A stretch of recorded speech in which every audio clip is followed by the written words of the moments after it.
My name is Han Mo, once the top genius of the school, but now I am an outcast abandoned by the gods, ridiculed by others. The surrounding pity and mockery left me dazed. I had indeed crossed over into a world where the bizarre had invaded. A century ago, the world was ravaged by anomalies, and the population plummeted until gods descended, bestowing upon humanity the power of cultivation and selecting divine emissaries. Humanity gained the ability to fight against the supernatural. I tightly gripped the pitch-black rod in my hand, unwilling to accept why others gained divine recognition while I only received a fire poker. Just as I was about to throw it away, a voice echoed in my mind, "Old Sun is here." Suddenly realizing it might be the great sage's Rui Jingu Bang. If so, what did gods even matter? At this moment, his ex-girlfriend Chu Qinglian approached, her stunning face brimming with a thick smile. 3 years of sweet memories surfaced in my heart. I had thought hers was true love. I smiled and took her hand, just about to tell her that my fire poker was no less than any divine artifact when she dropped a bombshell. "Let's break up. I have gained divine approval, and you are no longer worthy of me." The sudden breakup left me stunned. She coldly claimed people always change, adding that everything I did for her was of my own free will.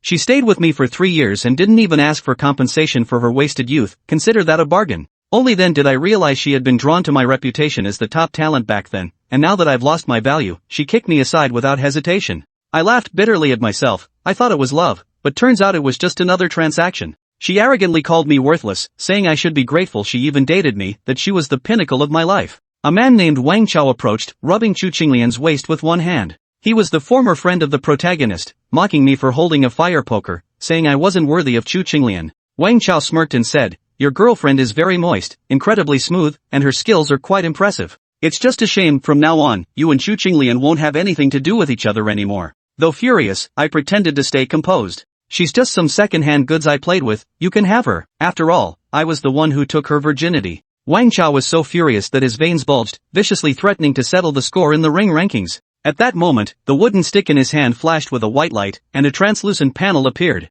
"Ding! It has been detected that you attacked Wang Chao's weakness, sending him into a rage. The sinister stick has collected plus 300 points of evil deeds. Committing evil deeds increases wickedness value, thereby rapidly enhancing one's power." Wang Chao humiliated me again, slapping Chu Qinglian's buttocks and saying they would go to a hotel after the ranking match. Chu Qinglian thought Wang Chao was inadequate, but for the sake of power, she would use him and come to me whenever she felt lonely. I sneered, a rogue with a prostitute, what a perfect match. Ding, cursing the girlfriend who had shared 3 sweet years of love. Directly shattering his defenses, evil deeds value plus 500% fiercely opposing Wang Chao, enraging him, evil deeds value plus 300. Chu Qinglian couldn't believe my attitude, and Wang Chao joined in mocking me. I called them idiots and told them to fuck off. Ding, hurling harsh words at your innocent little girlfriend of 3 years, breaking her defenses. Disgust value plus 600. Furiously scolded the simping man Wang Chao, enraging him, evil deeds value plus 600. Wang Chao glared with murderous intent and said they'd meet in the ring, while Chu Qinglian turned pale with anger, swearing she'd never speak to me again.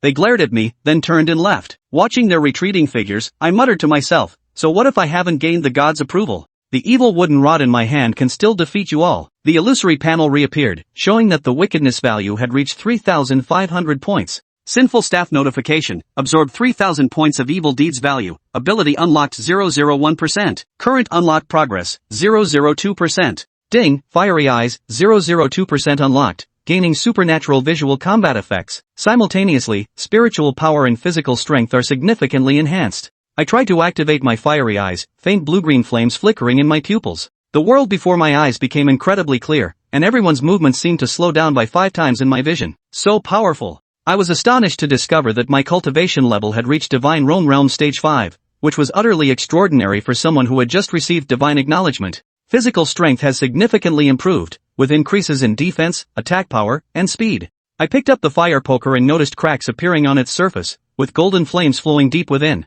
This wicked fire poker is mighty enough to rival the gods. I made my judgment. In my past life, I was meek and cautious, but in this life, I'll face life and death with indifference. If you challenge me, I'll fight back. Forbearance and humility are but shackles. I shall battle heaven, earth, and the gods themselves. The increase in strength has made me crave a battle to adapt to the greatly enhanced power. Chapter 3, Fire Eyes, Supervision Combat.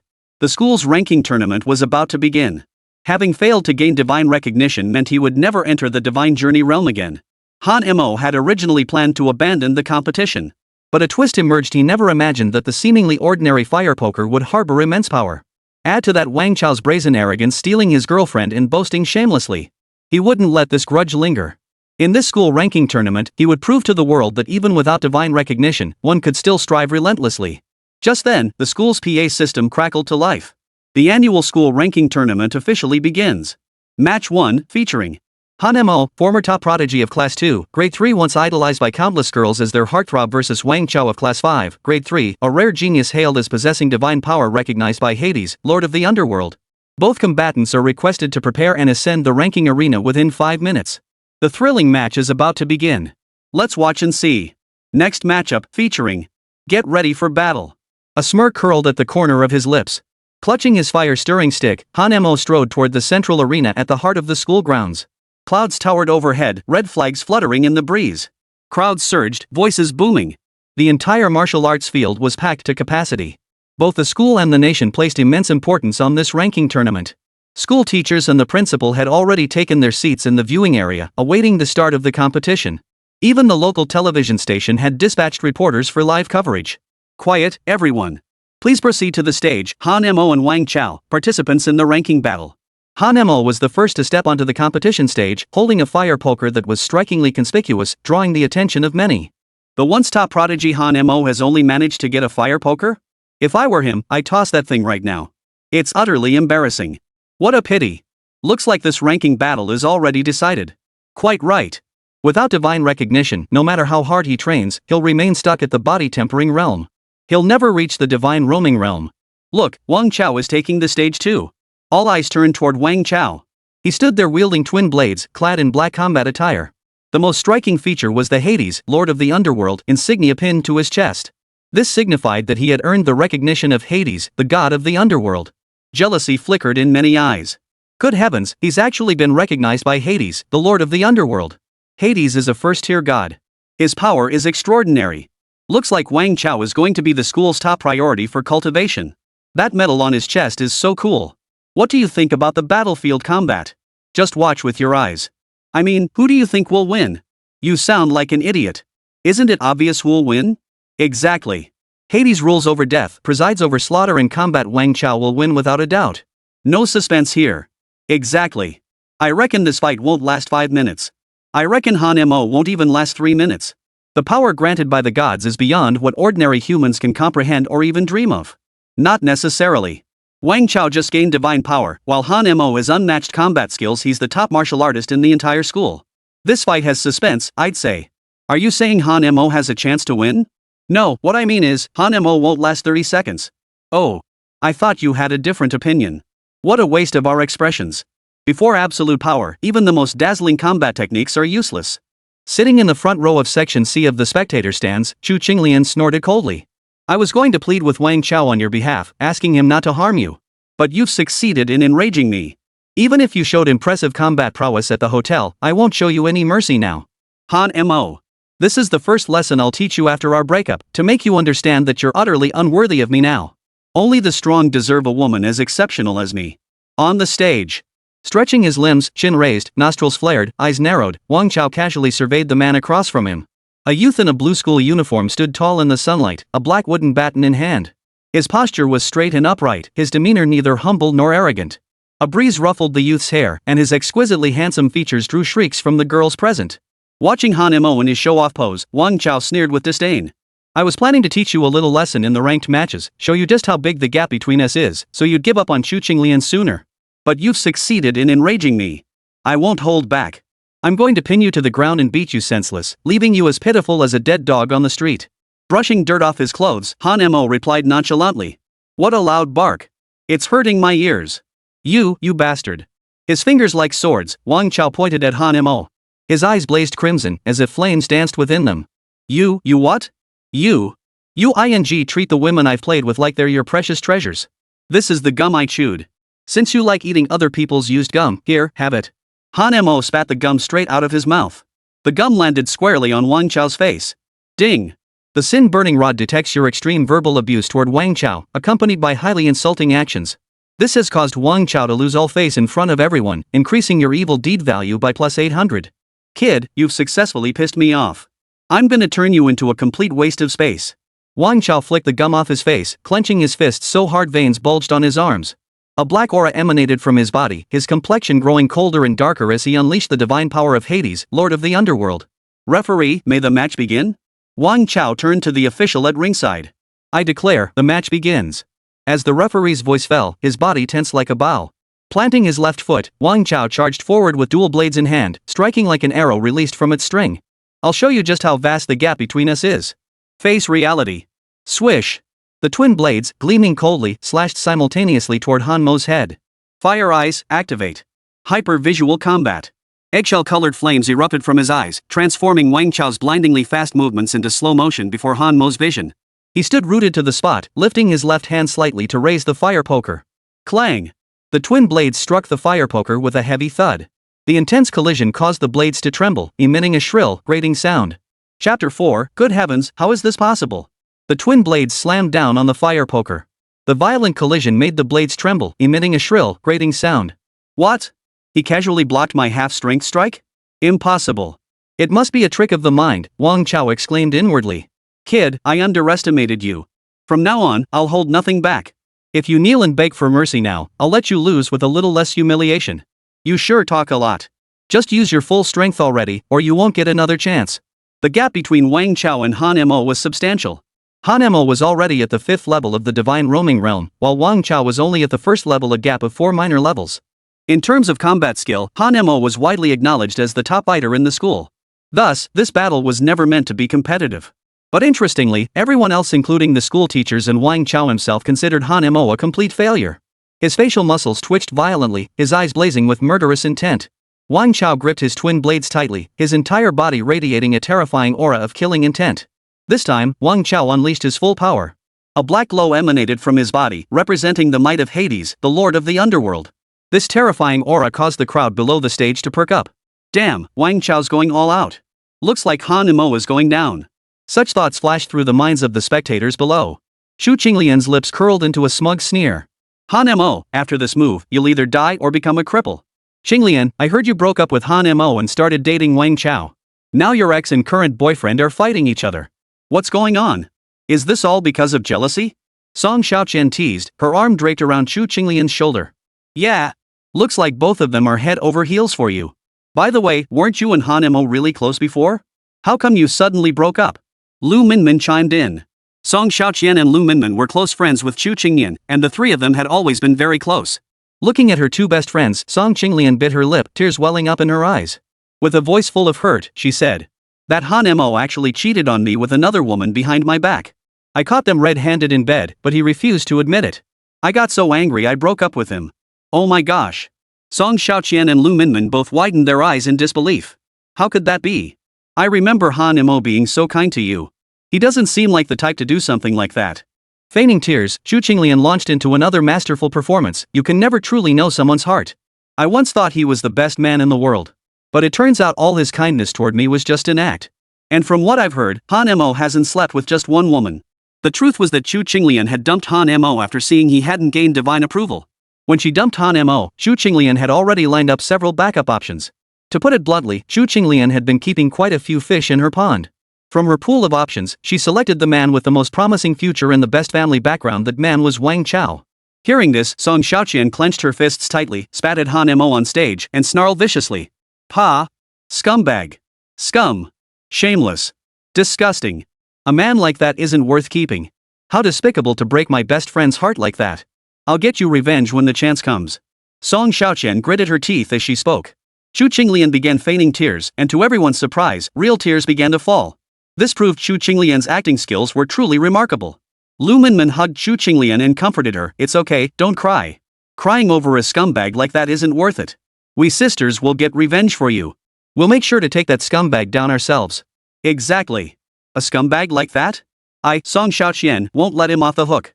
He dared to break my best friend's heart? Lu Minmin, will make him pay dearly. Thank you both. You're my best friends. Wiping away her tears, Shu Qinglian turned her head and a flash of fierce determination crossed her tear-streaked face. On the stage, Wang Chao unleashed his full power, his twin blades whirling relentlessly. Each strike was savage, his force and precision both unmatched. Yet Han Mo effortlessly parried every single one of Wang Chao's attacks. Damn it! Damn it! Damn it! Damn it! Why does he always block my attacks so precisely, as if he can predict them in advance? Wang Chao roared in fury. Fueled by rage, Wang Chao's strikes grew even more vicious. Another blade technique descended from above, aiming straight for Han Mo's crown. To Han Mo, such an attack appeared as slow motion. He casually raised the sinful firewood stick in his hand, and both blades struck the stick. The sheer force caused cracks to appear in the blades.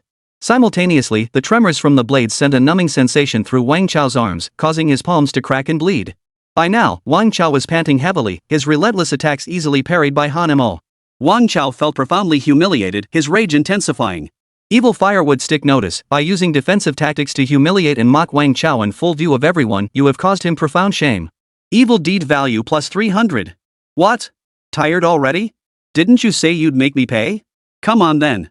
Han Mo curled his finger mockingly. Damn it. I'll kill you. Wang Chao charged forward once more. Consumed by rage, Wang Chao's attacks became utterly chaotic. Facing Wang Chao's assault, Han Mo gave a cold laugh and launched his counterattack, swinging his staff. Bang, bang. Their weapons clashed, producing a piercing roar. The twin blades in Wang Chao's hands were knocked flying.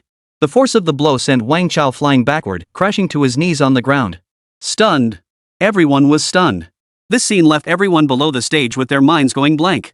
Even the teachers observing the match froze in place, as if struck by a petrification spell. Silence. Dead silence. The entire venue was utterly silent. You could hear a pin drop. No one had anticipated such an outcome. They had all believed this battle was a foregone conclusion, that Han Mo was certain to lose. Some had even predicted Han Mo wouldn't last a minute before being beaten like a dog.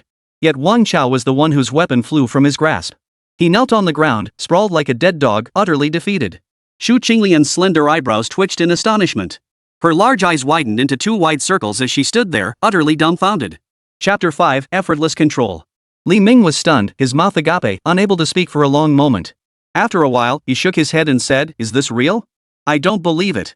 This unexpected turn of events left everyone speechless, staring at each other in disbelief. None seemed to grasp what had just transpired. It took a long while for the group to recover from their shock. How is this possible? Am I seeing things? Zhang Xiaolei rubbed his eyes and looked again. A mortal defying divine power? Is this the legendary genius Han Mo? How could this be? The textbooks clearly state that any human acknowledged by the gods gains immense power, far beyond what ordinary people can ever hope to achieve. Could Wang Chao be holding back? That kid's playing dumb to catch the tiger. Beside him, Shu Qinglian clenched her teeth, her face ashen. She muttered, "Impossible. The current Han Mo is nothing but trash. Aside from lasting a bit longer in bed, he's utterly useless now." On the stage. Kneeling on the ground, Wang Chao slowly raised his head to look at Shu Qinglian below. "I just stole Han Mo's girlfriend. Losing to him would be utterly humiliating. I absolutely cannot lose to him." Clenching his fists until veins bulged on his arms, Wang Chao shouted silently within himself. "Ah!" With a roar, Wang Chao clenched his fists and charged toward Han Mo once more. "I'll fight you to the death." Watching Wang Chao run toward him, Han Mo smiled. "You're just in time. I'm going to humiliate you thoroughly and earn even more disgust points." Stretching out his arm, Han Mo effortlessly grabbed Wang Chao by the throat. Han Mo stood at 1.88 meters tall, while Wang Chao was only 1.68 meters. The scene now resembled an adult beating a child. With his arms too short to reach, Wang Chao's fist struck only air, never coming close to Han Mo's face. As Han Mo gripped Wang Chao's neck, he applied force, slowly lifting him off the ground. The scene was utterly comical. Wang Chao's legs slowly lifted off the ground, flailing wildly like those of a startled monkey. His fists swung aimlessly, yet failed to land a single blow on Han Mo. Ha ha ha. Ha ha ha. Laughter filled the entire arena. No one had expected that a clash between two masters would devolve into such a ridiculous spectacle, resembling children fighting. Many were doubled over with laughter. A few with particularly low humor thresholds were already rolling on the ground laughing. "This is ridiculous. Scenes like this only happen when kids fight. What on earth is going on?" A man acknowledged by Hades himself, the lord of the underworld, being lifted effortlessly like a child by an ordinary person. Wang Chao has really embarrassed himself. Losing a fight isn't necessarily shameful, but being humiliated like this? Wang Chao will probably never hold his head up again. Ha ha ha ha. I'm dying laughing. I've gotta snap a pic to remember this. This scene will keep me laughing for a year. Damn, I'm laughing my ass off. Even the teachers on stage couldn't hold back their laughter. The entire stadium was filled with thunderous laughter that just wouldn't stop. Hearing the mocking laughter all around him, Wang Chao's face instantly flushed crimson with shame. He believed that having gained divine favor placed him above others, his confidence reaching unprecedented heights. But this time, being mocked by such a person in front of everyone made him feel both ashamed and furious, but more than anything, he felt hatred. Ding! Evil stick notification: you have thoroughly humiliated bargain hunter Wang Chao in front of everyone using an extremely simple method, causing his rage meter to explode. Evil deeds plus 1000. Holy. This time it added so much. Seems the more I provoke their rage, the higher my evil points climb. After reaching this conclusion, Han Mo's lips curled upward into a playful grin. Then let's try something even more thrilling. Han Mo, if you've got the guts, put me down. Let's settle this like men in a fair fight. What kind of man are you, lifting me up just because your arms are longer? Shut up. Smack. A crisp slap echoed. Han Mo delivered a vicious backhand to Wang Chao. The blow was hard and heavy, snapping Wang Chao's head around 180 degrees. 2 teeth flew out. Blood trickled from the corner of his mouth, and half his face swelled up. With all his strength, Wang Chao forced his head back into position. The public humiliation of being struck in the face filled Wang Chao with overwhelming rage, his fury reaching its peak. Just as Wang Chao prepared to retaliate with words, another powerful punch slammed into his right cheek. You still want to talk? Shut the up. Without pausing, Han Mo continued his assault, delivering blow after blow to Wang Chao's face. For a ranked match like this, it was considered a high-quality fight. Public slapping. It was unheard of, unprecedented. The expressions on the spectators' faces were priceless. They relished the spectacle, occasionally erupting into mocking laughter.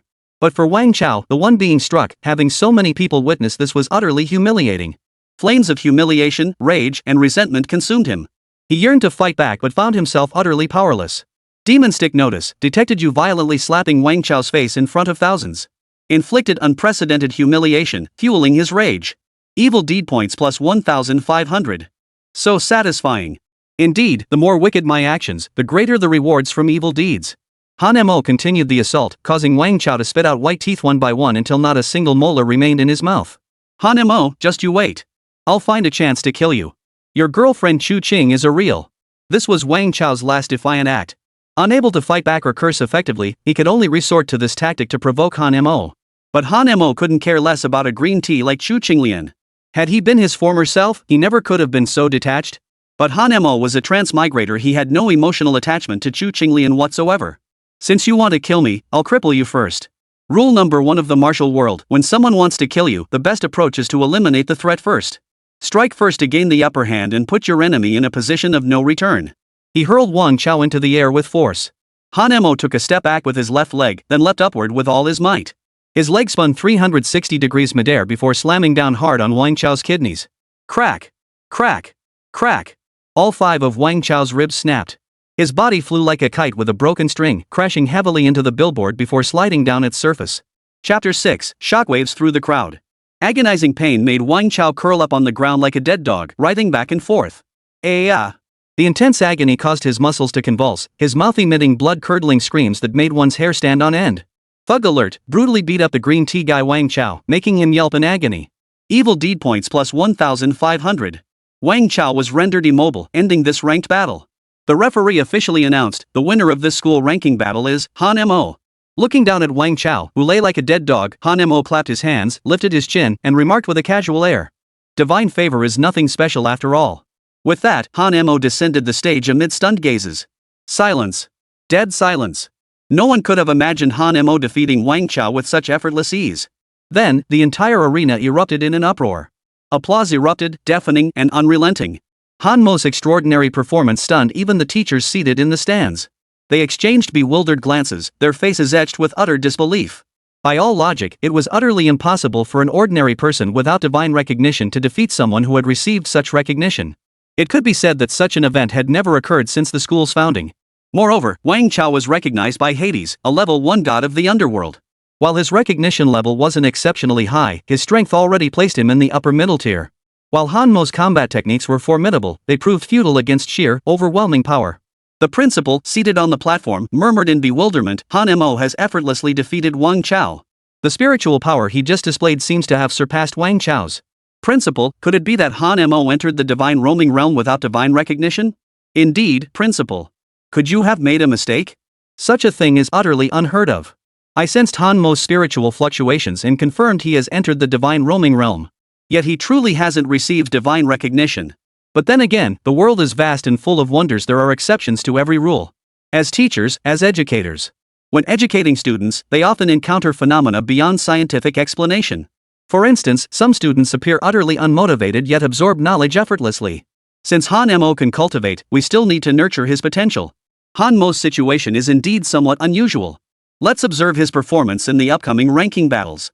The teachers nodded in mutual understanding, their gazes instinctively turning toward Han Mo. Amidst the crowd, chin slightly raised, a confident smile playing at the corners of his mouth, Han Mo walked slowly toward Chu Qinglian in the crowd, hands tucked into his pockets. Watching Han Mo's haughty, show-offy little expression, Chu Qinglian bit her lower lip, clenched her fists, and cursed inwardly. Damn it, he's got me playing right into his hands. How did this guy pull it off? He's just an ordinary person, how could he defeat Wang Chao? Chu Qinglian couldn't fathom the reason. Doping. Yes, he must have taken performance-enhancing drugs. That despicable bastard. Chu Qinglian reached this conclusion internally, though deep down, she refused to believe her own judgment. It felt like slapping herself in the face. She had broken up with Han Mo precisely because she saw no future in him. Yet now Han Mo had suddenly proven himself so outstanding. Acknowledging his excellence would be like having the arrow of their breakup shoot back and pierce her own heart. Stepping beside Chu Qinglian, Han Mo ran a hand through his stylish hair and sneered. Is this your boyfriend? What a piece of trash. Fury made her entire body tremble, even the flesh on her cheeks quivering. Chu Qinglian felt an anger unlike any she had ever known. Damn it. That despicable bastard, mocking me in front of everyone like this. Ding. Publicly mocking a girlfriend of 3 years, causing silent rage without retort. Maliciousness points plus 800. Seeing Chu Qinglian trembling with rage, Han Mo turned back for one last jab. I heard you two were planning to book a hotel room tonight for some fun. Sorry to ruin your plans. Your boyfriend probably won't be able to get it up for the next half month. Ah. Chu Qinglian grabbed her hair and screamed wildly, looking like a madwoman. Her disheveled hair made her resemble a street-fighting shrew. Don't slander me in front of our classmates. I'm a pure girl, okay? Ding. Villain alert, completely humiliated the girlfriend of 3 years, causing her to lose all composure. Evil deed points plus 1000. With just a few casual words, he'd secured 1800 villain points, a deeply satisfying feeling for Han Mo. Not only did he avenge the betrayal of being cuckolded, but he also reaped substantial rewards, truly killing 2 birds with 1 stone. I love how you hate me, yet you can't bring yourself to end things. Seeing Chu Qinglian's shattered defenses, Han Mo's lips curved upward. He flicked his stylish fringe to the left, hands stuffed in his pockets, and walked away with an air of nonchalance. Seeing her best friend driven to fury, Song Xiaoqian embraced Chu Qinglian and comforted her. It's okay, don't be angry. I'll take care of that scumbag for you. Xiaoqian, it's okay. I finally see Han Mo's true colors. You have to help me. Poof. I'll make sure to take that scumbag down myself. Staring intently at Han Mo's retreating figure, Song Xiaoqian's mind was already sketching out a grand plan for her friend's revenge. Just then, Wang Chao was carried over on a stretcher. Chu Qinglian held Wang Chao's hand, asking with concern, Bao, how are you? Are you okay? I'm sorry. I lost. I lost to Han Mo, and I let you get humiliated. But don't worry, I'll get revenge. It's okay. Just focus on recovering. This isn't the end of it. Once you're healed, we'll get our revenge, Chu Qinglian comforted him. The subsequent ranked matches were still underway. The very first placement match ignited the crowd's passion.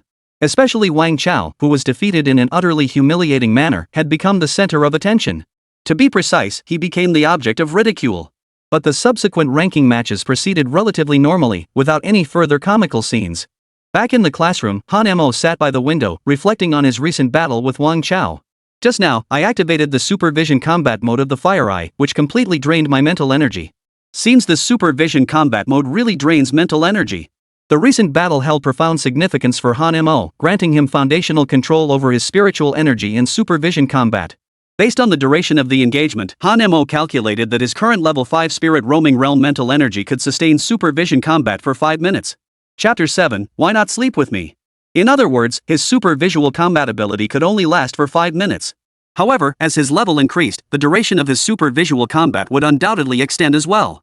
Each level advancement would enhance his spiritual power. The human body is like a container.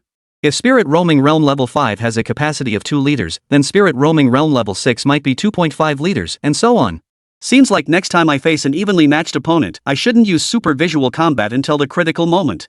Or rather, deploy it only when absolutely necessary, and deactivate it promptly afterward. Han Mo reached this conclusion. Han Mo, there you are. I've been looking everywhere for you. Just as Han Mo was deep in thought, a sweet voice rang out. Looking up, he saw a girl wearing a blue, pure-style mini dress, black leather shoes on her feet, and pink stockings on her calves. Her smile was exceptionally sweet, and 2 pink hair clips adorned her jet-black hair, giving her an undeniably cute appearance. Memories of this woman flashed rapidly through Han Mo's mind. Yu Weiwei, one of his female friends from his previous life. To be precise, Yu Weiwei had always pursued Han Mo, treating him exceptionally well and frequently giving him gifts.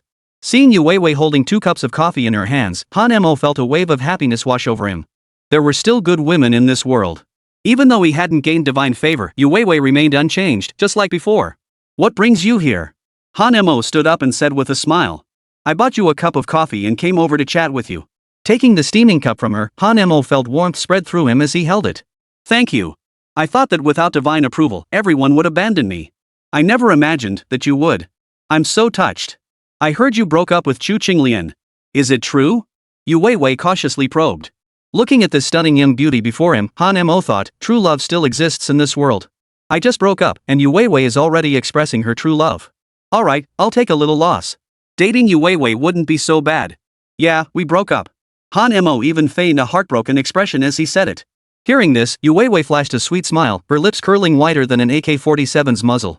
Seeing her delighted expression, Han Mo knew this stunning young beauty was about to confess her feelings. But the next second, Han Mo froze solid, his mind spinning in confusion. All because he saw Yu Weiwei pull out a calculator from her pocket and start tapping away, V0, add. Over the years I've been chasing you, buying gifts and treats, I've spent a total of 30,036 yuan. Now pay me back immediately. Otherwise, I'll sue you for fraud. The sudden debt collection demand had Han Mo pinching his nose repeatedly to stay lucid. Damn it, she even rounded it off perfectly. Wait, didn't you always like me? Now that I'm freshly single, we can date. Lovers shouldn't talk about money, it ruins the mood. Han Mo really wanted to say, I just ing time traveled here, I haven't spent a single penny, and now I'm ing paying off debts? I was still too naive. I thought Yu Weiwei was different from other women. Turns out she only pursued me because of my reputation as the top genius at school. I was wrong. I shouldn't have been so naive. It's impossible now, you scumbag. I know everything. The reason you broke up with Chu Qinglian? Because you were cheating with other women? And not just one, but several women. What the hell? Han Mo was completely dumbfounded. Who the hell started this rumor? I was dumped by Chu Qinglian, how did it become me cheating with other women? It must be that Chu Qinglian trying to ruin my reputation. So you're saying I'm the scumbag, that's why you don't want to date me? Han Mo retorted. No, it's not that I dislike you sleeping with other women. I just don't understand, if you can sleep with them, why can't you sleep with me? Am I really that much worse looking than them? Tell me, why won't you take me to a hotel? You look down on me. You scumbag, pay me back now. Yu Weiwei pointed at Han Mu's nose and unleashed a torrent of accusations. Hearing this, Han Mo completely broke down. He collapsed to the ground, pinching his philtrum once more. Damn it. I never saw this coming. What the hell kind of twisted logic is this? Turns out, a woman's chest size is inversely proportional to her brain size. Oof. Yu Weiwei crossed her arms over her chest, her breathless heaving causing her stunningly full breasts to trace breathtaking curves in the air. Don't look at me like that. I'm utterly disappointed in you. What makes me inferior to other women? Hurry up and pay me back.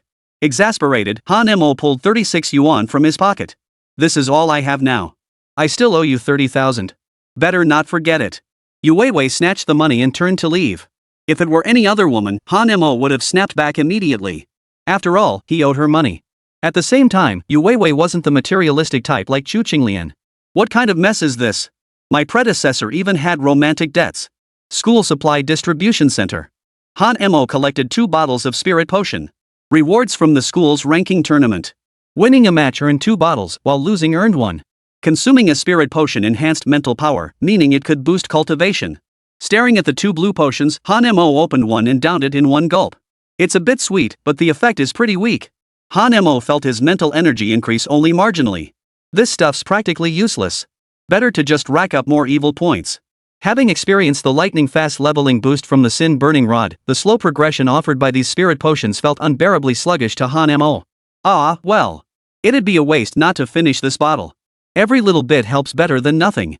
Just as Han Mo prepared to down the second bottle in one gulp, a pair of large hands seized his arm. What a waste! What a waste! Han Mo looked at the man before him, a flashy shirt, a thick gold chain around his neck, hair parted down the middle, neither long nor short, a beer belly protruding, and flip-flops on his feet. He looked every inch the nouveau riche. Who are you? Let me introduce myself. My name is Wang Xiaoming, but everyone calls me Fat Wang or Boss Wang.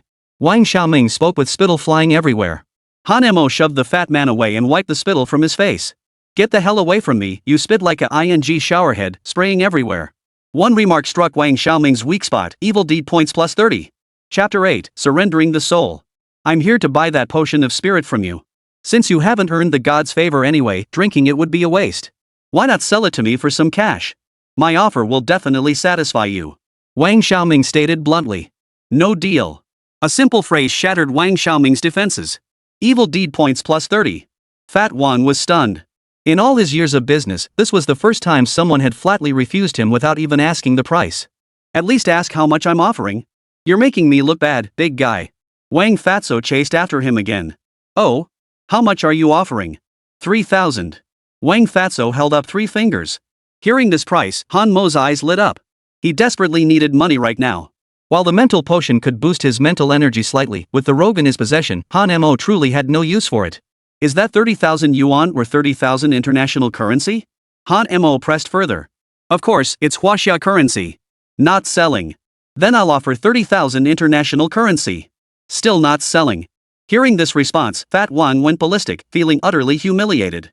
If you won't sell it anyway, why bother distinguishing between Huaxia B and international B? I just wanted to mess with you. Teasing Wang Fatso into hysterics, evil deed points plus 100. There's no one in this world Wang Fatso can't handle, no deal I can't close. Wang Fatso was stung by the setback, but he only grew more determined. He pursued the seller relentlessly, engaging in a fierce verbal battle and intense haggling. A verbal battle ensued, filled with heated exchanges and relentless haggling. In the end, Han Mo repeatedly provoked Wang Fatso, earning another 100 points of misdeed value. Wang Fat achieved his goal, purchasing the potion from Han Mo for 40,000 Huaxia currency.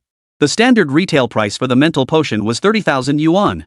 However, as this potion was a state-controlled strategic resource, it was sold in limited quantities.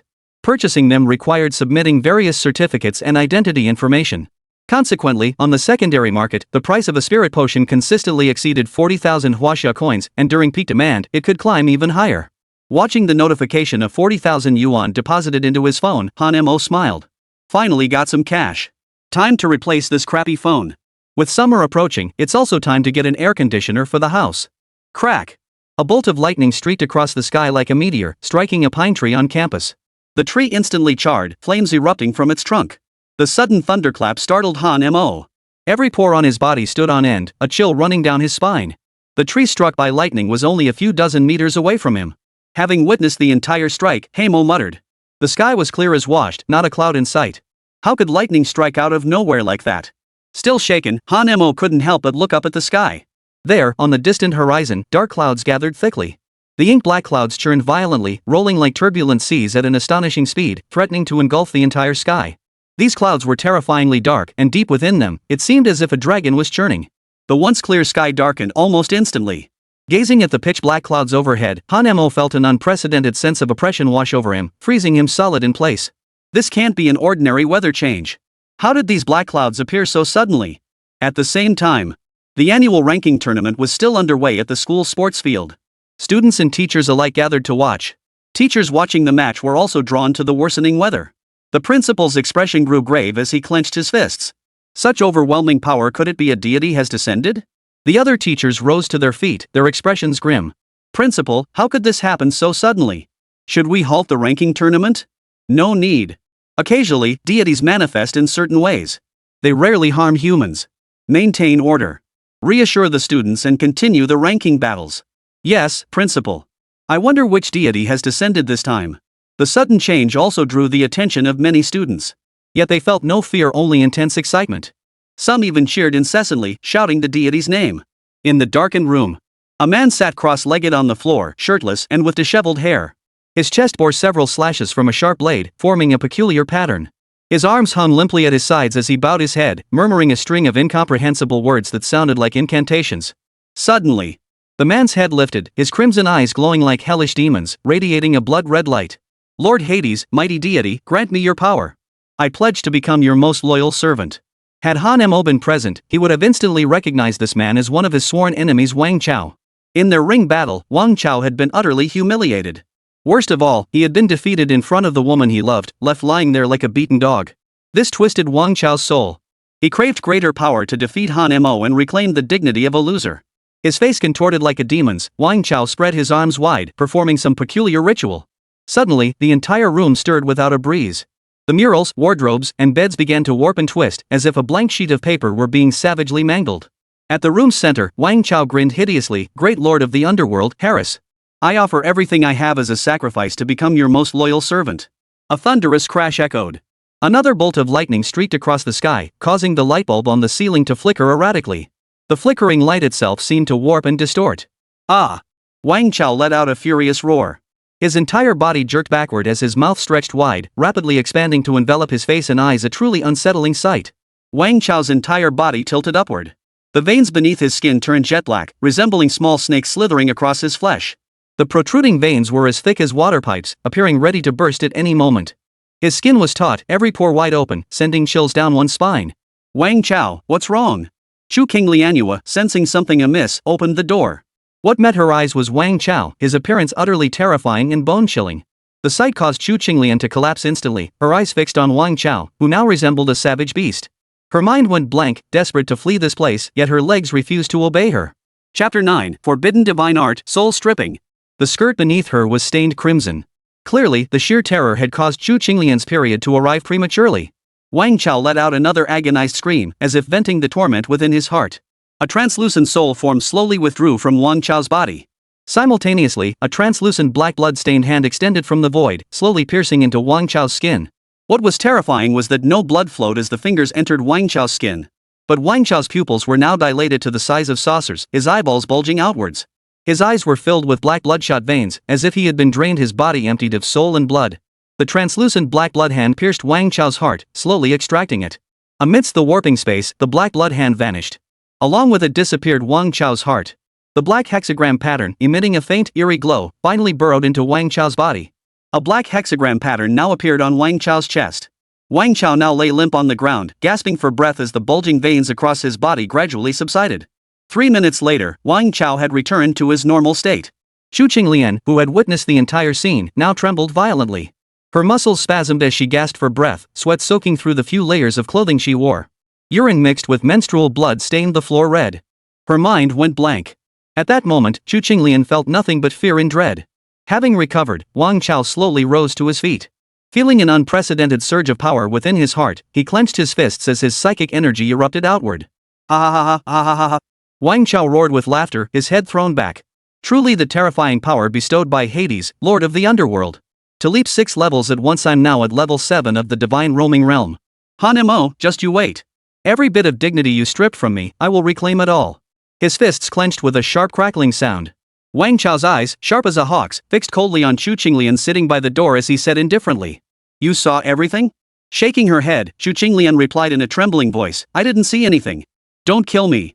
A wicked grin spread across Wang Chao's face as he extended his left hand. Well then, I've just acquired the forbidden divine technique bestowed upon me by Hades, Lord of the Underworld.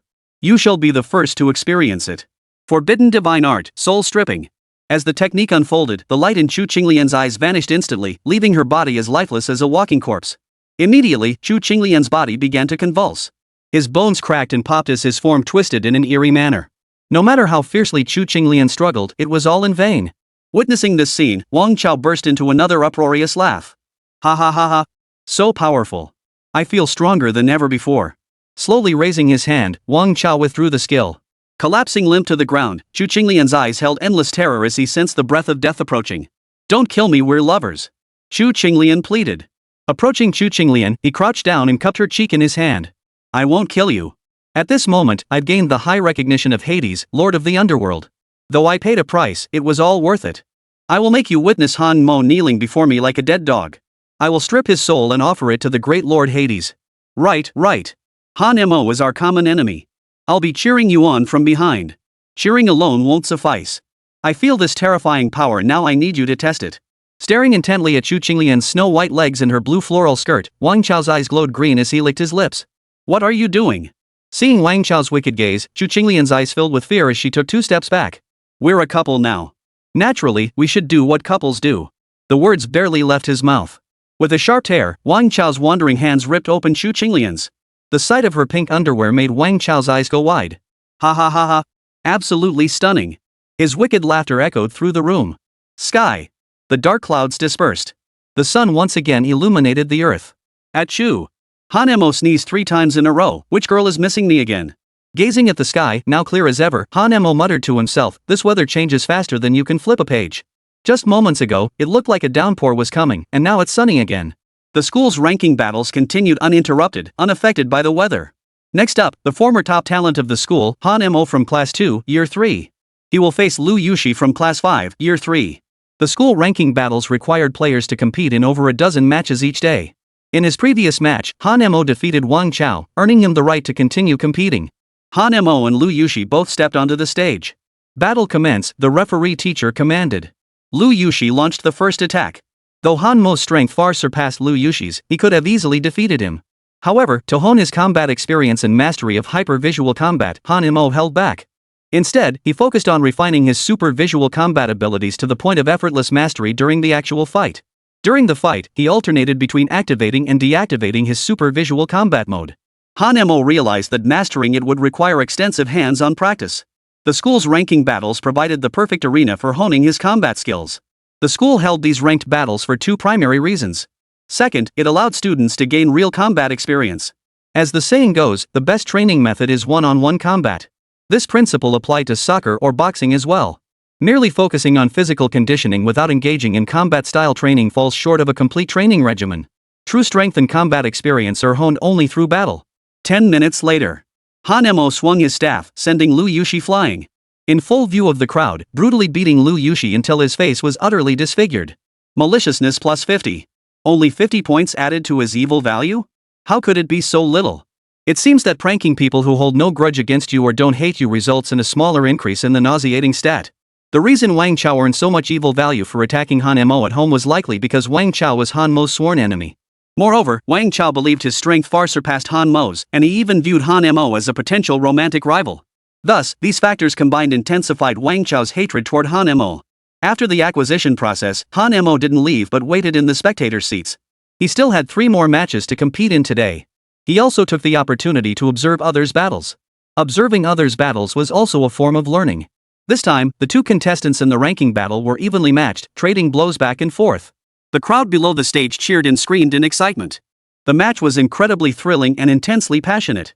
Watching such a match, Han Mo nodded repeatedly, so swords could be wielded like this.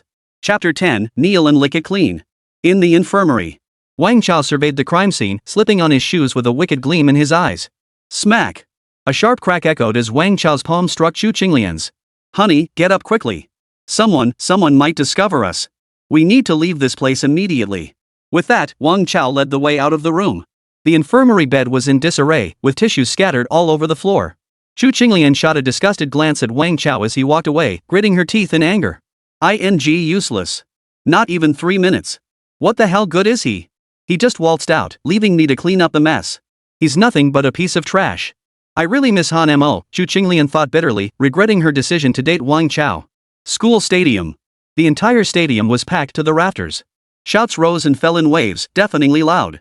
The thrilling placement match had sent adrenaline surging through many spectators, prompting them to shout repeatedly. The match had just concluded, entering a brief intermission. Han Mo, seated in the stands, couldn't stop praising the placement match. With no matches scheduled for the moment, Han Mo pulled out his phone, intending to scroll through short videos to pass the time. But at that very moment, the hairs on his arms stood on end, and a chill ran down his spine. Han Mo felt as though countless pairs of eyes were fixed on him. The enhancement of his psychic abilities had greatly heightened his perception. He could now keenly sense hostility emanating from his surroundings. Killing intent. He whipped his head around and saw pairs of eyes fixed intently on him, some people even squinting so hard their eyes crossed. Several girls were visibly agitated, snapping their fingers sharply, their mouths twisted in scorn and eyes narrowed in contempt. A few bespectacled men had eyes that seemed to glow green. Unnerved by their stares and utterly baffled, Han Mo blurted out. Why are you all staring at me like that? Did I dig up your ancestors' graves? After saying this, Han Mo distinctly felt their stares grow even more vicious. Just as Han Mo began to wonder if it was wise to offend so many people at once, the sin-burning firebrand began to prompt, single-handedly confronting hundreds of classmates, leaving them all dumbfounded. Infuriated Han Xiuxiu of Class 12, Grade 3. Sin points plus 10, caused a certain someone from Class 8, Grade 3 to lose their composure. Sin points plus 10. Left Li Dazhuang from Class 9, Grade 3 dumbfounded. Evil points plus 10. Holy. Feels good. Han Mo couldn't help but grin as he watched the void panel before him flicker incessantly, displaying the sin points of various individuals. At a glance, Han Mo's single remark managed to offend over 100 people. Though each person only added a few dozen points to the evil deeds counter, the sheer number of people meant over 100 individuals collectively added thousands of points. The beautiful classmate seated behind Han Mo gritted her teeth in fury, extending her middle finger as she spoke in a tone that was both petulant and angry. "You said." Before she could finish her sentence, Han Mo cut her off. "What do you mean, you? You weren't looking at me, how would you know I was talking about you?" The little fairy was instantly dumbfounded, her eyes widening like bells as they darted around. Oh no, he anticipated my anticipation. This classmate was quite attractive, and her sweet voice had won her quite a few male admirers. But this was the first time she'd ever been so thoroughly shut down in her face. The fairy stomped her foot. The beautiful classmate tried to speak, but no words came out. She could only turn her head away and ignore Han Mo. Ding! Successfully anticipated the beauty's words, leaving her speechless and stirring her emotions. Evil deed points plus 100. After securing a brief victory in the verbal sparring, Han Mo scanned the others. Seeing how fierce his combat prowess was, everyone else avoided his gaze, not daring to meet his eyes. Turning his head, Han Mo smiled and went back to checking his phone. Awesome. Being able to be myself without restraint feels incredible. No more watching others' faces. This sinful wooden stick suits me perfectly. In his previous life on Blue Star, Han Mo had lived to earn the approval of family, teachers, and colleagues to be the good kid others expected. He suppressed his true self, never fully unleashing his nature. It could be said that until his death, he had never truly lived for himself. Transplanted into this world, Han Mo now desires nothing more than to live freely as himself, unburdened by others' opinions or expectations. He cared even less about how others perceived him. We owe no one the obligation to please them. Being true to oneself is enough. While staring at his phone, Han Mo let out a startled "huh," something felt off. Wait, why are all these people looking at me like that? It feels weird. Is there something on my face? Or did someone stick something on me? He opened his phone's camera and scanned his face left and right. No flowers. No blossoms. No sticky notes on his clothes either. This is weird. Why do all these people have such murderous looks in their eyes? Han Mo grew increasingly unsettled. Every time he turned his head, he felt countless eyes piercing his back, sending shivers down his spine. Lost in thought, he suddenly felt a spit land on his pants. As luck would have it, the spit landed precisely on the zipper area of his pants, right where the crotch met the leg. Being spat on in public was unbearable for Han Mo. He looked up. His gaze fell upon two girls in school uniforms wearing short skirts. One girl had slender, pale legs encased in white stockings. As she walked, her skirt swayed up and down, revealing glimpses of skin that were incredibly alluring. The other had long hair cascading down her shoulders, her curvaceous figure evoking a sense of vulnerability. Especially her ample bosom, swaying with breathtaking curves as she walked. The two girls walked arm in arm, not only blessed with great figures but also possessing looks that easily scored above 80 points. They were gorgeous and well built, but their flaw was a penchant for relieving themselves in public. Both women shot Han Mo a look of contempt when they glanced his way, as if to say, "What are you staring at? Never seen a beauty before? Who spat that?" Han Mo's eyes gleamed like a hungry wolf as he stared at the long-legged beauty's thigh. Man.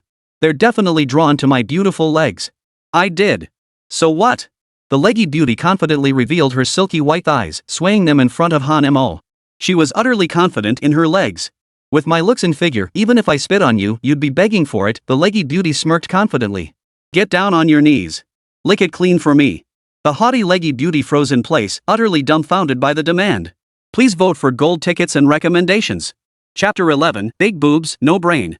Get down on your knees and clean me up. The proud, long-legged beauty froze in place, utterly dumbfounded upon hearing those words.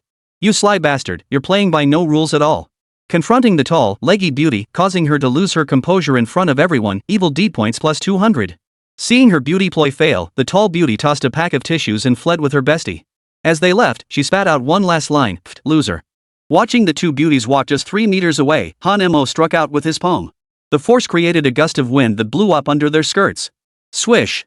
The short skirts, few and far between, were instantly lifted, revealing the white triangle of their underwear beneath. Ah! A shriek escaped their lips as they frantically covered their skirts. Both beauties flushed crimson with embarrassment and fled in a hurry. Villain alert, publicly pranking female classmates to provoke embarrassment and anger grants plus 500 villain points. Ha ha ha. That leggy girl's white lace panties, with a little red flower on them. Nice curves there. Though Han Mo knew this behavior would earn him no friends and make him the school's public enemy. But this feeling of doing whatever he pleased was incredibly exhilarating. Most importantly, it earned him evil points. As long as he kept accumulating them, his power would skyrocket. When you're weak, everyone around you is an enemy. When you become powerful, you'll find everyone suddenly treats you with kindness. Even that crazy dog from before would soften his tone. Don't care about others' opinions. Focus on improving yourself. Hey, Han Mo, there you are. Been looking for you everywhere. Zhou Tao slapped Han Mo's shoulder and casually draped his arm around his neck. Glancing at the man before him, memories of Zhou Tao surfaced in Han Mo's mind. Zhou Tao, his best buddy from his past life. The two often traded resources. Han Mo preferred Japanese-style content, while Zhou Tao favored Western-style material. What do you want? Did you find some new stuff again? Han Mo asked. Of course I have. Every time I find a new movie, you're the first person I think of. Too bad you keep all the good stuff to yourself and never share any with me. Han Mo looked utterly bewildered. Don't accuse me unfairly.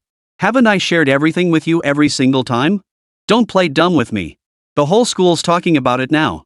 What do you mean? Don't play innocent with me. The rumors about you sleeping around with countless women are all over campus, everyone knows. That's why Chu Qinglian broke up with you. You hid it well. How come I never saw this side of you before? What? Who the hell started this rumor? Now Han Mo finally understood why he'd felt those eyes on him. The reason was clear. Chu Qinglian must be slandering me. That wicked woman, she's got a heart of venom.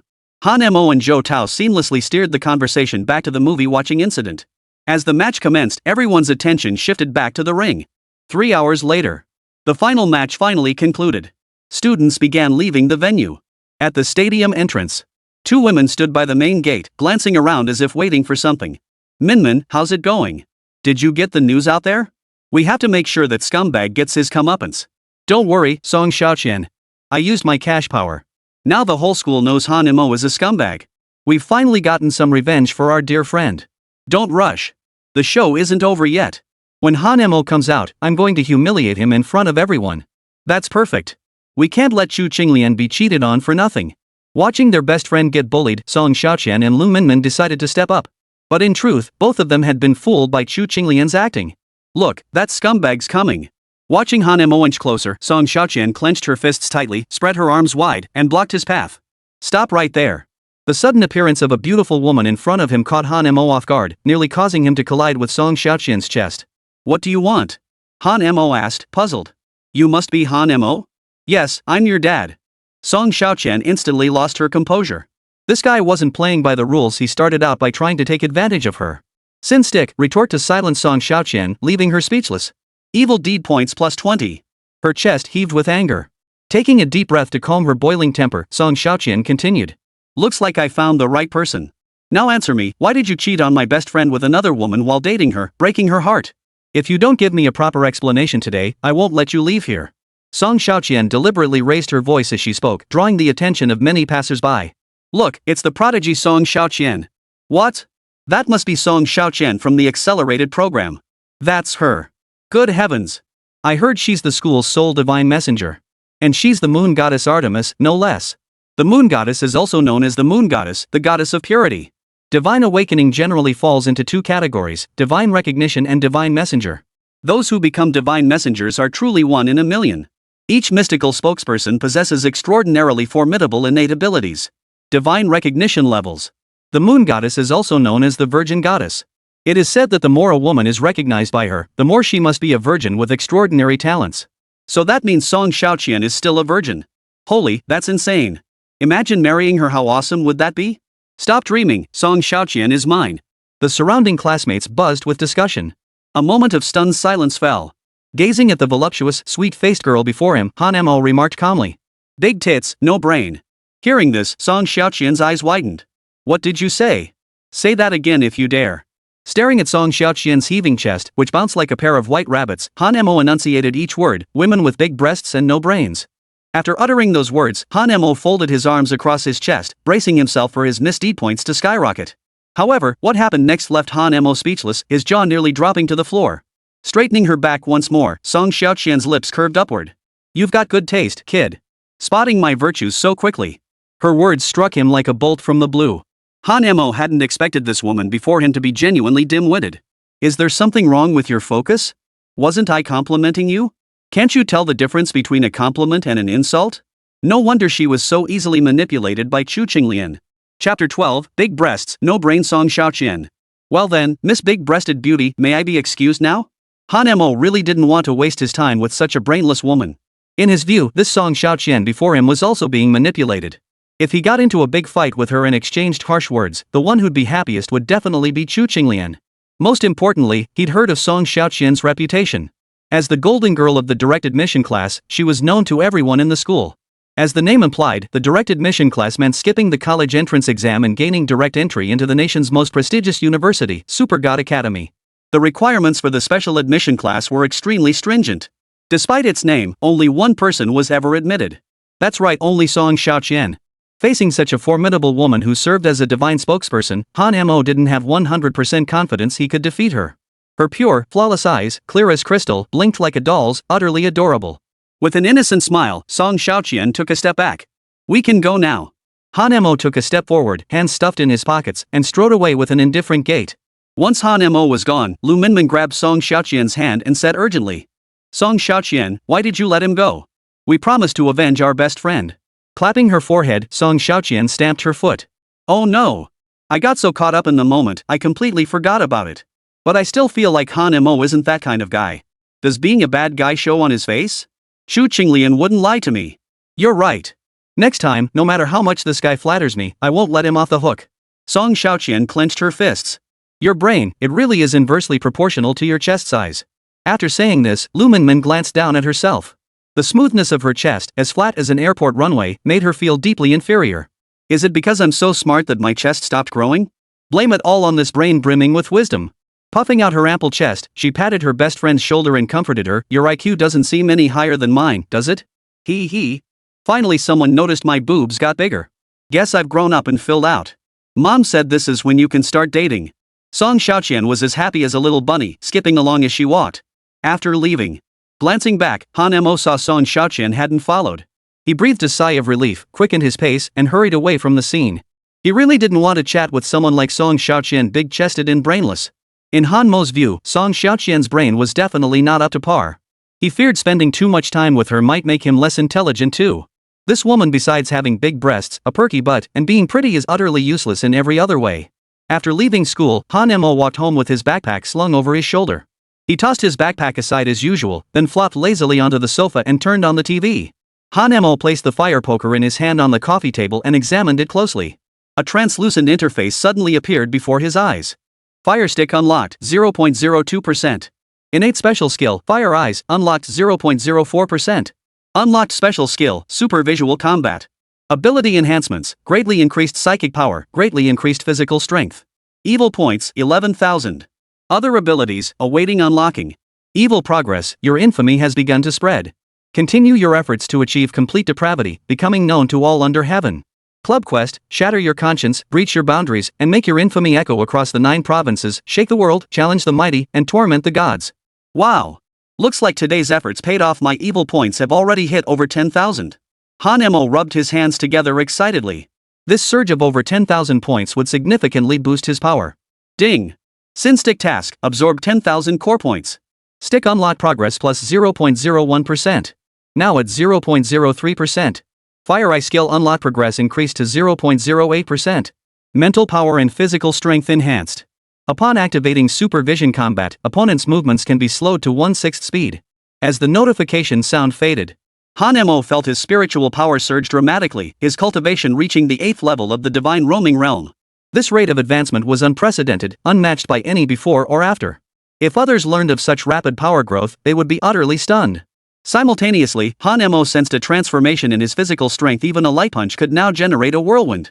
Impressive. This wooden stick has brought about an incredible boost. The increase in my physical strength not only makes me much more powerful but also significantly enhances my defense and speed.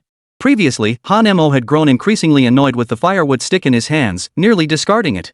Now, however, he found himself growing fonder of it with every glance, its appearance becoming more pleasing to his eyes. Just as Han Mo grinned widely, the sinful wooden stick suddenly emitted a yellow glow. This light coalesced into a vortex. Han Mo felt as though his consciousness and soul were being sucked into it. Before he could resist, darkness engulfed his vision. When his eyes snapped open again, he found himself in an unfamiliar environment. Surveying his surroundings, he beheld an infinitely vast sky, while beneath his feet lay nothing but white mist. Before him stood an enormous iron rod, its origin and destination unknown. Looking up, he couldn't see where it ended. Looking down, he couldn't discern where it had emerged from.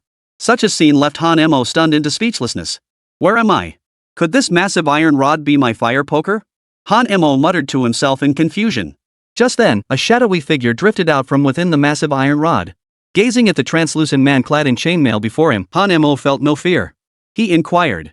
Are you the master of this staff? Why did you bring me here? The shadowy figure gazed up at the sky, his eyes filled with sorrow as he replied, My master fell in the war of the gods. What you see before you is the spirit of the wooden staff in your hand. Hearing this, Han Mo's heart stirred. The war of the gods. This was the first time he had ever heard such a term. Moreover, in Han Mo's estimation, this firewood stick was already incredibly powerful, and its master must have been even more formidable. Even someone so formidable had fallen in the war of the gods. It spoke volumes about the sheer terror of this conflict. Gazing at the ethereal figure before him, Han Mo asked in confusion, Though I know not what you mean by the war of the gods, I wish to understand, why, when the gods rose, did I not receive divine recognition? Instead, this staff of yours came to me. The reason I chose you is simple, because you and I come from the same planet. Explosion. Han Mo's mind exploded, his head buzzing. Chapter 13, Whose weapon is the villain spirit? This revelation was simply too overwhelming. You actually know where I'm from? Of course. Though I'm now broken and battered, I'm still a divine weapon, after all. This sounds incredibly complicated. Could you please explain it to me in detail? Han Mo's mind was swirling with questions. The world he inhabited was one where cultivation was impossible, no immortals, no gods, no demons. Yet this wooden staff claimed to hail from the same planet as him. In his eyes, both this staff and its owner were undoubtedly beings as powerful as gods. I actually come from the same planet as a god. This was borderline science fiction. I suffered severe injuries during the war of gods and demons. Had my master not preserved a sliver of my original spirit with a powerful secret technique, I wouldn't have survived to this day. Moreover, many of my memories are jumbled. If you wish to uncover the truth, you must investigate it yourself. Or rather, strive to help me collect sin points. Doing so will gradually unlock my abilities, and my memories will slowly become clearer. The only thing I remember now is my master's final words, to find a new master, serve them wholeheartedly, and reclaim the divine continent. So that makes me your new master, then. Correct. We are now fused as one. As my power grows, so will yours. Hearing this, Han Mo smiled. Obtaining a divine weapon was no less significant than gaining a god's recognition. Most importantly, the spirit before him actually knew his soul did not belong to this world. The term continent of the gods was entirely new to Han Mo. Then where exactly is this continent of the gods? I've already told you, my memories are chaotic. I cannot answer that for you. In that case, I have one final request. Speak your wish. You are now my master. If I know the answer, I shall tell you without fail, the rogue artifact spirit declared. Since your master is a deity, he must possess many forbidden divine arts. Teach me a dozen or two, so I can navigate the martial world. Hearing this, the rogue artifact spirit's eyes widened, staring at Hamo as if he were an idiot. Do you think forbidden divine arts are cabbages growing in fields? And you have the nerve to ask for a dozen or so? Seeing the spirit's expression on the verge of exploding, Han Mo quickly backtracked. Just one. Start with one. Though I possess all of my master's forbidden divine arts, your current abilities are limited. For now, you can only unlock the Fire Eye skill. So does the Fire Eye count as a forbidden divine technique? Han Mo eagerly pressed. Of course not. What? It's that useless? Han Mo felt a pang of disappointment, or rather, his expectations had been too high, and the gap was too vast for him to accept. Noticing Han Mo's inner thoughts, the artifact spirit chuckled. To be precise, it belongs to the category of immortal arts. Immortal arts. Holy, this is awesome. It sounded even more powerful than divine arts. Han Mo couldn't help but curve his lips upward, grinning widely as he couldn't resist jumping up. Soaring high. Learning such powerful immortal arts would finally give him the confidence to brag outside. Seeing Han Mo's expression, the rogue artifact spirit guessed his thoughts and promptly poured cold water on his enthusiasm. Don't get too excited just yet. While the Fire Eyes are incredibly powerful, they lack potent offensive capabilities. They only offer strong support functions. If you want to obtain the powerful divine arts left behind by my master, you'll still need to work hard to collect sin points. I understand. I'll work hard. I'm going back to sleep. Goodbye. With that, the rogue artifact spirit's translucent form dissolved into thin air. The next second, Han Mo opened his eyes once more, finding himself back on the living room sofa at home. Though his time with the artifact spirit had been brief, Han Mo had absorbed a vast amount of information. Various doubts began to surface in Han Mo's mind. He began to wonder if his soul's transmigration had been guided by some powerful entity. In his view, could this very event of the gods descending be a battleground for divine powers? Or perhaps, were the humans of this world merely livestock raised by the gods? The continent of the gods? Where exactly was it? And how could one possibly reach it? Han Mo yearned to unravel these mysteries and uncover the ultimate truth. Enough. I won't dwell on it anymore. What's done is done. Dwelling on it won't change a thing. The future hasn't unfolded yet. Overthinking it only breeds unnecessary worries. Living in the present is what matters most. He stood up, walked over to the refrigerator, and pulled out a bottle of chilled soda. Gulp, gulp, gulp. He downed nearly half the bottle in one go. Ah, refreshing. Just as Han Mo was about to return to watching TV, he suddenly heard the familiar footsteps approaching on the staircase outside. His eyes darted around, and suddenly Han Mo thought of a way to earn sin points. A sly grin spread across his face as he grabbed several pieces of paper, stuck them to his face, and quietly hid behind the door. Sure enough, the sound of a key turning in the lock echoed. With a creak, the door swung open. A pair of slender legs clad in canvas shoes and white socks stepped inside first. The girl who walked in looked about 16 or 17, her hair tied in two ponytails, a backpack slung over her shoulder. Ha! My brother isn't home? Perfect, I can sneak into his room and steal something to eat while he's away. Watching the girl before him, Han Mo, hiding behind him, let out an evil grin. This girl was Han Mo's younger sister, Han Shui. According to the memories of his previous incarnation. Though Han Mo and Han Shui were siblings, they were naturally incompatible. Their elements clashed, violating the four major taboos. One was born in the year of the tiger, the other in the year of the dragon.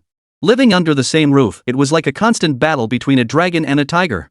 Not a single day passed without an argument, not a single day without a dispute. They would even come to blows over the slightest matters. Don't underestimate Han Shui. Just because she's a girl, her violent tendencies rival any man's. She covered her mouth with one hand, trying not to laugh out loud. Han Mo's other hand quietly landed on Han Shui's shoulder. Who's there? Han Shui whirled around. A ghostly face appeared before her, glowing faintly. Simultaneously, Han Mo let out a ghostly shriek. The sound echoed through the room like the rattling of skeletal bones. Han Shui's face instantly turned pale, her lips turning purple as her entire body began to convulse. Ah! Accompanied by an ear-piercing, thunderous scream, Han Shui jumped up in fright, only to land with a thud on the floor. This near-death scare nearly sent Han Shui's soul flying. Ha ha ha. Ha ha ha. Han Mo turned off the phone's light and ripped the white paper off his face, laughing unrestrainedly.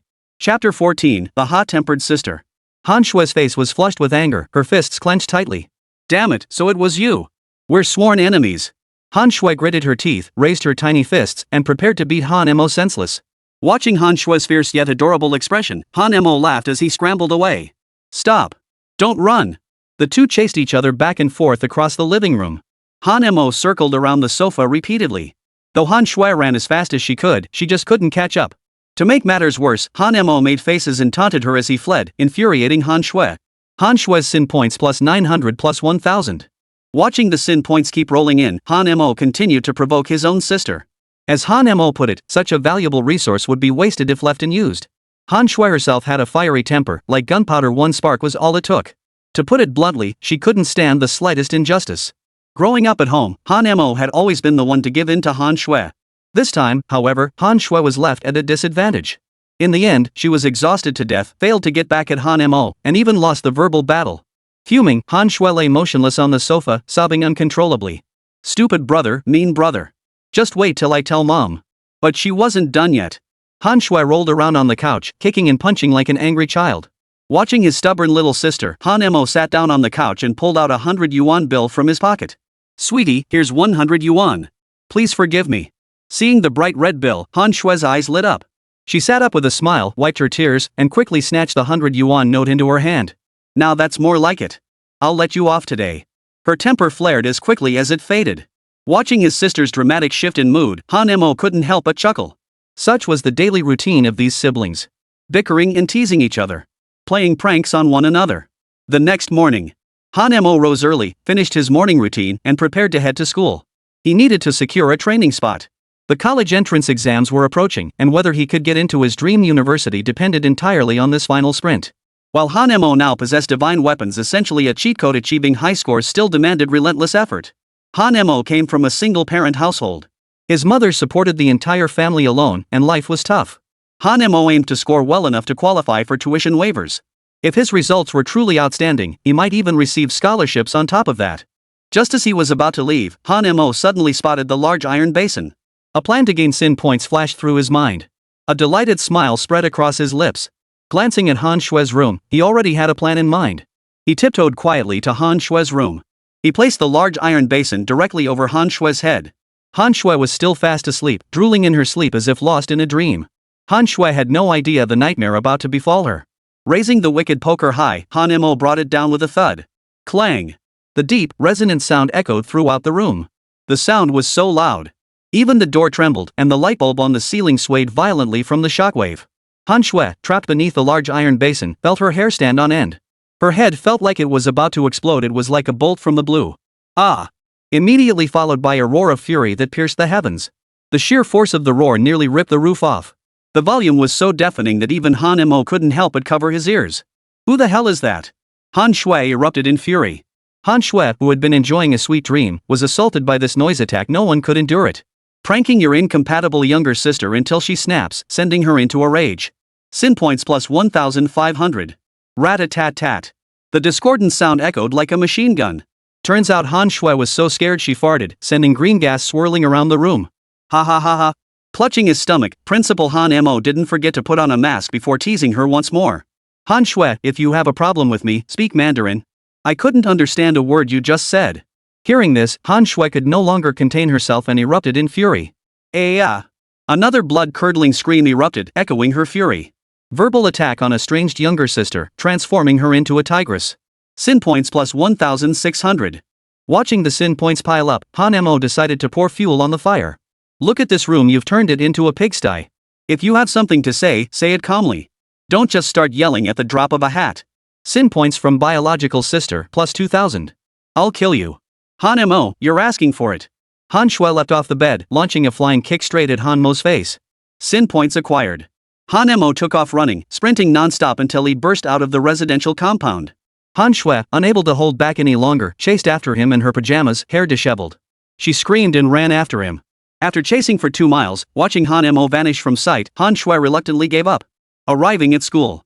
Changing into his combat uniform in the locker room, Han Mo headed to the simulation training room once ready. A familiar figure blocked his path. This woman was none other than Han Mo's girlfriend of 3 years, Chu Qinglian. Tilting her snow-white neck to deliberately expose the small hickey, Chu Qinglian smirked triumphantly, as if to say, see? Last night I was having fun with another man. You're not allowed in. I've already reserved this training session for my boyfriend, Chu Qinglian declared, her tone commanding. Damn it. That brainless again. Damn it, how the hell did I end up dating her for 3 years? It's killing me. Ha ha ha ha. Han Mo sneered coldly. Is that the guy I beat to a pulp last night? She stomped her foot in anger, turning her beautiful face away. I know you're trying to get my attention this way, but let me tell you we're already broken up. Even though my looks and figure have always stuck in your mind, I need to tell you something, I'm already someone else's girlfriend now. Don't try to keep me with this tactic, it won't work. I'm an incredibly pure and reserved girl. I absolutely won't get involved with other men while I'm in a relationship. I'm not the gold digger you imagine. I'm with Wang Chao not because of his talent, nor because his family is wealthy. Hearing this, Han Mo nearly threw up his breakfast. You lie to yourself, don't you? What gold digger would ever admit to being one? Playing the virtuous hypocrite while being a whore? Disgusting as hell. Please vote monthly, follow, bookmark, vote monthly. Chapter 15, Beating Up the Ex-Girlfriend. Seeing Han Mo remain silent, Chu Qinglian continued, please stop making things difficult for my boyfriend. What you're doing is truly despicable. Hearing this, Han Mo finally lost his temper. I didn't provoke him. He's your boyfriend, and he came looking for trouble with me. Get lost. Han Mo erupted in curses. Chu Qinglian froze in place. Impossible. After all these years together, Han Mo had always been completely devoted to me. Even in the hotel room, every position was entirely up to me. What's gotten into you today? You're actually starting to yell at me and getting impatient. No. He must be trying to get my attention this way. Oof. Men. Think little tricks like this can fool me? How naive. If you want to keep hooking up with me, just say so. Why resort to this? Blame it on my irresistible charm. Hypocrite. Don't try to keep me with this nonsense. It won't work. The more you do this, the more I despise you. Asshole, where the hell did you get your confidence? Smack. Han Mo, unable to bear it any longer, lashed out with a slap. His palm struck Chu Qinglian's face with a sharp crack. Half of Chu Qinglian's face instantly swelled, 5 fingerprints etched into her cheek. Her mind went blank. Stunned as if struck by lightning, Chu Qinglian froze in place, stiff as a board. She never imagined the man who had once catered to her every whim would strike her. Villain's note delivered a brutal blow to his ex-girlfriend of 3 years, causing her to doubt herself. Sin points plus 1,800. You hit me.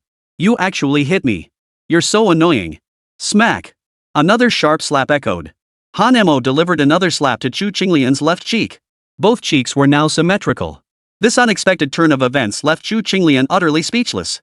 Villain's note: delivering a hard slap to your ex-girlfriend of 3 years, causing her to doubt herself. Sin points plus 2000. Tears welled in her eyes as Chu Qinglian sank into self-doubt. Why? Why did this happen? I used to keep many fish, and Han Mo never got angry. He was completely devoted to me. Even when I cheated on him, he dared not say a word. What's wrong with him now? Why won't he listen to me? Did I do something wrong? No, I haven't done anything wrong. Han Mo is the one in the wrong. He should just keep being my lapdog. Damn it! Get down on your knees and apologize right now, or I'll never speak to you again. Clenching her fists, Chu Qinglian screamed with heart-wrenching intensity. Well, that's just great. You'd better keep your word. With that, Han Mo walked into the training room and shut the door. He really didn't want to waste time on such a brainless woman. He couldn't fathom how his predecessor had managed to date this brain-dead, half-witted girl for 3 whole years. Leaving Chu Qinglian alone, flustered and adrift in midair. Now, she was plunged into deep self-doubt. Impossible. I specifically paid to attend a gold digger training course. Why aren't my seduction skills working? I used to have him wrapped around my finger with ease. My personal best was maintaining over 20 fish simultaneously without a hitch. My time management was rock solid. What the hell happened today? Damn it. If you're going to treat me like this, don't blame me. Picking up her phone, Chu Qinglian messaged Song Xiaoqian and Lu Minmin, arranging to meet at the library. School library. Chu Qinglian was sobbing uncontrollably, her tears streaming down her face. What happened? Who upset you? Song Xiaoqian pressed. Yeah, come on, tell us. What happened? Lu Minmin added urgently. But Chu Qinglian, a master of the dramatic, remained silent, wiping away tears as she pulled tissue after tissue from the box. Don't ask me, you two. It's all my fault for choosing the wrong person. I reap what I sow. Seeing Chu Qinglian so distraught, Song Xiaoqian clenched her fists. What happened exactly? Was it Wang Chao who upset you, or that bastard Han Mo? At that moment, Chu Qinglian removed her mask. Her entire face was swollen like a pig's head, her appearance utterly pitiful. The sight of her left both Song Xiaoqian and Lu Minmin startled. Lu Minmin, in particular, stumbled backward and fell to the floor. Holy, that's ugly. Ugly. After a moment of stunned silence, they demanded angrily, who did this? Tell me. I'll get revenge for you. It was Han Mo. What? What kind of man is that bastard? He actually hit a woman. I hate men who hit women more than anything in this world. Exactly. Han Mo looks so refined and cultured, yet he has violent tendencies. Chu Qinglian put on her mask and resumed her performance. Han Mo is worse than an animal. I was blind to date him for 3 years. But why did Han Mo hit you? Lu Minmin asked. Don't laugh at me, but it's because I broke up with him. Han Mo refused to accept it, but I insisted. He demanded compensation, so I asked how he wanted it. Han Mo insisted we go to a hotel one last time for one final wild night. He even bought all kinds of lingerie and other items for us. At this point, Chu Qinglian paused, thinking to herself, the truth is, I despised Wang Chao for being such a loser and wanted to hook up with him at a hotel. But how could I possibly agree to something like that? A pure woman like me would never cheat on Wang Chao by going to a hotel with another man. So I firmly rejected Han Mo. But I never imagined Han Mo would try to force himself on me. He just dragged me into the small grove. At this point, Chu Qinglian began crying again, tears streaming down her face like a weeping beauty. Thud. Song Xiaoqian slammed her fist on the table and leapt to her feet, seething with rage. Damn him. Men like that deserve to die. Lu Minmin, however, listened with rapt attention, clearly intrigued by what followed. She eagerly pressed. So you're saying he dragged you into the grove and then the two of you started, you know? How could that be possible? To protect my virtue, I fought back fiercely and didn't let Han Mo succeed. But in his rage, he slapped me twice. That's how I ended up looking like this pig's head. Hugging Chu Qinglian, Song Xiaoqian comforted her. It's okay, my dear sister. I'll avenge you. Whatever state Han Mo left you in, that's exactly how I'll beat him. A scumbag like that deserves no mercy. Seeing Song Xiaoqian ready to stand up for her, Chu Qinglian nodded tearfully. Then I'm counting on you. You're the only one who can help me now. Han Mo will definitely harass me again next time. Han Mo, you're dead meat. No matter how skilled you are, you're no match for Song Xiaoqian. She's the spokesperson for the divine. A flash of determination flickered in Chu Qinglian's eyes. Chapter 16, The Rise of Wang Chao.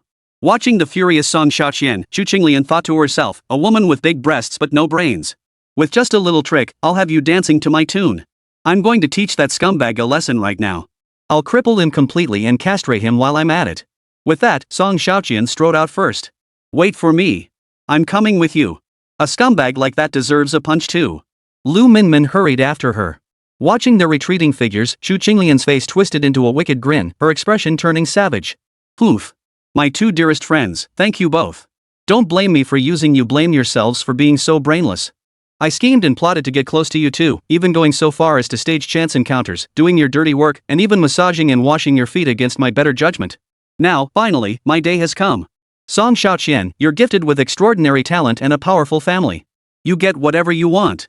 So many people adore you, why? What makes you think I, Zhu Qinglian, am any less than you? Someday, I will surpass you. Lu Mingmen, your father is the richest man in the county. A single handbag costs tens of thousands. Your family adores you, teachers and classmates adore you. Even though you're flat-chested, so many men write you love letters. I refuse to accept this. Zhu Qinglian's eyes burned crimson, her vision clouded by jealousy. Dean's office. The principal and homeroom teachers gathered for their routine meeting. Teachers, this year's students show remarkable talent. Especially at our school, we've even produced a divine messenger. Barring any surprises, Song Xiaoqian will be directly admitted to the Super God Academy. This is the most glorious achievement in our school's history. Finally, we can hold our heads high among schools in other major cities, Principal Lu Jiangwo said with a smile. Indeed, who would have thought a divine proxy would emerge from our remote little county? Judging from yesterday's battle, Han Mo is also quite impressive. Moreover, from sensing his spiritual fluctuations, he should be at the 5th level of the divine roaming realm. Han Mo is truly a prodigy. Without divine recognition, he reached divine roaming realm level 5 with just a fire poker. His talent is undeniable. It's just a pity he lacks divine endorsement. Who knows what path he'll take in the future, sighed Han Mo's homeroom teacher. Han Mo is certainly a promising talent. Though he hasn't gained divine recognition, I believe his future accomplishments will be quite remarkable. Just then, the dean of students strode into the conference room with a wide grin. Principal Lu, all homeroom teachers, great news. Great news. Seeing the principal so excited, Principal Lu Jiangwo smiled and asked, Principal Wang, what happened? You're so happy. Is your wife pregnant? This news is even more thrilling than my wife being pregnant. Director Wang clenched his fists, unable to contain his excitement. Then tell us quickly. Let us share in your joy. Wang Chao, who was defeated by Han Mo yesterday, has bounced back with a vengeance. His strength has surged dramatically, and he's even acquired Hades' forbidden divine technique, soul stripping. His power level shot straight from divine roaming realm level 1 to level 7. That kind of improvement is terrifying. In all my years of teaching, aside from that prodigy Song Xiaoqian, I've never seen anyone as formidable as Wang Chao. Hearing this, all the teachers froze in shock. Even Principal Lu Jiangwo, known for his extensive experience, gaped in disbelief. Then, Principal Lu Jiangwo's excitement surged, such an extraordinary occurrence. So, this means our school has 2 students who can enter the Super God Academy this year. This is truly a tremendous blessing. Good heavens! Did I hear that correctly? Wang Chao's homeroom teacher exclaimed, grinning widely. Hades' forbidden divine technique is truly terrifying. It seems Wang Chao is a man of destiny. Despite being beaten so badly, he's once again gained the favor of Hades. He's bound to achieve great things in the future. Since our school's founding, no one has ever been admitted to the Super God Academy. This time, our school will finally avoid being disbanded. The teachers, including the principal, felt immensely encouraged. They all broke into joyful smiles. This middle school had been slated for closure and demolition by the Ministry of Education due to consistently poor student performance in recent years. But the principal and teachers had grown attached to the school and were unwilling to leave. The ministry's condition for saving the high school was that at least one student must gain admission to the Super God Academy. Now, not only did they have Song Xiaoqian, a divinely recognized prodigy, but Wang Chao had also emerged. All the teachers breathed a sigh of relief. With this development, the high school they had pinned their hopes on would finally be spared demolition. Principal, I propose enrolling Wang Chao into the special admissions class and investing significant resources to cultivate him fully, suggested the head of academic affairs. Agreed. From now on, have Wang Chao train alongside Song Xiaoqian. This will facilitate their academic exchange and help them enhance their abilities more effectively. Alright, I'll make the arrangements immediately. While I'm at it, spread this good news so the other students can share in the joy. Rushing into the broadcast room, the academic director's mouth was as unstoppable as an AK-47. Grabbing the microphone, he began his announcement. Attention all students, attention all students. Good morning, everyone. I now have some wonderful news to announce. Wang Chao has mastered a forbidden divine technique, achieving a 6th-level advancement. He is hereby admitted to the special talent class on an exceptional basis. Upon hearing this, everyone was stunned. This unexpected turn of events left everyone speechless. They looked at each other, seemingly unable to comprehend what had just happened. Li Ergu was speechless, his mouth agape for a long moment. Finally, he shook his head. Is this real? I don't believe it. The scene left Wang Erlong utterly shocked. His eyes widened in terror as he stood frozen in place, unable to move. Did I hear that right? Is this the same Wang Chao who got beaten to a pulp by Han Mo yesterday? That's him. Word is this kid hit rock bottom and bounced back, turned misfortune into fortune. Not only did he survive the beating unscathed, but he even caught the eye of Hades, the lord of the underworld. Talk about stepping in dog. Damn it. What kind of luck is that? Why doesn't something like that ever happen to me? Keep it down, everyone. Wang Chao is coming. Don't let him hear us. After the warning, the students fell silent. At that moment, Wang Chao lifted his arrogant little head, eyes fixed on the sky, chin jutting out as if daring someone to punch him. Several underlings trailed behind him. Having heard that Wang Chao had risen 6 ranks in a row, these guys willingly acted as his foot soldiers. Once someone gains power, sycophants inevitably multiply. And Wang Chao thoroughly relished this feeling, as it fed his vanity. Chapter 17, Facing the Top Talent of the Recommended Class. Training was moderate. Han Mo was undergoing high-intensity training. Sweat drenched his clothes, and the strands of hair hanging over his forehead dripped like 3 ice pops. The intense regimen fully unleashed his body's potential, activating every inch of muscle. Regulating his breath, Han Mo swung a punch at the testing device on the wall. Clang! The strength tester emitted a series of sounds. 2,300 kilograms. Seeing that number, Han Mo was startled himself. He hadn't expected his strength to increase so dramatically. Holy crap! The power boost from the fire eye is way too strong. Han Mo felt every inch of his muscles pulsing with vitality. The increase in level was essentially an enhancement of spiritual power. That's why even divine messengers possess relatively weak physical strength. However, the growth of spiritual power does nourish the physical body. But cases like Han Mo's, where such a massive increase in spiritual power is accompanied by such formidable physical strength, are extremely rare. Stripping off his shirt, Han Mo examined himself in the mirror. He noticed every muscle on his body had grown noticeably firmer and more defined. Especially the 8 defined abdominal muscles. They were exceptionally pronounced. With just my physical strength alone, I should be able to defeat opponents of equal rank, Han Mo concluded. Just as Han Mo prepared to do 800 weighted push-ups, a loud clang echoed through the room. The training room door was kicked open. He turned to see 2 women in athletic wear charging toward him, radiating an overwhelming aura. The one leading the charge had a pair of ample breasts bouncing up and down, tracing exquisite arcs through the air. Han Mo narrowed his eyes, recognizing the 2 women. Song Xiaoxian, what's she doing here? Song Xiaoqian and Lu Minmin, who had just burst in, also caught sight of Han Mo, shirtless. Though Song Xiaoqian had been furious moments before, her pupils dilated slightly at the sight of Han Mo's perfectly sculpted physique. He's got a pretty good build. Lu Minmin, trailing behind, couldn't help but wipe away a drool. Top notch. Looks rock hard. Admiration aside, Lu Minmin whispered a warning. Xiaoqian, don't let his looks fool you. That guy's a total jerk. Don't forget why we're here, to get revenge for our bestie. Song Xiaoqian nodded. Don't worry. No matter what tricks he pulls today, I'm going to beat the crap out of him. It's all up to you then. Seeing Song Xiaoqian's hostile demeanor, Han Mo frowned. What was this brainless bimbo running around for now? Surely she wasn't planning to stick her nose in Chu Qinglian's business again? Ignoring the 2 women, Han Mo began doing one-handed push-ups. As sweat trickled down his body, Han Mo's physique stretched taut during the push-ups, each defined muscle showcasing his masculine essence. Witnessing this, Song Xiaoqian gritted her teeth. The feeling of being ignored filled her with intense displeasure. Ding! Ignoring the school's top beauty and top genius, causing her anger, sin points plus 50. Striding forward, Song Xiaoqian demanded, as a man, you actually hit a woman? Don't you feel ashamed? You better give me a reasonable explanation, or else I won't let you off the hook. As she spoke, Song Xiaoqian unleashed terrifying power. Her body moved without wind, her clothes and hair billowing from the force she generated. This was the power of a divine spokesperson, truly terrifying. Most crucially, Song Xiaoqian had already reached the divine void realm. As her divine power surged, she grew increasingly sacred, even her pure eyes sharpening with intensity. Behind her, a bright, full moon began to appear faintly.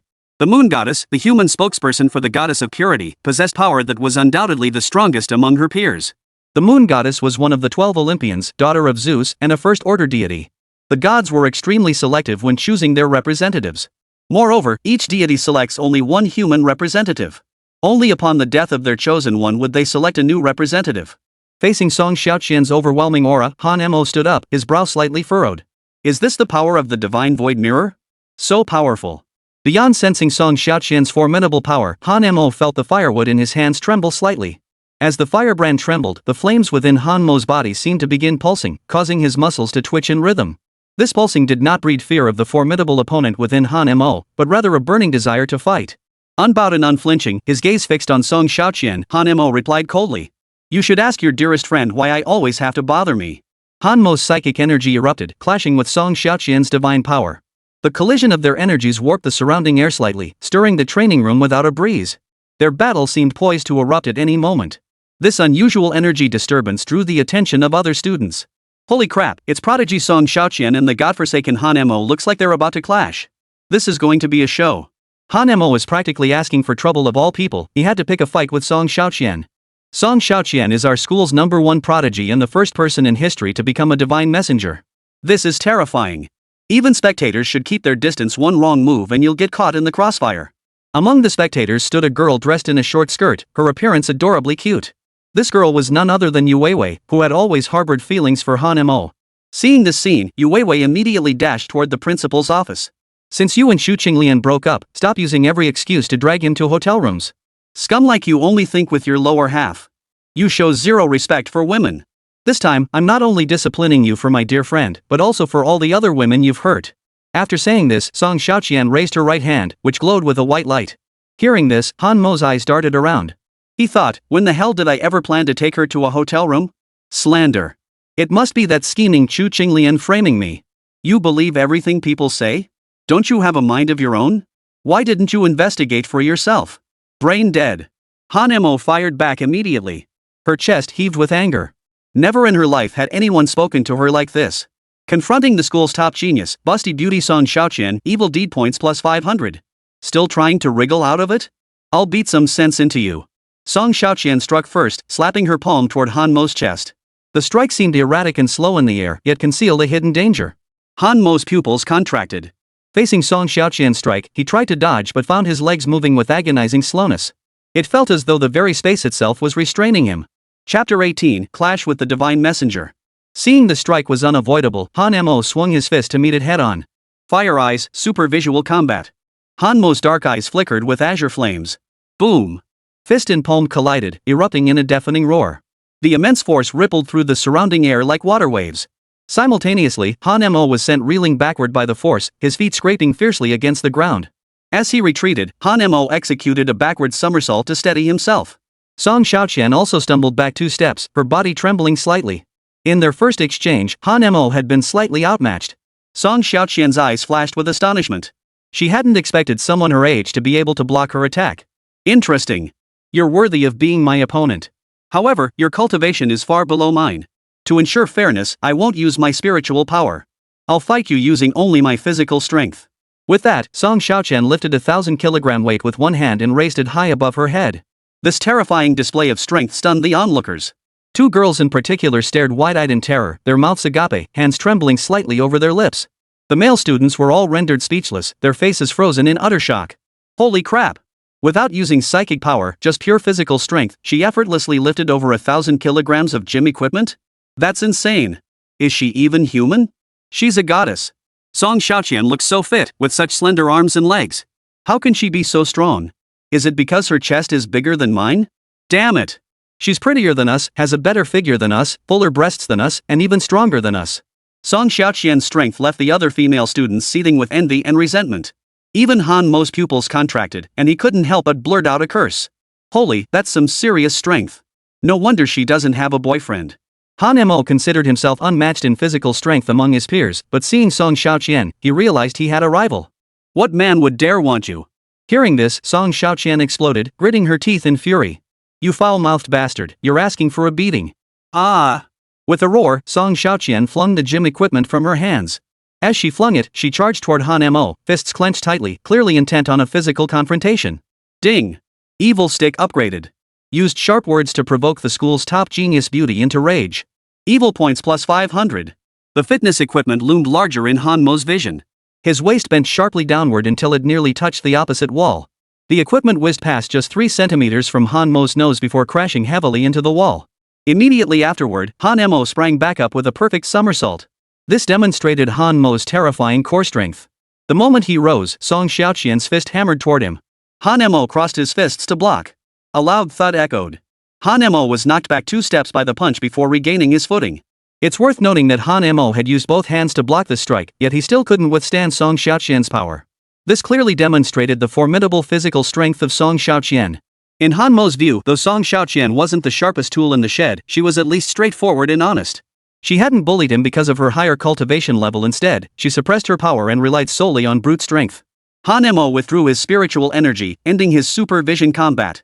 Song Xiaoqian's gaze remained resolute as she pressed her attack. Han Mo blocked her strikes while seeking openings to counterattack. Fist for fist, kick for kick, the exchange intensified. Every blow landed with brutal impact, sending shivers down the spines of the surrounding spectators. However, throughout this battle, Han Mo was constantly on the defensive, forced back repeatedly. He was even slammed into the wall by a single punch.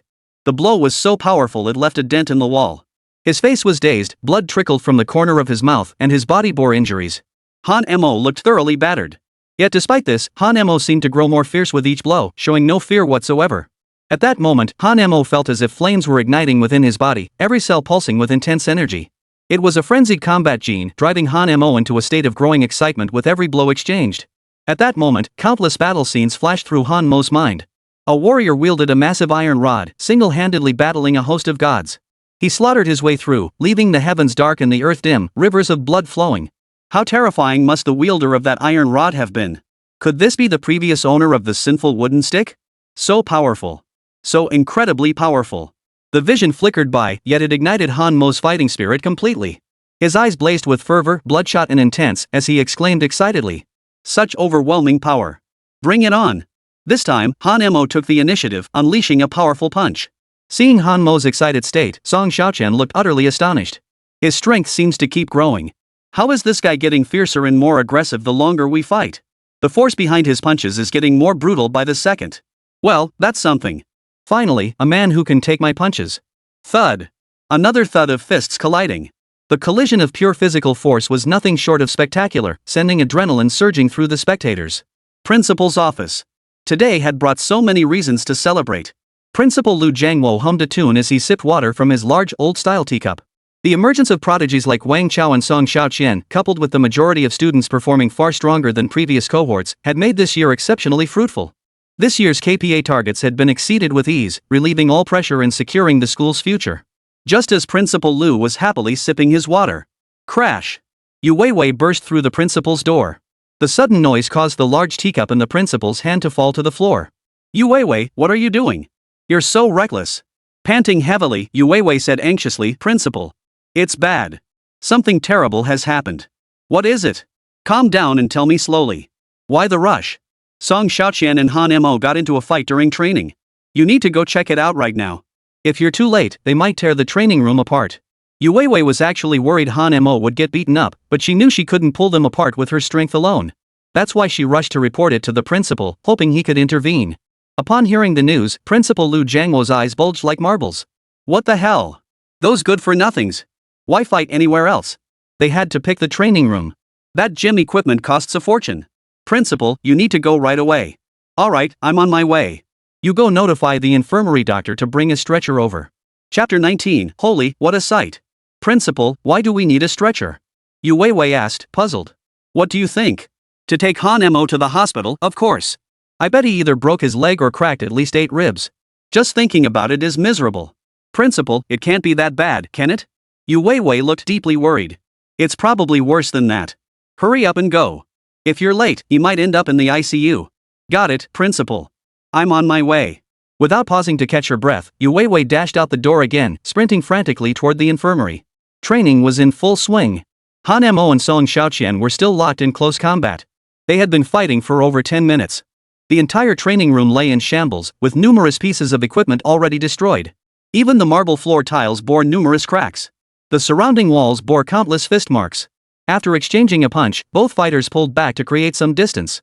Sweat now beaded on both their foreheads. Han Mo, in particular, was gasping for breath, frantically drawing in oxygen. His chest and abdomen rose and fell in unison, pulsing with the rhythm of his entire musculature. The intense battle left Han Mo increasingly battered, yet he felt his strength growing, his body's latent potential unleashed. He had transitioned from being overwhelmed earlier to gradually matching Song Xiaoqian blow for blow. This rapid growth even made Song Xiaoqian feel an unprecedented sense of crisis. Staring at Han Mo, whose fighting spirit remained undiminished, Song Xiaoqian found herself unable to comprehend the man before her. Damn it, why is he improving so fast?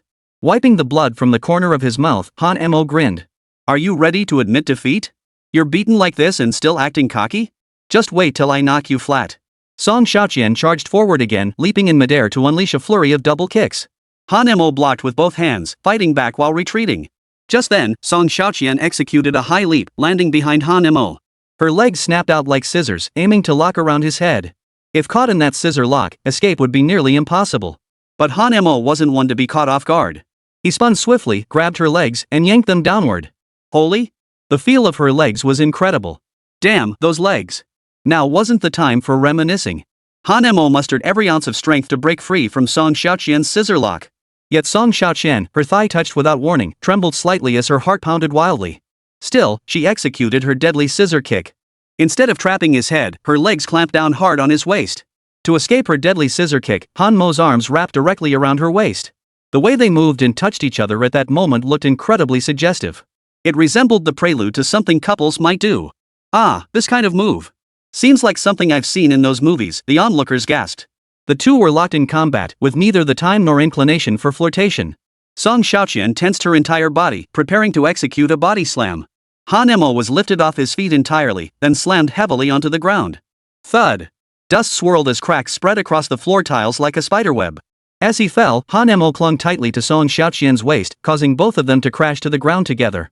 However, it was Han Mo who made contact with the floor. The impact sent searing pain through his back, yet his head and face struck something soft and springy. His head bounced back and forth like a balloon, being bounced around. What the hell was this bouncy, springy thing? It felt like he'd smacked into two giant balloons. As Han Mo lay there in frustration, he slowly opened his eyes. The moment he focused, his eyes widened so wide they looked like donkey balls. Holy! Spectacular! Absolutely spectacular! So big! So white! So... Han Mo was at a loss for words, utterly speechless. If I were to dive headfirst into this thing, it'd probably suffocate me. The close-up view still startled Han Mo. He knew Song Xiaoqian was a bombshell with a killer figure, but he hadn't expected the up-close view to be this mind-blowing. Not only were they incredibly full, but their shape resembled perfectly round steamed buns, utterly flawless, without a hint of sag. Han Mo felt as if he'd been knocked off his feet, and the pain suddenly faded. Such colossal curves swaying before his eyes made Han Mo's breathing grow ragged. At that moment, Song Xiaoqian also felt a certain pressure. She even sensed the heat of Han Mo's breath on her skin, causing her flawless cheeks to flush instantly, turning as rosy as a ripe autumn apple pink with a hint of crimson. Damn it! What are you doing, you scumbag? I'll kill you! Get away from me! Song Xiaoqian exploded. Villain alert, infuriated the genius girl Song Xiaoqian, sin points plus 2000. Spreading his arms wide, Han Mo explained helplessly, I didn't do anything. You're the one clamping your legs around my waist, not letting me move. Listen, woman, if you like me, just say so. Why make it so obvious?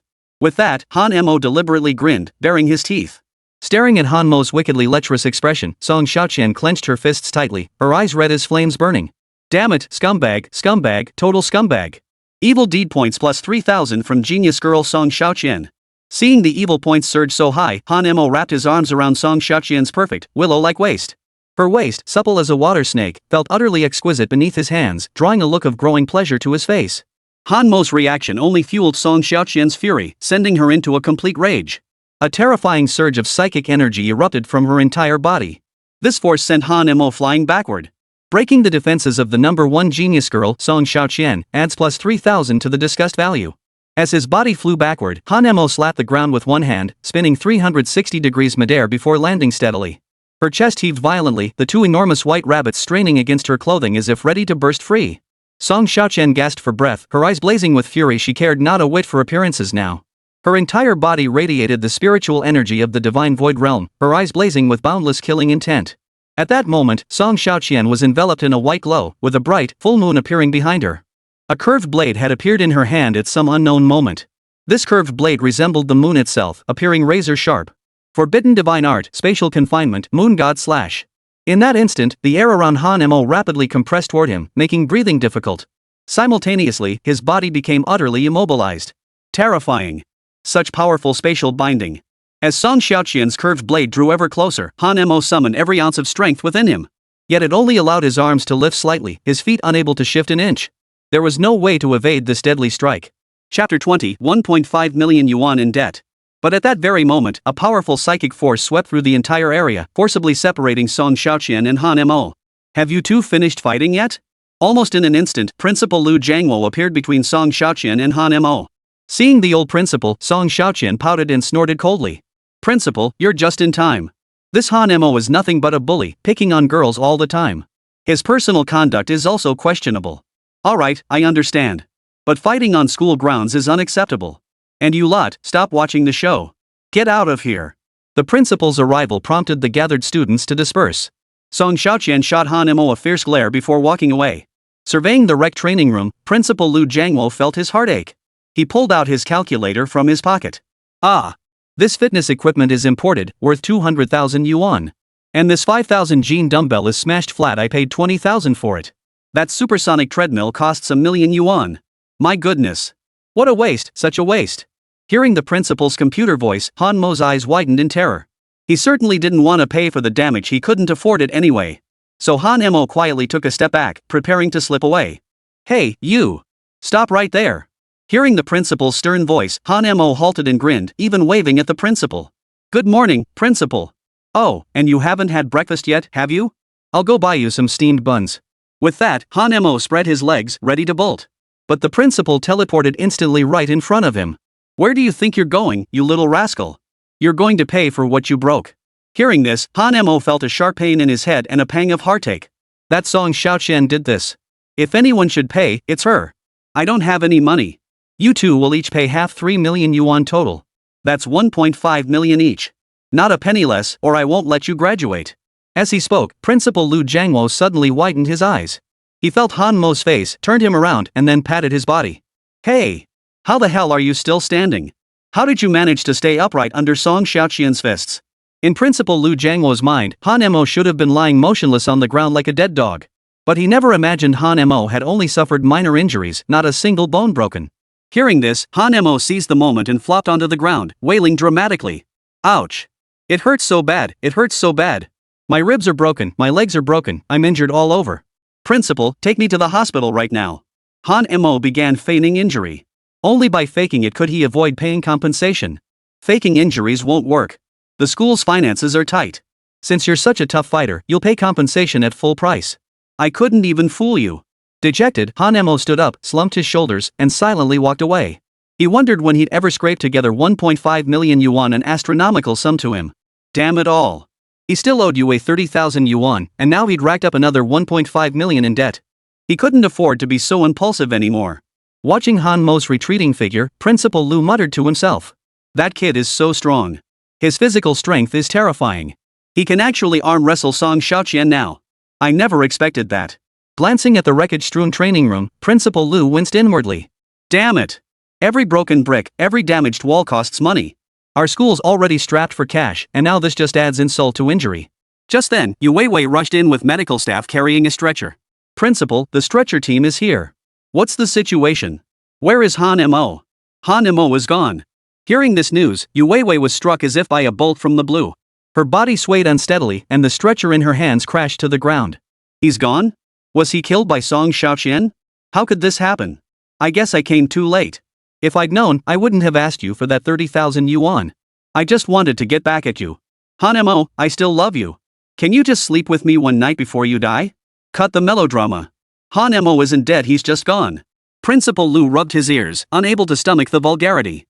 Principal, which hospital did they take Han Mo to? That kid only got some superficial injuries. He didn't go to the hospital. That's great.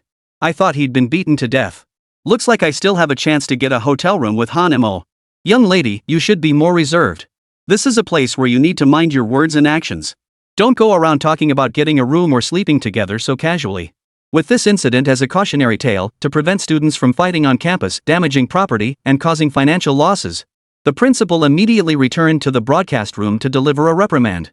His primary target was Han Mo, and both Han Mo and Song Xiaoqian received punishment. Both of them would have to pay the price for damaging school property. Upon hearing this news, students who had previously held grudges against each other now kept quiet, no longer daring to fight elsewhere on campus. This was because a significant portion of them had now gained divine recognition. Their strength had increased dramatically. If they fought at full strength, their destructive power would be immense. However, this 1.5 million was mere pocket change to Song Xiaoqian, a trifling sum. For Han Mo, however, it was an astronomical sum. Back in the classroom, Han Mo slumped dejectedly in his seat. The thought of paying a 1.5 million yuan fine left him utterly disheartened. The only silver lining from this battle was that Han Mo's physical strength had significantly increased. Han Mo believed this might be due to the fire eyes only providing a temporary boost to his physical strength rather than a permanent enhancement. The intense combat experience and the relentless pressure from Song Xiaoqian had fully unlocked the latent potential of his physical strength. Just then, his best buddy Zhou Tao walked over and casually sat beside him. What happened? How did you end up fighting Song Xiaoqian? And now you're fined 1.5 million? Zhou Tao slung his arm around Han Mo's shoulder and whispered. It's all Song Xiaoqian's fault. She came looking for trouble without any reason. That brainless bimbo must have been stirred up by Chu Qinglian, Han Mo said through gritted teeth. Bro, I told you so. That woman Chu Qinglian was trouble from the start. I warned you to stay away from her, but you wouldn't listen. Now look what happened. Got what you deserved, huh? Don't listen to your brother and you'll pay the price later. And that Chu Qinglian dumped you the moment she hooked up with some rich guy.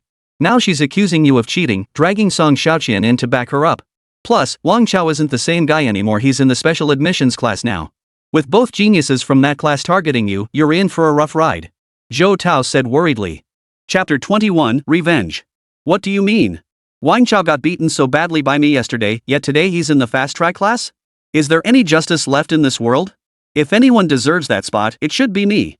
Han Mo asked in confusion. Earlier, Han Mo hadn't heard the school's announcement over the PA system in the training room. You don't know? That Wang Chao must have gotten incredibly lucky. He gained the favor of Hades, king of the underworld, and jumped 6 levels at once. He's now a level 7 divine roaming realm powerhouse. Most importantly, he acquired a terrifying forbidden divine technique, soul stripping. I looked it up. Hades' forbidden divine technique is even higher tier than Song Xiaoqian's moon goddess forbidden divine technique. Holy, this is happening?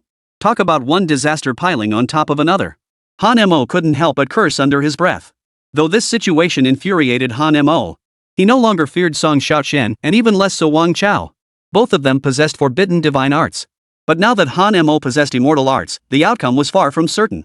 Most crucially, Wang Chao was only at the 7th level of the Divine Roaming Mirror, while Han Mo had already reached the 8th level of the Divine Roaming Sutra. Moreover, Wang Chao and his kind needed to practice breathing techniques daily to advance their cultivation. Han Mo, however, needed none of that hassle.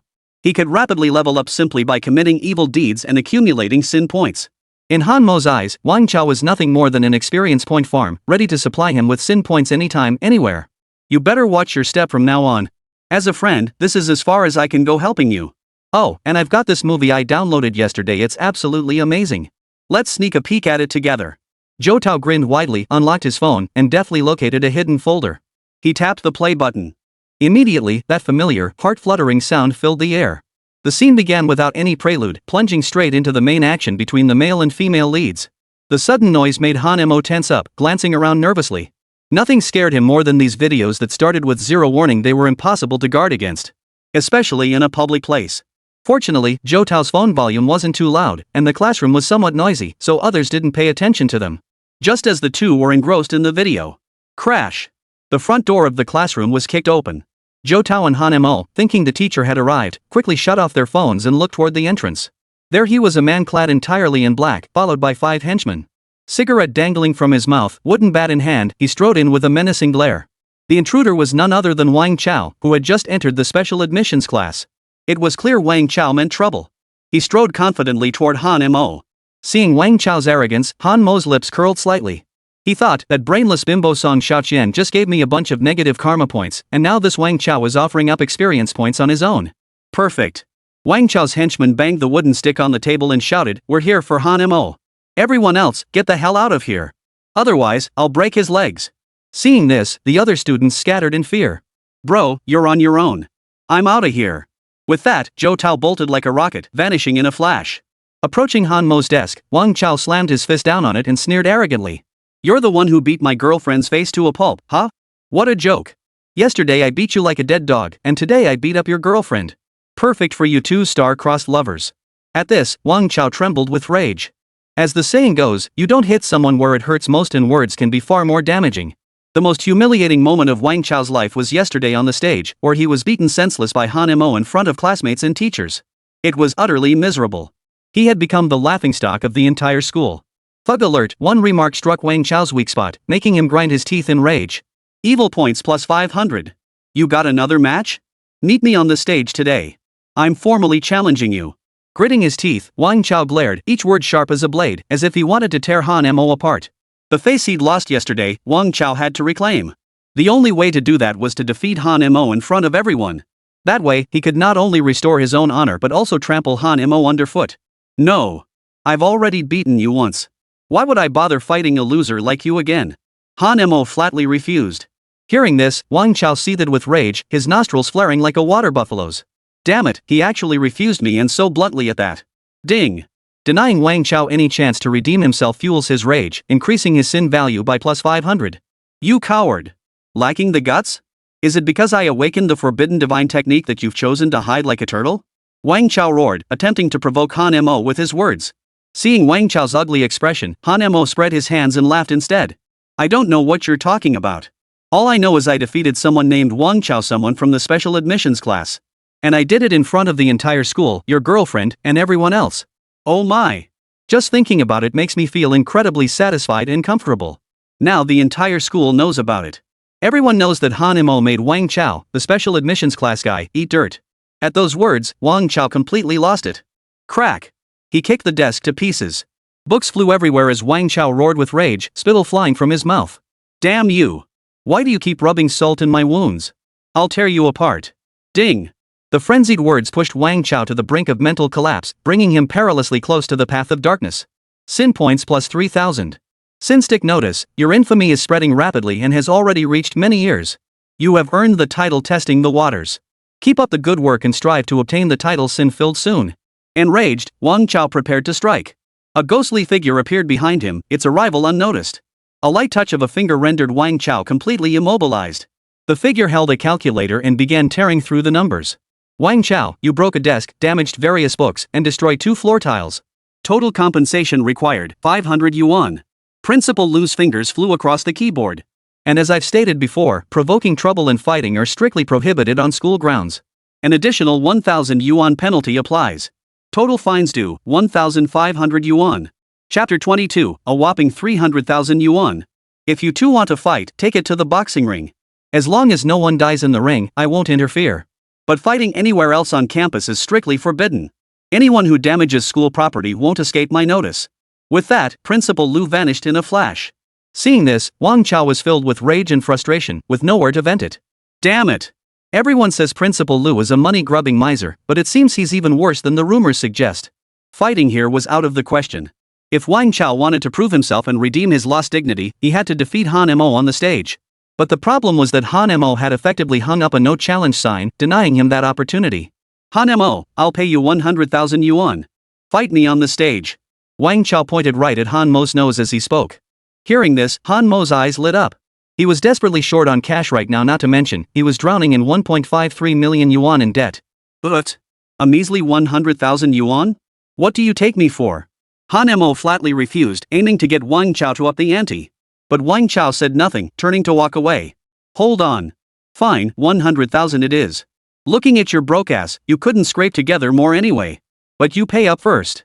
Hearing this, Wang Chao snorted coldly, I know you're broke. Caught you by the throat, huh? Fine. I'll scan your QR code right now. Han Mo opened his QR code. A ding sounded. 100,000 yuan transferred instantly. Money's yours. Now let's head to the ring. 1 round, winner takes all? Wang Chao couldn't wait to show off his skills. I don't have time now. Let's talk about it later. Goodbye. Han Mo waved his hand dismissively, as if shooing away a dog, trying to get rid of them. You little punk, you're going back on your word and breaking your promise? Don't put words in my mouth. We'll meet on the arena floor in 3 months. What the hell? 3 months? We'll all be graduated by then. Where the hell am I gonna find you? I only agreed to a duel, not when it happens. If you want it sooner, that'll cost extra. Hearing this, Wang Chao felt thoroughly toyed with, like a dog being led around on a leash. Ding! Treating Wang Chao like a monkey to provoke his anger, evil points plus 1,000.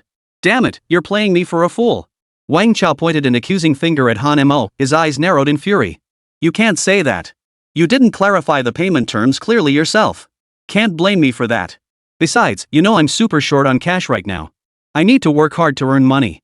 When would I have time to spar with you on the stage? Fine, I concede this round. Wang Chao gritted his teeth as he spoke. I'll add another 100,000. You must fight me on the arena within 3 days. It has to be 200,000. Otherwise, I'm not fighting. And I'm not giving back the other 100,000 either. Teasing Wang Chao, sin points plus 1,000. The thought of losing 100,000 yuan made Wang Chao grit his teeth and stomp his foot. He scanned the QR code again and paid another 200,000 yuan. This time, however, Wang Chao had learned his lesson. While scanning the QR code, he added a note specifying the fight date, location, and stipulating that if the opponent backed out, the money must be refunded. With a smug grin, Han Mo pocketed a cool 300,000 yuan effortlessly. See you on the day after tomorrow at the ring. Thanks for the 300,000. After spewing a string of threats, Wang Chao stormed off with his henchmen. Watching Wang Chao storm off in anger, Han Mo couldn't help but chuckle to himself. Who would have thought this Wang Chao wasn't just my experience farm, but also a money-making machine? Today alone, he'd racked up a ton of negative karma points off Wang Chao, plus another 300,000 yuan. It was quite the satisfying haul. Amidst the joy, Han Mo suddenly remembered something. Something's off. Wang Chao felt really strange today. His eyes were as fierce as ever, but they seemed even more hollow, devoid of any sparkle, like those of a dead man. But he's clearly alive and well, and his strength has even increased. Could it be my imagination? Ever since gaining the fire eyes, my insight feels far sharper than before, and my perception has grown exceptionally powerful. What's really going on here? Forget it. I won't dwell on it. It must be my imagination. During his earlier conversation with Wang Chao, Han Mo had already sensed something amiss. Just then, the broadcast announced the next ranked match. The next matchup is Han Mo from Class 2, Year 3, the school's top prodigy who single-handedly defeated Wang Chao from the special admissions class versus Chao Yanyan from Class 18, Year 3, the renowned genius girl. Now, whenever anyone mentioned Han Mo, they knew he had defeated Wang Chao from the special admissions class. It could be said that Wang Chao had been utterly branded with shame. This was precisely why Wang Chao was so desperate to redeem himself and salvage his reputation. Every time Han Mo steps into the arena, the broadcast will announce his defeat. The two students are requested to prepare. Proceed to the stage in 5 minutes. Failure to appear will be considered forfeiture. Hearing the announcement, Han Mo composed himself and strolled toward the stadium. The school's ranking battles were held on a stage erected in the center of the 1,000-seat stadium. Han Mo was definitely going to participate in the ranking battles. After all, winning just one match would earn him 2 bottles of energy potions. Though he had no use for them himself, each potion sold for 40,000 yuan. Winning 2 matches a day meant 160,000 yuan. Nothing made money faster than ranking matches. Of course, the energy potions were subsidized by the state, all for the purpose of selecting and cultivating talent. The stadium. Han Mo walked onto the stage, one hand in his pocket, the other dragging a fire poker, striding forward with an air of utter indifference as all eyes were on him. As Han Mo ascended, thunderous cheers erupted from the crowd. Soon after, Chao Yanyan also stepped onto the stage. Looking at the gentle-looking girl with long hair before him, Han Mo rubbed his temples. She looks so gentle. How am I supposed to bring myself to hurt her? Begin, the referee commanded. Han Mo stood motionless. He had no intention of finishing her off with a single strike. Instead, he planned to engage in a prolonged battle to hone his combat skills and gain familiarity with various techniques. The reason was simple. In this era of divine descent, humans recognized by the gods might receive special abilities bestowed by them. These divine abilities were ranked into tiers, 369. Recognition by different gods yielded different unique abilities. For instance, recognition by Hades, Lord of the Underworld, grants you skills unique to Hades. This skill is exclusive to those recognized by Hades. Individuals acknowledged by other deities cannot learn it nor master it. Chapter 23, Wang Chao begins to show off. Thus, this system gives rise to numerous unique and extraordinary abilities. For instance, Wang Chao's soul stripping is an exceptionally powerful and unpredictable offensive skill. Song Xiaoqian's spatial confinement directly immobilizes the body, rendering the target helpless and turning them into a stationary target. These are all formidable, forbidden divine arts. Each forbidden divine technique possesses unique characteristics and is utterly unpredictable. Only a select few possess forbidden divine arts. Most individuals possess only ordinary divine-specific skills. However, some skills, though not forbidden divine arts, proved remarkably effective in combat, even rivaling forbidden divine arts in power. Of course, such instances were exceedingly rare. Almost 1 in 10,000. Seeing Han Mo remain motionless, Chao Yanyan wielded the soul-severing sword and darted across the stage with her eerily swift footwork. Seeing this, Han Mo's pupils contracted. Chao Yanyan's speed was astonishingly fast, leaving only blurred after-images visible. Chao Yanyan's special ability resembles the principal's instant teleportation. But her technique isn't refined enough yet, her speed is still too slow. Principal Lu Jiangwo's ability was also rapid movement. However, Principal Lu's movement speed was exceptionally fast, nearly impossible to track with the naked eye. In truth, Principal Lu didn't truly teleport either. His speed was simply so immense that even those at the Divine Roaming Realm or Divine Void Realm found it difficult to discern his figure in motion. Given Chao Yanyan's movement speed, Han Mo could still block her attacks even without activating his super long-range combat mode. The audience below the stage was filled with immense anticipation for this battle. Chao Yanyan won 2 consecutive matches yesterday, and Han Mo also won 2 straight. I wonder how this fight will turn out. I think Han Mo will definitely lose. He's just a discarded divine artifact user. Winning 2 matches is already impressive for him. True. Even if Han Mo leveraged his past talent to secure temporary victories, without divine recognition, his ceiling won't be high. I doubt he'll ever reach the divine void realm. Makes sense. Everyone nodded in agreement. On the arena stage, Chao Yanyan charged forward wielding the soul-severing sword.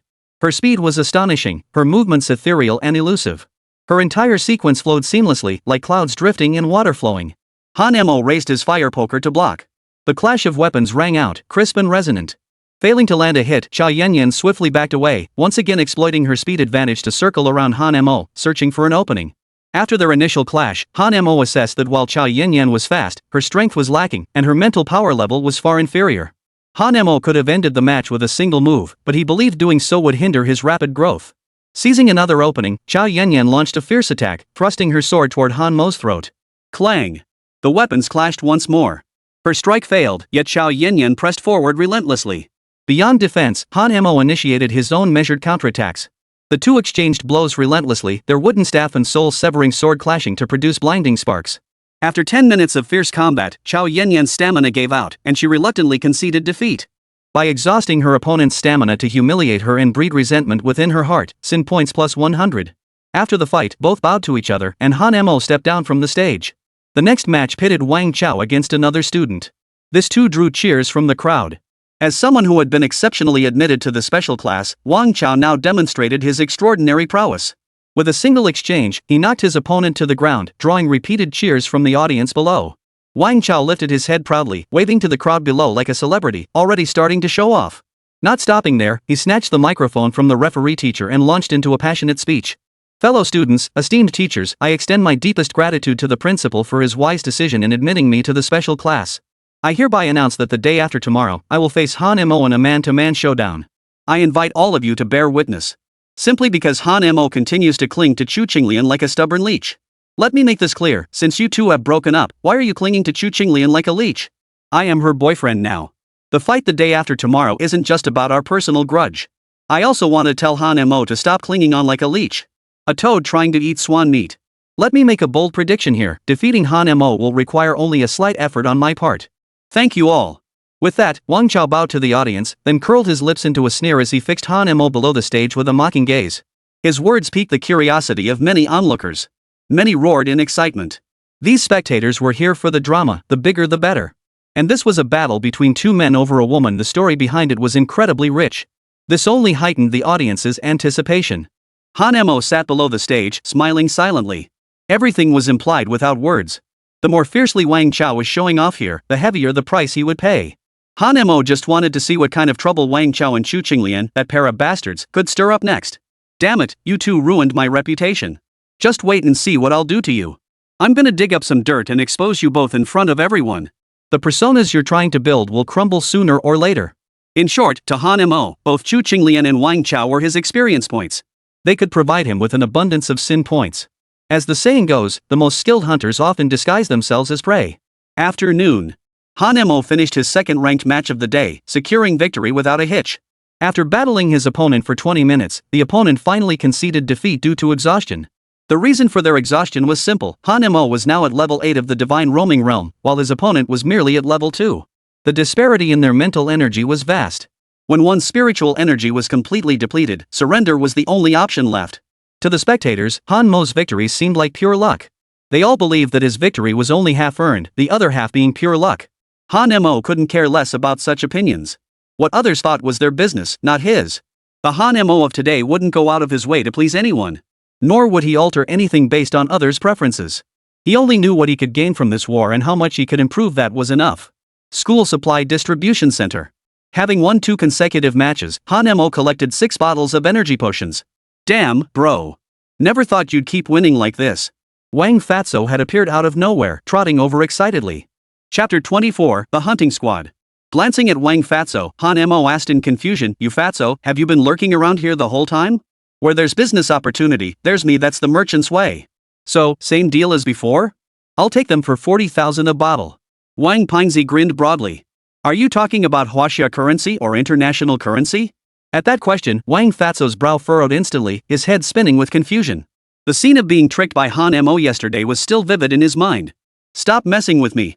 Right now, the exchange rate between Huaxia currency and international currency is almost 1:1. There's no difference. Besides, I know you owe the school 1.5 million and need cash badly.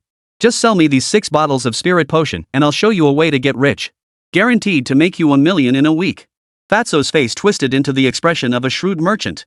Who are you trying to fool? If it were that easy, you'd be doing it yourself instead of telling me. As the saying goes, if farming could make you rich, farmers wouldn't even be tilling the soil. In this world, certain privileges, special positions, and exclusive channels aren't meant for ordinary people. Yet they always create these special opportunities under the guise of helping farmers, claiming they're reserved for them. I want that money, but I don't have the skills. You're clearly capable. You've won 4 ranked matches in a row. You'd be perfect for it. Tell me more. Han Mo was indeed short on cash. Another way to earn money sounded good. If it wasn't legit, he could always just not go. Ever heard of the hunting squad?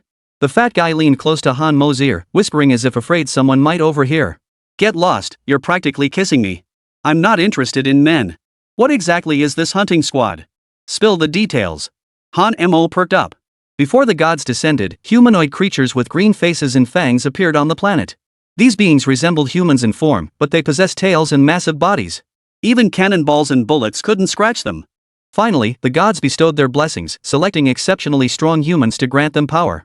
Only then did the nations of humanity gain the ability to resist these green-faced, fanged creatures. Upon hearing this, Han Mo fell deep in thought. Such information held particular significance for him. So, the green-faced, fanged creatures appeared first on Earth as unknown beings. Only later did the gods descend. What exactly are these green-faced, fanged beasts? How do they relate to the hunting squad? Han Mo asked, puzzled. Of course it does. The green-faced fangs possess intelligence equal to humans. They particularly crave human brains. Though the military has been relentlessly hunting them down, but the green-faced, fanged creatures are extremely cunning. They employ various methods to infiltrate human settlements and commit atrocities. The hunting squad is tasked with hunting down these creatures in the dead of night to protect humanity. Hearing this, Han Mo grasped the situation. The so-called hunting squad essentially recruited capable individuals to eliminate the green-faced, fanged creatures in exchange for substantial rewards. Sounds decent enough, Han Mo inquired. But how high is the danger level? Extremely high. Countless people die each year hunting these creatures. That's why the rewards are so generous. Consequently, this profession is severely understaffed. No wonder you can make so much money in such a short time. It's literally paid for with your life, Han Mo muttered. I told you jobs that are easy, lucrative, and carry no life-threatening risks? Those are never available to ordinary folks like us. Fat Wang grinned. So? Not bad for a job recommendation, huh? Wanna give it a shot? You could start tonight. Alright, I'll check it out. I'll sell you these 6 bottles of energy potions. Hearing this, Wang Fatso's mouth stretched into a wide grin, his cheeks creased like twisted dough. Perfect. I've transferred the money over. Check your account. Ding ding ding ding. Han Mo opened his phone to find 240,000 yuan already in his account. Then give me the HR department's phone number. I'll contact them tonight. Sure thing, I'll send it over. Just mention I referred you. My reputation as Fat Wang holds weight everywhere. Fat Wang patted his chest. Alright, I'm outta here. Han Mo turned to leave. Hey, hey, hey! Wang Pingzi rushed after him. I'm hooking you up with such a great job. The least you could do is buy me a bottle of water, or at least say thanks. I'll thank your ancestors 18 generations back. His smile vanished instantly. Staring at Han Mo's retreating figure, Wang Pingzi couldn't help but slap himself across the face. Why do I have such a sharp tongue? I just had to make him say thank you. That guy's tongue is too sharp. He always plays me for a fool. Ding! Wang Fatso's sin points plus 800. Night fell, and a gentle breeze blew. The streets bustled with traffic and glowed with lights. This city, a sea of lights. The camera zooms in on a room within a residential complex. On the round bed, a man and woman appear to have just finished intense physical exertion. The man lay panting on the bed, grinning as he savored the moment. Her hair is disheveled, her face ashen, clearly dissatisfied with his performance. Honey, trust me, the day after tomorrow, I'll beat Han Mo to a pulp and make him pay for everything. Plus, I've already secured a spot in the accelerated program. My future is wide open. As he spoke, Wang Chao caressed Chu Qinglian's silky shoulder. Biting her lower lip lightly, Chu Qinglian lay on her side with her back to Wang Chao, feigning cheerfulness as she said, "That's wonderful. I knew you were the best. By the way, I have some questions about cultivation. Could you teach me tomorrow?" Of course. From now on, you can ask me anything directly. I knew you were the best. Wang Chao seemed exhausted from the intense exertion and slowly drifted off to sleep. Watching Wang Chao's dead dog-like appearance, Chu Qinglian cursed inwardly. Useless. Absolutely useless. Thinner than a damn toothpick. Never lasts 3 minutes, and this time he couldn't even make it to 60 seconds. Being with this idiot gives me zero satisfaction. I really miss the days with Han Mo. His fierce, tiger-like presence still lingers in my mind. Like a man who'd eaten tiger penis. No way. I gotta find a chance to drag Han Mo to a hotel room and make him go all night long. Thinking this, Chu Qinglian clamped her legs around the quilt, her mind filled with memories of the blissful moments she'd shared with Han Mo. Chapter 25. Are all post-aughts this fierce? On a street bathed in transparent lamplight, Han Mo approached a shopfront where a sign above the door boldly proclaimed, "Non-standard massage and foot wash parlor." Holy, is this the ING place? Did I come to the wrong? After double-checking the address. Nope, it's definitely this one. This hunting squad, does that mean they hunt? Han Mo made a crude joke before slowly climbing the narrow staircase, its walls plastered with flyers. As soon as he stepped inside, Han Mo caught the pungent smell of urine and spotted a white rubber sleeve. Holy, looks like a used condom. This place isn't what it seems. Ding dong ding dong. Han Mo knocked on the door. Creak. The door swung open. He stepped inside and immediately noticed the dim lighting and walls plastered with pictures of beautiful women. Lolita Hunting Squad. Welcome aboard. A bearded man sat at a rectangular table, legs crossed. Beside him sat a young man with delicate features, long hair, and skinny jeans looking distinctly. He gave an awkward smile. I was referred by Wang the fat guy. Here's my resume. The bearded man tore the resume into pieces and tossed it into the trash bin. We don't need resumes around here. Then what do you mean by this? Had he been rejected? Completely bewildered, he was about to leave when a sudden voice startled Han Mo so badly he nearly wet himself. Congratulations, you're hired. Thud. The handsome man beside him released a stream of confetti. As confetti rained down in a flurry of colors, Han Mo stood there, utterly bewildered. Holy. I just aced the interview? This is way too smooth, right? My gut told me something fishy was going on. He clearly didn't look at anything. Could this be a pyramid scheme? Han Mo now suspected he'd walked into a pyramid scheme and planned to slip away at the first chance. Damn it, that fatso Wan really is unreliable. And that bearded guy and the youngster seemed to be having an affair here. The condoms in the stairwell were tossed by them. Seeing Han Mo's bewildered expression, the bearded guy slapped him on the shoulder. Our lowly hunting squad hasn't had a new recruit in ages, and our squad leader is a total knockout, absolutely stunning. You've come to the perfect place. If I may ask, what exactly does our squad do? Han Mo was starting to suspect this hunting squad was a front for something else entirely. Maybe they claimed to hunt green-faced monsters but actually did some shady business. Of course. We carry out missions at night, protect the peace of the area, hunt down green-faced monsters, and eliminate them. Oh. Han Mo nodded. By the way, your name is Han Mo, right? My name is Wu Xiaochuan, level 5 in the Divine Roaming Realm. I'm the deputy leader of the hunting squad. Pleased to meet you. The bearded man beamed, raising his hand to shake Han Mo's. How pleased. The smile froze on the bearded man's face, his forehead practically exploding with exclamation marks. Wait, I'm INGHRD. How the hell dare you come to an interview acting so cocky? The weather's nice today, pretty sunny and breezy. The bearded man was flustered and started talking about the weather. The handsome man beside him, seeing the scene, leaned close to the bearded man and whispered, "Hold it together. We finally got someone to apply. Don't scare him off." With that, the handsome man smiled and greeted Han Mo. My name is Lu Tiejuan, level 4 in the Divine Roaming Realm. I handle long-range fire support. So, from now on, we're good friends and good colleagues. Who the hell is your friend? The handsome man nearly wet himself. Damn it, this guy wasn't playing by the rules. Lu Taiju and Wu Xiaochuan both turned their heads simultaneously, exchanging a fierce glance that seemed to say, "Are all Gen Zers this fierce nowadays? Starting to fix the workplace before even graduating?" Evil Stick Notice deals a devastating critical hit to Lu Taiju at the start, evil points plus 100. Wu Xiaochuan's defiance makes him question his life, evil points plus 100. Observing the two before him, Han Mo couldn't shake the feeling that their behavior was utterly bizarre. This slender, delicate-looking man named Lu Taiju, clad in a crop top and skinny jeans, looked like he belonged in an idol boy band. His name was completely at odds with his appearance. Then there was the bearded man looking like a fierce demon, yet named Wu Xiaochuan. Han Mo couldn't trust these two men for a single second. This money wasn't worth earning. Just as Han Mo was about to leave, a loud crash echoed as the door was kicked open. A woman walked in, wearing hot shorts, heavy makeup, and dyed blonde hair. Her face was strikingly sweet, her figure exceptionally voluptuous. Those long, straight legs paired with the hot shorts were incredibly sexy. But what was most shocking was that this petite woman was wielding an oversized hammer. The hammer was almost taller than she was. Han Mo was stunned, for the woman who had just walked in was someone he recognized. This woman was none other than Yu Weiwei, who had been pursuing Han Mo all along. Han Mo rubbed his eyes, convinced he was seeing things. Back in school, Yu Weiwei had always dressed in an innocent, girlish style, wearing pink outfits and carrying a pink backpack, looking incredibly cute. But now, Yu Weiwei was dressed like a full-on punk rocker. Seriously, that hammer is way too exaggerated. It's even bigger than Zhong Wuyan's hammer. Could it possibly be bigger than mine? Why are you here? Why are you here? The two blurted out simultaneously, their voices overlapping. Captain, you two know each other? Wu Xiaochuan asked. He's my classmate, same class as me, Yu Weiwei replied. Oh my gosh. That's great, no outsiders here. You're the captain? Han Mo widened his eyes, his tone dripping with skepticism.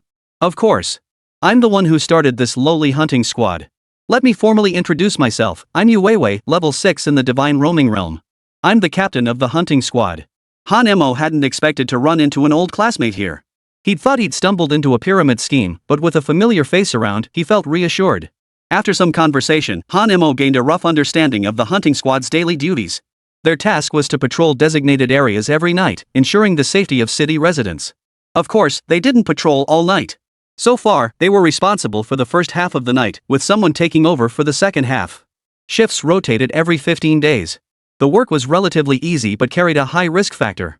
Daily pay was 2,000 yuan. If they engaged in combat with the green-faced, fanged creatures that night, they received an additional 10,000 yuan bonus. Please give me free gold tickets, please vote. Chapter 26, The Oddball Little Fatty. Killing a regular green-faced fiend grants an extra 100,000 yuan bonus. Killing an elite green-faced beast nets an extra 500,000 yuan bonus. Oh, and this line of work pays extremely well. So we get free medical insurance, but no housing fund or pension plan. Well then, it's time to get to work. Let's go.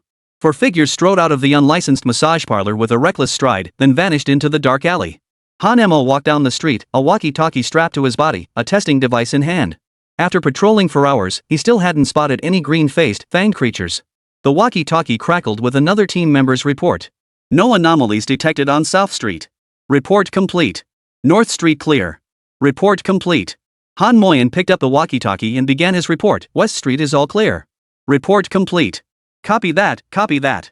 It wasn't until 2 a.m. that the entire lowly squad finally wrapped up their shift. No skirmishes occurred tonight, and Han Mo smoothly earned 2,000 yuan. Earning money this smoothly was something Han Mo hadn't anticipated, and the pay was actually dispersed on the same day.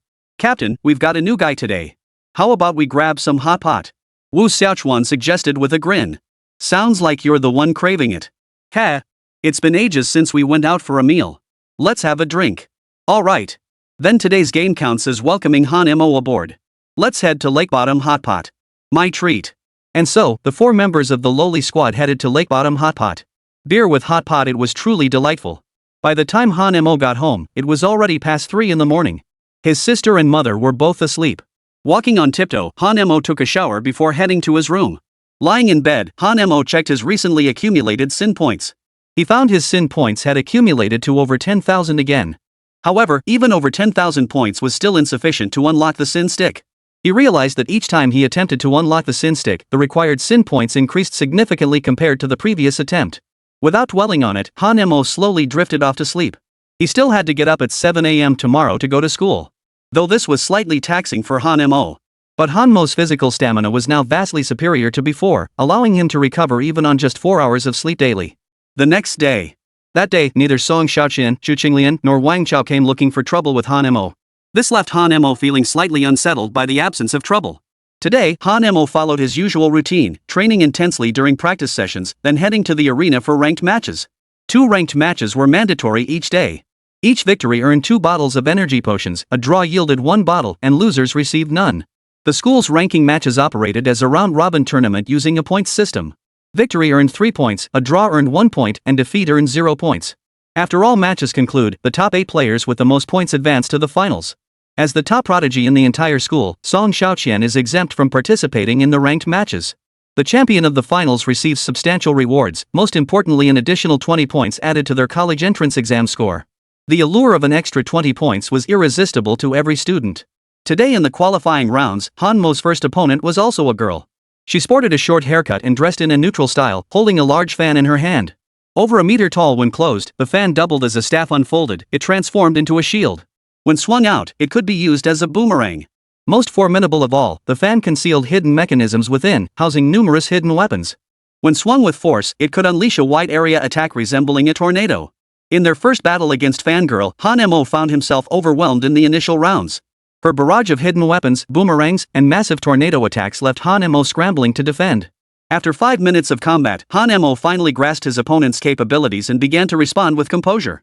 Fortunately, though the fan-wielding opponent possessed numerous ranged skills, they consumed mental energy exceptionally quickly. At the Wandering Spirit Realm, mental energy reserves were inherently limited, insufficient to sustain prolonged combat. Moreover, the spiritual energy in the Divine Wanderer realm was inherently unstable, sometimes preventing her from unleashing her full potential. After a grueling 8-minute battle, the fan-wielding girl finally exhausted her mental energy and had no choice but to concede defeat. The students watching below all felt sorry for the fangirl. She had achieved an impressive record of 3 wins and 1 draw in her previous matches. But facing Han Mo, that sneaky bastard who only defended and never attacked, deliberately stalling to drain her energy, she had no choice but to concede defeat. That said, the spectators below had come to understand Han Mo's fighting style, relying on his tough skin to wear down opponents' stamina before securing victory. In their view, Han Mo had shone brightly in his first match against Wang Chao, but his subsequent performances had been lackluster. What they didn't realize was that Han Mo deliberately slowed down the pace to better understand each opponent and enhance his combat experience. While such tactics weren't popular, they significantly boosted his practical combat skills. At the same time, Han Mo had come to understand that the divine arts of different individuals truly possess distinct characteristics. Attacking recklessly without understanding an opponent's divine technique could easily lead to disadvantage. Han Mo's second opponent was a chubby little kid. The chubby kid's skill was quite peculiar too. As soon as he stepped onto the stage, he started eating mung beans, potatoes, and peanuts. Everyone on the field was baffled, wondering what the heck the little chubby kid was up to. This chubby kid was competing in his very first match today and hadn't appeared before. Moreover, he had only recently transferred to the school, so no one knew his background or what abilities he possessed. Seeing this, Han Mo was equally baffled. "Hey, buddy, didn't you eat enough before the match? We're starting now, let's get this going." The chubby kid, his mouth stuffed full of food, choked and stammered, "Hold on, just give me a minute to finish eating. If you've got nothing else to do, take a break and wait for me." What a strange kid. "Fine then, hurry up and eat. Drink some water too, so you don't choke." Han Mo wasn't in a hurry. He sat down on the stage and waited for the chubby kid to finish eating and drinking. The audience below the stage exchanged puzzled glances, none of them understanding what the little chubby kid was up to. "What the hell are you two doing? Get on with it already. One sitting on the ground, the other's eating? What the hell is going on here?"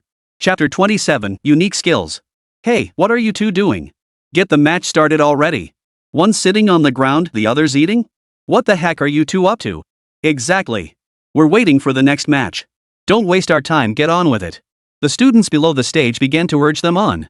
The chubby kid, however, continued eating at his leisurely pace. Who knew how much he could fit in his pockets? 5 minutes in, he still hadn't finished. This chubby kid, Zhang Qinghai, had unknown strength and unknown divine arts. Finally, under the students' persistent urging, Zhang Qinghai belched, patted his belly, and seemed ready to begin the fight. "Classmate," he said, "thanks for letting me eat my fill first. I'll go easy on you later. Let's begin. I've been waiting so long my patience is wearing thin, and you're finally done eating." Han Mo stood up and beckoned to the chubby kid with a flick of his finger. "Alright then, hurry up and come at me. Let's see what you've got." Zhang Qinghai took a deep breath, his belly swelling like a balloon. He inhaled again, and his stomach grew even larger. This startled Han Mo. "Bro, are you trying to give birth in front of me? We're in a ranked match here, can we get serious? Damn it, I'm not putting on a childbirth show for you. The fight starts now." Zhang Qinghai's body seemed to transform into a sphere, his legs, feet, and head all retracting inward. Holy crap, he transformed into a perfect sphere. A human meat cannon. Zhang Qinghai rolled like an oversized soccer ball, gathering speed as he hurtled toward Han Mo. Han Mo had never seen a move like this before. He froze on the spot, his mind buzzing. Holy. This is just a ball, right? Turning into a sphere, what's the difference between that and being a living target? Han Mo couldn't fathom how such an attack could possibly be effective. The audience below the stage was equally stunned, their heads buzzing too. Holy. What the hell is this? He's retracted his head and legs like some giant turtle. This is the first time I've seen a combat form like this. This little chubby guy might just pull off a miracle. Let's wait and see. But how the hell is he supposed to hit anyone when his head's tucked away and he can't see where he's aiming? On the stage, Zhang Qinghai had already charged forward. Han Mo wasted no words. Facing Zhang Qinghai's human meat cannon attack, he drew the sin-burning rod. He assumed a golf swing stance. It's been ages since I last played such a high-end sport. Back swing, swing. Boom. Zhang Xinghai was sent flying over 5 meters by a single blow, nearly knocked off the stage. The blow caused Zhang Xinghai's bulging belly to deflate like a punctured soccer ball. Evil points from Zhang Xinghai, plus 300. Bro, your human meat cannon move is pretty weak, just a walking target. I suggest you ditch it, even if it looks flashy. Damn it. How dare you insult me? This technique is divine magic, after all. It just happens to be countered by you. If you don't have any new moves, I suggest you learn some quickly. Heimo waved his hand dismissively. I didn't want to use it, but you forced my hand. My apologies. Zhang Xinghai leapt over 3 meters into the air. As he landed, he sprawled on the ground like a toad, hands and feet flat against the earth. He took another deep breath, his belly slowly swelling. Simultaneously, the muscles in his legs and arms bulged. Combined with his thick neck, he resembled nothing so much as a toad. Seeing this, Han Emo frowned. Holy, is he about to unleash his ultimate move? This move looks so much like Toad style. No way. To avoid a last-minute setback, Han Emo activated his ability immediately. Immortal Art, Fire Eyes, Super Range Combat. His eyes blazed with azure flames, his body radiating a murderous aura. Bro, let me see just how powerful your Toad style really is. Don't insult me, this isn't Toad style at all. With that, Zhang Xinghai assumed a 100-meter dash stance, clearly primed for action. Han Emo had also prepared thoroughly, ready to counter any sudden attack. Yet the next second, Han Emo was utterly dumbfounded. Instead of Zhang Xinghai's charge, he was met with an unidentified green liquid. Zhang Xinghai executed a backflip, presenting his rear to Han Emo and assuming the stance of a cannon. Boom! A deafening roar. The green liquid erupted. Like a cannonball, its speed was astonishingly fast. Faced with this sudden gas projectile, Han Emo executed a side somersault to dodge it. Though he dodged it successfully, the stench was so overpowering that Han Emo couldn't help but cover his nose. Holy, what the hell did you eat? That stinks like hell. The stench was so potent it made the students sitting in the front rows wrinkle their noses and mouths. 2 female students even vomited on the spot, scrambling to escape the damn stink zone. Teacher referee, does this kid using a chemical weapon count as a violation? Han Emo raised his hand to report the incident to the teacher. He simply couldn't bear to compete against this person anymore. Not because he couldn't beat him, but because the kid was like a stinking bug. Even if it didn't cause him any real harm, the stench was truly eye-watering. The referee, looking utterly righteous, dismissed the complaint, invalid complaint. Match continues. Damn it, I thought he was using frog power, but turns out it's stink bomb power. But Zhang Xinghai's first cannonball was merely the beginning. Immediately after, a barrage of shells followed. This guy was like a cannon, continuously firing green gas projectiles. Han Emo dodged relentlessly. Han Emo wouldn't dare block such green gas shells with his bare face. Han Emo, admit defeat. I've unleashed my ultimate skill, you can't win against this. Zhang Xinghai shouted. You wish.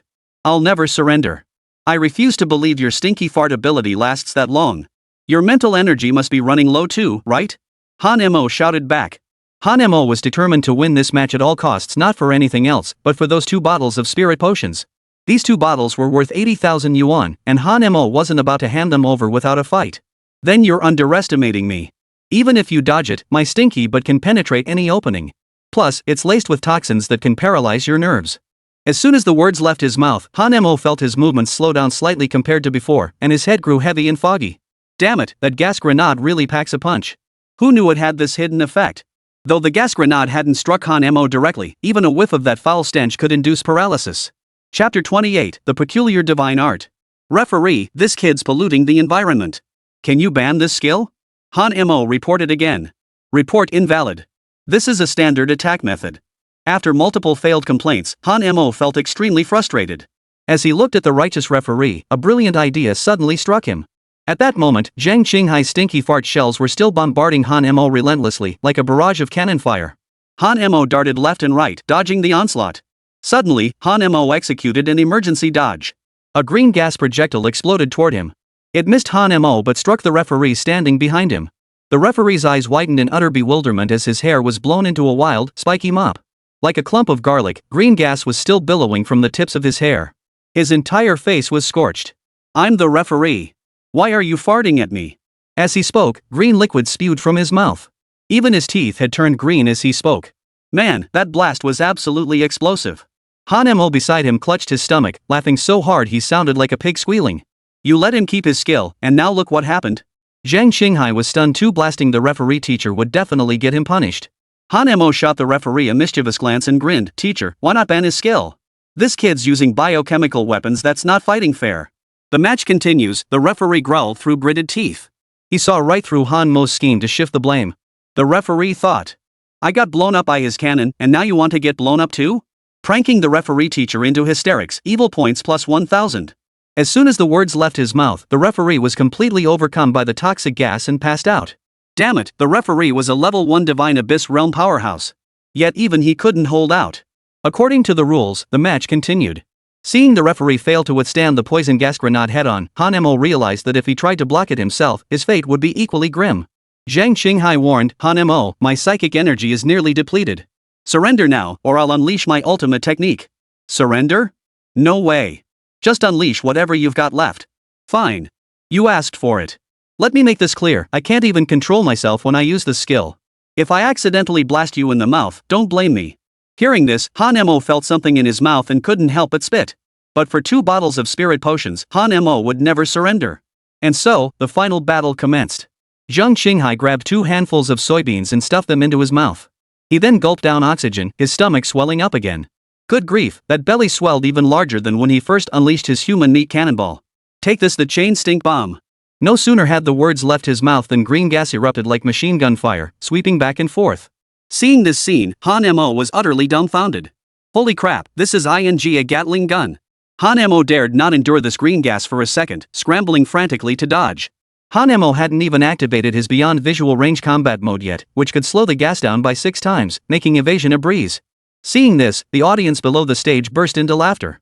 Some even bellowed with laughter. After all, they'd never seen anyone attack with poison gas grenades before. Of course, most were eager to see Han Mo get hit by the gas. So, quite a few students started cheering him on. Han Mo, don't be a scaredy cat. Be a real man and take it head on. Yeah, Han Mo.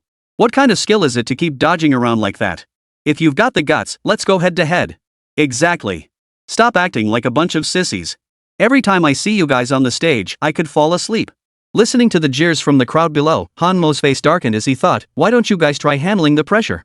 This ing noise is like a Gatling gun, who can stand having it blasted in their face? Wait. Tension on their faces. Making the students below block with their faces. If that worked, then I'll gain. At this thought, Han Mo flashed a sly grin. So Han Mo picked up speed, dodging while closing in on Zhang Qinghai. As he neared Zhang Qinghai, he suddenly accelerated, arriving before Zhang Qinghai and lifting him up in one swift motion. However, Zhang Qinghai's massive frame made him as unwieldy as a cannonball, rendering his arms completely immobile. Even while being held, he couldn't resist. Compounded by the fact that Zhang Qinghai couldn't control his own moves when using his special technique, the Gatling gun was now unstoppable. The scene was utterly comical, drawing roaring laughter from the audience below. Some people were laughing so hard their abs were showing. Several young ladies laughed so hard their dentures fell out. All because, from a distance, Han Mo looked like he was hugging a cannonball while continuously spewing poison gas. The funniest part was that the gas emission even had recoil, causing Han Mo's body to involuntarily shake back and forth. It gave the impression that Han Mo was performing some rather indecent act. Watching this unfold on stage, the teachers couldn't help but feel faint. Principal Lu Jiangwo couldn't help but mutter, "Oh my! How did this happen? It's just too unsightly." The students were doubled over with laughter, but the next second, their faces turned green. Because Han Mo, clutching Zhang Qinghai, was already striding toward the audience below. That barrage of stinky farts, like a machine gun, was unleashed directly at the spectators. Good grief! The green gas instantly made the hair of the front row audience stand on end. Their lips were even blown apart, as if by a hairdryer. The students in the stands, who had been laughing just moments ago, now scattered like startled birds, shrieking frantically. Many students had already turned pale and their teeth yellowed from the blast. The beautiful young woman in the front row had already started vomiting, foaming at the mouth and convulsing. Those with weaker constitutions had already fainted from the stench. All because Zhang Qinghai's fart was simply too foul, most people couldn't endure it.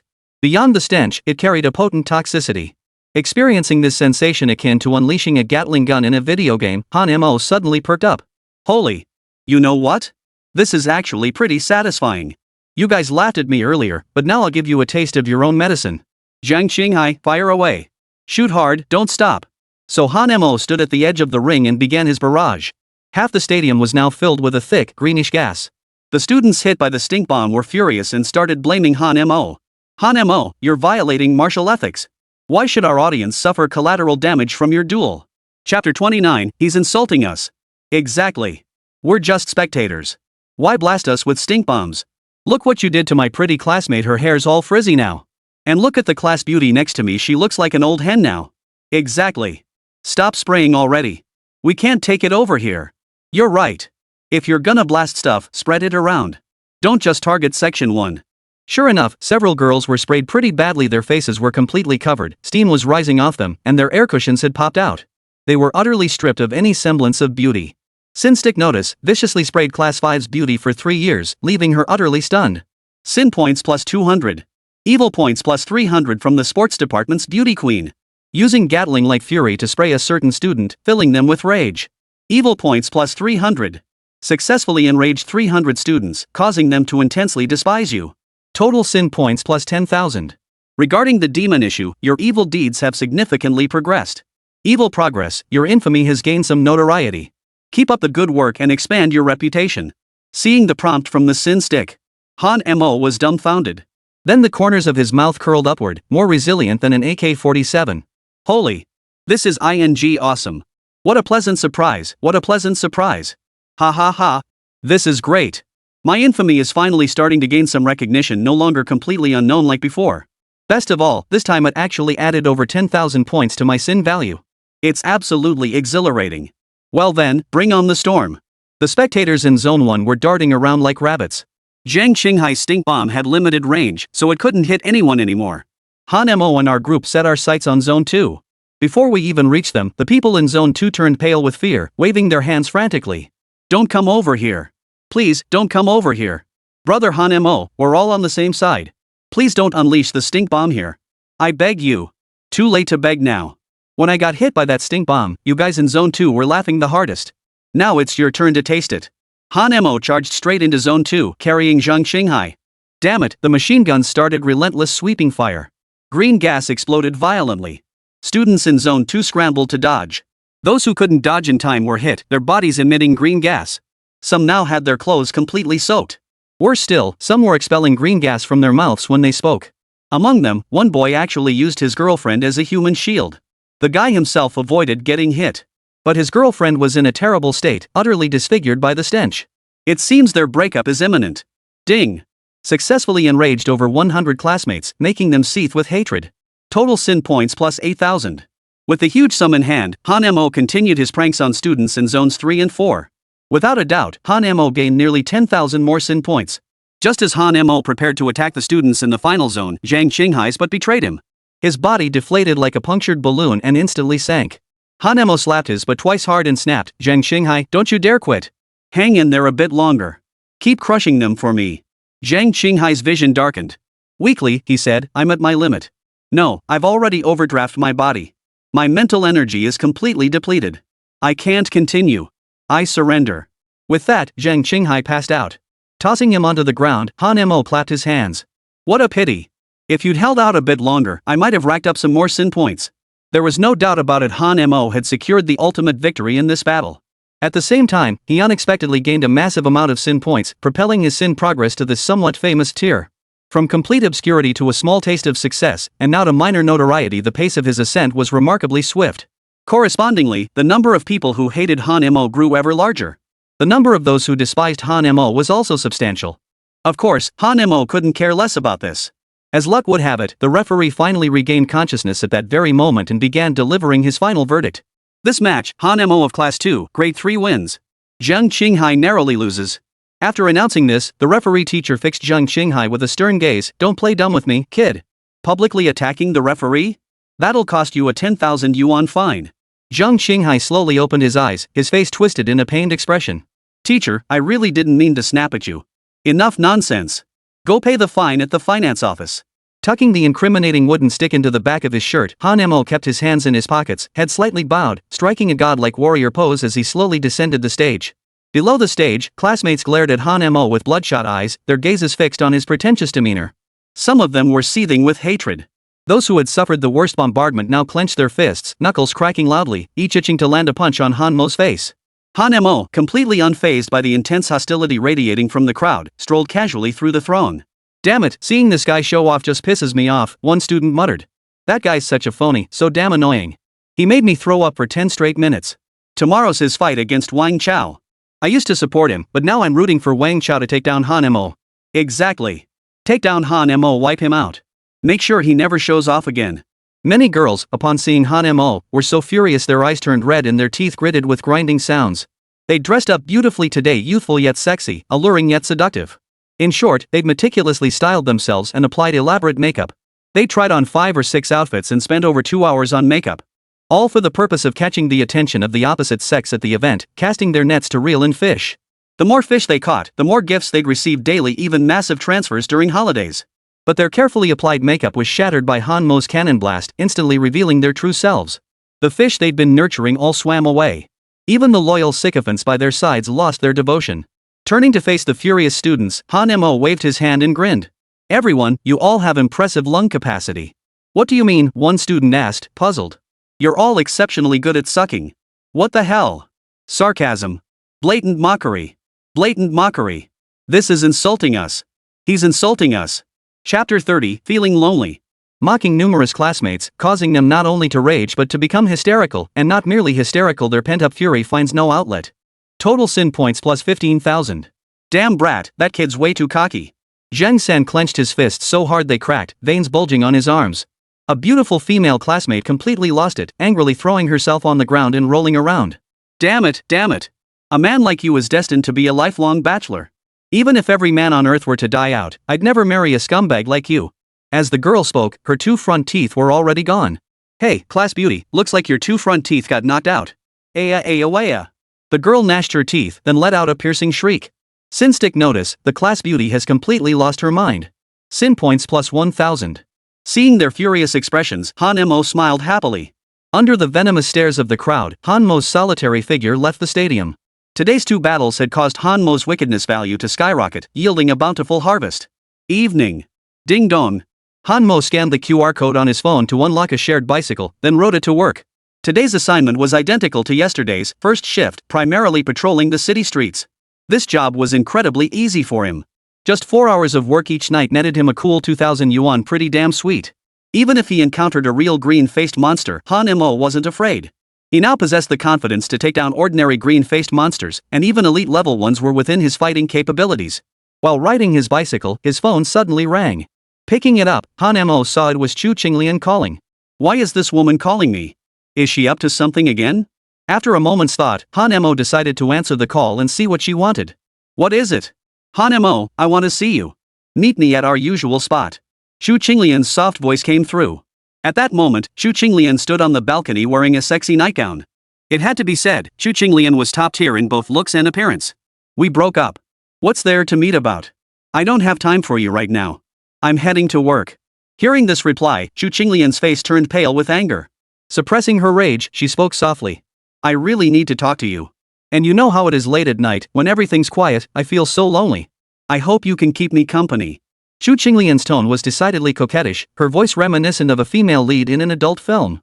Lately, Chu Qinglian hadn't been getting what she needed, leading to hormonal imbalances.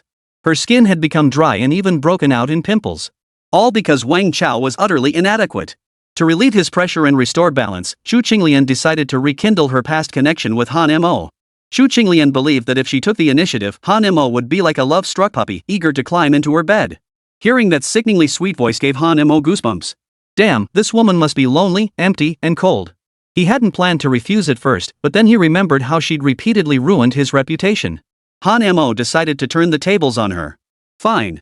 Give me 5 minutes. At those words, Chu Qinglian's lips curved upward, revealing a confident, expectant smile. Men are just like that, they can't resist my deadly charm. Looks like tonight, I'll get to experience Han Mo's virility once more. I love how Han Mo still teases me like he used to. Alright, I'll be waiting. After hanging up, Chu Qinglian jumped up excitedly. She changed into a brand new, sexy outfit. Of course, the most crucial part was the lingerie she wore beneath her sexy outfit. It was all about the allure. She was planning to battle it out with Han Mo for over 300 rounds tonight, until he couldn't take it anymore. After hanging up, Han Mo called his best buddy Joe Tao. Joe Tao, grab your DSLR and head to South Lake Park to take some candid shots for me. Holy, bro. When did you get into this line of work? How much do you charge for a video like that? Joe Tao exclaimed. Cut the crap and just go already. Remember, you gotta stay hidden. Tonight, I'm gonna show Chu Qinglian that when the devil gets smarter, the devil gets smarter. Got it, bro, leave it to me. With my filming skills and that flawless editing, you'll be satisfied for sure. After settling the matter, Han Mo sped off on his bicycle. With 40 minutes left before work, he had to take care of Chu Qinglian within 20 minutes. Then he'd have another 20 minutes to bike to his patrol post. 5 minutes later. South Lake Park, inside a small pavilion. Chu Qinglian had arrived early and was dressed beautifully. Meanwhile, Zhou Tao crouched in the grass with his DSLR camera, ready to shoot at any moment. Though the grass was swarming with mosquitoes, Zhou Tao endured it for his friend. Han Mo arrived on his bicycle. Han Mo. I'm over here. Chu Qinglian waved her hand. Walking over, Han Mo got straight to the point, just say what you need. I only have 20 or 30 minutes now. I have to go to work soon. Upon hearing this, Chu Qinglian said disappointedly, only that short a time?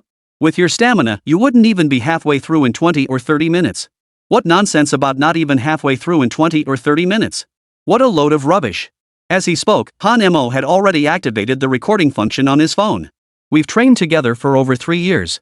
We know each other so well. Even though we're breaking up now, I think we can still be friends, maybe even my best guy friend. Wait, are you out of your mind? Just days ago you were cursing me out and had your bestie cause trouble for me, and now you want me to be your male bestie? You're making my head spin. What the hell is going on in your head? It's all my fault for trusting Wang Chao too much. I never imagined he was such a toothpick-thin guy who always finished in 3 seconds flat, a total waste of space. I miss our time together so much. Every time we checked into a hotel, you'd make my body and soul go wild. Chu Qinglian stopped pretending and blurted it out. What are you thinking? We're already broken up. There's no way we'll ever do anything intimate again. Besides, you were the one who ended it. Even before we broke up, you started seeing someone else and made me wear a big green hat. What good does it do to say you regret it now? It's over between us. Han Mo sat on the bench, crossing one leg over the other. Chapter 31, Come Ravish Me. Chu Qinglian sat down beside him, her delicate white hands clasping his as she pouted.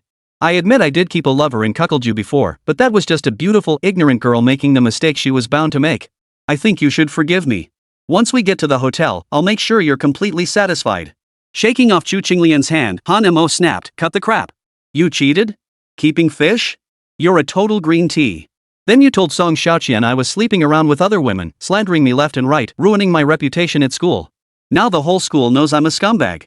After you finished with me, you come here and say all this? Don't you realize how hollow and pathetic your words sound? You think I'm still dumb enough to listen to you playing the victim and pulling all this PUA crap? Tears welling in her eyes, Chu Qinglian launched into another Oscar-worthy performance. Don't say that. I admit I did spread rumors around school about you cheating with other women. But it was all because I love you, that's why I did it. Besides, I only made a mistake every girl makes. And even if we take that back a million steps, don't you have any fault in this at all? Hell. Pooah. It was like a god-tier version of PUA. Hearing this, Han Mo was speechless. If murder weren't illegal, he probably would have already acted. Seeing Han Mo's silence, Chu Qinglian continued his manipulation. Come on, let's get a room. The Rose Hotel's couple suite with that big round bed, it even has a double swing inside. Use all your favorite tricks to ravage me. I know this is what you've always wanted. Even though we broke up, you still crave to possess my body. Damn it. Where does this woman get her confidence? Does she think I'm some piece of trash who'll take anything? More like you're just desperate. Miss, please control yourself. We have no connection whatsoever. And if your boyfriend Wang Chao finds out about this, it'll probably ruin your relationship. Don't even mention that useless piece of trash Wang Chao. He's now called Wang Toothpick. Being with him is like a toothpick tossed into a bowl, it never touches the sides or reaches the bottom. So in a way, Wang Chao and I never actually did anything. Hearing this, Han Mo laughed. He hadn't expected Chu Qinglian to be so shameless. Her grasp of the situation was equally unconventional. Truthfully, it was inevitable. Once Chu Qinglian had tasted the life of luxury, there was no way she could ever return to ordinary existence. As the saying goes, it's easy to go from frugality to luxury, but hard to go from luxury back to frugality.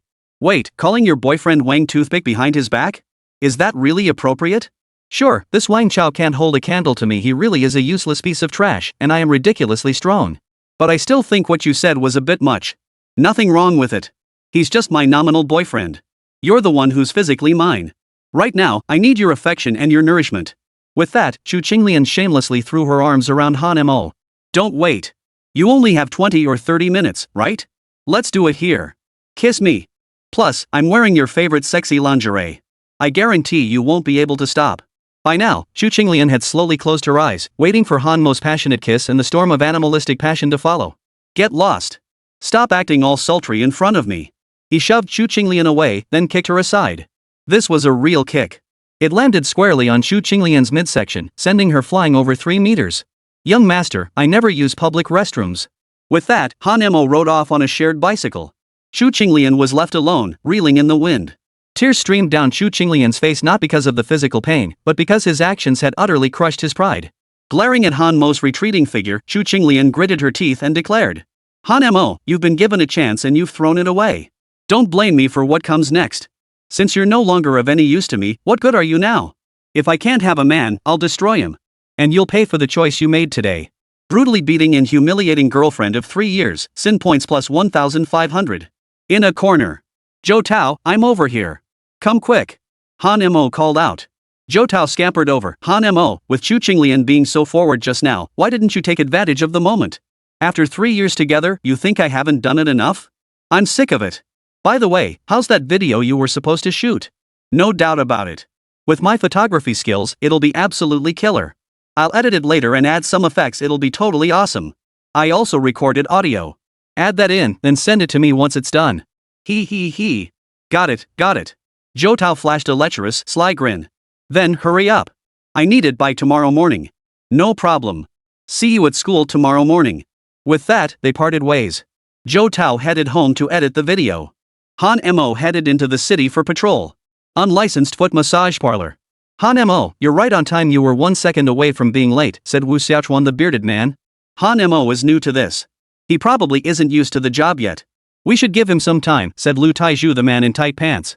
Now that everyone's here, today's operation is the same as yesterday's. We'll patrol from concealed positions and report any issues directly. If you encounter elite-level green-faced, fanged creatures, evacuate immediately, Yu Weiwei instructed. Captain, why say that? Elite-level green-faced fiends haven't appeared in our sector for years. Green-faced monsters have grown exceptionally bold lately. Elite-level ones have been appearing in large numbers across other cities. That's why headquarters ordered us, if we encounter one, don't engage directly. Report it immediately. They'll send in a more powerful hunting squad. I see. Things are getting dicey lately. Danger's brewing. In our line of work, you earn your keep by strapping your wallet to your belt. Lu Taizhu sighed. Han Mo, standing nearby, remained silent. Elite-level green-faced fangs were roughly equivalent to the Divine Void Realm in human cultivation. Han Mo had faced off against Divine Void Realm experts before and hadn't found them particularly formidable. So facing an elite-level green-faced fanged beast, Han Mo naturally wouldn't back down. He was short on cash and figured killing a few elite-level green-faced fangs would cover the debt he owed the academy. Chapter 32, Immortal Arts, Fire Eyes Unlocking. Killing a standard green-faced fang rewards 100,000 huaxia coins. Elite-level green-faced fiends yielded 500,000 huaxia coins. Such rewards were incredibly generous. Killing just 10 or 8 of them would free him from financial worries. He could also upgrade to a larger home. Most importantly, you wouldn't have to let your mother work so hard every day anymore. Alright, everyone, let's go. Be extremely cautious. At Yu Weiwei's command, the 4 of them stepped out of the room, commencing today's mission. Standing atop the 20-meter-high broadcast tower, Han Mo surveyed the landscape below. Not a single flicker of movement escaped his keen eyes. Enhanced by his fire eye vision, Han Mo's eyesight was exceptionally sharp. Even after nightfall, he could see hundreds of meters away, even over 1,000 meters. At that moment, a woman in a pair of hot shorts had also appeared on the billboard. It was none other than Yu Weiwei, who had been pursuing Han Mo all along. What are you thinking about? Yu Weiwei asked. I was wondering how many green-faced, fanged monsters I'd run into today so I could take them down. That way, I can pay you back. I was just joking with you that day. I never expected you to pay me back. Besides, I'm not short on money. Since you're not short on money, why take on such a dangerous job? Hunters can die at any moment, anywhere. Han Mo asked in confusion. I just want to prove myself.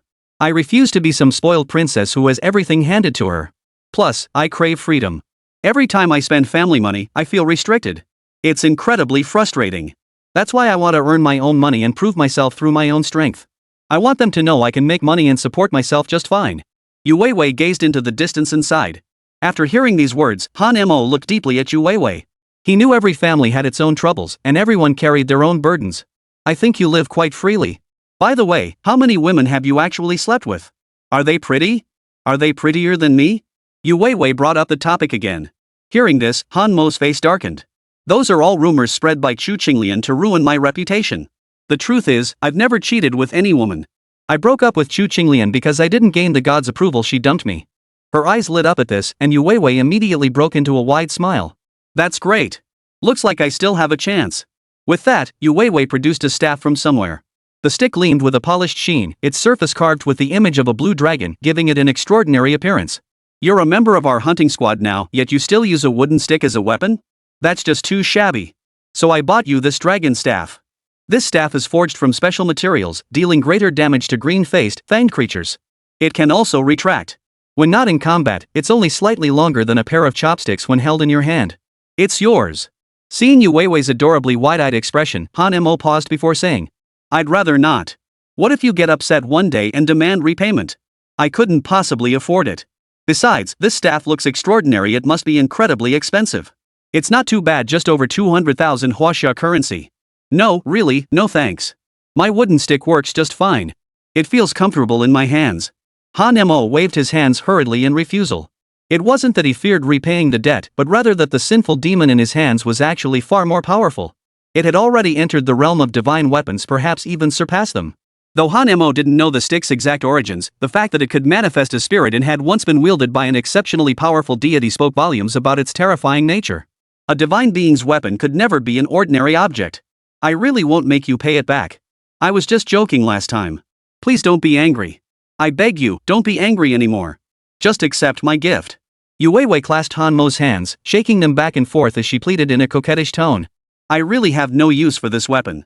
You should return it. Han Mo still declined Yu Weiwei's offer. Oof. Fine, forget it. Pouting her sensual lips, Yu Weiwei stormed off in a huff. Tonight. The city remained calm and peaceful, with no green-faced monsters causing trouble. Han Mo easily earned another 2,000 yuan today. After earning his money, Han Mo headed to the convenience store and bought a bunch of daily necessities, including rice for home meals, cooking oil, salt, soy sauce, vinegar, and so on.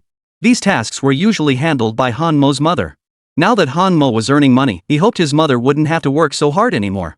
After returning home, Han Mo went through his usual routine of washing up and lying down on his comfortable bed. A void panel appeared before his eyes. Sin points, 63,000. Seeing this number, Han Mo's lips curled upward. It was even more satisfying than an AK-47. Awesome. Time to level up. Sin Stick Notice, absorbed 40,000 points of evil energy. Unlocked 0.02% of the stick. Great, another 0.02% unlocked. But this time, it took a whopping 40,000 points to unlock just 0.02%. Han Mo recalled the last unlock only required 10,000 points for 0.01%. Rough calculations showed each subsequent 0.01% unlock required significantly more sin points. I still have a long way to go before unlocking the wooden stick's full power. Unlocked percentage, 0.05%. Innate special skill, Fire Eyes, unlocked, 0.15%. Ability enhancement, greatly increased psychic power, greatly increased physical strength. Immortal art, Fire Eyes, unlocked super range combat. During super range combat, others' movements appear 7 times slower to your eyes. Divine art, Fire Eyes unlocked, prediction can anticipate an enemy's next move. Evil deed value, 23,000. Other abilities, awaiting unlock. Evil progress, your infamy has reached a stage of minor notoriety. Keep up the good work. Wooden stick quest, shatter your conscience, breach your boundaries, and let your infamy echo across the 9 provinces, shake the world, challenge the proud, and torment the gods. Seeing this message, Han Mo leapt off the bed in excitement. Holy, this is awesome. This is so awesome. Fire Eyes had unlocked a new feature. Beyond slowing down enemies' movements, it now possessed a predictive function. Combined, these two abilities were absolutely devastating. Han Mo believed that after mastering beyond visual range combat, he could evade attacks from anyone at his level. It's just a shame that the only immortal art I can unlock right now is Fire Eyes. I really want to learn other immortal arts. Looks like I need to hurry up and unlock the sinful wooden stick. Chapter 33, Explosive, Entering the Divine Void Realm. This time, he unlocked 0.02% directly. Han Mo felt his physical strength undergo unprecedented evolution. Defense, endurance, attack power, and even speed all surged. In short, Han Mo's physical capabilities had reached the absolute limits of a human body. Simultaneously, Han Mo was astonished to discover his mental power had surged dramatically. Suddenly, Han Mo was enveloped by a powerful surge of mental energy. This mental energy exploded outward like a bursting balloon, dispersing instantly. At that moment, he felt as though the mental energy within his brain had increased exponentially beyond its previous capacity, and a state of emptiness had emerged within his mind. Clearly, Han Mo had ascended to the Divine Void Realm, and not just any level, but the second tier of the Divine Void Realm. Ha ha ha ha. Leveling up is as easy as drinking water. In just a few short days, Han Mo had ascended from Divine Roaming Realm level 8 to Divine Void Realm level 2. Such a rapid advancement was enough to make any prodigy pale in comparison. Even Song Xiaoqian, the divine messenger, couldn't possibly advance this rapidly.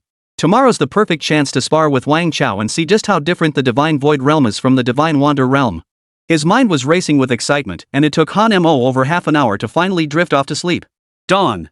Sunlight streamed through the campus, birds chirping amidst the blossoms. In the school park, 3 women sat on a bench. Even from behind, it was clear these 3 women were exceptionally beautiful. Viewed from the side, one woman possessed an exceptionally full bust, with curves that were both voluptuous and alluring. One of them was wiping away tears with a tissue, crying her heart out. "Chu Qinglian, what's wrong? Why are you crying here again?" Lu Minmin asked. "What's going on? You've been off since this morning, and now you're crying non-stop. What happened? Just tell us." Song Xiaoqian asked anxiously. "Han Mo, he asked me out last night. Said he wanted to have one last breakup dinner, to cut all ties forever. So I went, but I never imagined that bastard Han Mo, wah." Seeing her best friend heartbroken, Song Xiaoqian pressed further.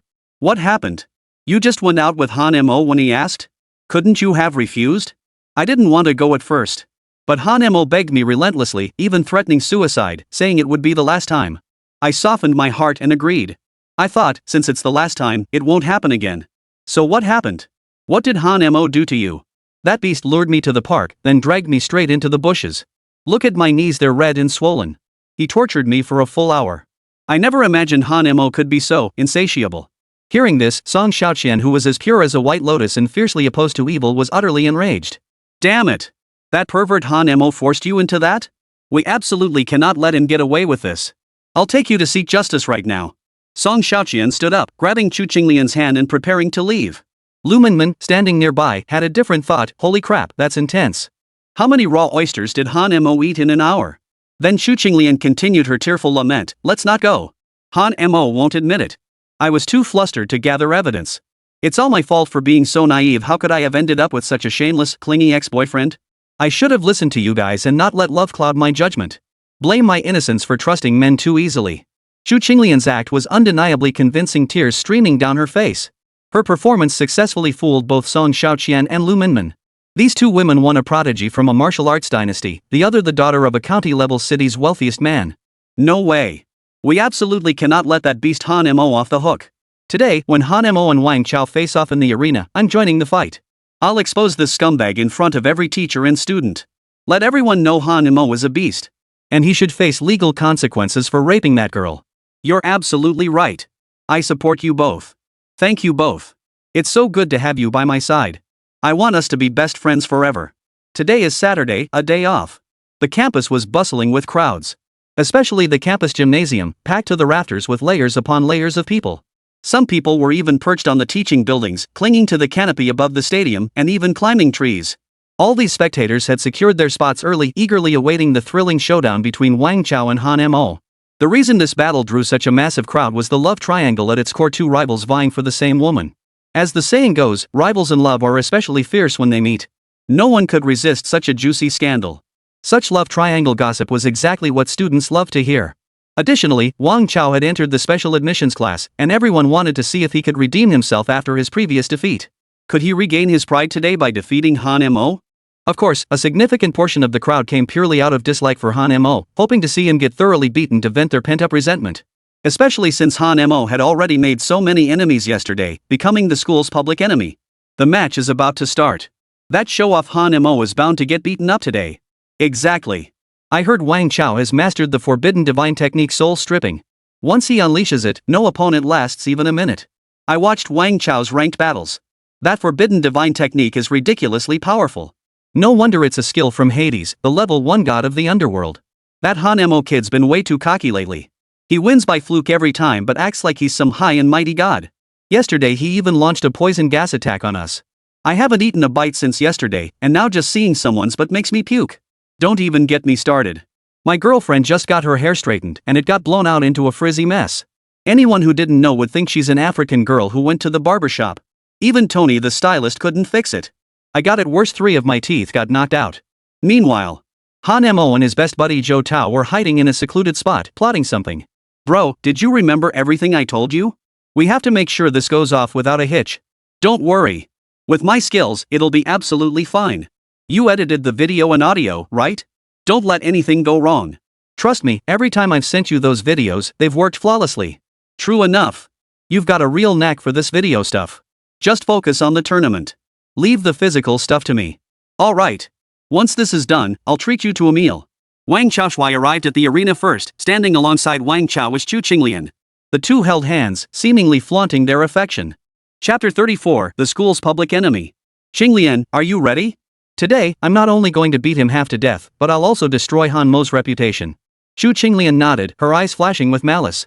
After being ruthlessly rejected by Han Mo last night, her heart was now filled with hatred. I'm all set. Song Xiaoqian and Lu Minmin have agreed to help too. With those two women backing me up, I'm sure every student and teacher in the school will support us and stand by our side. That's perfect. With Song Xiaoqian's reputation, I'm sure everyone will blindly side with us. The scheming couple exchanged sly grins. By the way, are you confident you can win today? Chu Qinglian asked. Don't worry. I've spent a fortune on spirit potions lately, and Lord Hades has granted me some of his power. I'm now at spirit roaming realm level 9. I'm confident that no one in this school, except Song Xiaoqian, can match me. Last time Han Mo fought my team, he was at spirit roaming realm level 5 while I was only at level 1. That's why he could defeat me so easily. That's absolutely perfect. He's not the boyfriend I have my eye on, is he? Ha ha ha. Wang Chao flashed a confident grin.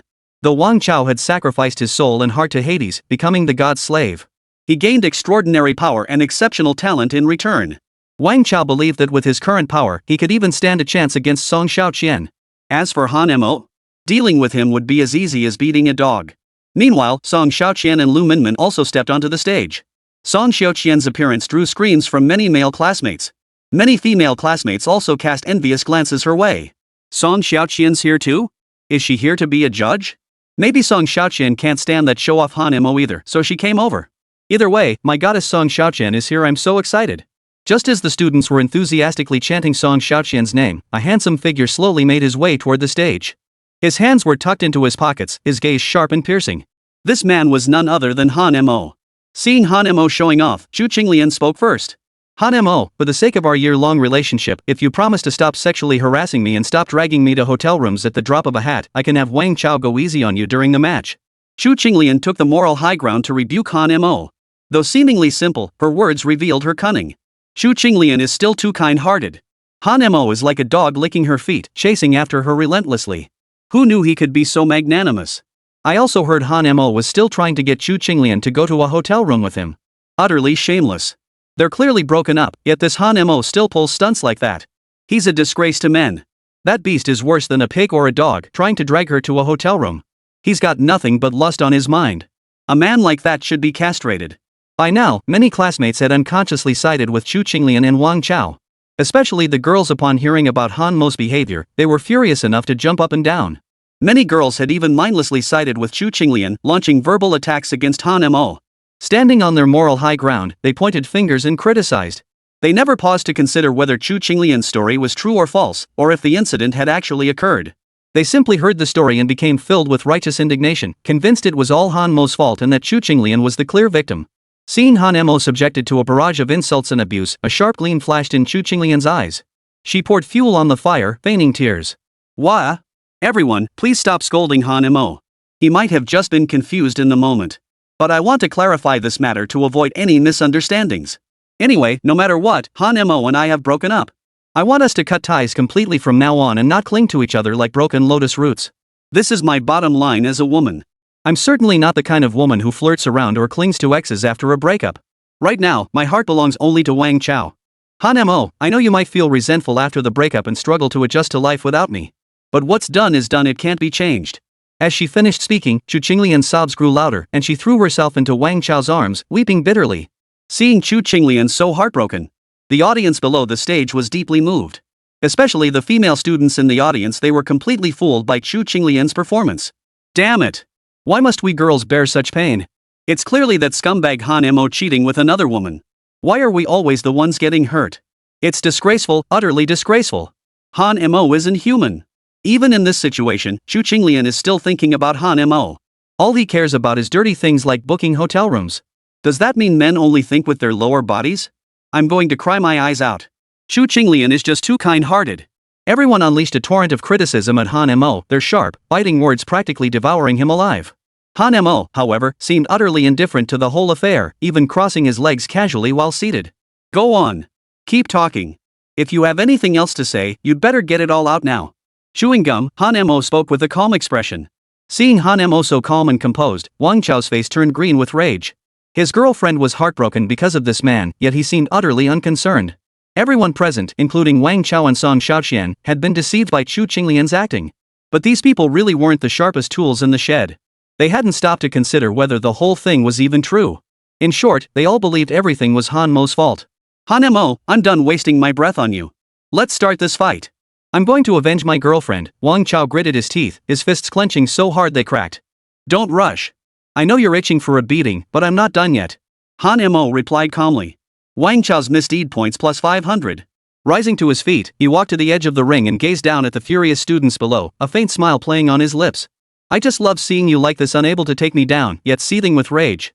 Caused numerous classmates to lose their composure. Evil deed points from numerous classmates, plus 5,000. Damn it, Han Mo, don't get too cocky. You think you can take on all of us alone? In my eyes, you're nothing but a bunch of nobodies, a motley crew.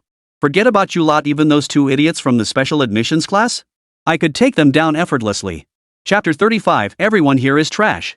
Verbal attacks hit classmates' weak spots, causing collective breakdown. Total misdeed points from numerous classmates, plus 8,000. Provoked Wang Chao from the special admissions class, enraging him to the extreme. Misdeed value plus 600. Evil deed points from Song Xiaoqian, plus 500. Stop acting tough. You're just a godforsaken loser, yet you dare challenge Song Xiaoqian, the spokesperson for the divine. A nobody like you doesn't even need Song Xiaoqian to step in. Just 10 of us could beat you to a pulp. You? A mere level 3 divine wanderer? Keep your showboating to yourself. Go lie down over there. Han Mo sneered dismissively. What's that supposed to mean? You look down on me? Don't misunderstand. Han Mo waved his hand dismissively. You don't even have the guts to show your face. I'm not targeting you specifically. I'm saying everyone here is a loose. As he spoke, Han Mo's gaze swept across the entire group, including Wang Chao and Song Xiaoqian. Arrogant. Too arrogant. This guy sure knows how to show off. Provoked numerous classmates with taunts, inciting collective anger. Evil deed points plus 10,000. Being publicly labeled a playboy. This enraged every student present, who rushed to the stage demanding a fight to the death with Han Mo. Wang Chao was so furious his teeth itched, his fists clenched so tightly they cracked. Song Xiaoqian's chest heaved with fury, her ample bosom straining against her blouse as if it might burst open.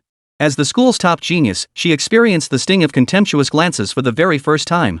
From childhood, she had been regarded as a heavenly princess, peerless in the world. Yet in Han Mo's eyes, she had become nothing but a laughingstock, a piece of trash. No one could bear such treatment. And geniuses were always proud and unyielding. Song Xiaoqian stepped forward first, ready to strike a blow against Han Mo's intimidation. But by then, 10 individuals had already leaped onto the stage. These 10 were the top students from each class, all possessing strength at the 3rd level of the divine roaming realm or higher. Why use a sledgehammer to crack a nut? Song Xiaoqian, you and the others can rest for now. This Liu is ours to deal with. We'll see if all his arrogance is backed by real skill. None of the 10 dared challenge Han Mo one-on-one. Several among them had fought Han Mo before and ended up defeated. Therefore, only by surrounding and attacking him could they hope to prevail. Only 10 of you show up? Not enough to fight, Han Mo sneered contemptuously. Big talker, they retorted. 10 of us will beat you so badly you'll be ting and pissing yourself, crying for your mom and dad. Everyone, let's go together and beat him to a pulp. The 10 nodded in unison, each drawing their weapons. It was clear these 10 were already furious, viewing Han Mo as a thorn in their side. All because Han Mo had indeed spoken words that offended them moments ago. These were the top students in the class, the academic stars among their peers. Having been publicly challenged and practically mocked by Han Mo, they felt compelled to restore their pride as top students. Failure to do so would likely diminish their authority within the class. One of them attacked head-on. 2 others ambushed him from behind, while another 2 attacked from the flanks. The rest held back for now, though their piercing gazes fixed on Han Mo suggested they were poised to deliver the finishing blow or seize a lethal opening at any moment. In a 10-on-1 situation, failing to finish him off in one strike would be downright embarrassing, to be honest. Facing their assault, Han Mo merely smiled faintly. Dealing with them didn't even require his divine eye. For Han Mo had now reached the divine void realm, while they were merely at the 3rd tier of the divine wanderer realm, a gap of nearly 10 tiers. Moreover, the mental power of the divine void realm far surpassed that of the divine wanderer realm. Where spirit wanderers' mental energy could sustain combat for only about 10 minutes, divine void cultivators could endure an hour-long battle. He kicked a stick lodged in the ground, sending it spinning through the air. Han Mo caught it mid-flight, twirling it effortlessly in his hands. The entire sequence flowed like water, utterly graceful. At that moment, the attacks from the 5 opponents arrived almost simultaneously. Han Mo executed the Immortal's guidance technique. Leaning backward, he swept the staff against the 2 attacking from behind, then spun on his heel, sweeping the staff in a wide arc around him. Bang! Bang! Bang! Bang! Bang! A series of crisp sounds echoed as several attackers were instantly knocked to the ground. The vast disparity in strength rendered their numerical advantage nearly useless. The remaining 5 men watched in shock. They hadn't expected that in a single exchange, 5 of their men would be sent flying.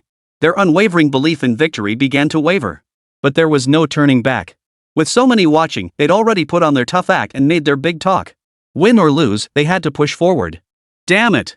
Hold nothing back. We're all in this together. The 10 men launched another wave of attacks.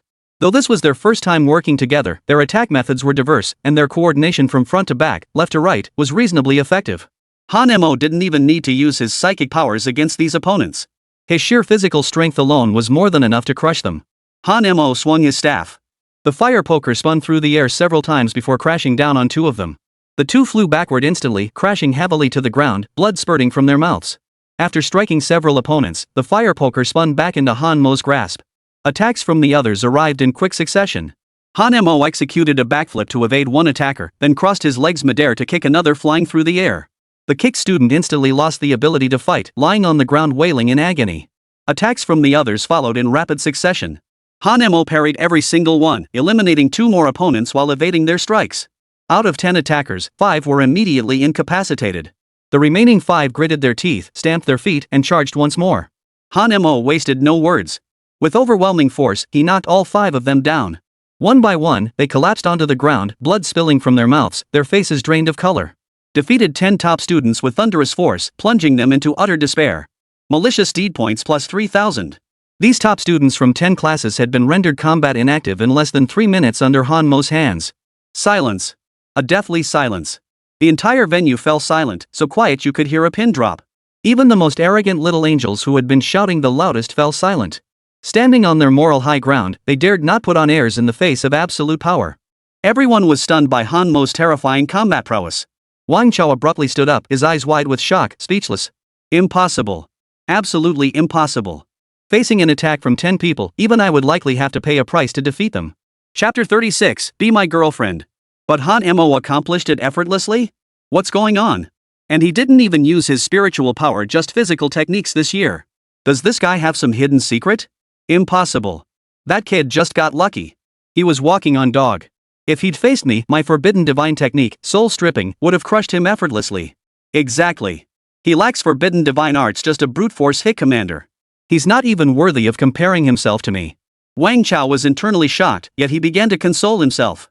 He refused to believe that someone abandoned by the gods could defeat him. Song Xiaoqian's slender eyebrows twitched in astonishment. Her wide eyes bulged, rounding into 2 large circles as she stood frozen in place. In just a few short days, his martial arts have improved this much. His talent is truly remarkable. Song Xiaoqian had never given her peers a proper glance before, but this time she had to re-evaluate Han Mo. Xu Qinglian was stunned, her mouth agape, speechless for a long moment. Finally, she shook her head. Is this real? I don't believe it. He was clearly a slacker, a total loser. I was just about to break up with him and start dating Wang Chao. How could he suddenly become this strong? Did I misjudge him? Impossible.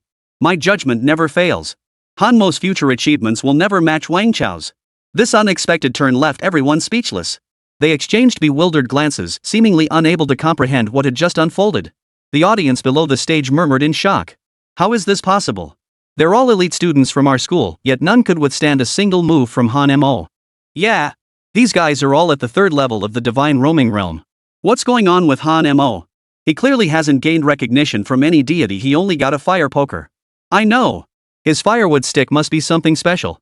Are you blind? It's just a wooden stick. What kind of origin could it possibly have? You're right. My eyesight's not the best. Seeing the horror in everyone's eyes, Han Mo made a mocking gesture. Little brothers. You're all little brothers. Anyone else want to step up? You ladies were screaming the loudest just now, come show us what you've got.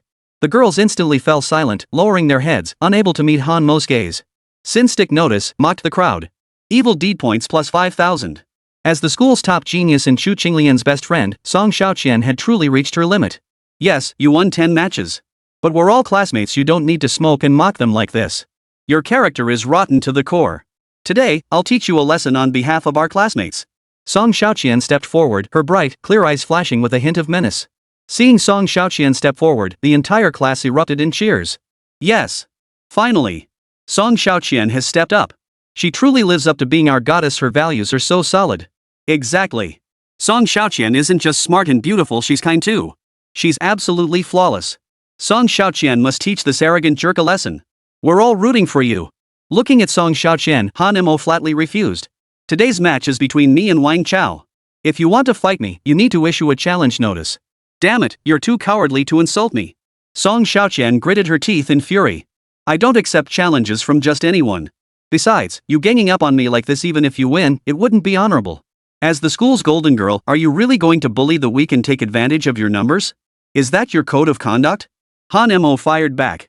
Verbal assault on genius girl Song Xiaoqian, causing her to lose face. Maliciousness plus 800. It wasn't that Han Mo didn't want to fight Song Xiaoqian, he simply had his own plans. Stomping her foot in anger, Song Xiaoqian flung her arm out and bit her lower lip. Fine. I formally challenge you. See you on the stage in 3 days. Not happening. Han Mo flatly refused, hanging up the no fight sign. What? I was actually rejected. And by a jerk, no less. That despicable man, refusing to give me any face. No matter where she went, people always gave Song Xiaoqian the green light, but this time she hit a brick wall in front of Han Mo. Decisively rejected the genius prodigy on day 1, causing her humiliation and rage. Malicious deed value plus 900. Damn it. How dare you play me? Rejection won't do, I'm going to fight you.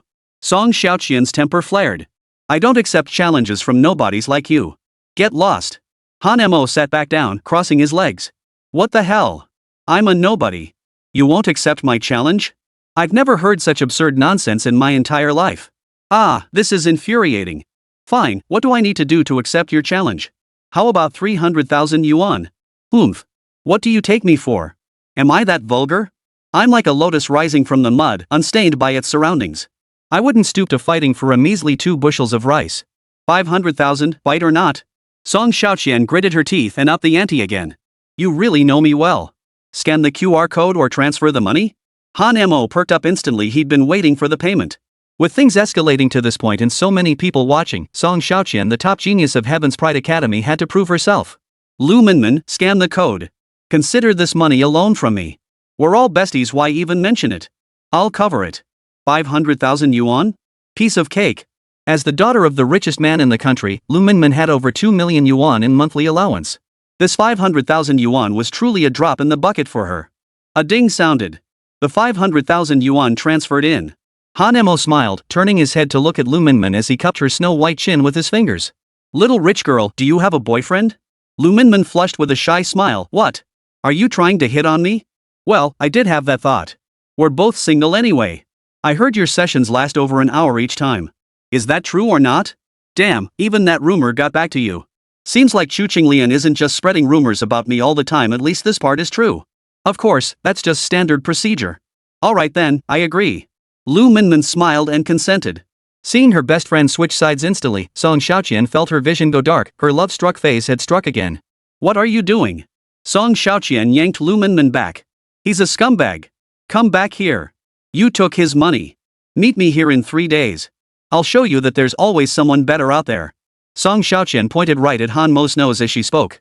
Fine. We'll settle this in 3 days. Today, I'm finishing things with Wang Chao and Chu Qinglian first. You filthy scumbag. Last night you dragged my best friend into the bushes and molested her. And now you're standing here acting all high and mighty? Mark my words, I'm going to put you behind bars. Song Xiaoqian screamed, pointing her finger right at Han Feng's nose. You gullible fool. You believe everything people tell you? I could claim to be your father and you wouldn't question it. Han Mo fired back immediately. Evil deed points plus 800 from genius girl Song Xiaoqian. My bestie wouldn't lie to me. Everyone knows you're a lowlife who only thinks with his lower half. You're always scheming to get a hotel room.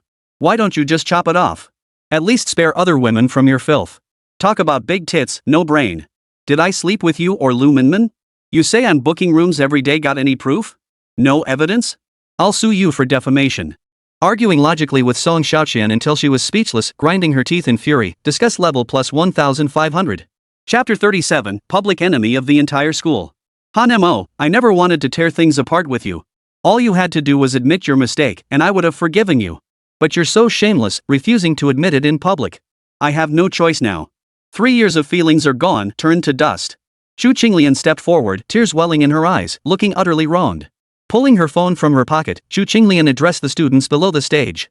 This is the surveillance footage I reviewed yesterday near the park. It captures the moment Han Mo dragged me into the bushes and molested me. The moment she spoke, the audience below erupted in fury. The female spectators, in particular, were so enraged their faces flushed crimson. The crowd resumed their verbal assault on Han Mo. Some called him worse than a pig or a dog, no better than a beast. Some demanded he be punished for violating public order and morality, calling for him to be put in a pig cage. Others suggested he might have made a mistake in a moment of confusion. All sorts of opinions flew around, but most were condemning Han Mo. Release it. Release the video. Han Mo must be brought to justice. Let this man know the consequences of violating a woman's will. Hearing this, Han Mo sneered coldly. Yesterday in the park, I did indeed do something against the woman's will. Hearing this, the others grew even more furious. You actually admitted it. At least you've got some backbone. At least you have some backbone owning up to your actions. Ha ha ha ha. Han Mo laughed again. So because I did something against a woman's will, you all get to berate me like this? Am I supposed to agree to every unreasonable demand a woman makes? You bunch of idiots. Publicly shamed over 200 students, evil deed points plus 8,000. Stop wasting time arguing with him. Hurry up and play the video. Shut this kid up. Han Mo crossed his arms over his chest, signaling he couldn't care less about how she handled things. At this moment, Han Mo couldn't care less if Chu Qinglian stirred up some trouble. The bigger the commotion, the harder the slap in the face would be later. The more arrogant she was now, the more miserable she'd be later. Fine then, Han Mo, don't blame me. You've been stubbornly refusing to admit defeat all along. Chu Qinglian connected her phone via Bluetooth to the stadium's giant screen. The school stadium featured an enormous LCD display and LED screen approximately 200 inches in size. It was assembled from over a dozen smaller LCD panels. It was typically used to broadcast sporting events or display information like ranking battles. Once the connection was established, Chu Qinglian tapped to play the video. The large screen immediately displayed the content. Everyone stared intently at the stadium screen. Sure enough, the footage showed a man wearing clothes similar to Han Mo's, with a height and build that matched. However, due to the distant filming angle, his facial features remained indistinct. The slight blurriness of the entire video only added to the mystery surrounding the man's appearance. The victim in the footage wore clothes identical to Chu Qinglian's, even sporting a similar hairstyle. After chatting with the woman for a moment, a man suddenly dragged her into the bushes. The footage clearly shows the woman struggling violently and screaming loudly, yet she is still forcibly dragged in. The subsequent footage only shows the bushes swaying back and forth rhythmically. At this point, Chu Qinglian stopped the video. I'm sure you all know what happened next. Who would have thought that someone as pure as me would suffer such forced humiliation at the hands of Han Mo? Han Mo, though we dated for over 3 years and were intimate during that time, we're already broken up. If you're that desperate, you could have told me. I could have introduced you to a girlfriend, even my best friend, if you wanted. But how could you do this to me? Why? As she spoke, Chu Qinglian began crying again. Chu Qinglian's goal was to win the sympathy of her classmates present, inciting everyone to condemn Han Mo. I'm crying my eyes out. Chu Qinglian is such a good woman even now, she's still thinking about setting Han Mo up with a girlfriend. From the video, that guy definitely looks like Han Mo. Han Mo, you bastard, what do you have to say for yourself? How could you do something so beastly to my girlfriend? I'm going to castrate you today. Wang Chao's face turned red with rage as he pointed at Han Mo's nose and started cursing. The evidence is right in front of you. How else do you plan to wriggle out of this? Wait. Something's off. This video looks heavily edited and photoshopped. It doesn't seem like actual surveillance footage, more like post-production work. Zhou Tao stepped forward from the crowd. As Han Mo's best friend, Zhou Tao had filmed the entire incident and witnessed it firsthand. Plus, being a video enthusiast, he could spot something off about this footage at a glance. He also knew exactly what had happened the previous night. Now that his best friend was being framed, he was determined to help clear his name. Hearing this, several other video enthusiasts in the crowd echoed his sentiments. I felt something was off about this video too. Now that I think about it, there are definitely signs of Photoshop and splicing. Are you blind? This is clearly surveillance footage, how could it be photoshopped? Some angry female classmates argued passionately. Thus, both sides launched into a heated debate over the video's authenticity. After arguing for several minutes, they still refused to believe the footage had been spliced. In the end, they had to bring in the school's top video expert. After frame-by-frame analysis, it was confirmed that the footage had indeed been edited and contained numerous signs of Photoshop manipulation. With a sigh, Chu Qinglian explained that due to explicit content, certain parts had to be removed. Some accepted this explanation, but video enthusiasts remained skeptical. These critics launched into a tirade against Han Mo, denouncing him as worse than an animal, morally bankrupt, and a twisted human being. In short, Han Mo had now become a public enemy. A figure despised by all. Facing this backlash, Han Mo stepped forward without hesitation and declared loudly, "Well, I happen to have a video of my own. Why don't you all take a look? Don't bother showing your video, it'd be an insult to our eyes. Who doesn't know you're into those little movies?" Exactly. You and Zhou Tao are known as the porn princes. My video can prove my innocence and shut all of you up. Han Mo ignored the others' voices and continued. Fine, go ahead then. Let's see what you've got to prove your innocence. Seeing Han Mo's confident gaze, Chu Qinglian felt a sense of foreboding. Chapter 38, The King's Toothpick. Could he possibly have evidence too? Impossible. I destroyed all the surveillance cameras in the park. Nothing should have been recorded. This kid must be bluffing. I've got nothing to fear. Zhou Tao, play the video. Zhou Tao nodded and connected his prepared phone to the school's large screen via Bluetooth. Confidently, he opened the video folder on his phone and pressed play. The large screen displayed a man and a woman. Linen belt, linen belt. The sudden sound made Zhou Tao's scalp tingle. All the girls present shyly lowered their heads, their faces flushing as red as a monkey's butt. Some girls covered their eyes with their hands, yet peeked through their fingers. The boys present all stared wide-eyed, their eyes hungry and eager. In such an awkward scene, Han was so nervous he could practically gnaw holes in the floor. This was so embarrassing. Hey, old six, can you get some real work done? Zhou Tao quickly shut off the video and explained, sorry, wrong clip. Wrong clip. I knew these two were up to no good.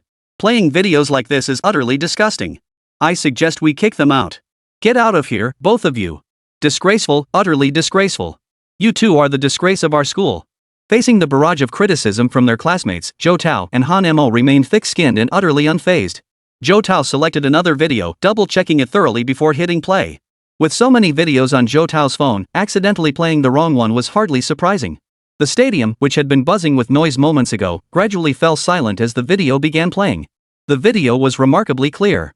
It clearly showed two people in the park, a man and a woman, gazing at each other. The man was Han Mo. The woman was Chu Qinglian.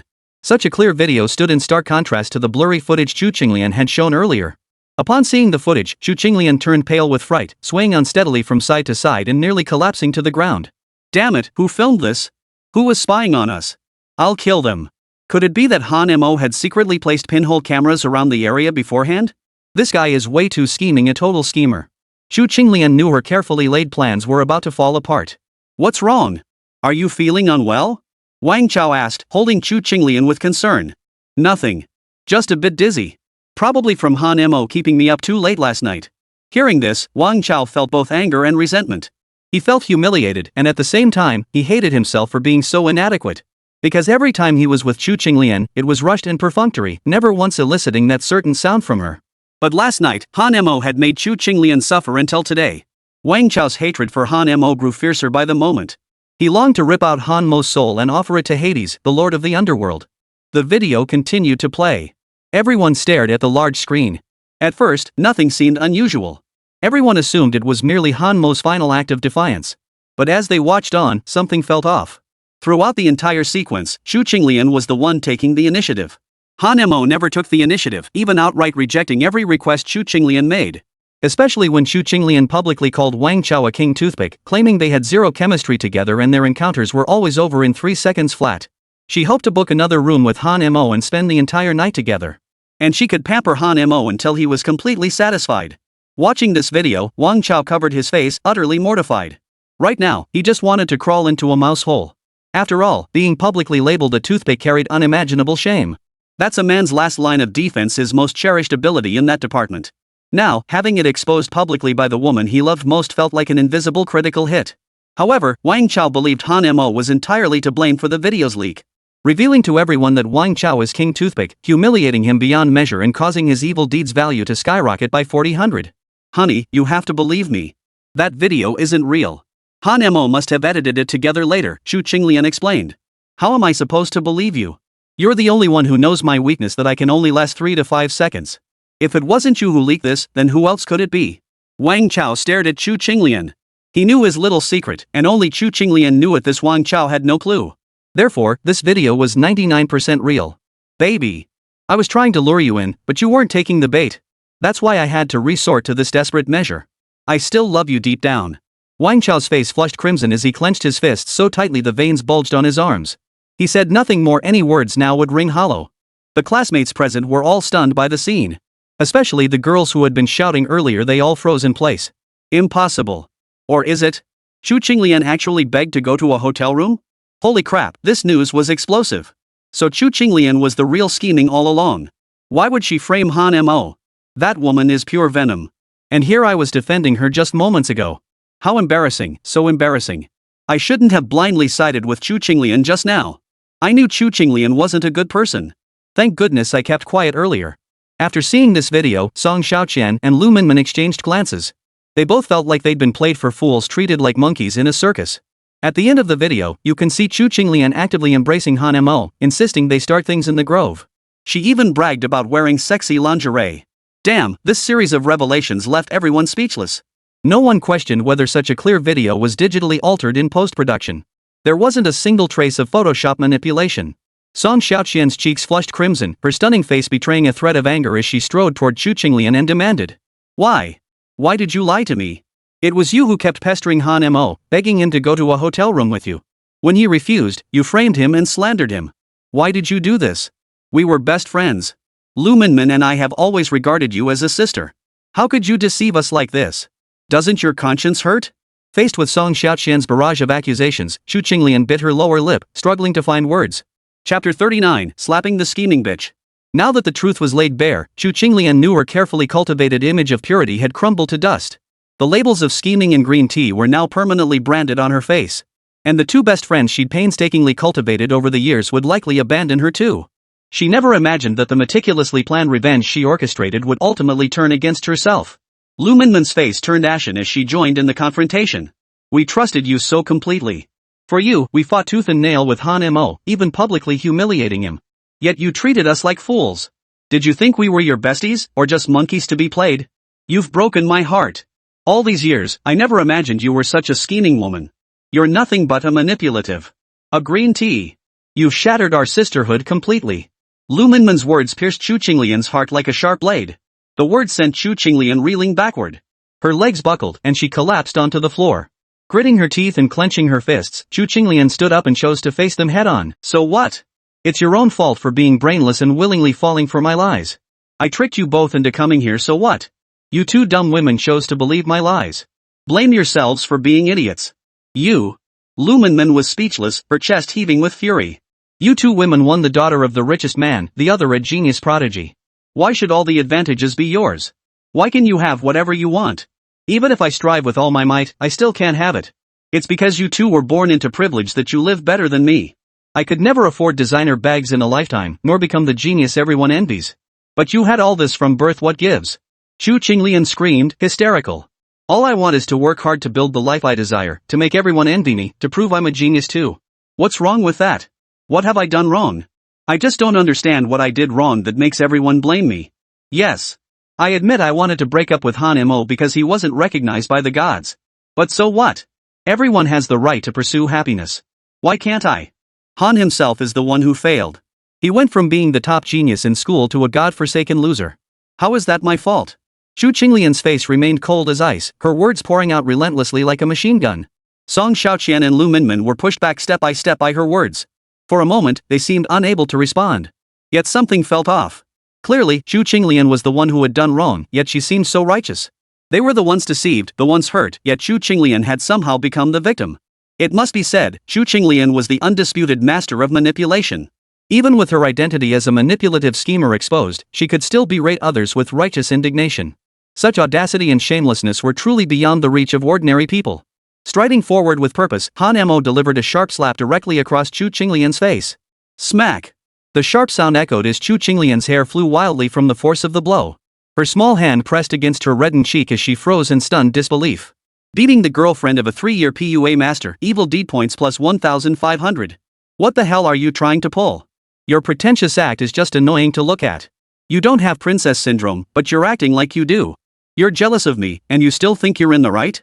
You slandered me and ruined my reputation, yet you act all righteous. Where the hell did you get the nerve? Han Mo's words stabbed like sharp blades, each sentence piercing her heart like a self-inflicted wound. Even if Chu Qinglian had 1,000 excuses, she found herself utterly speechless in this moment. Chu Qinglian was dumbfounded. Why isn't my PUA working anymore? What the hell? Why isn't Han Mo falling for this anymore? He used to be so easily manipulated by my PUA tactics. Evil deed points from Chu Qinglian, plus 1,500. After berating Chu Qinglian, Han Mo turned his gaze toward the two women, Song Xiaoqian and Lu Minmin. You two women are ing idiots too. One's all tits and no brains, the other's a rich idiot. You believe everything anyone tells you. Now you're being played like monkeys, aren't you? Song Xiaoqian's chest heaved as she was berated, her ample bosom straining against her clothes as if it might burst free at any moment for some air. Lu Minmin fidgeted nervously with the hem of her skirt, her little fingers twisting the fabric as she stood flustered. Get off the stage, both of you. This is my battle with Wang Chao now. You despicable bastard. Even if we wronged you, you could at least speak civilly, Song Xiaoqian retorted, her pure, bright eyes fixed on him. You don't know what it's like, you bastard. Try being falsely accused, harassed, and manipulated every day. Could you still stand here talking so smugly? If it hasn't happened to you, then shut the up. Even the school's top genius girl, Han Mo, got no special treatment. You can't truly appreciate others' kindness until you've walked in their shoes. Life is but a few decades long, why bother caring about others' opinions? Confronting the school's top genius girl, evil deed points plus 800. Song Xiaoqian was left speechless, stomping her foot angrily before leaving the stage with Lu Minmin. As for Chu Qinglian, who was about to say something, she didn't even get a chance to open her mouth before Han Mo delivered a massive punch. Get lost. Your voice is annoying. The force of the slap sent Chu Qinglian flying, crashing heavily onto the floor below the stage. The audience below the stage fell utterly silent. Just moments ago, they had been shouting with such arrogance. Now that they see Han Mo has been wronged, no one dares speak up, they can only remain silent. Because whatever they said would just get shot down. The problem was, if Han Mo countered them, they wouldn't be able to retort. Mainly because they wouldn't be in the right. Moreover, their abilities were no match for Han Mo's. Therefore, staying silent was the wisest choice for now. Seeing his girlfriend get hit, Wang Chao instantly flew into a rage. What kind of man are you, hitting a woman like that? You're nothing but a toothpick, Wang. You can't even be called a man. Your own girlfriend despises you this much, and you still stand here? If I were you, I'd find a pillar and smash my head against it, or piss on myself until I drown. You. Wang Chao was so enraged he couldn't speak, his fists clenching so hard they cracked. Confronting the green tea guy enraged him, increasing his evil deeds value by plus 800. I won't waste words with you. Let's begin. Now you'll learn the consequences of provoking me. Knowing he couldn't match Han Mo verbally, Wang Chao sought to prove himself through force as quickly as possible. Please follow, please vote, please spare no expense on monthly votes. Chapter 40, Real Combat, Soul Stripping. I've been ready for ages, just waiting for you to fart. Han Mo curled his middle finger, signaling for the fight to begin. Wang Chao, now in full combat mode, spread his spiritual energy, black gas enveloping his entire body. His eyes had turned pitch black, his lips darkened, and bulging veins erupted on his arms, the once red blood vessels now inky black. It seemed as though black blood flowed through his veins, an utterly unsettling sight. To deal with trash like you, I don't even need to use forbidden divine arts. With that declaration, Wang Chao drew his battle ghost blade and swung it directly at Han Mo. The war ghost blade was entirely pitch black, with a skull engraved on its back. It was also unusually large, with an exceptionally wide blade that gleamed with a terrifying sharpness. It radiated a profound aura of murderous intent and an eerie, sinister presence, truly unlike any ordinary blade. As Wang Chao charged forward, Han Mo raised his fire poker to block the strike. Clang! The clash of the two weapons sent powerful shockwaves rippling through the air. At their first clash, Han Mo inwardly murmured. This guy has definitely grown stronger, his power has truly increased. Still, he's no match for me. To gauge Wang Chao's true capabilities, Han Mo decided against finishing him with a single strike. He would spar with Wang Chao first, study his patterns, and simultaneously hone his own combat skills. Han Mo felt his own power had risen too rapidly, constantly skipping levels and lacking crucial combat experience. If one advanced too quickly without sufficient combat practice, their foundation would become unstable. Wang Chao's sword technique had improved significantly, unleashing a barrage of fierce attacks. Now, blades flashed and whirled, each strike carrying terrifying force. When the blade struck the arena floor, sparks even flew. It was important to note that this platform was forged from a special metal, incredibly hard. Even two Divine Void Realm experts fighting on it wouldn't destroy it. After nearly 5 minutes of fierce combat, Wang Chao was panting heavily, yet he still hadn't managed to defeat Han Mo. Is that all you've got? You might as well use your forbidden divine technique now, Han Mo sneered. Kid, since you're asking for death, I'll grant you your wish. Wang Chao unleashed his power once more. His eyes began to undergo a strange transformation and the sinister aura emanating from his body intensified. Seeing this, Han Mo froze. Simultaneously, he caught the distinct stench of decay. What's going on? That's the smell of death. It's clearly coming from Wang Chao. Could he already be dead? He's clearly alive and well. How could a living person emit such a scent? This is truly strange. Though Han Mo couldn't fathom what had befallen Wang Chao, he sensed something profoundly wrong, yet couldn't pinpoint it. Wang Chao raised his hand, and terrifying psychic energy instantly coalesced around Han Mo. Forbidden divine art, soul stripping. Ha ha ha ha. I'll extract your soul and turn you into a fool forever. Wang Chao roared with laughter, his teeth bared in a sinister grin as his entire face began to contort. His face now appeared completely devoid of flesh, nothing but skin stretched over bones, making him look like an octogenarian. It was clear that casting the forbidden divine art, soul stripping, was taking a heavy toll on Wang Chao. The students watching below couldn't help but feel their scalps tingle and their hairs stand on end. Wang Chao using this move is terrifying. He looks like a demon. Yeah. Does Wang Chao even look human anymore? Han Mo felt a wave of weak psychic energy assaulting his mind. Simultaneously, a series of eerie and terrifying images began to manifest within his mind. The most horrifying among them depicted a desolate, blood-soaked hellscape. In the deepest depths of hell, there were no flowers, plants, or trees, only withered landscapes, darkness, blood, and mountains covered in white bones. Simultaneously, more images of fierce ghosts assaulted his mind. Han Mo seemed to grasp that this soul blast functioned by creating a terrifying environment to assault the mind, driving one to mental collapse. However, Han Mo's mental strength was formidable now. He was already a powerhouse at the Divine Void Realm. Wang Chao was merely at the Divine Roaming Realm. The mental power gap between the Divine Wanderer Realm and the Divine Void Realm was vast. If the mental power of the Divine Wanderer Realm were likened to a bowl of water, then the mental power of the Divine Void Realm would be like a vast vat. Facing Wang Chao's soul-stripping technique, Han Mo offered no resistance, allowing Wang Chao's mental energy to assault his mind. He intended to see what secrets this soul-stripping technique held. Sure enough, Han Mo felt his soul begin to stir violently, as if some force were violently trying to pull it out of his body. Ah! This mysterious force is incredibly powerful. Truly worthy of a forbidden divine technique, and indeed worthy of Hades, the lord of the underworld. It is ferocious. Han Mo realized that if he were still at the divine roaming realm, he might not have been able to withstand this technique. At that moment, Han Mo's body grew slightly ethereal as his soul tugged back and forth within his flesh. Witnessing this, Wang Chao let out a sinister grin.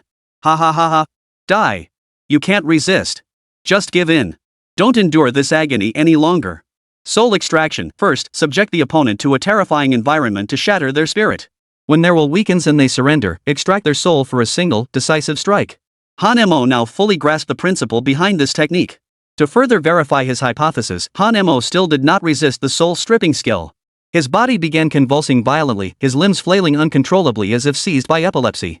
Seeing Han Mo in this state, Wang Chao laughed even more heartily. The spectators below couldn't stop laughing either. They had finally witnessed Han Mo's defeat, a long-held desire of theirs. After all, Han Mo had offended numerous people yesterday and insulted many more today, making him the school's public enemy. That Han Mo was such a show-off. Serves him right, doesn't it? It's about time. Who does he think he is?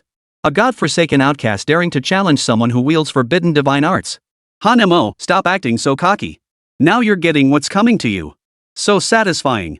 I bet I'm not the only one who's thrilled to see Han Mo like this. All the students were buzzing with gossip, some even laughing out loud at Han Mo's expense. Below the stage, Song Xiaoqian wore a sneer as she remarked indifferently. Someone like him can't even beat Wang Chao, yet he wants to fight me? Looks like I overestimated him before. Xiaoqian, be careful when you fight Han Mo in 3 days. Don't kill him. I still want to experience his combat prowess for over an hour, Lu Minmin said shyly. Chapter 41, Humiliating Combat. I can't stand you. What's so great about men? And is that hour plus of combat power really that important? Song Xiaoqian couldn't fathom women like Lu Minmin. On the stage, the fight raged on. Han Mo kept flailing his arms wildly, hopping and skipping toward Wang Chao. Hadn't he already been hit? Wang Chao laughed maniacally, preparing to unleash his final burst of strength to finish Han Mo off completely. Die. Every single insult, I'll repay them all right now. The final fury of soul stripping. The profound power surged through him. Wang Chao's hand clamped down on Han Mo's head, poised to deliver the final blow. But at that very moment, Han Mo slapped Wang Chao across the face. You can insult a man, but you can't mess up his hairstyle. You dare mess up my hair? I'm gonna get mad. Smack. Han Mo delivered another hard slap to Wang Chao. First the left cheek, then the right. By now, Wang Chao's face was swollen, blood trickling from the corner of his mouth. Impossible. Absolutely impossible. How could you awaken under my soul stripping technique? How is this even possible? Wang Chao muttered to himself like a fool. He couldn't believe it. Han Mo, who had just been hit, now looked completely unfazed and had even landed 2 solid slaps on him. The resounding slaps stung his face, searing him with utter humiliation. Wang Chao had thought this would restore all his dignity, erasing every trace of humiliation and embarrassment. Yet everything had turned out so contrary to his wishes. You can't be serious. Speak human, you little. Smack. Smack. Smack. Han Mo delivered 3 more hard slaps to Wang Chao's face. Wang Chao's face burned fiercely, his head spinning dizzyingly as his body spun in circles on the spot. Han Mo didn't stop. He kept slapping Wang Chao's face. Wang Chao stood rooted to the spot, his body spinning like a top. With each successive blow from Han Mo, his spinning grew faster and faster. Smoke began rising from the soles of his shoes, igniting into flames, and his clothes soon followed suit. But Han Mo showed no sign of stopping, whipping Wang Chao like he was spinning a top. This method of beating gave Han Mo an immense sense of satisfaction, an explosive thrill that felt like taking flight. Awesome. Whipping someone's face feels so damn satisfying. Han Mo reveled in the thrill, but Wang Chao was consumed by utter humiliation. He felt like dying right then and there. Being beaten like this, utterly powerless to fight back, whipped around like a spinning top, few could endure such humiliation. Worst of all, Wang Chao had just glimpsed victory within his grasp. He'd been poised to finish the fight when everything turned upside down. That reversal would crush anyone. Silence. The same silence. The entire arena was dead silent, so quiet you could hear a pin drop. The audience below the stage stared wide-eyed, their mouths gaping so wide they could fit a whole turd inside. Everyone was utterly dumbfounded, unable to believe their eyes.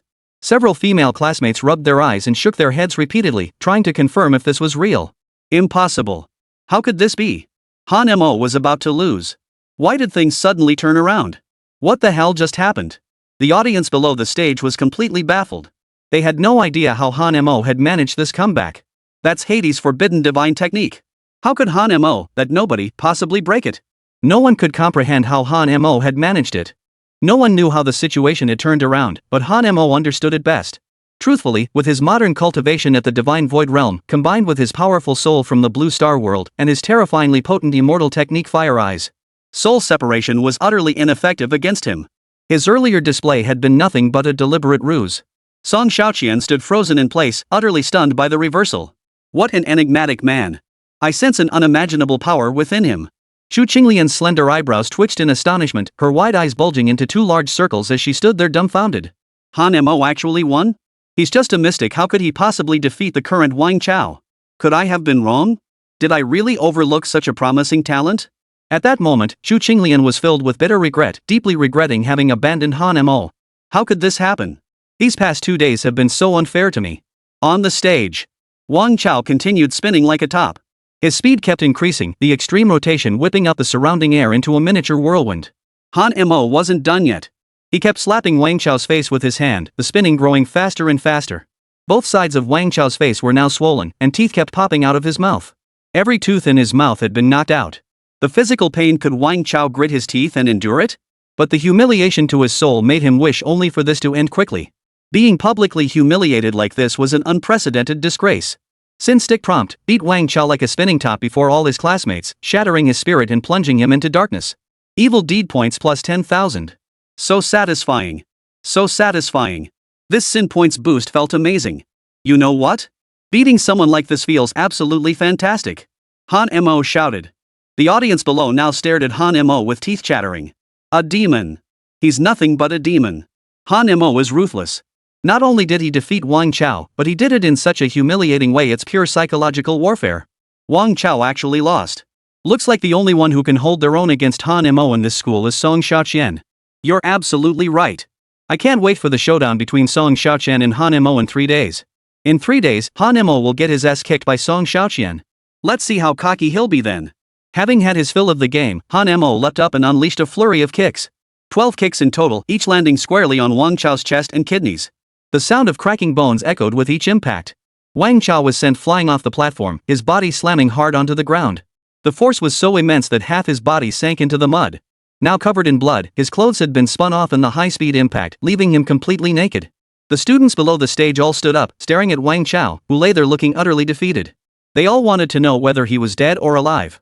But seeing him now sent shockwaves through them. Their eyes widened in disbelief, their minds going blank. It wasn't the sheer brutality of his injuries that stunned them, but the fact that Wang Chao lived up to his nickname, Wang Toothpick. Chapter 42, Hairstyle Must Not Be Messed With. Holy, a man as thin as a toothpick. Chu Qinglian was right after all, he really is ing toothpick thin. This is ing embarrassing. No wonder every time I go to the bathroom, I see Wang Chao hiding far away, refusing to be near anyone else. So that's why. Holy, this is a total embarrassment. Hearing such remarks, Wang Chao's inner torment was unimaginable. All he wanted now was to crawl into a mouse hole. At the same time, his hatred for Han Mo had reached its peak. All he wanted now was to devour his flesh and drink his blood. All this humiliation was brought upon him by Han Mo. Damn it. I swear I'll never rest until I kill Han Mo. I'd do anything to kill Han Mo. Since took notice, humiliating Wang Chao publicly before all eyes, subjecting him to ridicule, caused his inner collapse and hatred toward you to reach maximum intensity. Evil deed points plus 10,000. Truly my trusty experience booster. Today's evil points boost feels so satisfying, my power will surge again. Some rejoice, others grieve. The angrier Wang Chao grew, the more Han Mo laughed. Chu Qinglian produced a tattered rag from somewhere and draped it over Wang Chao's body. Wang Chao, who was seriously injured, was carried away by the stretcher team from the infirmary. The battle concluded there. The intensity of the battle far exceeded the students' expectations. The final outcome was utterly unpredictable. The students who came to watch had hoped to see Han Mo get beaten up to vent their pent-up resentment. Instead, they witnessed an unprecedented showdown.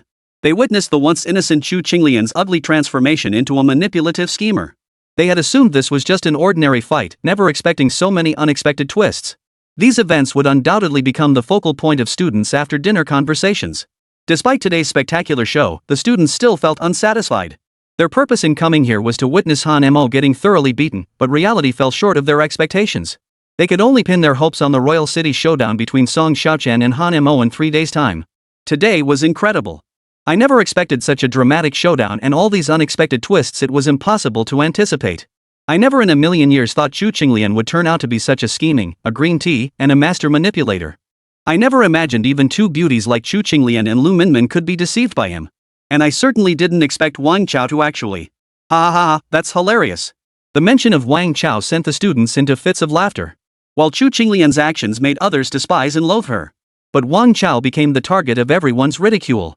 The moniker toothpick would forever be branded on Wang Chao's forehead. Hands tucked into his pockets, Han Mo ran his fingers through his thick, jet-black hair as he slowly strode onto the stage under everyone's gaze. He looked every bit the triumphant general. I told you not to mess up my hair. Han Mo occasionally waved to classmates around him, radiating the self-assured air of a national leader stepping off a plane. Seeing him pull the same show-off act again, many classmates gritted their teeth in frustration. But there was nothing they could do. They couldn't beat him in a fight, couldn't out-insult him in a war of words. All they could do was swallow their anger. Under everyone's gaze, Han Mo's figure vanished from the stadium. The battle concluded, and the students gradually dispersed. The last to leave were Song Xiaoqian and Lu Minmin. These two women hadn't gained anything today. Instead, they'd been branded as foolish and dim-witted. After being deceived for so long, they finally saw Qinglian's true colors today. If not for Han Mo, they might have remained deceived forever. Who would have thought we'd be the two biggest fools? Lu Minmin sighed. That Chu Qinglian is a master of disguise. Come to think of it, we did carry a lot of subjective bias toward Han Mo before. You're right. Actually, the one who's been hurt all along is Han Mo. He's been slandered for so long and endured so much ridicule.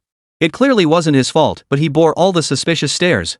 After careful thought, Song Xiaoqian agreed it was indeed true. What's up? Are you trying to steal my boyfriend?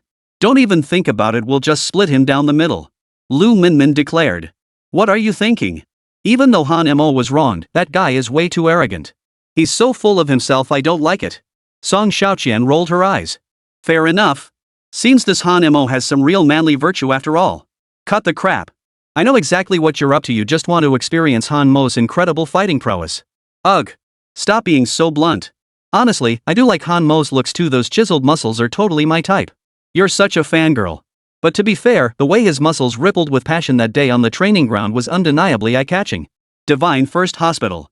A patient's heart-wrenching, dog-like howl echoed through the ward. When cultivators are injured, they must be sent to Divine Hospital for treatment. Ordinary hospitals are incapable of treating their injuries. Primarily because cultivators possess thick, resilient skin and muscles, making it difficult for ordinary surgical blades to cut through. Moreover, the physicians at Divine Spirit Hospital are all cultivators themselves, possessing exceptionally high cultivation levels. They also possess healing-type divine arts. The most formidable practitioners even wield forbidden healing divine arts. These forbidden healing divine arts can pull someone back from the brink of death within half an hour of their demise, truly defying the heavens and utterly extraordinary. However, cultivators possessing such formidable healing abilities are considered vital national resources and are subject to strict protection. Wang Chao's condition was severe: fractured ribs, a shattered sternum, skin lacerated from high-speed rotation, and all his teeth knocked out. The list of injuries requiring treatment was extensive. The chief physician's forehead was beaded with sweat. Holy, who did you fight? These injuries are brutal, you've lost all your teeth. We'll need to fit you with dentures. The chief physician was no pushover either. He grabbed an electric saw and sliced open the muscles on Wang Chao's chest, exposing the bones beneath. He then used a hammer-like tool to tap and adjust the bones before setting them back into place. The entire process was brutally straightforward, and crucially, no anesthesia was administered. Throughout this ordeal, Wang Chao was in constant agony, his cries piercingly wretched. While wailing in agony, Wang Chao cursed viciously. Han Mo, this humiliation, this agony, it's all you're doing. I'll make you pay tenfold, 100-fold. The heart-wrenching scream echoed throughout the hospital. Chapter 43, The Devastating News. Lu Zhuangzhuang's food stall. A few small tables, groups of 2 or 3 drinking beer and eating grilled skewers. The atmosphere here was quite pleasant. Zhou Tao, let me toast you. Thanks for your huge help today, exposing that green tea Chu Qinglian and finally clearing my name. Han Mo raised his beer glass. Putting down his chopsticks, Zhou Tao raised his beer too, no big deal. We brothers help each other out. Bottoms up. They downed the ice-cold beers in one gulp. Ah. On a day like this, sipping beer and munching on barbecue feels just right. By the way, I never expected you to win against Wang Chao today, Zhou Tao remarked. I never fight a battle I can't win. If I couldn't beat him, I wouldn't have accepted his challenge. You're something else, kid. You haven't received recognition from any deity, yet your strength is formidable. Looks like you live up to your reputation as a prodigy. You're not half bad yourself, having earned the recognition of Archangel Michael. The two exchanged compliments. Ha! It's just the lowest level of recognition. I didn't even get a divine spell. Watch fewer movies and put in more effort. Who knows, your potential might just explode. I feel like your talent's been wasted on those films, Han Mo remarked. Han Mo knew his best friend well. Zhou Tao had few vices, but his one flaw was his obsession with watching adult films. This habit often left him with dark circles under his eyes, his entire being drained of energy and utterly exhausted. Getting positive recognition from Archangel Michael was somewhat unexpected? You're right. Watching those movies is mentally draining and offers no real benefits. It's time to quit. Here, drink. Under the dim lighting, the two of them grilled skewers and drank together, chatting and laughing, thoroughly enjoying themselves. An unlicensed foot massage parlor. The lowly hunting squad was fully assembled, including Han Mo. Yu Weiwei's expression was grave as her gaze swept over each member, her eyes filled with concern. What's wrong, boss? You don't look too good, asked Wu Xiaochuan, the muscular, bearded guy. Late last night during our shift change, the squad handling the handover unfortunately encountered elite-level green-faced, fanged monsters. 2 of their 4 members died, and 2 others were critically injured. The critically injured are still in the hospital, unconscious. Therefore, higher-ups have ordered us to stand guard all night tonight. There's a possibility we might encounter elite-level green-faced fanged beasts again tonight. Hearing this, the air in the entire room instantly grew much colder. Even Lu Dazhuan, the guy who always cracked jokes, went silent, his face solemn. Wu Xiaochuan furrowed his brow but said nothing either. Such news weighed heavily on all of them. I knew the members of the hunting squad they were handing over to, having shared meals and drinks with them. Yet in just one night, 2 had died and 2 more were gravely injured. Today, they might even encounter elite-level green-faced, fanged beasts. Whether they'd live or die was anyone's guess. In contrast, Han Mo's eyes flickered with a blue flame, his excitement threatening to burst forth. Was the green-faced fanged beast that appeared yesterday killed? Han Mo asked. No. Word is that last night's elite-level green-faced fanged beast was exceptionally cunning. Even with our Void God Realm experts deployed, it still managed to escape. That's why we need to be especially cautious tonight. Awesome! Han Mo shouted excitedly. Yu Weiwei, Lu Dazhuang, and the other 2 turned to look at Han Mo in unison. Under their collective, peculiar stares, Han Mo gave an awkward chuckle. I didn't mean anything by it. Losing 2 comrades yesterday really hit me hard. What I meant was, tonight I'll avenge them. Don't give me those looks, it's kinda creepy. Han Mo stammered awkwardly. Looks like you know nothing about elite-level green-faced fangs. If you encounter one, remember this, run immediately. No hesitation. Don't look back. Yu Weiwei urged repeatedly. Han Mo nodded, pretending to agree. Truthfully, Han Mo desperately wanted to encounter an elite-level green-faced fanged beast. No particular reason, he was just incredibly hungry for a fight. Perhaps it was because of the sin-burning rod he had obtained, causing him to feel exceptionally exhilarated in every battle. Even when injured, he seemed to feel no pain. The stronger the opponent, the more Han Mo could unleash the latent power within his body and his terrifying explosive strength. Han Mo suspected this relentless drive stemmed from the influence of the staff's previous owner. Plus, with his immense power surge, he needed several high-intensity battles to solidify his foundation. Everyone, let's move out. The four departed one after another, heading to their respective patrol zones. It was clear that Yu Weiwei and the others were in low spirits, their moods somewhat despondent. Perhaps it was due to the tragic events of the previous night. Or perhaps because they had already anticipated that another comrade might depart tonight. For their profession truly placed them in a high-risk situation. Almost every day, someone died in the fight against the green-faced monsters. In contrast, Han Mo moved swiftly. He bounced back and forth across the rooftops, reaching a dark alleyway in mere seconds. Activating his fire eyes, which granted him all-seeing vision, allowing him to perceive light even in utter darkness, Han Mo murmured excitedly to himself. Green-faced fanged fiend, let me see what you look like. He. I hope you show up soon. Killing you will earn me some cash. After patrolling the dark alley for over an hour, Han Mo still hadn't spotted any sign of the green-faced fiend or encountered any unusual activity. Just as Han Mo was about to sit down to rest, he suddenly heard an inexplicable sound emanating from the darkness at the end of the alley. The sound was a series of squeaks, creaks, and whines. Something was very wrong. Something's up. Green face, sharp fangs, are you finally going to show yourself? With a leap, Han Mo landed on the rooftop and sprinted forward, his sinister wooden club clenched tightly in his hand. Reaching the alley's end, Han Mo engaged in a fierce battle with the green-faced, fanged creature, only to witness an utterly eye-searing scene. A young couple was passionately kissing against the wall. The girl wore a super short black miniskirt, paired with black stockings and high heels, looking incredibly sexy.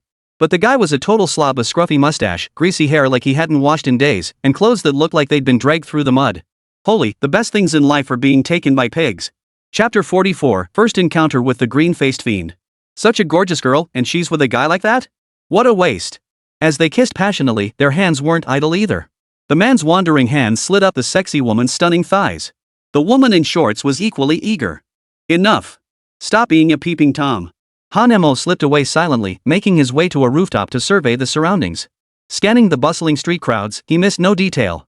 Tonight, he would find the green-faced, fanged monster lurking among them. At that moment, in a narrow alley, a couple was passionately engaged in intimacy. The man was already drooling with desire, eager to get down to business. The woman was equally eager. It seemed they were about to consummate their desire. But just then, the man felt a sudden, overwhelming sensation in his mouth. What's going on? Why is this woman producing so much saliva? Something feels off. The greasy man felt sharp claws scrape across his back, the pain making his body shudder.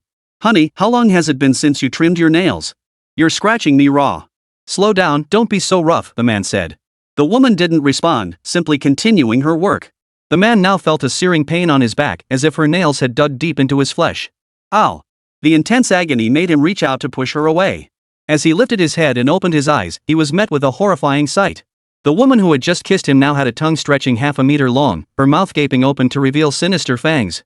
His scalp prickled. What was happening? Just moments ago, she had been an innocent girl. How could she have transformed into this? His mind went blank, and fear made his legs tremble. Her body continued to transform, her face turned green, her body rapidly swelled, and her clothes were torn apart by the force. Her hair turned green, and her entire face became hideously grotesque. She was now unrecognizable from moments before. Her massive fingers bore claws over 20 centimeters long, razor sharp. Ah! The man's pupils dilated as terror made him scream. Her face was now green and fanged, black saliva dripping from the corners of her mouth. She lunged forward. With a tearing sound, the man's head was torn apart. Sharp claws tore through flesh. With a series of sharp snaps, the boy's body was torn clean in two. Han Mo, standing on the rooftop, suddenly heard a heart-wrenching scream. That sound, that direction, it's the alley where they were getting intimate just now. But that doesn't make sense. If they were just being affectionate, why would there be such a horrifying scream? Could it be they were playing too rough? Before he could finish his thought, at that moment, he heard what sounded like the gnawing of a dog on a bone. Han Mo instantly sensed something was terribly wrong. Without hesitation, he leapt onto the rooftop, executed 2 backflips, and landed in the alleyway. Han Mo squinted and saw a massive creature crouched in the alley, gnawing on something. As it gnawed, it made slurping sounds and the crunch of bones. Blue-skinned, enormous, and fond of eating people, it must be the blue-faced demon. Gripping his fire poker tightly, Han Mo radiated intense battle intent as he slowly advanced toward the blue-faced fanged beast. The blue-faced demon heard the sound and slowly turned its head. Its mouth, filled with protruding teeth dripping with blood, still clutched two skulls in its hands. The gruesome sight sent shivers down Han Mo's spine. You disgusting green-faced monster. Today, you've met your match. I'll send you to the afterlife early. Ooh. The green-faced monster roared furiously, its muscles pulsing with raw power. In a single leap, its claws plunged from the sky, aiming straight for Han Mo's head. Bring it on. Without resorting to psychic energy, Han Mo leapt upward, swinging his staff with all his might. Boom! The immense force of their collision rippled through the surrounding air. His body plummeted rapidly. Han Mo's feet struck the ground, and he rolled once before coming to a halt in a crouch. In this initial clash of strength, Han Mo had been outmatched. In the battle just now, Han Mo relied solely on his physical strength. What immense power truly worthy of the green-faced fiend. Though his strength fell short of the green-faced demon, Han Mo's inner combat instincts were ignited. Each time he clashed fiercely with another's power, he felt his own strength, the latent potential of his flesh erupt outward like a fountain. Each all-out assault only fueled his next strike with greater intensity. The green-faced fanged beast gave Han Mo no chance to catch his breath, charging forward to strike again. Those 20-centimeter-long, razor-sharp claws would inflict severe damage if they pierced his body. His grip on the fire poker tightened. Power erupted within him, igniting a blue flame deep within the poker's core. He sprinted forward, each powerful stride leaving a deep footprint in the ground. Han Mo swung his stick again without hesitation. The stick and palm collided once more. Boom! The collision of immense force unleashed a shockwave that made Han Mo's clothes flutter violently. This collision sent Han Mo staggering back 5 steps. The green-faced, fanged creature was forced back 1 step. Even more devastating, the green-faced demon's palm had burst into flames from the impact. It was simple, this was the damage Han Mo's fire-burning stick had inflicted upon the green-faced beast. This flame seemed capable of inflicting tangible damage on the green-faced demon. The green-faced beast roared in agony, repeatedly slapping its palm against the ground in a futile attempt to extinguish the flames. Yet the fire burned relentlessly, seemingly impossible to put out. Seeing this, Han Mo murmured in surprise, so the fire poker can inflict real damage on it. This battle is even less of a contest now. The green-faced fawn's expression twisted in agony. When its gaze fell upon the staff in Han Mo's hands, its eyes flickered with fear and trepidation. It seemed like a fear ingrained in its very DNA. Ooh! With a furious roar, the green-faced, fanged creature dug its 4 hooves into the ground and bolted away at lightning speed. Monster, where do you think you're going? Han Mo wielded the fire poker and gave chase. The creature's speed was astonishing with every stride. Even when confronted by a wall, it simply crashed through it to escape. Han Mo pursued relentlessly. Tonight, he was determined to capture it. Not only would he claim the 500,000 yuan bounty, but he would also eliminate this monstrous creature, restoring peace to the city. Just then, Yu Weiwei's voice crackled over Han Mo's walkie-talkie. Han Mo, come in. This is Han Mo. Go ahead. Han Mo replied while continuing to run. Chapter 45, Fierce Combat. Detecting an unknown force fluctuation in your vicinity. Have you discovered anything? If you encounter an elite-level Fangs of the Abyss, retreat immediately. Spotted an elite-level green-faced Fang that killed someone. Just engaged it briefly, it's fled now, and I'm pursuing it. Upon hearing this news, Yu Weiwei felt her mind go completely blank, as if her brain had frozen like a crashed computer. What? Are you kidding me? An elite-level green-faced Fang is no match for you. Get out of there immediately. I'm heading over to assist you right now. Han Mo said no more, continuing his pursuit of the green-faced Fang beast. On the street. A child held a toy, beaming as he showed it off. Mom, when we get home, play the Ultraman monster fighting game with me. Sure, son. But you have to finish your homework today, okay? Don't worry, Mom. Mother and son both beamed with joy. Just then, the little boy looked up and saw a green monster plummeting from the sky, heading straight for them. Mom, look. There's a monster. The woman gently stroked the boy's hair and said tenderly, where would a monster come from in the middle of the night? After saying this, she followed the direction her son was pointing. What she saw nearly scared the pants off her. In her panic, her only instinct was to shield her son. The creature's green face, sharp fangs, and menacing claws loomed larger and larger in the boy's eyes. The green-faced, fanged creature, having fled elsewhere, spotted the mother and son and extended its sharp claws toward the boy. It intended to use the boy's body as a projectile, hurling him toward Han Mo to hinder his pursuit. Han Mo, chasing from behind, naturally witnessed this perilous scene. Monster, let go of him. He bellowed, swinging his fire poker with all his might. The poker flew through the air at breakneck speed. Just as the green-faced, fanged creature's claws were mere inches from the boy's eyes, the firewood sticks struck. Crash! The firewood sticks struck the green-faced, fanged creature's claws directly. The immense force sent its body tumbling to the ground. The powerful friction between its body and the asphalt road caused pieces of the pavement to fly up. In the blink of an eye. Everything happened in the blink of an eye. Han Mo continued charging forward. The green-faced beast sprawled on the ground, tore down a roadside warning sign and hurled it toward the little boy. The boy's mother, witnessing this, threw herself in front of him to shield him. At that critical moment, Han Mo appeared before them, blocking the sign with one hand. The boy didn't show fear. Instead, he smiled in wonder and exclaimed, "Mom, look. It's Ultraman fighting the little monster. Brother, do you need help?" Han Mo smiled and gently rubbed the boy's nose. "You'll have to wait until you're older for that." Still shaken, the mother hurriedly thanked him and clutched her son as they fled. Knowing escape was impossible, the green-faced monster roared furiously and charged at Han Mo once more. In terms of raw physical strength alone, Han Mo was slightly inferior to the green-faced monster. But the green-faced beast feared the fire poker in Han Mo's hands. Moreover, during the previous battle, Han Mo hadn't used any divine arts or psychic power. He had relied solely on the collision of physical strength. Even so, Han Mo had not been defeated. This demonstrated that although Han Mo was currently at the second level of the Divine Void Realm, his physical strength was already on par with that of an elite-level green-faced fanged beast. Such terrifying physical strength is already exceptionally formidable among humans. This was entirely due to the physical enhancement granted to Han Mo by the Fire Eyes. Boom! Another deafening explosion echoed. The two clashed fiercely. The immense force caused cracks to appear in the ground. Each attack from the green-faced, fanged creature left a gaping hole in the wall, sometimes even damaging surrounding buildings. The commotion drew the attention of nearby humans. Many people looked over. A monster is fighting a guy with a stick. It's terrifying. He can smash through concrete blocks with ease. Is this a movie shoot? That green monster must be someone wearing a mask. No way. Are movies this realistic now? Just as the crowd was puzzling over it, suddenly, as if cut off by some force, they could no longer see the scene of the green-faced, fanged creature battling Han Mo. What's going on? Why can't we see anything anymore? Within the battle scene, illusory walls materialized around them, as if some force had sealed off the area.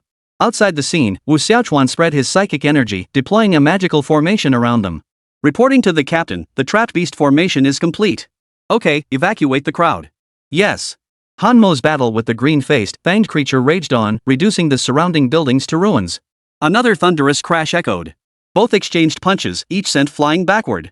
The green-faced demon, eyes alert, bore multiple wounds, all marks left by the staff. Panting heavily, Han Mo's eyes flashed with fighting spirit. This clash of raw power felt incredibly exhilarating to Han Mo. Moreover, powerful combat genes had always flowed through his DNA.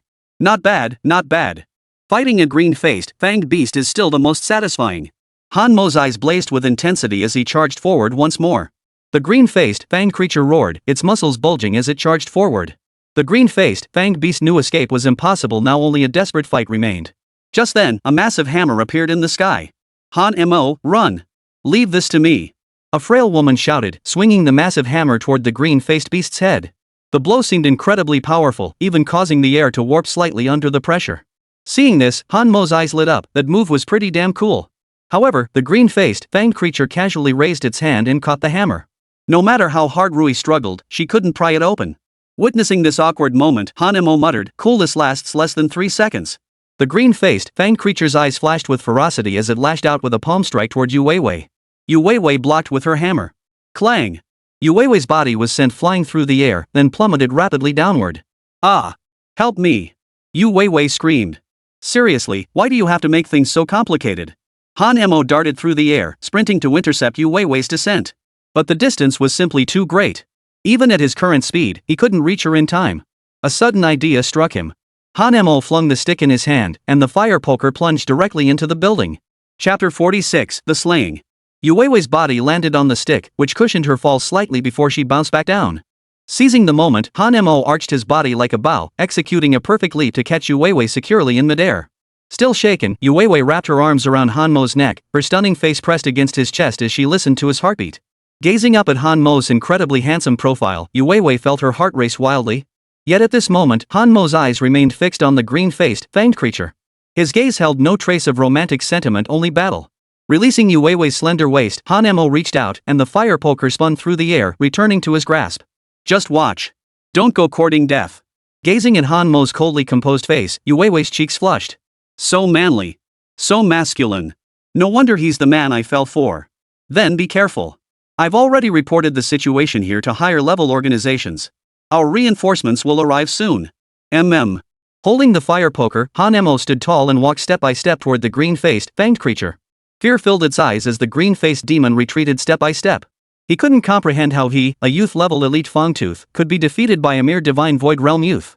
The green-faced demon was covered in wounds, with patches of blue flames still burning on his body, all inflicted by the sinful devil. The sin-imbued firewood in Han Mo's grasp ignited golden flames under the catalysis of his spiritual energy. Immortal art, Fire Ice Super Visual Combat. Blue flames flickered within his pupils as immense spiritual energy radiated outward from Han Mo, instantly stirring up dust and sand into a swirling storm. Yah! He sprinted forward, each stride leaving deep footprints in the ground.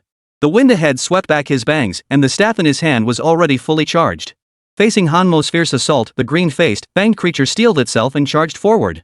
Han Mo used his enhanced vision to anticipate the green-faced beast's next move. Thus, Han Mo shifted his attack mid-strike, transitioning seamlessly to his next strike.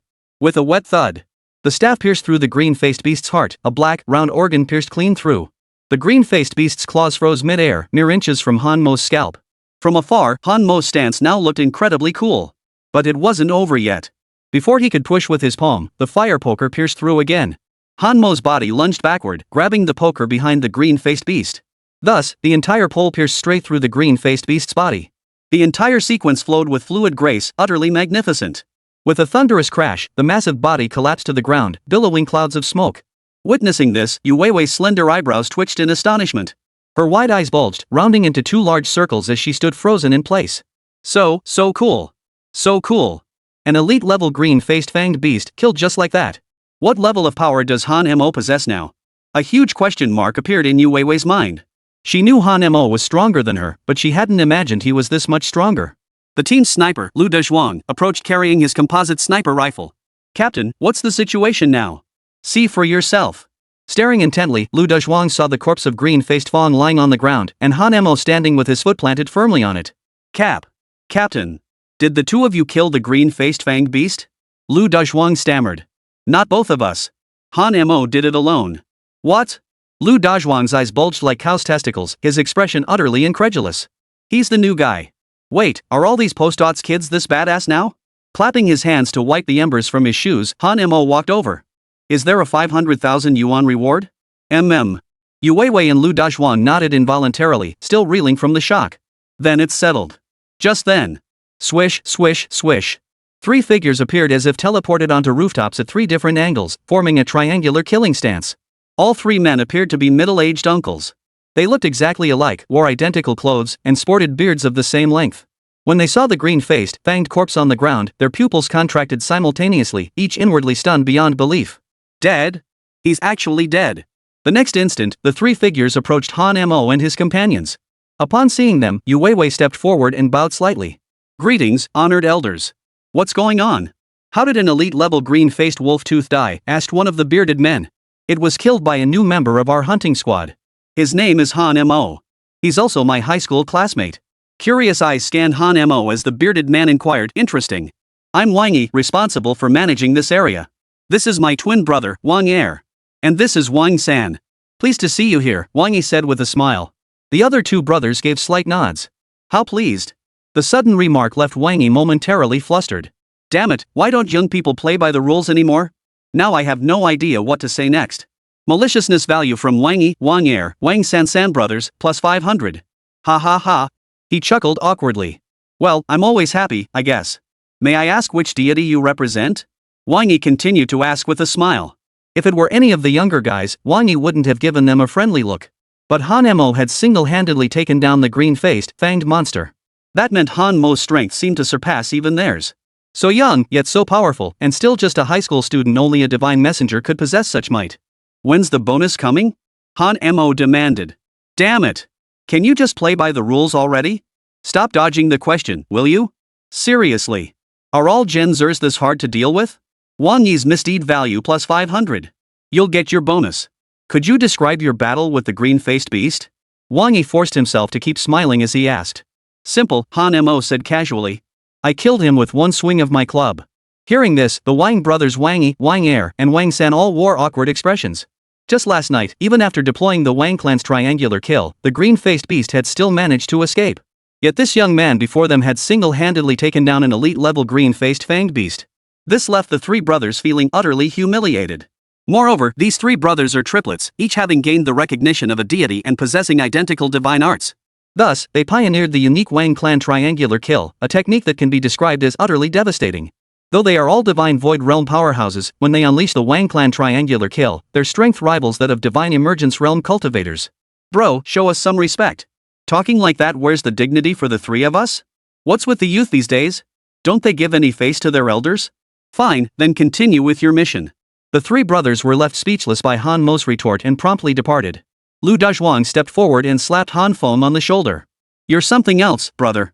From the first time I met you, I knew you were no ordinary fish in the pond. Looks like our lowly hunting squad is finally taking off. Chapter 47, Dragon Squad. By the way, if I may ask, what realm are you at now? Lu Dazhuang pressed on. If you say it's presumptuous, why ask at all? Lu Dazhuang stood awkwardly scratching his foot. Seriously, we're teammates, no need to be so formal. Are all Gen Zers this weird? Lu Dazhuang's misdeed points plus 200. The battle ended there. Han Mo didn't say much either. All he could think about now was his 500,000 yuan prize money. Moreover, the recent battle had proven immensely beneficial. His body's latent potential had been reignited, further amplifying his strength. At that moment, Han Mo truly grasped what kind of creature the green-faced fanged beast was. In Han Mo's view, the green-faced fanged beast didn't wield mental power, it was purely physical might. Wait, that doesn't make sense. My body is incredibly strong, and so is the green-faced fanged beast's. What does that mean for us? Shaking his head, Han Mo muttered to himself, probably nothing at all. The entire lowly squad was immersed in joy over the recent battle. They never dreamed the newcomer Han Mo would prove so ferociously powerful in combat. In an instant, Han Mo became the center of attention, showered with admiration by the entire squad. When they learned Han Mo had already reached the second level of the Divine Void Realm, their jaws dropped in astonishment. At just 18 years old, possessing such terrifying talent at the second level of the Divine Void Realm, anywhere else, he'd be a godlike existence. Holy crap! Han Mo, you've been hiding your true strength all this time. I'm over 30 and still can't match your skills as an 18-year-old millennial. All these years I've wasted my life, Wu Xiaochuan exclaimed. With you joining our squad, our safety factor is greatly enhanced. Next time I call for backup, remember to come support me promptly, Lu Tiezhuang said with a laugh. No problem. Just treat me to some barbecue, crayfish, and beer. Leave the green-faced fanged beast hunting to me. Han Mo was more than happy to help with this kind of thing. In Han Mo's view, hunting green-faced fanged beasts not only boosted his combat prowess and tactical skills but also netted him hefty bounties. The main thing was that it meant a lot of money.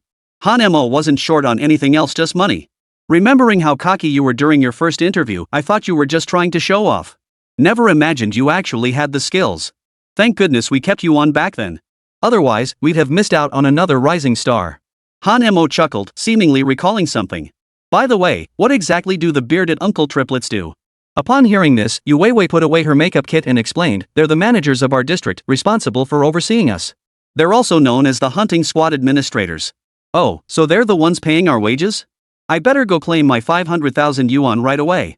Han Mo's mind was now solely focused on when that 500,000 yuan bonus would land in his hands. If it didn't arrive within the minute, he'd suspect the higher-ups were trying to skim it off. Don't worry, that 500,000 won't be withheld. The bonus is issued by the state and deposited directly into your account. Besides, they're administrators, civil servants, essentially. Think of them as government employees. They have iron rice bowls. Their benefits are excellent, their salaries higher than ours. They're covered by social insurance and housing funds. They even get housing allocations. Hearing about such generous benefits, Han Mo felt a pang of envy. So they're all civil servants? Does that make us temporary workers then?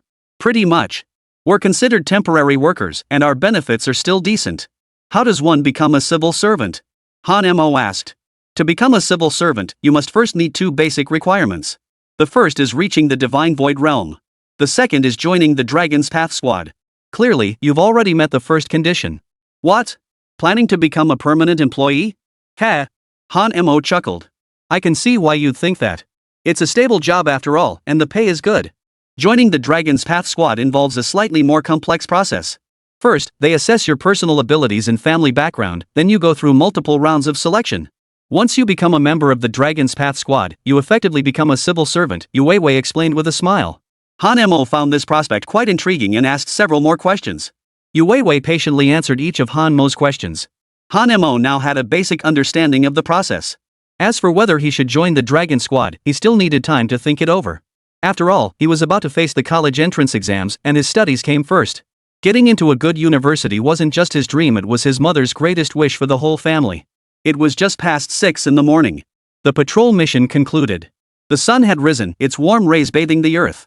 All creatures stirred to life, birds singing cheerfully from the branches, as if last night's battle had never occurred. Han Mo arrived home at 6:30. Since it was Sunday, he could rest well during the day. After a hot shower, Han Mo lay exhausted on his bed. Having gone without sleep for 24 hours, coupled with the battle against Ching Mian Lu the previous night, Han Mo felt profoundly weary. Reflecting on yesterday's fight, Han Mo clearly sensed that the green-faced fiend had been visibly afraid of the fire poker in his hands. Glancing at the stick in his hand, Han Mo muttered to himself, could it be that this stick is Ching Mian Liuyao's nemesis? Or does this stick share some unknown connection with Ching Mian Liuyao? Regardless, being able to effectively counter the green-faced fiend is always a good thing. Without dwelling further, the void interface reappeared before Han Mo. Total evil points, 77,000. Evil stick notice, consume 50,000 evil points to increase unlock progress by 0.02%. Fire eyes unlocked 0.06%. Physical strength greatly increased, surpassing human limits. Equivalent to physical reconstruction. Mental power greatly increased, achieving super breakthroughs. Notice, activating supervision combat skill slows all surrounding movements by 8x. Action prediction remains unaffected. As the prompt sound faded, Han Mo felt his body churning violently. His flesh and bones underwent rapid transformation, every cell pulsing with energy. Even his skin seemed to glow with a golden hue. This physical transformation caused Han Mo to grit his teeth in pain, clenching his fists tightly. As time passed, the upgrade finally concluded. He felt as if reborn, all previous fatigue vanished, and even his skin became smoother and more refined. Clenching his fist, Han Mo felt explosive power surge through him, his physical strength surging dramatically once more. Chapter 48, 2 levels up. The enhanced physique elevated his strength, defense, speed, and endurance to a whole new level. Han Mo felt stronger than ever before. His spiritual power surged dramatically once more, reaching the 4th level of the Divine Void Realm even before advancing in rank. He had leaped 2 levels in a single go. This rate of advancement felt like riding a rocket. If others found out, they'd rather believe a sow could climb a tree than accept Han Mo's ascent was this rapid. Ha ha ha ha. Han Mo grinned widely. With my current strength, the battle against Zhou Er and Song Xiaoqian on Tuesday will be like Zhang Fei eating bean sprouts a piece of cake. Victory will be effortless. Wooden stick unlocked, 0.07%. Innate special skill, Fire Eyes, unlocked, 0.2%. Ability boost, greatly enhanced mental power, greatly enhanced physical strength. Immortal art, Fire Eyes, unlocked beyond sight combat. During beyond sight combat, others' movements appear 8 times slower to your eyes. Divine art, Fire Eyes, unlocks prediction, enabling anticipation of an enemy's next move. Evil deed value, 27,000. Other abilities, awaiting unlock. Evil progress, your infamy has reached a stage of minor notoriety. Keep up the good work. Wooden stick quest, shatter your conscience, breach your boundaries, and let your infamy echo across the 9 provinces, shake the world, challenge the mighty, and defy the gods. Wooden stick insight, the strong never swallow their pride. When gods descend, weakness only invites others' bullying. My understanding of the sin stick is still just the tip of the iceberg. I've barely scratched the surface, less than 0.1% of its potential. I wonder what kind of spectacular wonders will unfold once I unlock 100%. Han Mo was filled with anticipation. Amidst his anticipation, Han Mo slowly drifted off to sleep. He slept until noon, only to be roused by his dear sister Han Shui. No, he was doused awake by a basin of cold water. Get up! It's noon and I'm starving. Take me out to get something delicious to eat, Han Shui said in a sweet yet demanding tone. My brother's only been working for a few days, and you're already planning to splurge on food. Can't we just keep it simple? You make 2,000 yuan a day. If you don't treat us, who else is going to? Mom only makes 3,000 a month. Fine, Han Mo said with a sigh. We'll grab a bite, then hit the supermarket for some groceries and load up on meat. That's more like it. Sunday was proving challenging. Relaxation and rest were hard to come by. At the milk tea shop, business was booming. We joined the queue to buy bubble tea. The milk tea shop attendant asked, "Hey, what did you like to drink? Give me 2 pounds of milk tea." Now that he had money, Han Mo spoke with confidence, ordering milk tea by the pound. Hearing this, the barista was dumbfounded. I've seen people order bubble tea, but never by the pound. This guy doesn't play by the rules. Milk tea girl's misdeed points plus 50. The milk tea girl forced a smile and replied, "Sorry, young man, we don't sell milk tea by the pound. Would you like a small, medium, large, or extra large cup? This is pointless. Money just sitting there. Forget it, I'll take 2 juices instead." The bubble tea girl's eyes widened in disbelief, practically screaming inside. After all that introduction, you choose juice? After buying the milk tea, the adults browsed the mall again, picking up some snacks and loading up on household supplies. By the time they got home, it was nearly evening. Han Mo's mom hadn't gotten off work yet, so Han Mo volunteered to cook dinner. They planned to enjoy a candlelit dinner together when his mom returned. Monday. Early morning. Birds sang amidst the fragrance of flowers, and the sky was cloudless. A beautiful rainbow appeared over the school playground. The green grass was dotted with many handsome men and beautiful women, strolling about, chatting and laughing. Good morning, Song Xiaoqian. Good morning. Song Xiaoqian replied with a smile. Tomorrow's the day you face Han Mo in the ring. You've got to give it your all and teach that kid a lesson, he's been way too cocky lately. MHM. Song Xiaoqian gave a symbolic nod. As for tomorrow's battle, Song Xiaoqian was determined to win. As the school's top prodigy, she trained relentlessly every day. Especially on weekends, her father would hire experts at the Divine Void Realm to spar with her. A prodigy is not only exceptionally gifted but also relentlessly diligent. Moreover, Song Xiaoqian was the divine spokesperson for the entire Song family, a once-in-a-century occurrence. Nearly all of the Song family's resources were channeled toward her. The Song family itself is a centuries-old martial arts dynasty, boasting numerous experts above the Divine Void Realm. Her father, Song Dahai, was a formidable figure who appeared in the Divine Mirror. Principal's office. Gazing at his mirror-like reflection, Principal Lu Jiangwo examined his now completely bald crown. He slipped on his wig, brewed a cup of tea, and took a sip. Knock knock knock. Come in, Lu Jiangwo said in a slightly stern voice, clearing his throat. After announcing herself, the solid wood door opened, and a female student in her school uniform stepped out. Principal. What is it? Something big happened on Saturday. I don't know if you're aware? I know about it. Is it about Han Mo and Wang Chao's ring battle? The principal asked. That's the fight I'm referring to. Tell me, how did Han Mo lose in the end? How many minutes did he last on the stage? After taking a sip of tea and spitting out a tea leaf, the principal asked casually. He didn't even win. Wang Chao ended up in the hospital. I heard he broke 8 ribs and suffered a comminuted fracture of his sternum. He's still lying in the hospital bed. What? Hearing this, Principal Lu Jiangwo jumped up from his chair in shock, his wig flying off to reveal a shiny bald spot. Wang Chao actually lost? He possesses forbidden divine arts. Even if Han Mo was a dark horse, how could he possibly defeat Wang Chao? Principal Lu Jiangwo was filled with disbelief. This outcome was the last thing he had anticipated. Yes, I was just as stunned as you are now. But that's the result. Picking up the wig from the floor, Principal Lu Jiangwo pretended to be calm as he put it back on. This Han Mo is quite the character. Alright, I'm aware of the situation now. If there's nothing else, you may go. In the school's arena battles, injuries were a normal occurrence. As long as the fighting remained within reasonable bounds, the principal would not intervene. In his view, such battles enhanced the school's strength and combat spirit. As a principal who had crawled out of the dead, he understood that a youngster's growth inevitably required navigating bloody storms. These students will face life or death battles sooner or later. They can't stay sheltered forever. Principal, there's one more matter. What is it? Speak quickly. No dawdling. Chapter 49, Manual for Cultivating Mental Power. Song Xiaoqian and Han Mo are challenging each other to a duel tomorrow. What? That Han Mo has the audacity to challenge Song Xiaoqian? Has he lost his mind? Who gave him the courage? Principal Lu Jiangwo was furious, his beard and eyebrows bristling. He knew Han Mo was trouble-prone and bold, but he never imagined the kid would be so audacious as to challenge a divine messenger's spokesperson. It wasn't Han Mo who challenged Song Xiaoqian. It was Song Xiaoqian who challenged Han Mo. What the hell? Principal Lu Jiangwo felt his brain short-circuit, like a computer crashing, momentarily unable to think. This situation was simply too bizarre for him to comprehend. This situation just keeps getting stranger and stranger. Does even Song Xiaoqian consider Han Mo a worthy opponent? Principal Lu muttered to himself. Once he regained his composure, Principal Lu Jiangwo burst into hearty laughter. Well.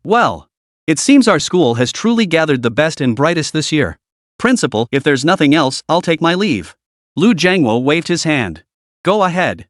Keep me updated on any developments, especially regarding Han Mo and Song Xiaoqian. And have Han Mo come see me whenever you like. Yes, Principal. News of the battle between Song Xiaoqian and Han Mo spread rapidly throughout the campus. Its speed was astonishingly fast. Virtually every student in the school now knew about it. Even freshmen and sophomores had heard about it. These onlookers were eagerly anticipating tomorrow's match. For everyone, the chance to witness a divine spokesperson like Song Xiaoqian in action was a long-held dream. They all wanted to know, how terrifying were the forbidden divine arts of a divine spokesperson? Were they truly as powerful as the legends claimed? Almost everyone now favors Song Xiaoqian in this battle. Even the entire faculty, including the principal and the head of the academic affairs office, had their eyes light up upon hearing the news, followed by a dismissive smirk. In their eyes, Han Mo was nothing more than a punching bag, destined to meet Song Xiaoqian's fists with his face. After all, Song Xiaoqian's reputation was simply too dazzling. The first genius girl. Divine messenger. Martial Arts Dynasty. A 18-year-old at the Divine Void Realm. Any single one of these achievements would be enough to outshine her peers and make everyone else step back in awe. It could be said that being a prodigy is merely the threshold for meeting Song Xiaoqian. Academic stars merely became her backdrop. Today, no student had the heart for class. Instead, they began crafting slogans and banners. The banners read, "Down with the school's public enemy, Han Mo." Anyway, to put it simply, all the students now support Song Xiaoqian and despise Han Mo. This is mainly because Han Mo has recently offended quite a few people in his quest to accumulate bad deeds, pushing many over the edge. Plus, Song Xiaoqian is naturally beautiful and the top talent, it's only natural she has more supporters. Faced with this situation, Han Mo simply smiled without comment. The fewer supporters he had, the happier he felt. The less anyone believed in him, the more exhilarated he felt inside. Because only then, when the real competition began, could he thoroughly humiliate them. Principal's office. Han Mo arrived. "Principal, what do you need me for?" "I don't have any money to pay you back right now." Principal Lu Jiangwo smiled. "No need to get so worked up. The repayment can wait. How about it? You seem in a good mood. Have you had breakfast yet? Then get me 3 steamed buns and a bowl of soy milk." Principal Lu was completely dumbfounded on the spot. This kid doesn't play by the rules. I just asked if he'd had breakfast, and he immediately started ordering food. Does he think this place is a breakfast shop? Why did I have to be such a smartass and ask him if he'd eaten breakfast? Principal Lu Jiangwo's affection plus 100. We'll talk about breakfast later. I hear you defeated Wang Chao. Looks like your strength has increased significantly. Wang Chao has always been my defeated opponent. Beating him was a piece of cake. Nothing to get excited about, Han Mo said casually. I have a book here, a universal guide on cultivating spiritual power. Lu Jiangwo pulled an ancient volume from the bookshelf. The book didn't look particularly new, its cover had yellowed with age. Cultivating spiritual power? Han Mo paused, hearing the term for the first time. Taking a sip of water and spitting out the tea leaves, Principal Lu Jiangwo stood up, hands clasped behind his back, and began to explain. Indeed, spiritual power can be cultivated. Typically, each deity possesses their own unique cultivation method. Once you gain a deity's recognition, you may visit the Divine Cultivation Hall to receive their specific spiritual power training techniques. For instance, those recognized by Hades, the Lord of the Underworld, can cultivate his exclusive methods unavailable to others. Since you previously lacked any divine endorsement, it meant you couldn't cultivate spiritual power at all. But now you've proven through your strength that cultivation is possible even without divine recognition. You've broken that curse. However, since you haven't gained recognition from any deity, you cannot practice any specific divine cultivation method. The book I'm giving you contains a universal version of spiritual cultivation techniques. Its effectiveness is far inferior to specialized cultivation manuals, but diligence can compensate for shortcomings. It's better than nothing. Upon hearing Principal Lu Jiangwo's words, Han Mo fell deep in thought, suddenly understanding the situation. Previously, Han Mo had relied solely on the immense spiritual power granted by the Sin Stick and his terrifying physical strength. He had never cultivated his spiritual power through practice himself. This was the first time he'd ever heard of such a thing. Han Mo asked several more questions about his lingering doubts, and the principal answered each one thoroughly. Now, Han Mo finally had some understanding of how to cultivate mental power. Finally, Han Mo left the principal's office carrying the universal manual for cultivating spiritual power. For Han Mo, having this book was better than having nothing. Although Han Mo only needed to find ways to increase his evil points, whether he cultivated or not didn't really matter.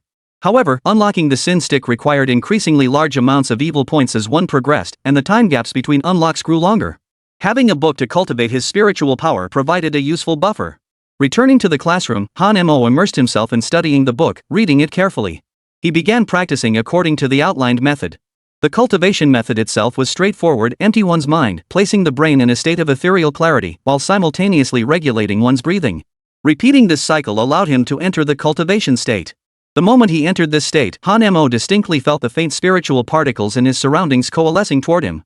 Chapter 50, Acquisition, the Great Tao Immortal Art. Though the amount of spiritual particles Han Mo absorbed was not large, the improvement was still visibly noticeable. Han Mo now had a solid grasp of cultivating spiritual power. While immersed in his spiritual cultivation, Han Mo suddenly felt his soul being violently pulled into the space of the sinful wooden stick by an immense gravitational force.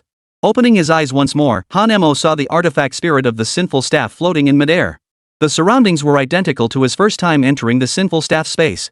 It seems you've accumulated quite a bit of evil deeds recently, which has awakened me once more, the translucent spirit said, hands clasped behind its back as it hovered in midair. That's wonderful. Do you have any gifts for me this time? Perhaps other immortal arts, martial arts manuals, or the like? Ahem. The ethereal figure cleared its throat awkwardly before speaking slowly. Were you just cultivating your spiritual energy? Han Mo held up the mental power cultivation manual in his hand. Yes. My teacher just gave it to me, saying I should start using it. Such a trash cultivation method, it's better not to practice at all. The ethereal figure snatched the manual and tossed it aside. Oh? Could it be you have something better? Han Mo's eyes lit up as he eagerly asked. Now that I've regained some memories, I'll look around to see if there are any cultivation manuals left behind by the previous owner. With that, the phantom plunged headfirst into a large chest and began rummaging through its contents. A wooden fish was tossed out, followed by a monk's robe, an iron rake, and a yellow iron ring. After a long search, the ethereal figure emerged holding a bamboo slip. Found it! Found it! You're in luck, little one. This is a secret technique my master cultivated before his passing. A smile spread across his lips, impossible to suppress. Han Mo chuckled and asked, what secret technique? Hand it over quickly. You should have brought this out sooner if it's so valuable. It's nothing special. Just take it for your cultivation. Using it to cultivate spiritual power will significantly accelerate your progress. If you truly grasp its essence, you won't even need deliberate practice. It will absorb the essence of the sun and moon for you daily, enhancing your spiritual power around the clock, 24 hours a day. Hearing this, Han Mo beamed with delight, nearly jumping for joy. At the same time, he was utterly stunned inside. The artifact spirit spoke with an expression of utter calm. And it had even dismissed it as nothing special. Most crucially, it required no cultivation effort whatsoever. The prospect of non-stop, round-the-clock enhancement of spiritual power was utterly terrifying. It was like someone else actively grinding monsters for you. He was essentially running a 24-hour cheat code, soloing monsters all by himself. The difference in strength was immediately apparent. Han Mo happily accepted the bamboo scroll, eagerly unfolding it. His eyes widened, his mouth fell open, and he froze in place. For the contents inscribed upon the bamboo scroll were utterly terrifying. The opening lines of the scroll boldly proclaimed, "The great heavenly immortal art. Holy. Holy. This. It's actually the great heavenly immortal secret technique. Holy crap. This is terrifying. Absolutely terrifying." As a time traveler, Han Mo naturally knew how incredibly powerful the Great Virtue Celestial Immortal technique was. Having thoroughly studied Journey to the West, he knew this great perfection divine immortal art encompassed cultivation methods blending the essence of Buddhism, Taoism, and Confucianism. It was also one of the cultivation methods the patriarch Bodhi had used to train Sun Wukong.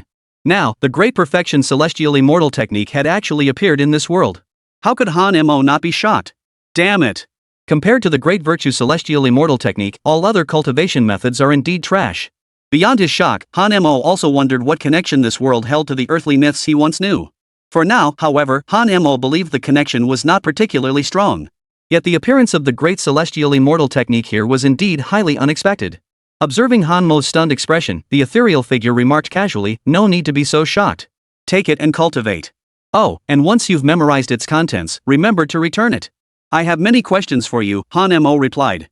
"This time, you must answer them all. My memory is limited. I fear I cannot answer many questions. If you seek more answers, you must unlock more of my abilities. There's a creature called the green-faced fanged beast. It has a long tail, huge sharp teeth protruding outward, blue skin, and is very tall. It's also incredibly powerful. But this creature is extremely afraid of the staff in my hand. Why is that?" Han Mo rubbed his head and asked quietly. "Green-faced fanged beasts. I'm hearing that term for the first time. As for what you're describing, I truly have no knowledge of it." The ethereal figure pondered for a moment before answering honestly. "If you don't know, then never mind. Perhaps in your memories, the green-faced, fanged creature goes by another name." "Ha! I don't think you need to overthink it.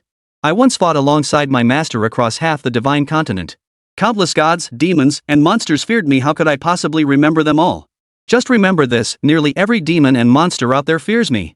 The ethereal figure said casually. "Fine. You've got me again.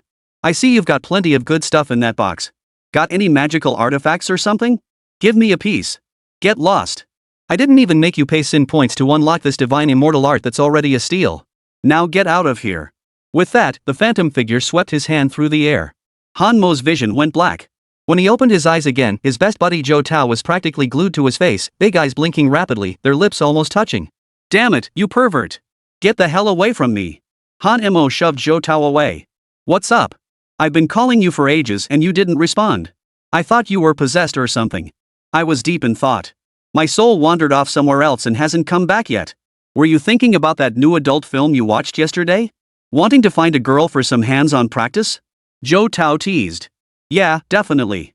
But I'm a pariah now, everyone wants to beat me up. I'm the school's public enemy. What girl would dare be with me? Han Mo shrugged, self-deprecatingly. What about Lu Minmin, the richest guy's daughter? Your eyes light up when you see her. She's pretty, though a bit flat-chested. But she makes up for it with those long legs. If you could land her, you'd be set for life. Hearing you say that, I absolutely have to win her over. Of course, I'm not after her family's money, I genuinely like her as a person. Ha ha ha. Both of them burst out laughing simultaneously.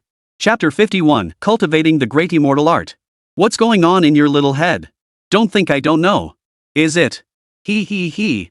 At that moment, Zhou Tao noticed the ancient bamboo scroll in Han Mashui's hand. What are you doing with that bamboo? What's it for? As he spoke, Zhou Chao reached out to grab it. Nothing much.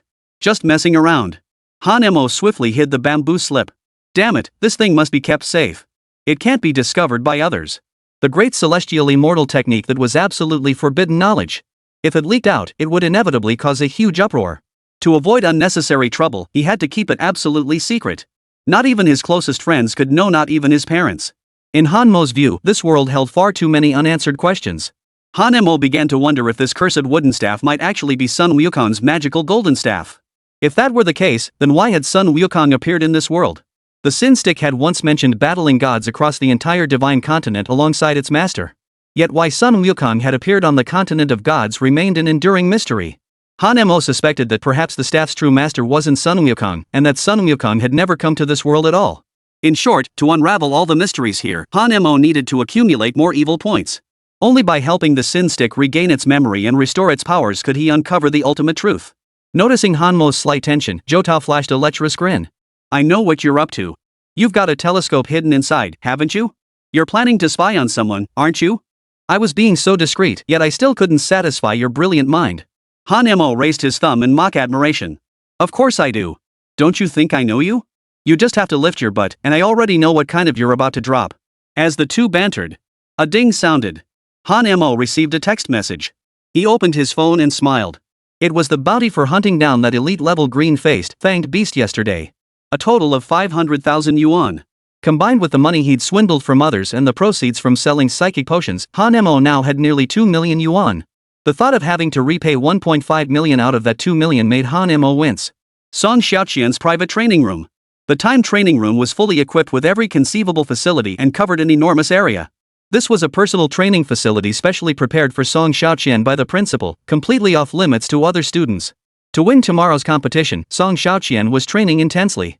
Despite being a prodigy, she remained humble and never took any opponent lightly. She never slackened in her cultivation journey. This is precisely why Song Xiaoqian has consistently remained so formidable, perpetually outpacing her peers. It wasn't just her unparalleled talent, her self-discipline and dedication were beyond the reach of everyone else. Another person was present in the training room, Lu Minmin. Lu Minmin sat bored in the rest area, sipping bubble tea as she watched Song Xiaoqian train. Suddenly, Song Xiaoqian erupted with terrifying force, draining all surrounding psychic energy. Immediately, a powerful burst of energy swept through the space. Lu Minmin, still sipping her milk tea, felt the terrifying, merciless force blow her hair wildly and make her skirt sway. So powerful. Could Song Xiaoqian be on the verge of a breakthrough? Breaking through at this moment? That's incredible. Could she be the heavenly prodigy? This terrifying force came swiftly and departed just as quickly. Song Xiaoqian slowly opened her eyes. Her bright, pure eyes blinked, and after taking a deep breath, a flawlessly innocent smile spread across her face. Turning to look at Lu Minmin, whose hair was still disheveled, Song Xiaoqian exclaimed excitedly. I've broken through. I've finally reached the second level of the Divine Void Realm. That's incredible. Your talent is nothing short of demonic. Tomorrow is your battle against Han Mo. Breaking through at this moment, it seems even the heavens are aiding you, Lu Minmin marveled. Even without this breakthrough, I could have defeated him. No one has ever been worthy of my notice, Song Xiaoqian replied with a confident smile. Indeed, as the spokesperson for the divine, Song Xiaoqian certainly had the credentials to make such a claim. Speaking of which, we really did misunderstand Han Mo earlier. It was all that scheming Chu Qinglian's doing. She played us both like fools. So I think tomorrow's battle can be cancelled, Lu Minmin suggested. We've already issued the challenge. Cancelling it now would be a huge loss of face for me. Besides, Han Mo is far too arrogant. Someone like him needs to face some setbacks along the way. Otherwise, what will become of him? He'll surely become lawless and reckless, with no sense of his own limitations. Tomorrow's battle must proceed. Let Han Mo learn what it means that above heaven there is another heaven, and beyond man there is another man. All so-called geniuses are insignificant before a divine messenger. And so-called geniuses? They're merely the threshold to my doorstep. Alright then. This Han Mo really has become quite arrogant. Just go easy on him when you step and don't cripple him. Just let him go. I'll make sure Han Mo can still do push-ups. In the restroom. Han Mo sneaked into the restroom and closed the stall door. After confirming no sounds came from nearby, Han Mo pulled out the Great Celestial Immortal Technique from his robe. He couldn't wait to examine its contents. Upon turning to the first page, he was utterly stunned by what he saw. He discovered that this Great Celestial Immortal Manual not only enhanced spiritual power, but upon reaching a certain level of cultivation, it could even refine the physical body. At its pinnacle, it promised immortality and invincibility. This wasn't merely a cultivation method, it was an outright secret to eternal life. Covering his mouth, Han Mo burst into unrestrained laughter. He struck gold, absolute gold. This is incredible, absolutely incredible. Not cultivating this would be a colossal waste. So Han Mo decided to start cultivating right then and there, squatting on the toilet. Following the instructions, he needed to form a specific hand gesture and focus his spiritual energy deep within his mind. Han Mo began to follow the instructions, forming the hand seals and taking a deep breath. Damn, the thick toilet stench hit him hard, making his head ache. As time passed, Han Mo gradually entered a state of deep meditation. Mental energies surged toward him like a raging river. Holy! This cultivation speed is ridiculously fast. Han Mo recalled the spiritual cultivation manual the headmaster had given him earlier. Comparing it to the cultivation speed of the Great Heavenly Immortal Technique, the difference was like night and day. If cultivating with the manual was like pouring water from a teapot. But cultivating the Great Celestial Immortal Art? That speed was like the Yellow River bursting its banks, surging ceaselessly. The gap was more than 1,000-fold. He kept cultivating for over 2 hours without pause. Fortunately, Han Mo possessed physical stamina far exceeding that of ordinary people, and his legs showed no signs of numbness. Clang, clang, clang. A knock sounded at the door. Hey buddy, are you giving birth in there? Can you hurry up? My stomach hurts, and I really need to use the bathroom. If you don't come out soon, I'm gonna have an accident. Chapter 52, No Support. Hearing the frantic shouts outside, Han Mo impatiently halted his cultivation and stowed away the Great Celestial Immortal Technique. What a buzzkill. Forget it, I'll stop practicing for today. It's really inconvenient to practice with so many people around at school. Stop whining. Squeeze your butt tighter. I'm coming out now, Han Mo suddenly retorted. The student waiting to use the restroom was practically jumping up and down with impatience, his anus clenched tight, terrified he might accidentally leak. Han Mo emerged from the restroom and, seeing the person's frantic state, deliberately taunted. Next time you come to school, wear a diaper. The student recognized Han Mo and said nothing. Truthfully, he dared not speak. Malice points plus 50 from the student about to use the restroom. If it weren't for you being Han Mo, I'd have taken you down already, the man muttered under his breath as Han Mo walked away. After school, Han Mo returned home, flung his backpack onto the sofa, splashed water on his face, and rushed into his room. To prevent his dear little sister from conducting a surprise inspection, he immediately locked the door from the inside and propped a cabinet against it. When cultivating the Great Celestial Immortal Technique, the worst thing was being interrupted. It was like being woken from the deepest sleep, utterly miserable and infuriating. Cultivation was no different. Being interrupted at the peak of blissful, self-forgetful absorption made him want to punch someone. If you're unlucky, you might even suffer from chi deviation or develop cultivation-related side effects. To prevent any further disruptions, Han Mo drew the curtains shut.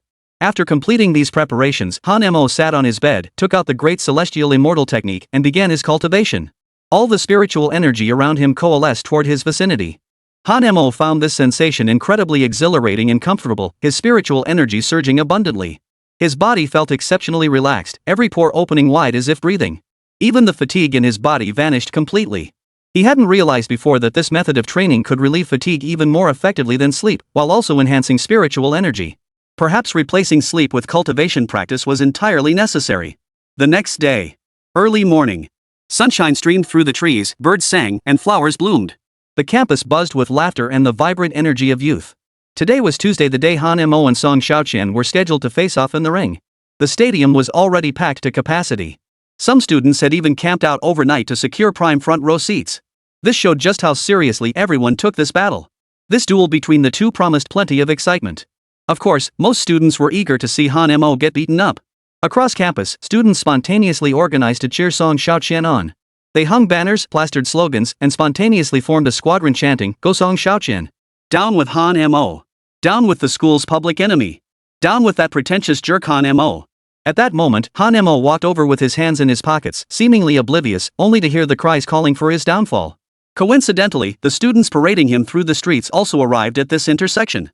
The students parading him through the school were still chanting slogans like "Down with Han Mo," "Down with the pretentious brat," and "Support Song Xiaoqian." When these students spotted Han Mo, they all froze in place. Han Mo met their gaze, and both sides shared an awkward look.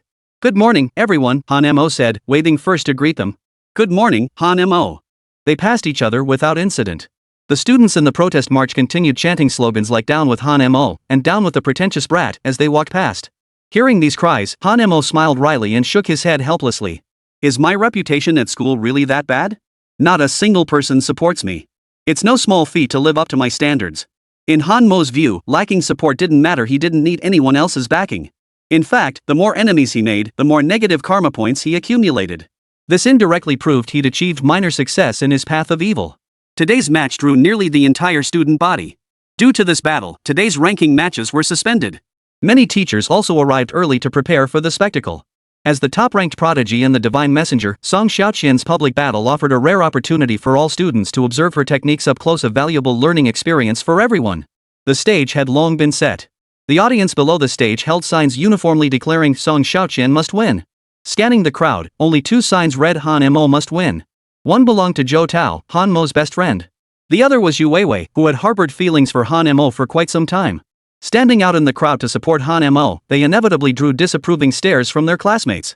They bore immense pressure and unfriendly stares while supporting Han Mo. Even before the match began, the cheers on the field were already relentless. Countless people were discussing this battle. That show-off Han Mo actually dares to challenge my goddess Song Xiaoqian? He's asking for trouble. I bet Han Mo won't last 5 minutes against Song Xiaoqian. My bet is Han Mo won't last 3 minutes. He'll be beaten to a pulp. Oof. I don't think so. A dissenting voice emerged from the crowd. "Hey, buddy, what's your take? Got a different opinion?" Han Mo easily defeated Wang Chao from the special admissions class. He's definitely got some skills. So I think. The student spoke with obvious confidence, clearly backing Han Mo. The others quickly chimed in. "Oh, so you're rooting for Han Mo then? Han Mo won't last a minute. He'll be beaten like a wet dog." Hearing this, the surrounding students breathed a sigh of relief. "Phew. I thought you had a different perspective. Turns out you're still backing Song Xiaoqian. We were ready to treat you as the enemy. Han Mo has some skill, but he's no match for Song Xiaoqian." Without a doubt, for this battle, both classmates and teachers alike favored Song Xiaoqian. Not a single person believed Han Mo could win. The only person who believed Han Mo could win was Yu Weiwei. Because only Yu Weiwei had witnessed Han Mo's formidable strength, his terrifying power, and astonishing speed. Amidst the murmurs, a handsome man with his hands in his pockets slowly walked onto the stage. Once on the stage, Han Mo waved his small hand and spoke slowly. "Cut the chatter, you lot. It's giving me a headache." Total misdeed points from 300 students below the stage, plus 3,000. As the man stepped onto the stage, all eyes focused on him. Seeing his pretentious expression, the audience below the stage let out sounds of contempt, and some even cursed him out loud. Chapter 53, The King of Confrontation. What's he trying to pull? All he knows how to do is act like a big shot. Seriously, this Han Mo is such a phony. Like he could actually beat Song Xiaoqian. Just wait and see how badly he'll get beaten later. You're absolutely right. Pretentious people are bound to get struck by lightning, it's just a matter of time. At that moment, a woman dressed in splendid attire, radiating a commanding presence, slowly ascended the stage. Her hair was tied in a ponytail, and she wore a sleek, short-sleeved outfit. The form-fitting top accentuated her curves to perfection. Her ample bosom swayed with each step, creating a sinfully alluring sway in the air. Such a flawless figure instantly drew the attention of every male student. Some male students even began drooling openly. Such an enviable figure left many female classmates seething with envy and resentment. Some female classmates glanced at Song Xiaoqian's chest, then looked down at their own, covering their faces in embarrassment. How could the difference be so huge between women? She could balance a teacup on her chest, while ours couldn't even hold a soybean without it rolling off. The woman stepping onto the stage was none other than Song Xiaoqian, the school's top genius and divine spokesperson. Today, Song Xiaoqian was exceptionally eye-catching. With such an absolutely stunning figure, even Han Mo couldn't help but silently curse under his breath. Spectacular. Absolutely spectacular. Yet despite her voluptuous figure, Song Xiaoqian possessed a childlike face. Her innocent cheeks were framed by pure, French-style blue ribbon eyes. Her gaze was pure and spotless, untouched by the world. It could be said that Song Xiaoqian was now a blank slate. As the embodiment of a pure goddess, she truly lived up to the word innocence. The incongruity between her figure and her face was somehow perfectly natural. She was a rare gem among mortals. Feeling Han Mo's burning, lecherous gaze, Song Xiaoqian's face turned cold, her eyes flashing with a hint of murderous intent. Take your filthy eyes off me. What are you staring at? Ahem, ahem. Han Mo cleared his throat awkwardly twice, unwilling to stoop to the level of such a shallow woman. Seeing Han Mo remain silent, Song Xiaoqian continued, I'll give you a chance to admit defeat. If you apologize to me in front of the entire class, acknowledge your mistake, and swear never to repeat it, I'll let you off. Hearing this, Han Mo shook his head and said mockingly. Now you're pushing it. Why should I apologize? State your reasons. You're arrogant and disrespectful, insulting me and many other students. Isn't that your fault? Everyone here can testify to it, you can't deny it now. As she spoke, Song Xiaoqian glanced at the students in the audience. All the students raised their arms and cheered in support of Song Xiaoqian. Song Xiaoqian is absolutely right. You made these mistakes yourself and now you're playing dumb. Do you really need us to spell it out for you? A few days ago, you fought a toxic gas king on the stage. You hugged a gas canister and let out a stink right at us, making many classmates dizzy and disoriented. Even our class beauty's freshly straightened hair turned into a bird's nest because of you. And our class heartthrob just got ceramic veneers, but you gassed them until they turned yellow like dog poop. Plenty of classmates couldn't eat for 3 days. You're the one who caused all this, and now you're trying to deny it? And then, during your fight with Wang Chao last time, you cursed out everyone below the ring too. Several female classmates cried because of your insults.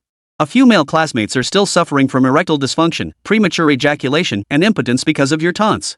They're questioning their entire lives now. What's the deal? Everyone can testify to this, and you're still denying it here? Seriously. Han Mo, you better apologize fast. This is the only chance our goddess Song Xiaoqian is giving you to redeem yourself. You better grab it with both hands. Exactly. Our goddess is far too kind to give scum like you a second chance. If it were me, I'd have beaten you to a pulp. Now all the students began condemning Han Mo, many seething with righteous indignation. Some were even spitting venom, shouting and screaming like rabid wolves. Facing the verbal assaults from his classmates, Han Mo remained as steady as a mountain, his expression utterly unruffled, his inner resolve unshaken. He had indeed done these things, and he saw no shame in admitting it.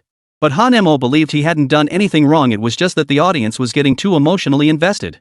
Finally, as the clamor subsided, Han Mo suddenly cut in. You're all idiots. The words sent shockwaves through the room.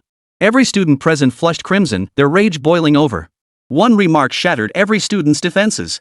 Total misdeed points from 1,000 students, plus 20,000. Han Mo, even now you're still cursing people? You're beyond redemption. Song Xiaoqian, beat him up right now. This Han Mo truly doesn't deserve our sympathy. Exactly. That little loser Han Mo needs to be taught a lesson until he learns his place. Placing one hand on his hip, Han Mo pointed at the loudest heckler and snapped. You're barking the loudest. Come up here if you think you're so tough, let's settle this face to face. The singled-out student instantly fell silent, lowering his head in fear. One sharp retort silenced the student, leaving him utterly embarrassed. Misdeed points plus 800.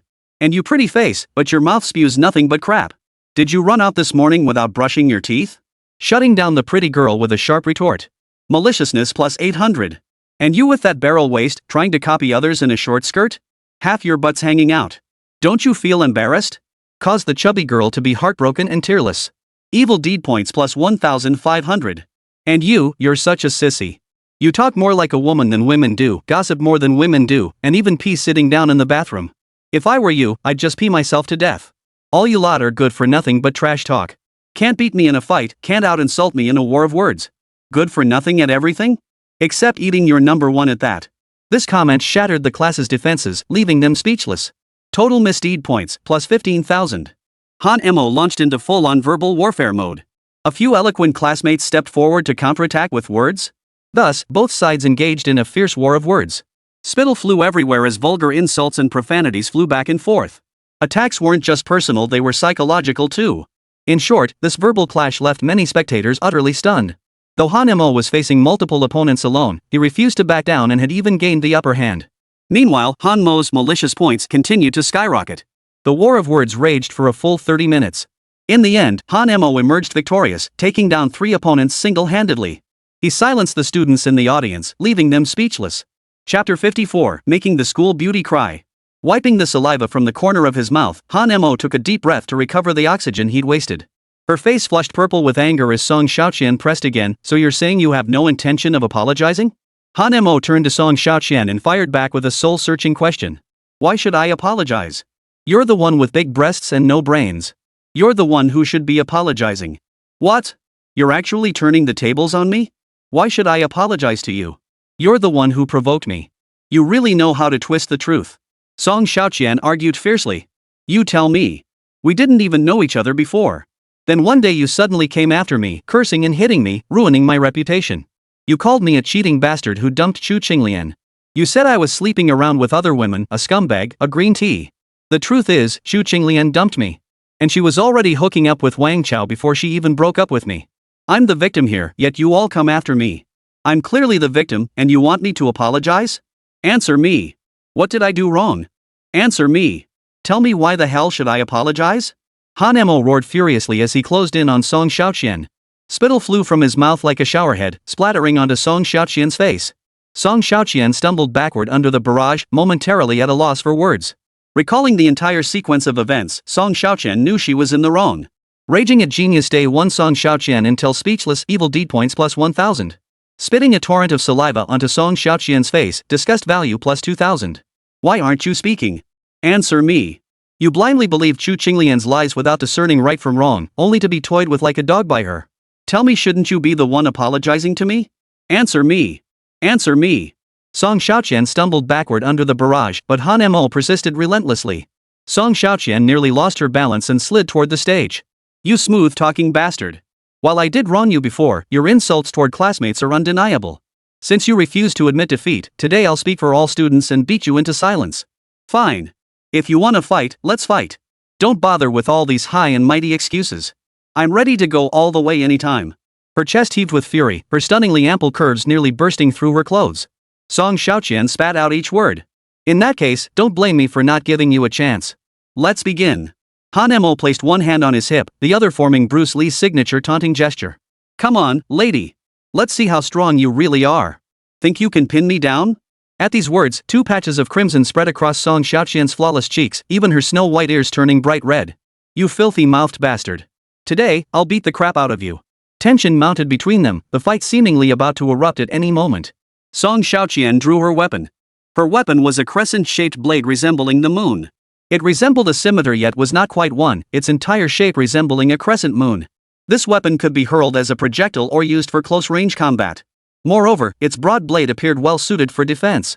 This time, however, Song Xiaoqian did not wield a single moon-shaped blade, she held two in her hands. These two weapons in my hands are called White Moon, Dark Dream. They are not blades, but rather ring-shaped weapons. The staff in my hand is called the Firewood Staff.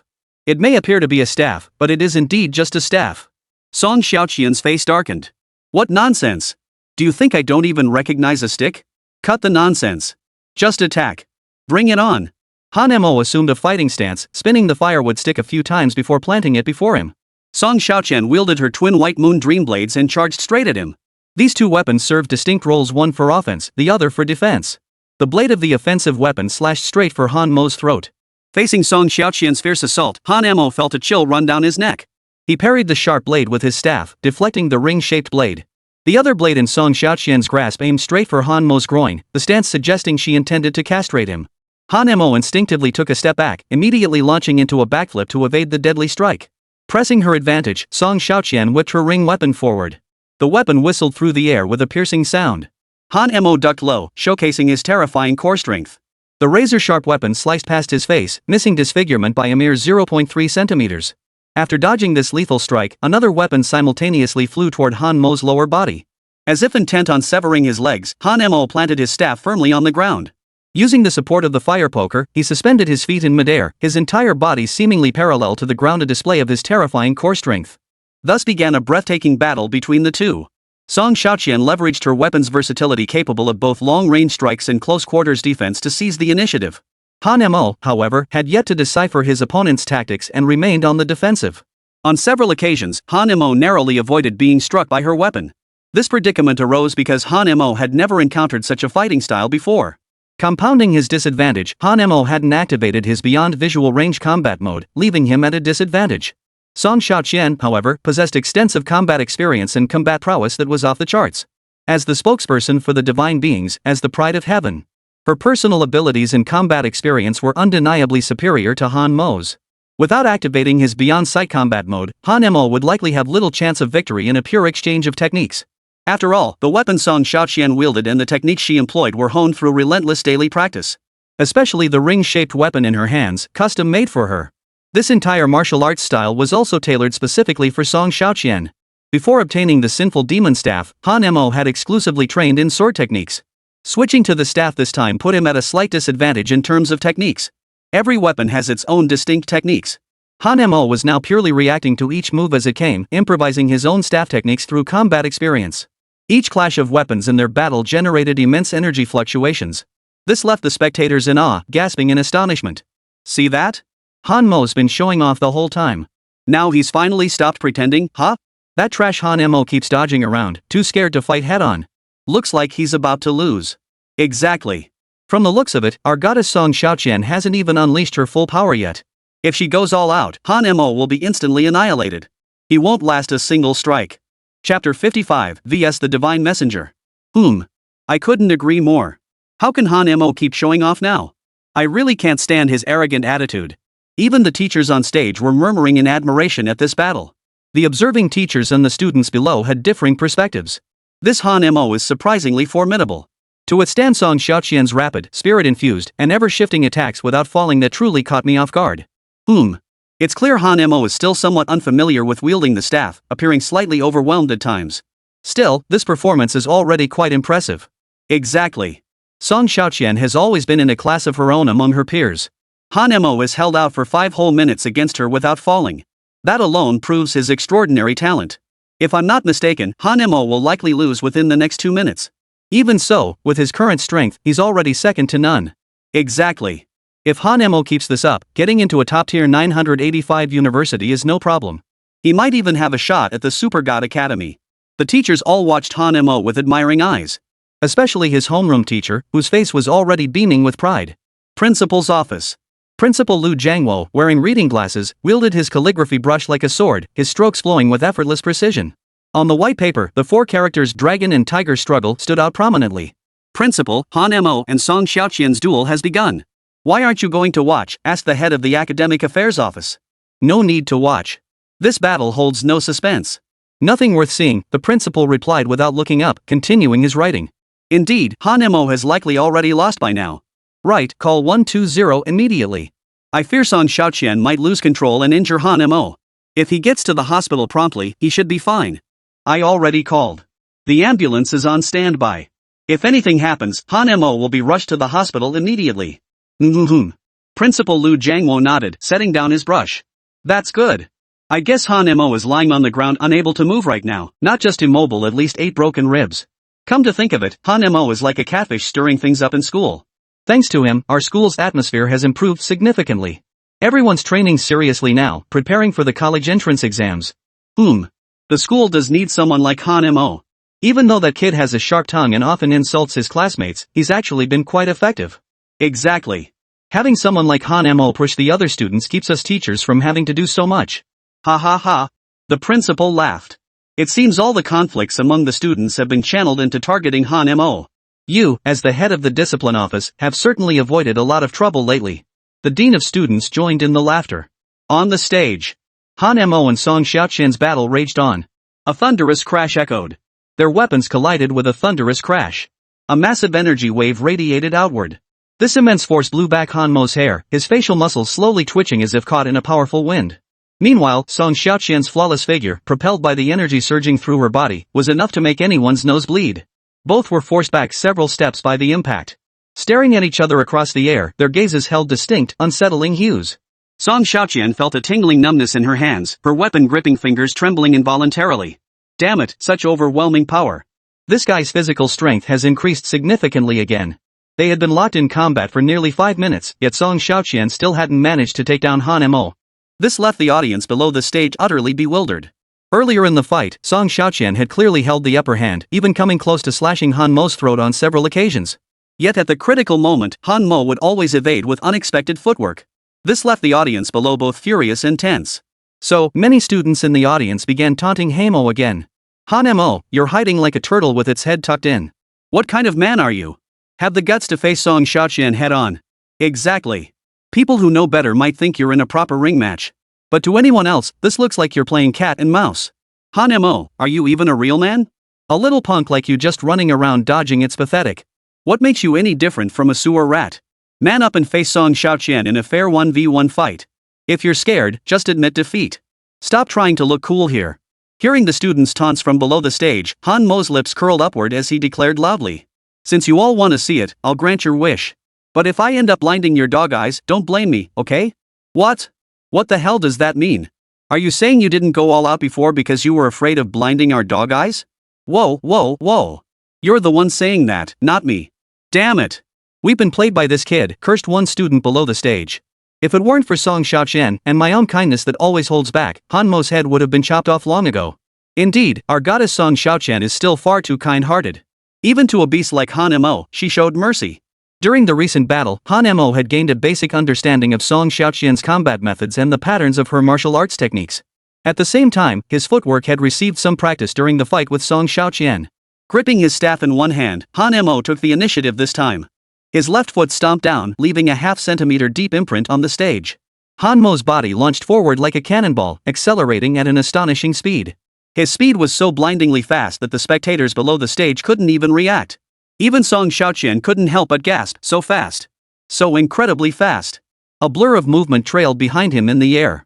The next instant, Han Mo was already before Song Xiaoqian, swinging his stick down with deadly force. Facing Han Mo's attack, Song Xiaoqian's body suddenly shifted backward, tilting sideways to evade his lethal strike. Simultaneously, the white moon dream in her hand slid toward Han Mo's waist. Han Mo swiftly withdrew his iron rod, blocking it before his chest. Clang! The two weapons collided. Han Mo pressed his advantage, bending his knees slightly to generate momentum. Using the rebound force, he clenched his fists and unleashed rapid left-right hooks, engaging in close-quarters combat. Chapter 56, Suppressing Song Xiaoqian. Song Xiaoqian held her weapon like a shield before her. A clanging sound echoed. His fist struck the weapon, producing a crisp sound. The punch was powerful and heavy, causing Su Xiaoqian's body to slide backward. The friction between her shoes and the ground produced thick smoke, filling the air with a burning stench. Song Xiaoqian felt a tingling numbness in her hands gripping the weapon, the web of her palm throbbing with pain. Before she could think, Han Mo's fists came crashing down like a storm. Song Xiaoqian could only brace herself, deflecting the initial force and focusing on defense. Thud, thud, thud. These punches struck the weapon in front of Song Xiaoqian once more. Song Xiaoqian was forced back step by step, her hands growing numb, and even her arms throbbing with intense pain. This left Song Xiaoqian utterly shocked. She never imagined Han Mo's raw physical strength alone could surpass her own. Yet Han Mo grew more fierce with each blow, feeling utterly exhilarated with every punch he landed. Thrilling. This was the feeling. He couldn't stop. Every muscle in his body ignited. This punch seemed to carry terrifying power, with faint flames flickering around his fist. The instant it slammed into the ring, it seemed as though Han Mo's fist had taken on a transparent, armor-like form. Boom! The punch landed. Song Xiaoqian's body flew backward, slamming into the ground and bouncing up. She hit the ground again and bounced up once more. Like a bouncing ball, she ricocheted back and forth. Finally, Song Xiaoqian's body rolled continuously across the ground, tumbling off the stage. Silence. Dead silence. The entire arena was utterly silent, so quiet you could hear a pin drop. The students present were all stunned into speechlessness, standing frozen like statues. Impossible. How could this happen? I don't believe it. I refuse to believe this is real. Someone tell me it's not true, a die-hard fan of Song Xiaoqian screamed. I don't believe it either. I can't accept this reality, another supporter of Song Xiaoqian began wailing. The rest of the students stood frozen in place, their mouths agape and eyes wide, as if trying to make sense of what they were seeing. Many rubbed their eyes, some even taking off their glasses to wipe the lenses before peering again. Finally, their faces drained of color as they accepted the outcome. Our goddess Song Xiaoqian actually lost to Han Mo? What on earth happened? I can't wrap my head around it either. Song Xiaoqian is a divine spokesperson, gifted beyond compare, the top student among top students. How could she lose? Ugh. Now that Han Mo gets to show off again. Nearly every student had been certain Han Mo was destined for defeat this time. As the school's top genius and sole divine messenger, to lose like this and so utterly was beyond belief. They'd imagined 1,000 ways Han Mo could be defeated. But they never imagined Han Mo would emerge victorious. The students were completely unprepared for this outcome. Now, they were utterly dejected, some even breaking down in tears. No one could fathom Han Mo defeating Song Xiaoqian. This outcome was beyond unexpected, more improbable than winning 5 million in the lottery. Defeating Song Xiaoqian with thunderous force, leaving her utterly helpless and humiliated before everyone, caused Song Xiaoqian's inner rage to surge, increasing her evil deed value by plus 1,000. Lu Minmin was stunned, her mouth agape, speechless for a long moment. Finally, she shook her head and said, "Is this real? I don't believe it. How could Han Mo possibly defeat Song Xiaoqian? Lu Minmin couldn't believe the outcome either. As Song Xiaoqian's best friend, Lu Minmin spent nearly every day with her and knew her inside out. He knew exactly what kind of strength Song Xiaoqian possessed now. It could be said that Song Xiaoqian's current skill level was generations ahead of her peers. It was like everyone else was still using old school phones while Song Xiaoqian had already upgraded to a smartphone. Not only the students were stunned. Even the teachers on stage abruptly stood up, their eyes wide with astonishment, speechless. It took a long while before the observing teachers finally snapped out of their shock. This boy is incredibly fierce. He defeated Song Xiaoqian with sheer physical strength alone. Though neither used psychic power in that fight, it was purely physical. We all know how terrifying Song Xiaoqian's strength is. Even we teachers, channeling our full psychic might, couldn't match her. Yet this Han Mo's physical prowess surpasses hers. Unexpected, utterly unexpected. Han Mo's relentless barrage flowed like a surging river, catching Sun Xiaoqian completely off guard. She hadn't even had time to unleash her full power before being knocked down. Indeed. It seems this battle has concluded. The observing teachers were deeply impressed. When they looked at Han Mo, their eyes shone with admiration. Before the match began, these teachers had unanimously agreed that if Han Mo could last 5 minutes without being defeated by Song Xiaoqian, it would be impressive. They never imagined Han Mo would not only avoid defeat but emerge victorious. This stark contrast left the teachers still struggling to believe the reality of Song Xiaoqian's defeat. A teacher leapt onto the stage to announce the outcome. Today's match between Han Mo and Song Xiaoqian is now over. The winner is Han. Hold on. A clear, stubborn voice cut through the air. Everyone looked down to see the voice originating from below the stage. I haven't finished yet. Everyone looked closely. Only then did they notice that Song Xiaoqian hadn't fallen off the stage. She was clinging to the wall with one hand. What? Song Xiaoqian hasn't lost yet. Everyone's eyes widened. Thank goodness. I knew my goddess wouldn't lose like that. Just as I thought. Song Xiaoqian was only letting Han Mo win a few moves earlier. Exactly. How could Song Xiaoqian lose? That Han Mo's been showing off long enough. Now let's see how he handles her wrath. Exactly. We support Song Xiaoqian defeating Han Mo. Take down that old scoundrel Han. Down with that old scoundrel Han. Down with him. Under everyone's watchful eyes and eager anticipation, Song Xiaoqian thrust her body upward with all her strength. Her feet kicked off the ring wall. And like a fairy, she soared back onto the platform. But to the discerning eye, it was clear Song Xiaoqian was injured. A distinct trail of blood stained the corner of her mouth, and her clothes bore patches of dirt from scraping against the ground. Yet her garments proved remarkably durable, bouncing across the floor without a single tear. Chapter 57, I Surrender. Had her clothes torn open, it would likely have made many men's noses bleed instantly. Thus, Song Xiaoqian's expression was stern, her eyes radiating an intense killing intent. It was clear that this time, Song Xiaoqian was serious. Simultaneously, Song Xiaoqian's body was enveloped by a powerful energy as her extraordinary spiritual power slowly coalesced.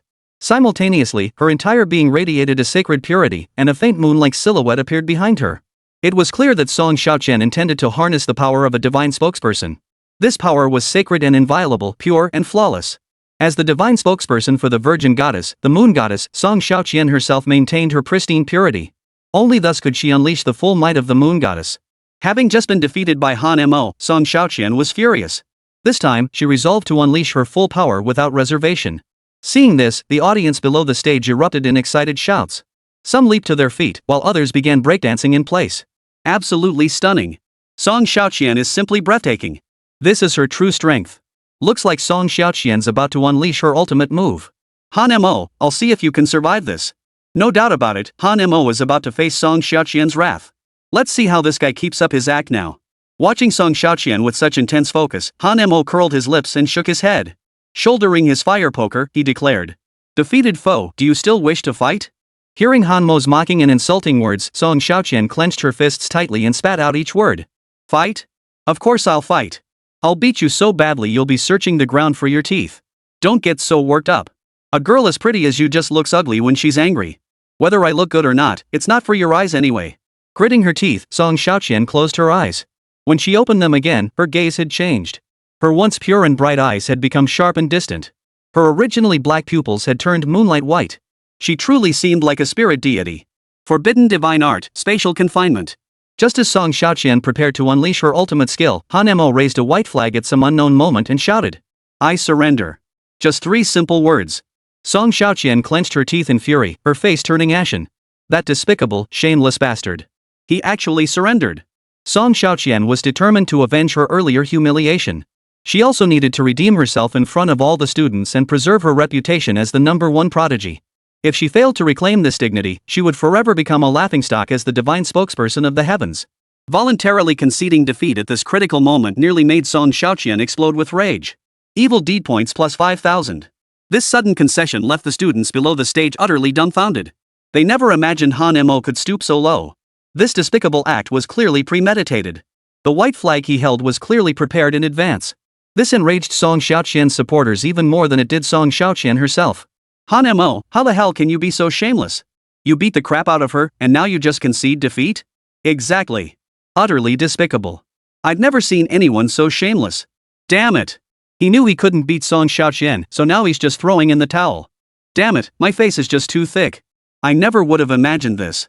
One surrender statement shattered the defenses of 3,000 spectators below the stage, increasing his total villainy score by 30,000. Thus, the audience below erupted like a tidal wave of condemnation against Han Mo. They hurled the most vicious insults and employed the sharpest taunts. In short, their goal was to force Han Mo to refuse defeat and continue fighting. Han Mo ignored these words and taunts entirely, picking up an earpick and cleaning his ears. As if to say, I can't hear a word you're saying. This only fueled the students' fury on stage. Even many female students began to scream and shout, their voices roaring like lions. It was clear that Han Mo's behavior had thoroughly enraged the students. Facing this situation, Han Mo calmly remarked, "All this barking is too noisy. Keep yapping here while I take my leave." Han Mo grabbed a stick and turned to walk away. Seeing him about to leave, Song Xiaoqian darted to his side, her face flushed with anger as she declared, "Don't you dare leave. We haven't settled this yet. Let's keep fighting. I already conceded defeat. What's there left to fight? Can't I just admit I can't beat you?" Han Mo shrugged helplessly. "Absolutely not. You were clearly strong just now. Why did you suddenly concede? Give me a reasonable explanation. You're not leaving here today." Faced with Song Xiaoqian's relentless pressure, Han Mo dropped the act. He wrapped both arms around her slender waist like a snake. With a swift twist, he pinned her against his chest. His voice was both flirtatious and tender as he murmured, "Even when you're angry, you're so beautiful. How could I possibly bring myself to fight you normally?" Seeing Han Mo's roguish expression, Song Xiaoqian clenched her fists tightly, her knuckles cracking audibly, her gaze sharpening considerably. She parted her sensual, rosy lips slightly. "Poof. While you do have discerning taste among men, you're relatively honest. So, may I be on my way now, beautiful princess?" Han Mo smoothed his hair and spoke with a hormone-fueled tone. Hearing Han Mo's flattery, Song Xiaoqian beamed with delight, seemingly forgetting the recent incident. She nodded shyly, her figure as delicate as a bird clinging to a branch as she gently shifted aside, making way for Han Mo. Hands in pockets, he flicked his bangs aside with a toss of his head and strode down from the stage with an air of utter indifference. "Just as I thought, a woman with big breasts and no brains. So easy to fool. Song Xiaoqian is still too naive. Someone like her will get scammed out of everything she owns sooner or later. But come to think of it, why didn't I trick her first? Saved me from someone else getting there first." However, Han Mo's close proximity to Song Xiaoqian, even wrapping his arm around her slender waist, sent the male students below the stage into a frenzy once more. They began hurling verbal attacks at Han Mo once more. Her adoring male fans below the stage glowed with a feverish intensity, their eyes red-rimmed like rabid dogs. They looked like they wanted to devour Han Mo. In their eyes, Song Xiaoqian was the pure, untouched woman they idolized. Seeing her waist held by Han Mo today was utterly unbearable. Performing a waist grab in full public view sent over 2,000 male students into a furious rage. Jealousy, envy, and hatred combined to boost his evil deed points by 50,000. Chapter 58, Principle, It's Bad. Holy. This was awesome. Not only did I get lucky, but I also gained 50,000 evil points. Feeling pretty damn good. By voluntarily conceding defeat just now, I've unsettled everyone's peace of mind and earned a hefty dose of evil points. Of course, with Han Mo's current strength, he could easily crush Song Xiaoqian. The reason he chose to concede was, first, to conserve his strength and cultivate an aura of mystery. As a time traveler, he knew never to reveal all his cards at once. Second, conceding now would inevitably stir public outrage, guaranteeing him a massive influx of evil points. Furthermore, in Han Mo's view, Song Xiaoqian was indeed a pure-hearted woman whose intelligence left something to be desired. Fighting her to the death would only please those green TES who thrive on such drama. Therefore, Han Mo only needed to accumulate the evil points to achieve his goal. There was no need to be so stubborn and fight to the bitter end. After Han Mo exited the stadium, Song Xiaoqian collapsed on the ring. "Call an ambulance. Quick, call an ambulance." Principal's office. Lu Jiangwo continued practicing his calligraphy, savoring the pu'er tea he'd just purchased. This tea is excellent, rich in flavor with a sweet aftertaste. It's already this late. Han Mo must have been taken to the hospital by now. No, he's probably already on the operating table. I just hope there won't be any lasting complications, Principal Lu Jianguo muttered to himself. Just as Principal Lu was about to take another sip, a loud crash echoed through the room. The door burst open. The head of the academic affairs office rushed in, flustered and panicked. The sudden noise startled Principal Lu Jianguo, nearly causing him to drop his vintage teacup. I say, Vice Principal, how old are you anyway? Why are you still acting like a mischievous kid, touching everything? Principal Lu, ever the meticulous one, stood up to inspect the door closely. He discovered a dent where the door had been slammed against his office. Principal Lu Jianguo was heartbroken. TSK. Look at the damage to the door. This door is so expensive. Our school's budget is limited, so we must be careful not to damage public property. Everything costs money. As he spoke, Lu Jianguo picked up his calculator and began crunching numbers. V0. V0. This month's expenses are piling up again. Our school only gets this much funding annually. Hopefully we can produce more promising students this year so the higher-ups might allocate additional funds. Principal, why are you still so stingy and nitpicky like before? The dean of students complained. You don't run the household, so you don't understand the cost of daily necessities. With a school this size, where doesn't money have to be spent? By the way, why did you rush over here looking so flustered? What happened? Principal Lu Jianguo asked. The academic affairs director slapped his forehead. You nearly knocked it out of me. If you hadn't asked, I almost forgot. The match between Song Xiaoqian and Lu Jianguo is over. So they finished? Why all the panic? Did Han Mo get seriously injured? That's why you're so flustered. No. As long as it's not serious, just send them to the hospital for proper treatment. Use medical insurance where applicable and student accident insurance where needed. Try not to burden the students with excessive costs. I know that, but Han Mo isn't injured, Song Xiaoqian is. Hearing this, Principal Lu Jianguo, who had just taken a sip of water, immediately sputtered it out. The spray of tea hit the dean of students squarely in the face, leaving several tea leaves stuck to his cheeks. What? Say that again. I didn't catch that. Repeat it clearly. Song Xiaoqian was injured and sent to the hospital. She was beaten by Han Mo. Hearing this news, Lu Jianguo's thick eyebrows twitched violently, his forehead wrinkling in frustration. He stood there frozen. This. Song Xiaoqian was beaten and sent to the hospital? Such a thing was beyond Lu Jianguo's wildest imagination. He never imagined Song Xiaoqian would say such a thing. It was arguably the biggest joke Lu Jianguo had heard all year. But when he saw the principal's solemn expression and equally shocked look, Lu Jianguo knew this was real. What happened? Explain this clearly. How could Song Xiaoqian possibly lose to Han Mo? At first, they were both fighting using only physical strength. Han Mo suddenly unleashed a powerful strike without giving Song Xiaoqian time to react, knocking her off the stage. I think Song Xiaoqian probably underestimated him. Once she realized what was happening and prepared to use the power of the divine messenger, Han Mo conceded defeat. That punch never even landed, it hit nothing but air. It might be that her previous injuries combined with pent-up anger caused Song Xiaoqian to faint and be rushed to the hospital. Sounds pretty fantastical, but to be fair, this Han Mo is genuinely skilled. He defeated Wang Chao and now, in a different way, has bested Song Xiaoqian. He's a rare talent. Our school has been producing exceptional students this year. Principal, should we visit the hospital? You go on behalf of the school. I won't go, better to avoid gossip. Understood.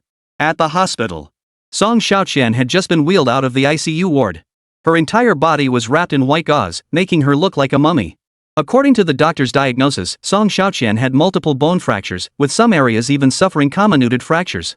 However, for a cultivator, such injuries were considered minor. After undergoing surgery, she was now fully recovered. Sitting beside the hospital bed, Lu Minmin clasped Song Xiaoqian's hand tightly, her eyes filled with worry. On the other side of the bed sat a man with his legs crossed. This man was none other than Han Mo. Han Mo had ended up here primarily because, when Song Xiaoqian collapsed, everyone had blocked his path, preventing him from leaving.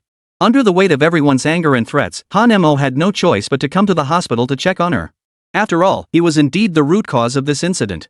Lu Minmin glared at Han Mo with wide eyes, her sensual, rosy lips parting slightly. If anything happens to Song Xiaoqian, I won't let you off the hook. Relax. With Song Xiaoqian's constitution, these injuries won't keep her down for more than 3 days at most. Tell me the truth. How could you lay such a heavy hand on such a beautiful, pure woman? Don't you know anything about treating a lady gently? Lu Minmin demanded angrily. I was in the heat of the moment. Didn't think about it. Who knew Song Xiaoqian couldn't take a beating? The wooden stick accidentally struck Song Xiaoqian's vulnerable spot, increasing the villainy meter by +100. Chapter 59, Hospital Encounter. Ouch. Looks like Song Xiaoqian's awake. True to her reputation as the divine messenger, her recovery speed is astonishing. Stop bragging. You ended up waving the white flag and admitting defeat anyway. Fine, fine. It's all my fault, okay? I admit it. I apologize to you, and I apologize to Song Xiaoqian. To show his sincerity, Han Mo stood up and bowed to both of them. At least you have some sincerity. So can I leave now? Song Xiaoqian's fine anyway. Go ahead. Just remember to bring some gifts when you come back tomorrow to visit. Otherwise, I won't let you off the hook. Don't worry, I'll definitely come tomorrow. Han Mo had been at the hospital for over an hour and had been itching to leave. After Lu Jiangwo left, Song Xiaoqian slowly opened her eyes. Xiaoqian, you're awake? That's wonderful. Would you like some water? I can get you a glass. No need. These injuries are nothing. Surprisingly, Song Xiaoqian sat up on her own and leaned against the bed. You've been lying there for so long. I was worried sick about you. I thought Han Mo had beaten you to a pulp. With my strength, how could Han Mo possibly cripple me? Don't pretend in front of me. If you couldn't beat him, you couldn't beat him. There's no shame in that. I just underestimated him. I never expected Han Mo to improve so rapidly. The last time we fought, he wasn't even my match, Song Xiaoqian sighed. Could it be Han Mo secretly took some supplements? Like Indian magic oil or strength pills? Or maybe you accidentally fell off a cliff and found some ancient martial arts manual left behind by a great master, boosting his power? You read too many novels.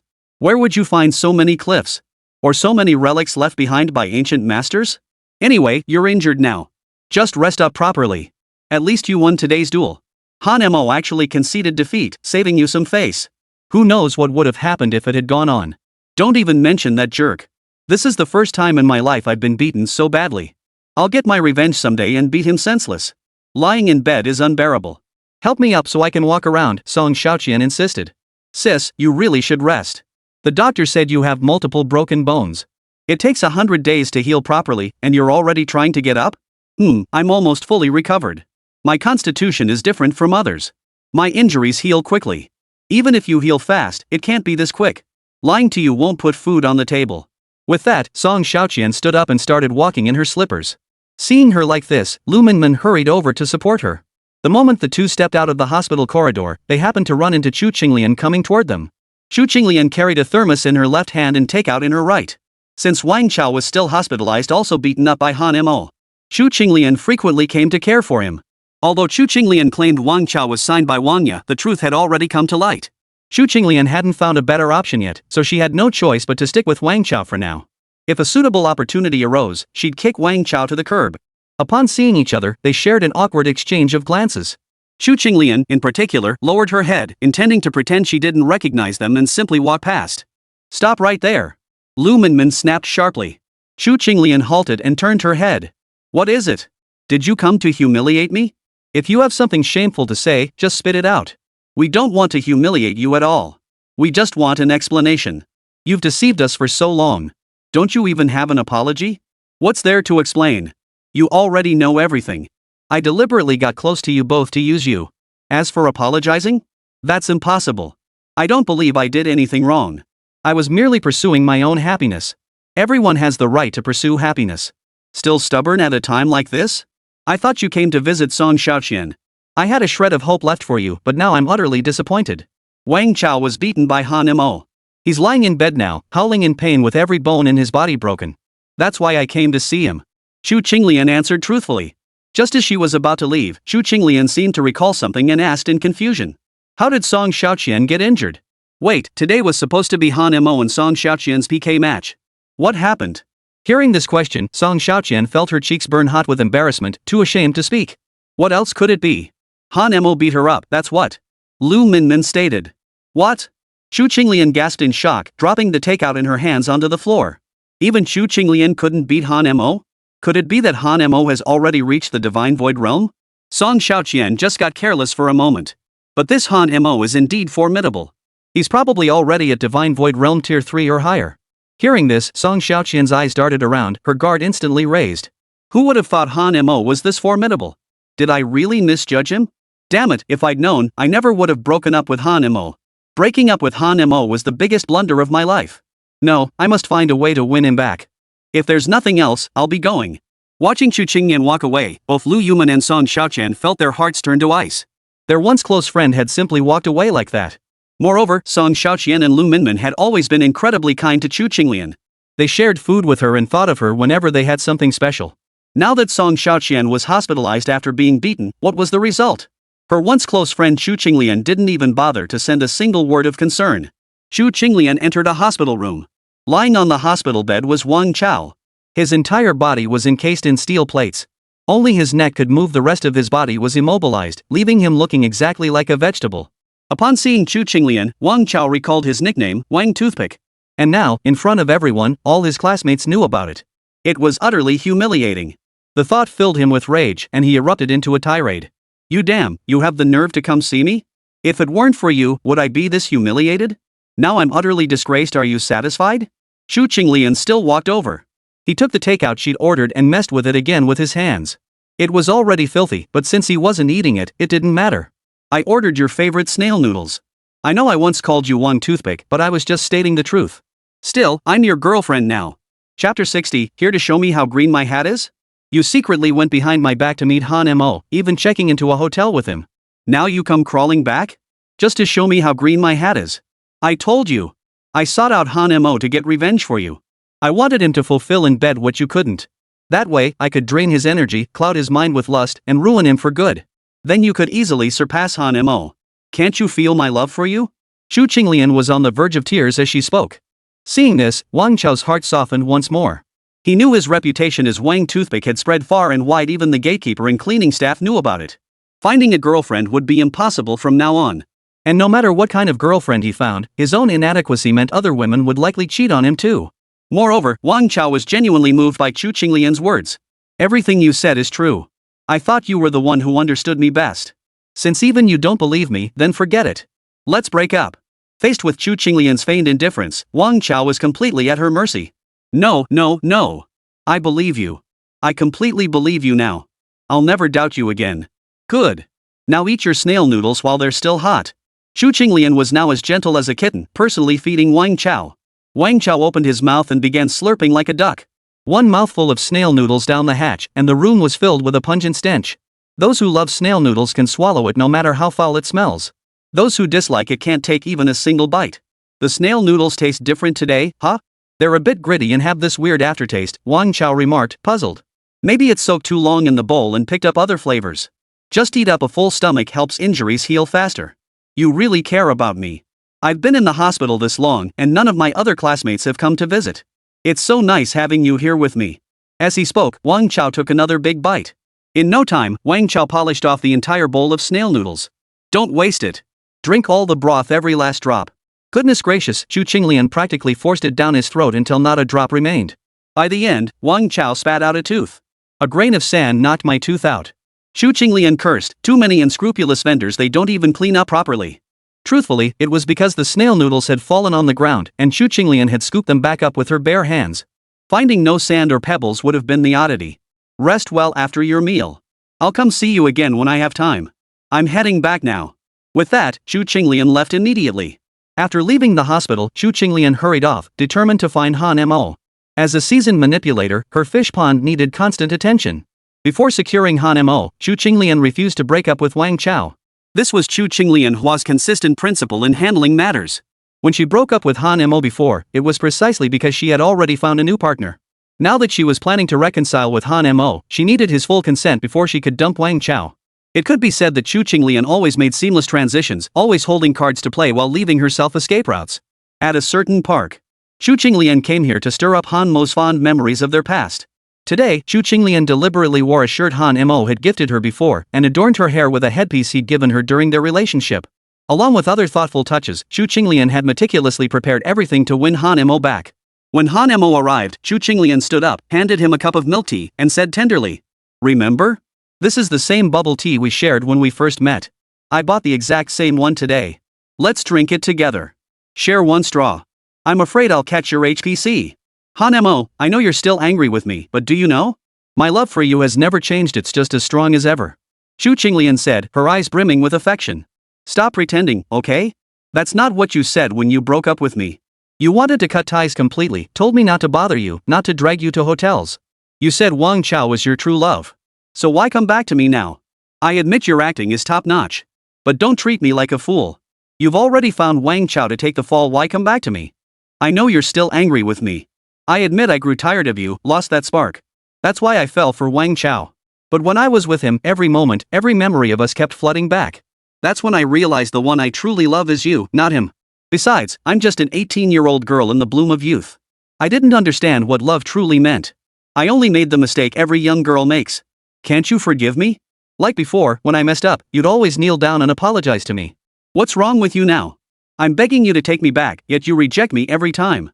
I know you value your pride, but this time I've given you all the face you could ask for. Chu Qinglian unleashed a torrent of words, her spit flying everywhere. In short, Chu Qinglian was determined to use every trick in the book today, whether it was manipulative tactics or moral high ground, to win Han Mo back. Hearing Chu Qinglian's words, Han Mo shook his head slightly, inwardly sighing, still so full of himself. Still so skilled at manipulative tactics. Get lost, you idiot. Listening to you gives me a headache. What do you mean, a mistake every girl makes? Do you even know what you're saying? We're adults here. We pay for the consequences of our words. No one's going to clean up your mess. Once you miss the bus, it's gone. It's over between us. And I'm not the Han Mo who used to do whatever you said anymore. Goodbye. I hope you and Wang Yachai live happily ever after. With that, Han Mo turned and walked away. Watching Han Mo's cold expression, Chu Qinglian clenched her teeth and gripped her fists tightly. You bastard, Han Mo. You've been given every chance, yet you refuse to take it. Since you won't agree to reconcile with me, don't expect to live comfortably either. What I, Chu Qinglian, cannot have, I will destroy. Today's battle between Han Mo and Song Xiaoqian was nothing short of spectacular. Han Mo rose to fame with this single battle. His strength is now widely acknowledged as the second strongest in the entire school. Chapter 61, The Arrival of Japan's Ultimate Beauty. Some even believed Han Mo's strength surpassed Song Xiaoqian's. Of course, most still felt Song Xiaoqian had underestimated her opponent momentarily, failing to unleash her full power or utilize her psychic abilities. These observers only saw Song Xiaoqian fainting, unaware that the intense impact had shattered every bone in her body. Some even attributed her defeat to Han Mo's silver tongue, claiming he had talked her into fainting. In short, these individuals still firmly believe Song Xiaoqian remains the undisputed top genius of the academy. After leaving the hospital. Back home, Han Mo frantically gulped down a sip of water, locked the door from the inside, and began cultivating the great celestial immortal technique. It wasn't until 8 p.m. that he finally staggered out to work. Earning 2,000 yuan a day, with occasional bonuses reaching 500,000 yuan, it was pure bliss. Plus, it provided invaluable real-world experience. With such a great job, Han Mo would never quit lightly. During his patrol, Han Mo spotted two ordinary-level green-faced, fanged beasts. Without hesitation, Han Mo swung his club once, instantly smashing both monsters' heads to pieces. The bounty for a single ordinary green-faced fanged beast was 100,000 yuan. Taking down two at once meant a 200,000 yuan reward. Of course, each member of the team also received 10,000 yuan. Thus, Han Mo not only earned his own share but also brought substantial profits to the entire lowly squad. Most importantly, Han Mo's presence instilled a profound sense of security throughout the lowly squad. Before Han Mo joined, the lowly squad had struggled immensely just to handle a single ordinary-level chimera. It took at least 2 people to take it down. If they encountered an elite-level green-faced fanged beast, even 4 people charging together would be suicide. That was the situation. Han Mo attended school during the day, participating in ranked battles on campus. 2 victories a day earned him 4 bottles of energy potion. Each potion sold for 40,000 credits, netting him 160,000 credits daily. At night, he took on side jobs, hunting green-faced fanged demons for an extra 100,000 or so. Focusing on elite-level kills boosted his earnings significantly. 2 weeks passed in the blink of an eye. During these 2 weeks, Han Mo's life gradually returned to normal. Tomorrow's school ranking battle would undoubtedly be an easy victory for Han Mo. Currently, Han Mo sits atop the rankings with an undefeated record. Simultaneously, his combat prowess has grown increasingly formidable and his mastery of staff techniques has become more refined. At the same time, Han Mo's behavior was getting worse and worse. At school, he'd tease female classmates for no reason, pick fights with everyone and everything, even sparring verbally with teachers.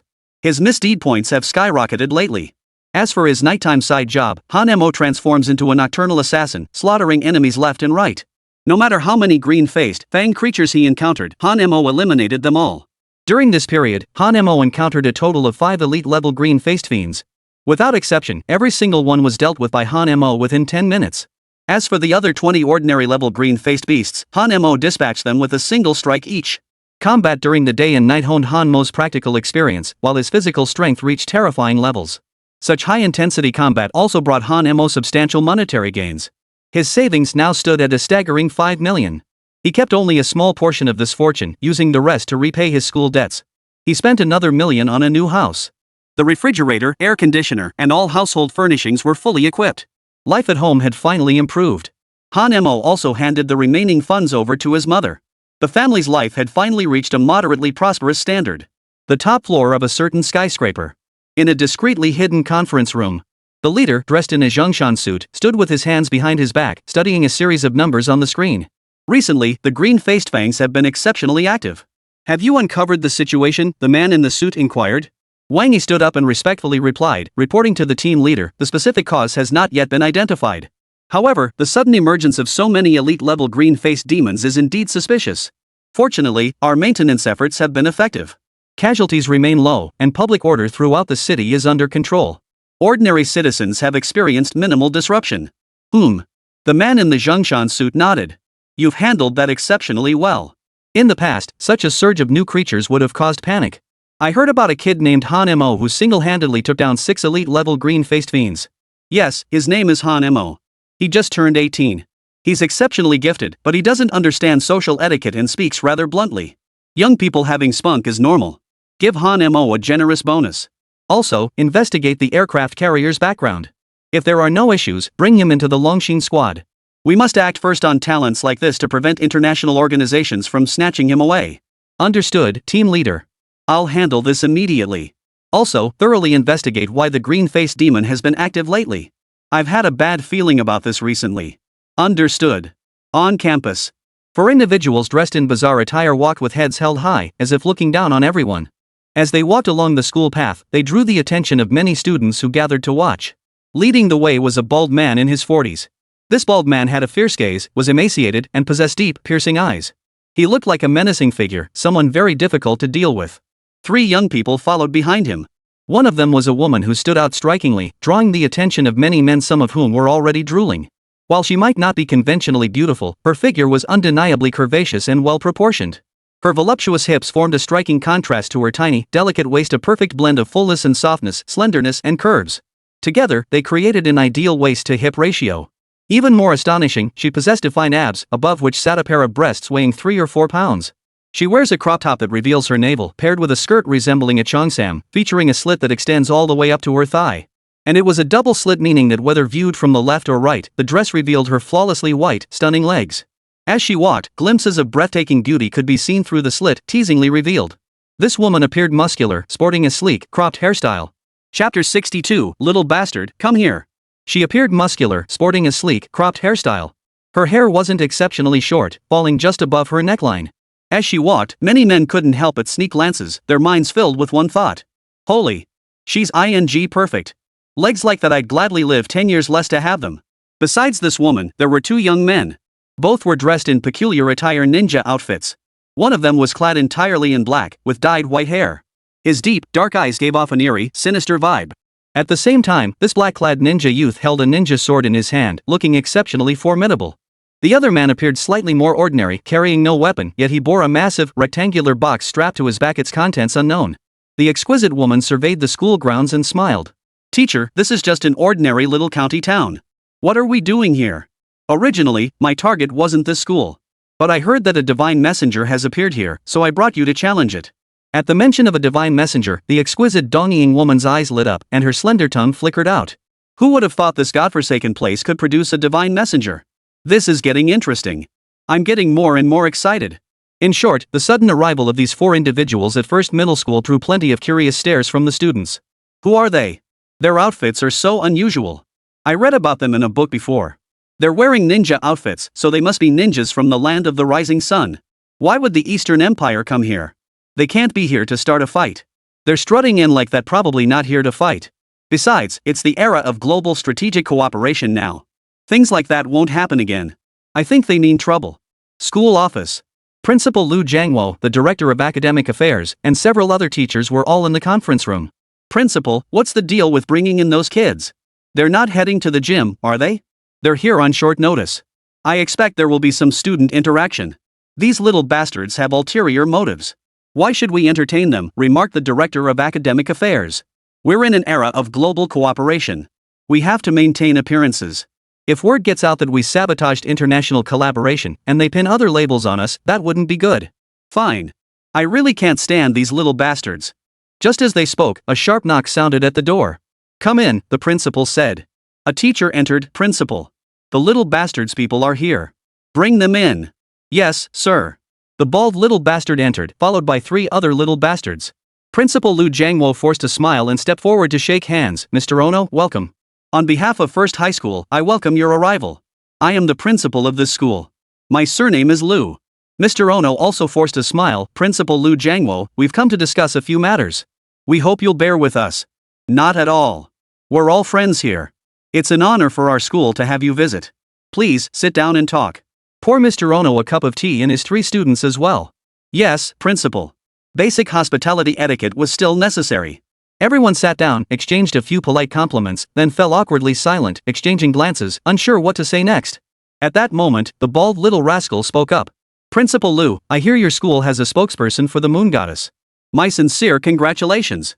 Divine spokespeople are truly one in a million, a once in 1,000 years occurrence. That such a divine being has appeared at your school, might we have the honor of seeing him? To be honest, our school does have a divine messenger. However, this student suffered an injury recently and is still recovering in the hospital, so they haven't been attending classes. Oh? How serious is it? I'm well versed in the arts, perhaps I could take a look, the bald little bastard offered. Just minor scrapes. He'll be fine in a couple of days. That's good, that's good. As it happens, I brought along a student who is also a divine messenger, the messenger of Hades, lord of the underworld. Hearing this, Lu Jiangwo felt a jolt of shock. He narrowed his eyes, observing the 3 young men behind the bald little punk. The other teachers, including the dean of students, all turned their gaze toward the 3 young brats. It was well known that becoming a divine messenger was an absolutely terrifying feat. Each divine messenger possessed unique forbidden divine arts, extraordinary innate talents, and cultivation speeds that defied comprehension. Oh, which young man is it? To be conversing so well, Principal Lu Jiangwo remarked with admiration. Xiao Tian, come here and show yourself to Principal Lu Jiangwo. The youth in black stepped forward and bowed. Hello, Principal. It's a pleasure to meet you. Oh, what a fine young man. Heroes emerge in youth. To become the spokesperson for Hades, lord of the underworld at such a young age, your future achievements are boundless. Hi, thank you for your kind words, Principal Lu Jiangwo. Ha ha ha. Bald Xiao also laughed. To be perfectly honest, I brought my people here today specifically to engage in some friendly sparring with your school's top fighters. I wonder if your school dares to accept the challenge. The words carried a hint of provocation, making it clear they had indeed come to challenge the school. Refusing would mean losing face internationally. But if they accepted and lost, that would be equally embarrassing. Hearing this, Lu Jiangwo feigned a smile, though inwardly he was cursing the little bastard's ancestors 18 generations back. Ha ha. Student sparring is certainly acceptable. Exchanging techniques can enhance skills and practical combat experience. Principal Lu Jiangwo held great confidence in his students, especially in Song Xiaoqian. Add to that the emergence of Dark Horse Han Mo and the sudden rise of Wang Chao, these 3 truly stood out as the cream of the crop. However, both Song Xiaoqian and Wang Chao had been injured by Han Mo before. Although their physical injuries had mostly healed, their combat experience still needed time to recover.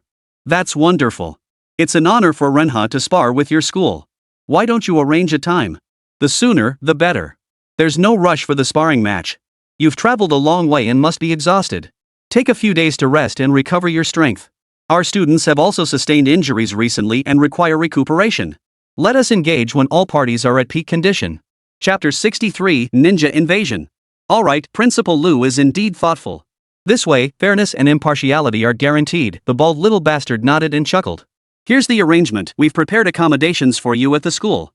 If you prefer, you may stay at a hotel instead. Thank you, Principal Lu.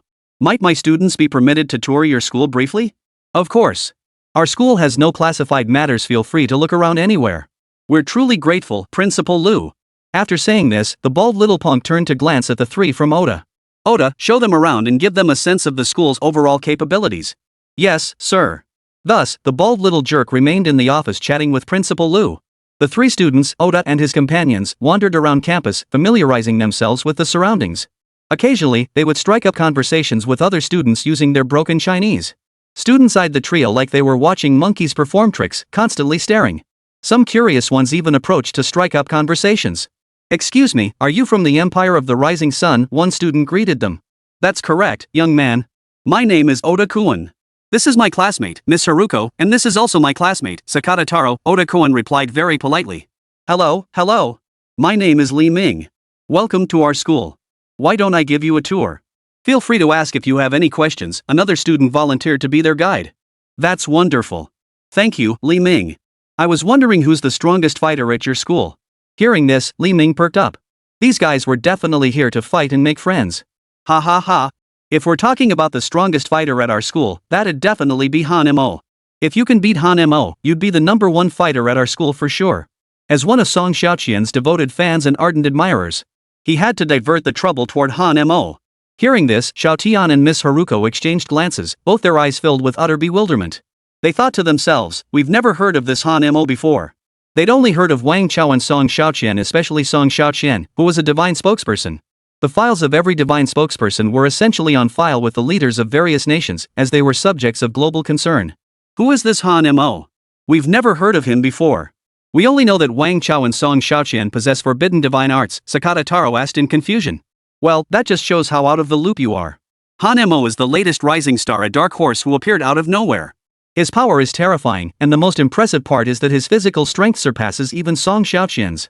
In a friendly match, Han Mo already demonstrated the ability to go toe-to-toe with Song Xiaoqian and even gained the upper hand.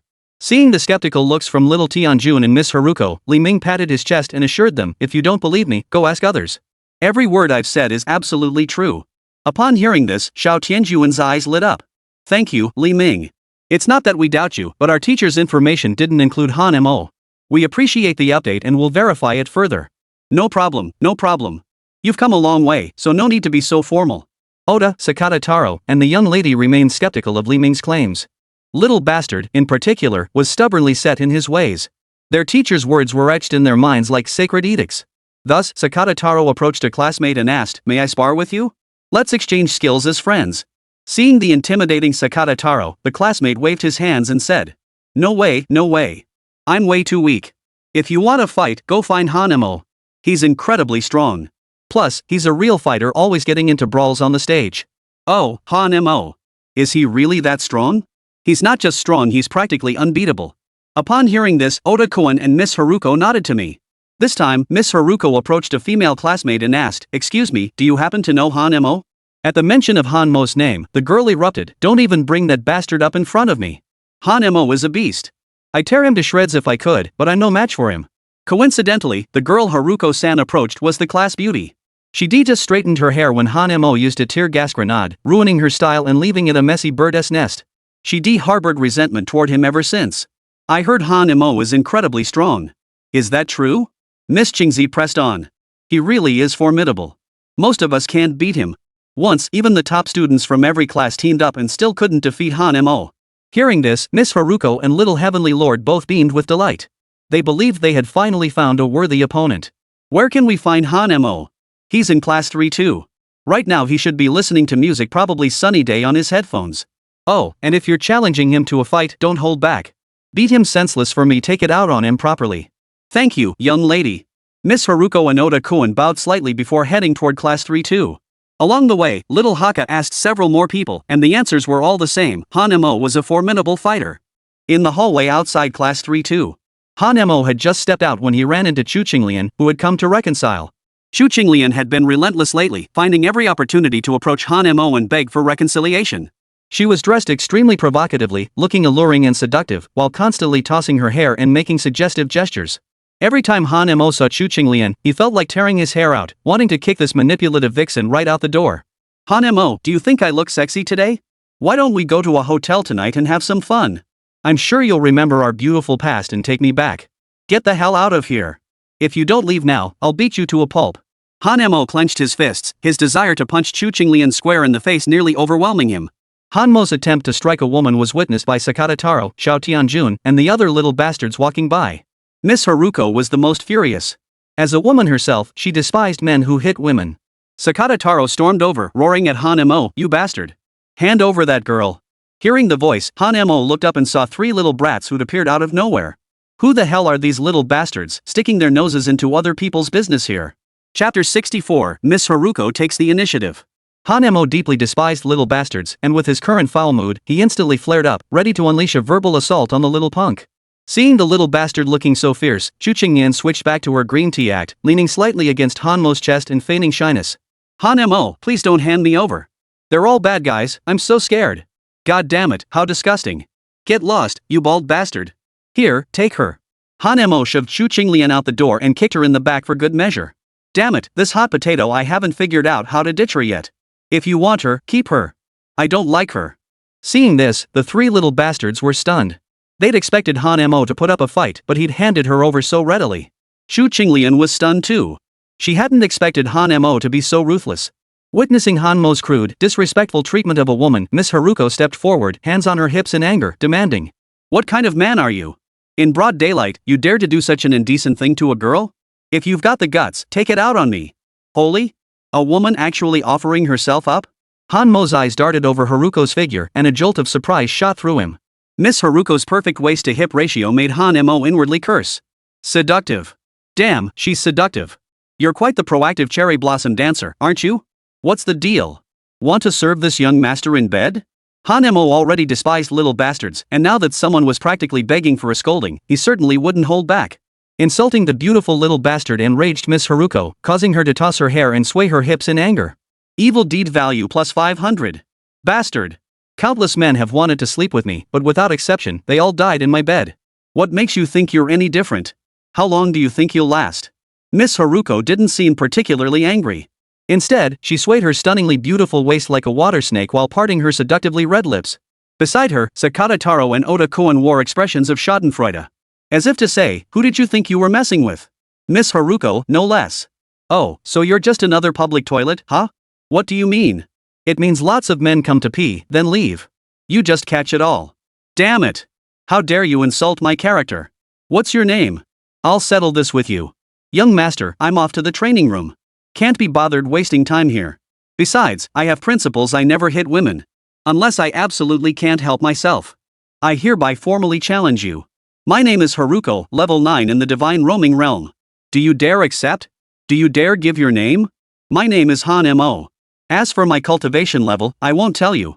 All I'll say is, if you're only at the divine roaming realm, don't come here looking for trouble. Go back to your island nation and be a dancer. Making money lying down is way faster than making it standing up. Insulting the cherry blossom dancers, evil deed points plus 1000. What? You're Han Mo? What an arrogant bastard. Han Mo couldn't care less about these three little bastards. If they wanted a beating, Han Mo wouldn't mind teaching them a lesson. But having two cowardly little bastards hide like turtles while sending a woman to challenge him? That just didn't interest Han Mo at all. Most importantly, Han Mo wasn't one to rise before dawn without a reason. Without some profit, without some stakes, engaging in a pointless challenge for no reason was absolutely out of the question.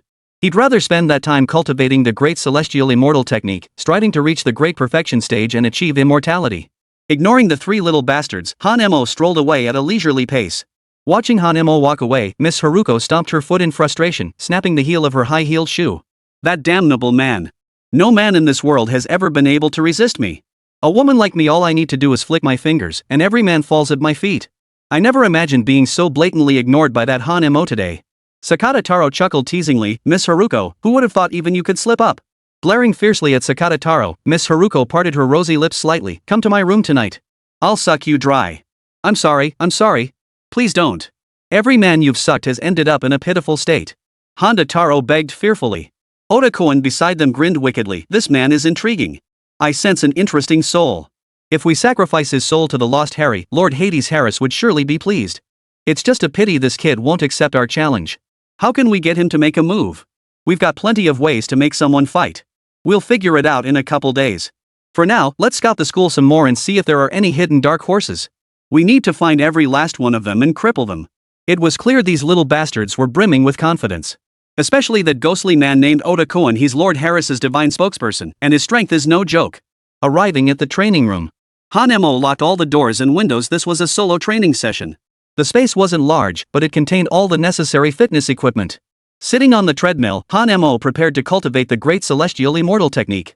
Before beginning, Han Mo checked his current evil deed value. Total evil deed points, 202,000. Holy crap? Haven't checked in ages, and it's skyrocketed this much? Awesome. I can unlock a bunch at once. Sin Burning Rod notice, consume 200,000 evil points to unlock 0.05%. Alright. Unlocked 0.05% in one go. Tip, Fire Eyes unlocked 2%. Mental power greatly increased. Physical strength greatly increased. When activating super range combat, enemy movements slow down by 10x. Simultaneously, you can predict their next move in advance. The prompts concluded. Han Mo felt his mind flooded with immense psychic energy.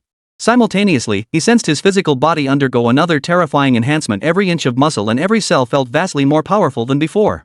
The surge in both physical strength and mental power left Han Mo feeling exhilarated. Han Mo's cultivation had now reached the 8th level of the Divine Void Realm. His progress was now so rapid it could be described as leaping miles in a single day, easily outpacing countless geniuses.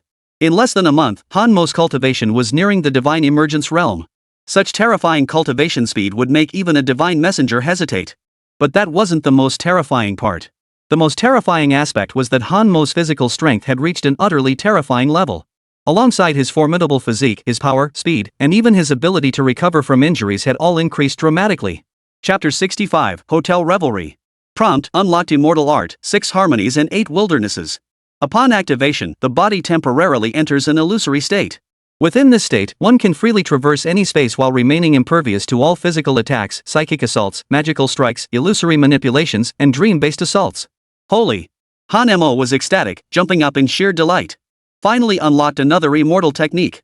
This one is so freaking awesome. Just hearing the name alone was terrifying enough. And hearing the description of the 6 harmonies and 8 directions? That's just mind-blowing. Not only can it ignore all attacks, but in its illusory state, it can even traverse space. Such terrifying power is likely no weaker than forbidden divine arts.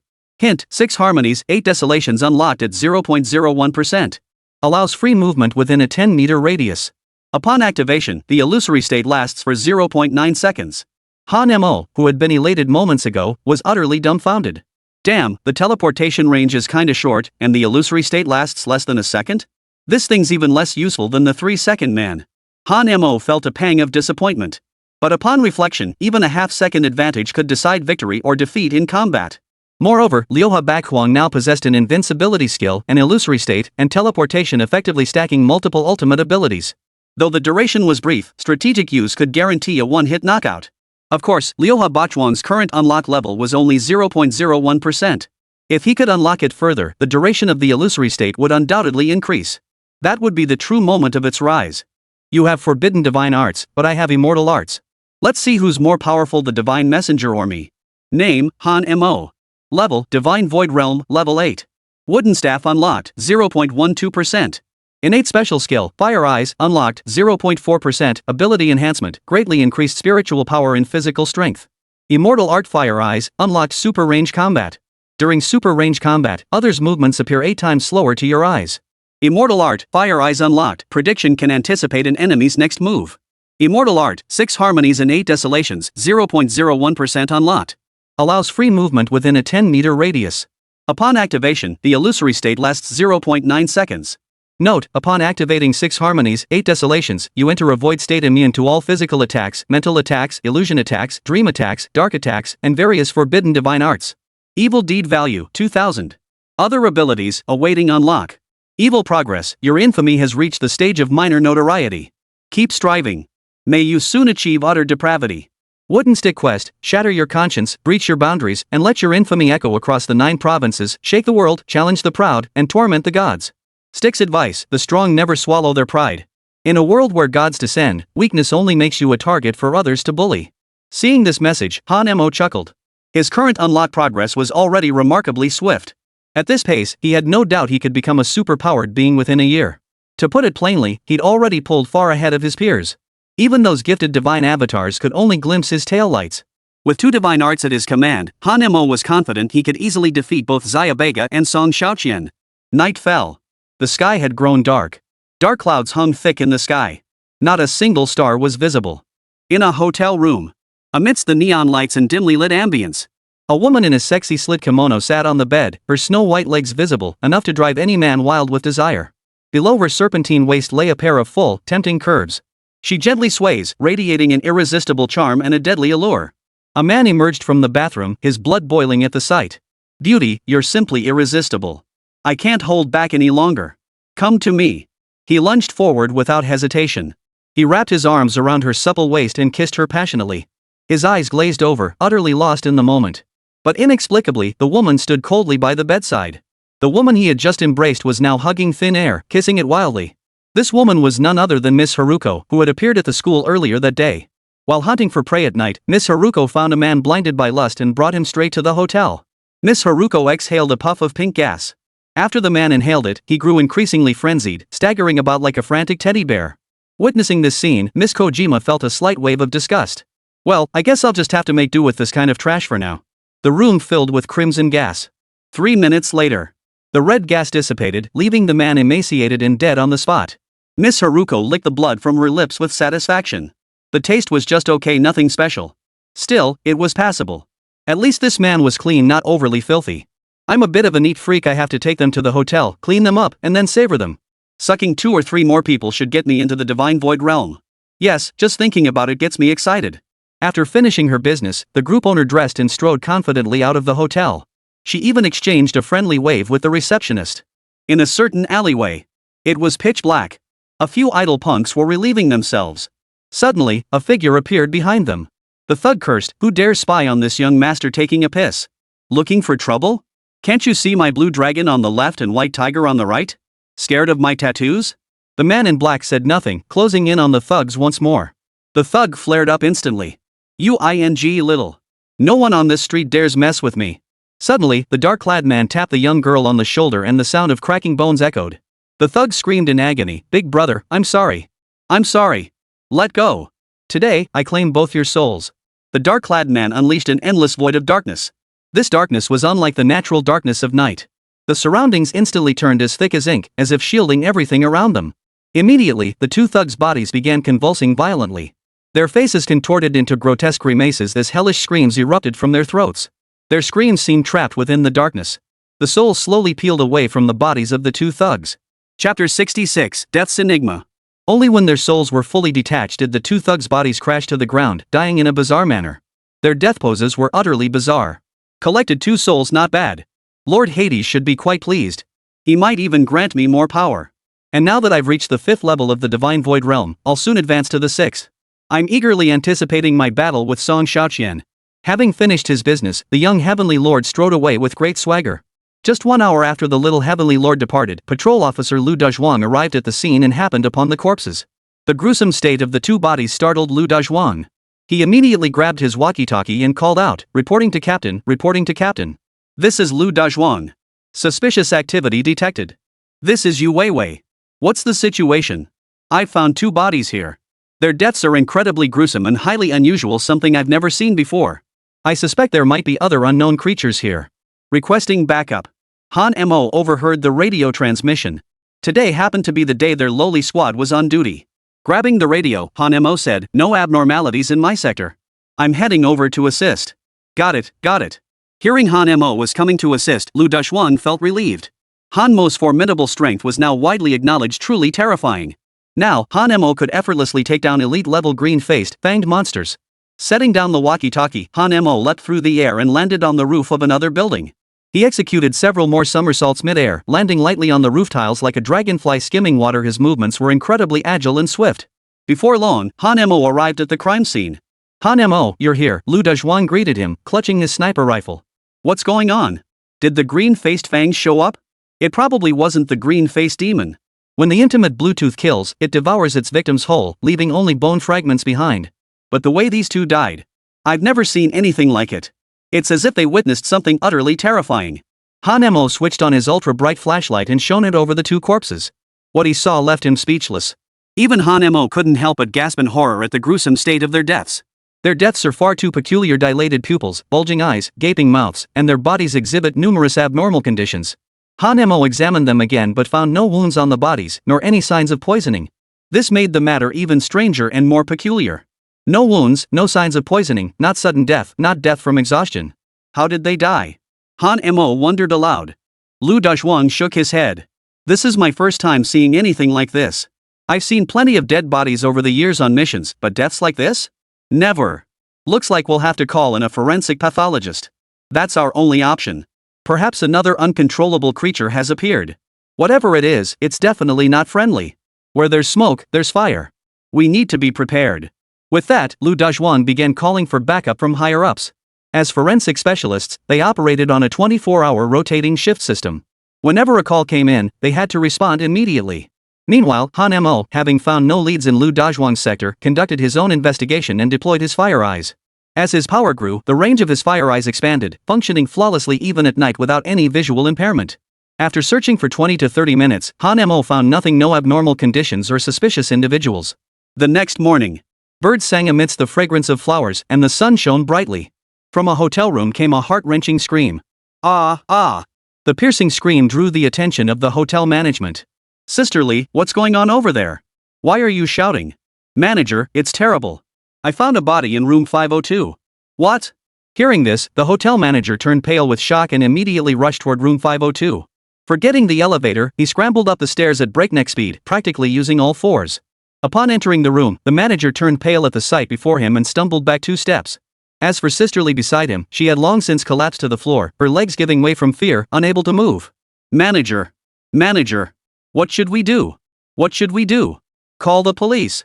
Quick, call 110. Auntie Lee's trembling hands fumbled for her phone in her pocket, but her shaking hands caused it to fall to the floor again. In her panic, she even mistyped the unlock code. Too shaken to even call the police. I can't do it today. My hands are shaking too badly. You call the police. The hotel manager was also trembling all over, his lips turning blue. He fumbled with his phone, dialing the number several times before finally getting it right. After receiving the call, they relayed the news to the Dragon Squad. The cause of death seemed suspicious. Could it be connected to the 2 people who died last night? Thus, the Longxing Squad took direct control of the case. Leading the team were the Dragon Squad leaders Wang Yi, Wang Er, and Wang San along with Han Mo. Although Han Mo hadn't formally joined the Dragon Squad yet, as a rising star among the younger generation, he was being intensively cultivated and closely monitored. The most terrifying aspect was that Han Mo had already become the most powerful member of the Dragon Squad in terms of cultivation and combat strength. Only, the others were unaware of this.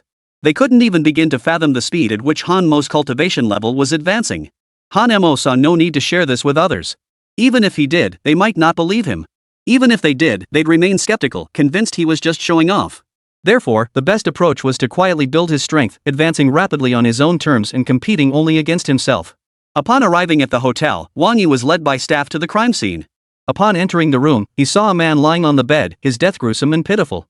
Han Mo followed him inside. The moment Han Mo entered the room, he detected an unusual scent. Based on their experience, they first examined the body to determine the cause of death. This time, they had specifically brought along a forensic expert. The expert was highly professional, donning white gloves and retrieving specialized equipment along with a high-tech scanner. After completing a series of procedures, the forensic expert removed his white gloves and took off his mask. Chapter 67, Hotel Murder Case. Wang Er asked urgently, "What's the verdict? How did this person die?" Shaking his head, the forensic expert replied, "No visible wounds on the body. No signs of poisoning. Not a natural death either, no evidence of diabetes, kidney failure, or similar conditions. How is that possible? He looks so emaciated, practically skin and bones. Clearly malnourished, or maybe he died from exhaustion after playing mahjong with some woman. But unfortunately, we found no evidence he was interacting with any other women. And the fact he died with a smile on his face is even stranger." Hearing the forensic expert's words, Han Mo fell deep in thought.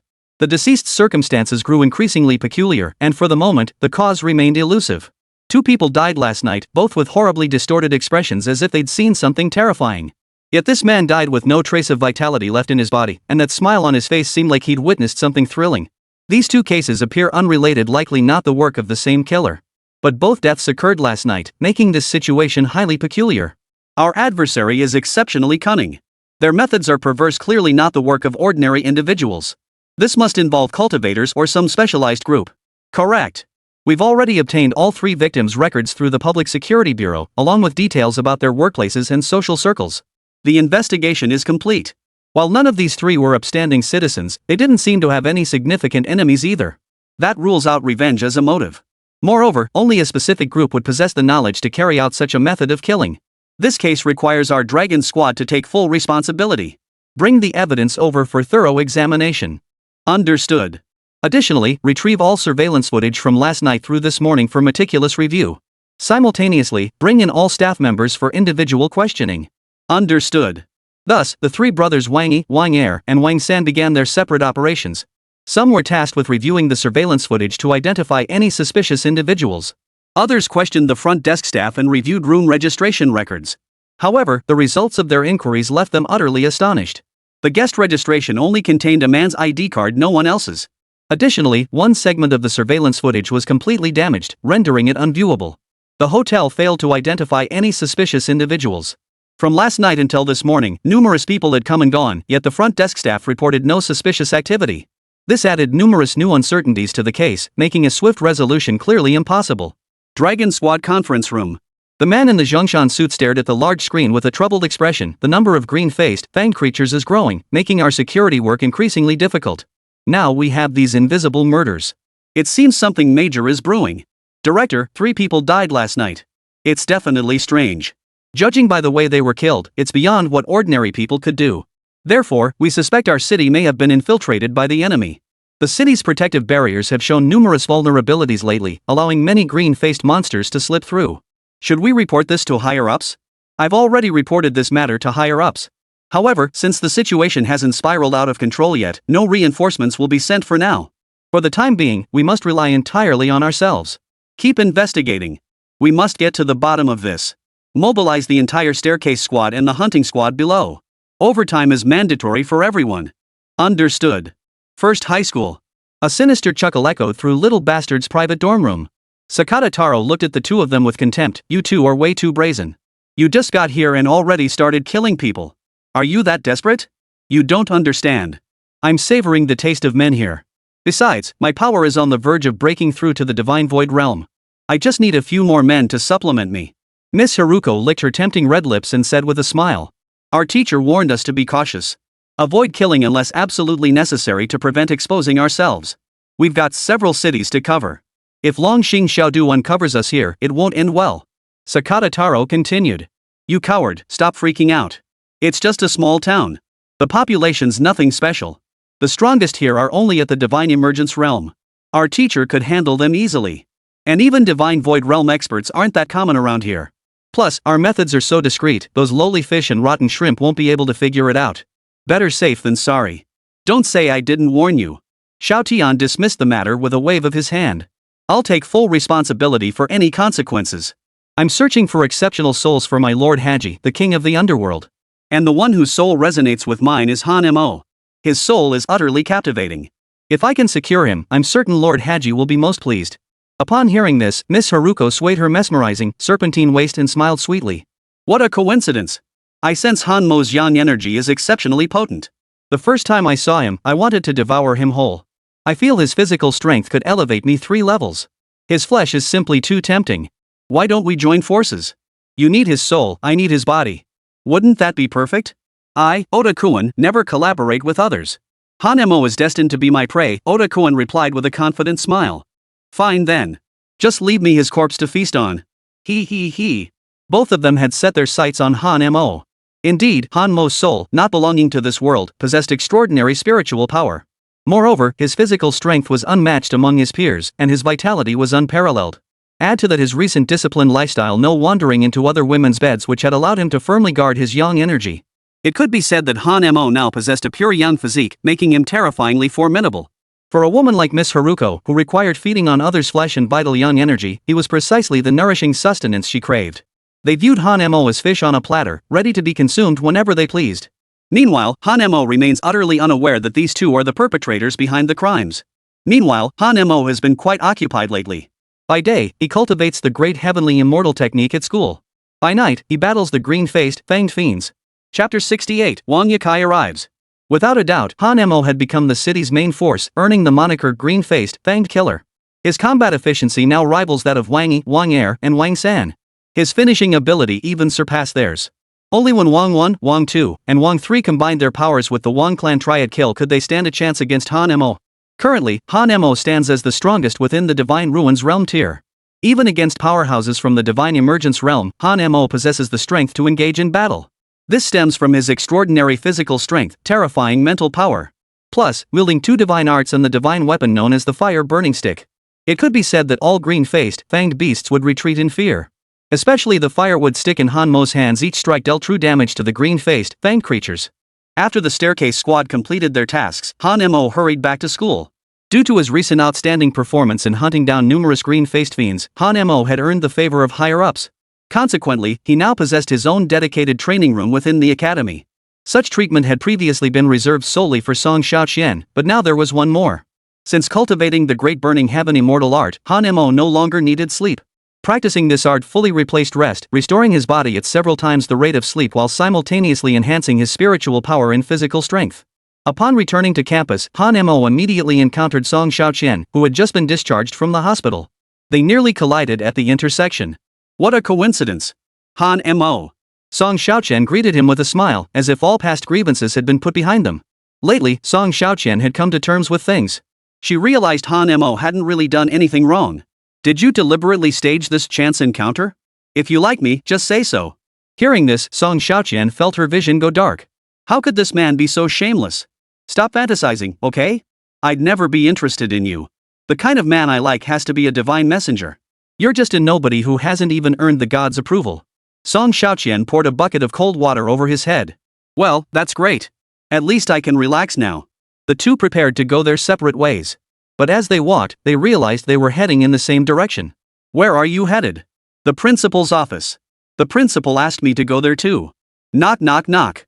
The sound of knocking echoed. Song Xiaoqian entered first, followed closely by Han Mo.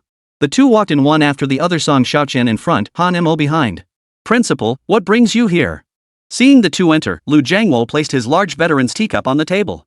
Sit, sit, sit. I called you here today mainly because several ninjas from the Donying Empire have come to challenge us.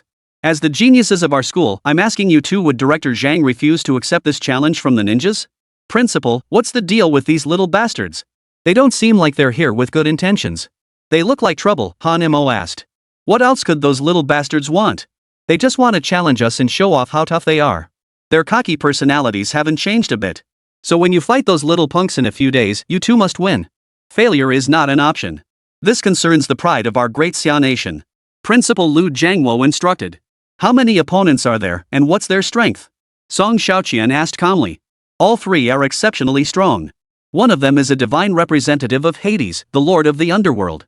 Hearing this, Song Xiaoqian and Han Mo exchanged glances, both inwardly astonished. Another divine representative had emerged. In that case, I must join the fight. As fellow divine representatives, I intend to see who truly reigns supreme. Song Xiaoqian's gaze hardened, her fighting spirit ignited. Excellent. I have faith in you. You will face the representative of Hades, lord of the underworld. Han Mo will take on the female ninja. The last opponent is assigned to Wang Chao. Han Mo expressed doubt about this battle assignment.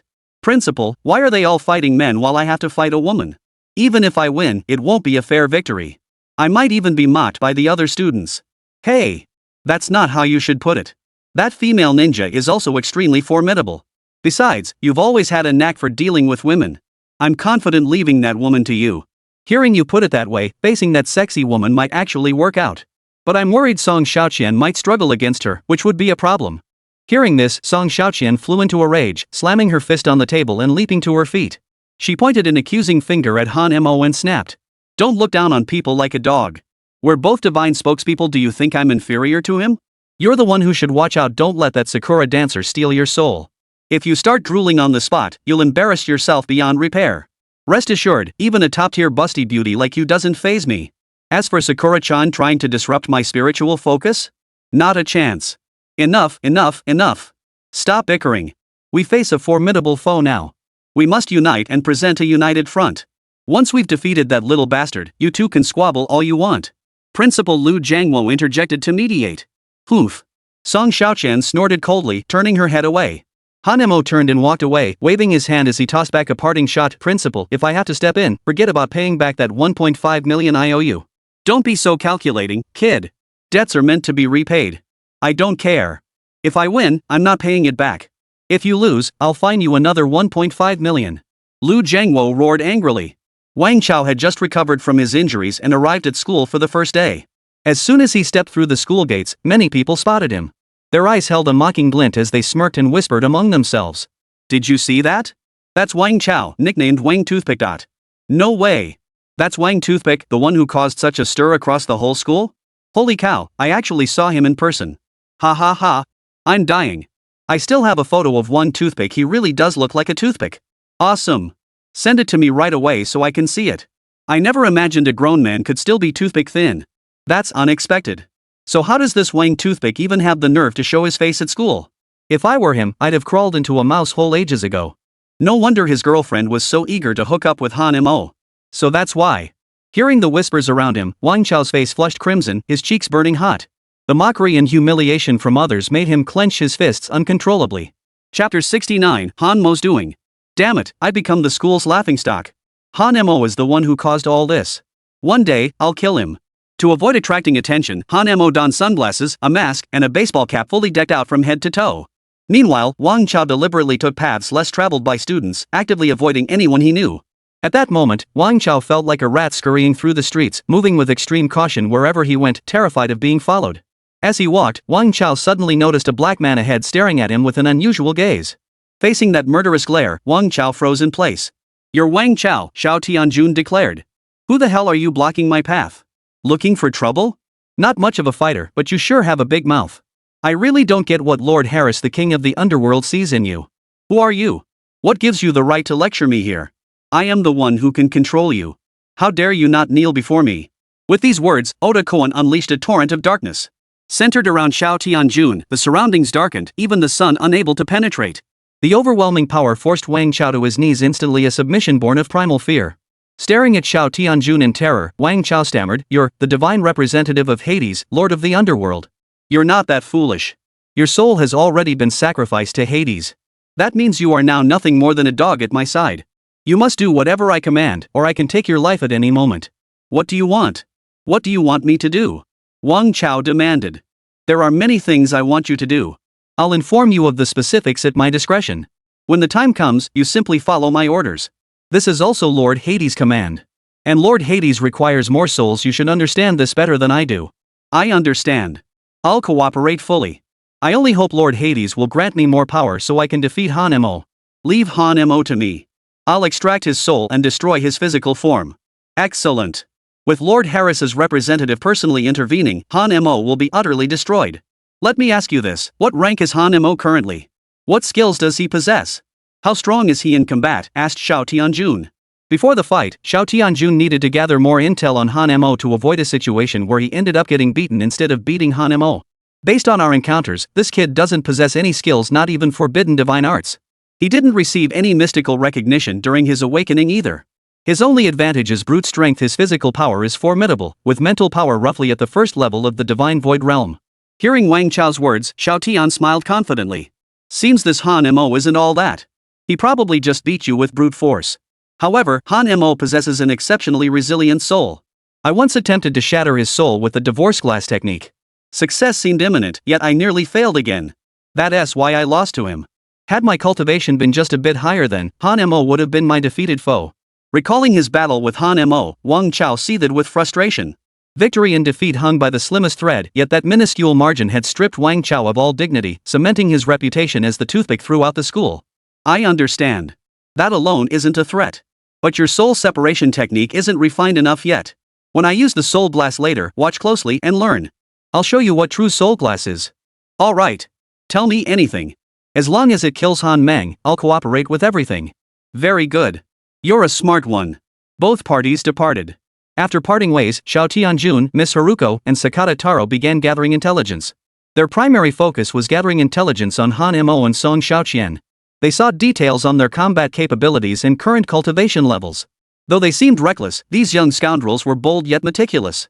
Before initiating combat, they prioritized gathering intelligence. With intelligence secured, they could then proceed with their operational deployment. This approach proved highly effective, perfectly aligning with the ninja's traditional tactics.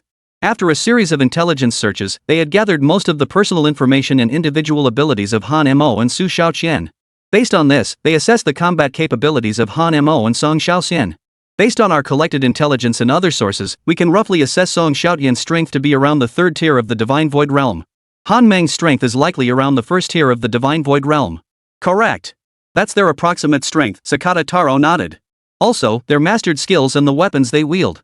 Song Xiaoqian possesses the forbidden academic skill spatial confinement, which immobilizes victims, leaving them helpless to endure attacks.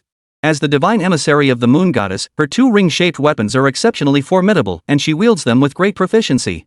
She also possesses considerable physical strength, making her an all-around combatant. Miss Haruko continued her analysis. Upon hearing this, Sakata Taro nodded. It seems this Song Xiaoqian is quite formidable.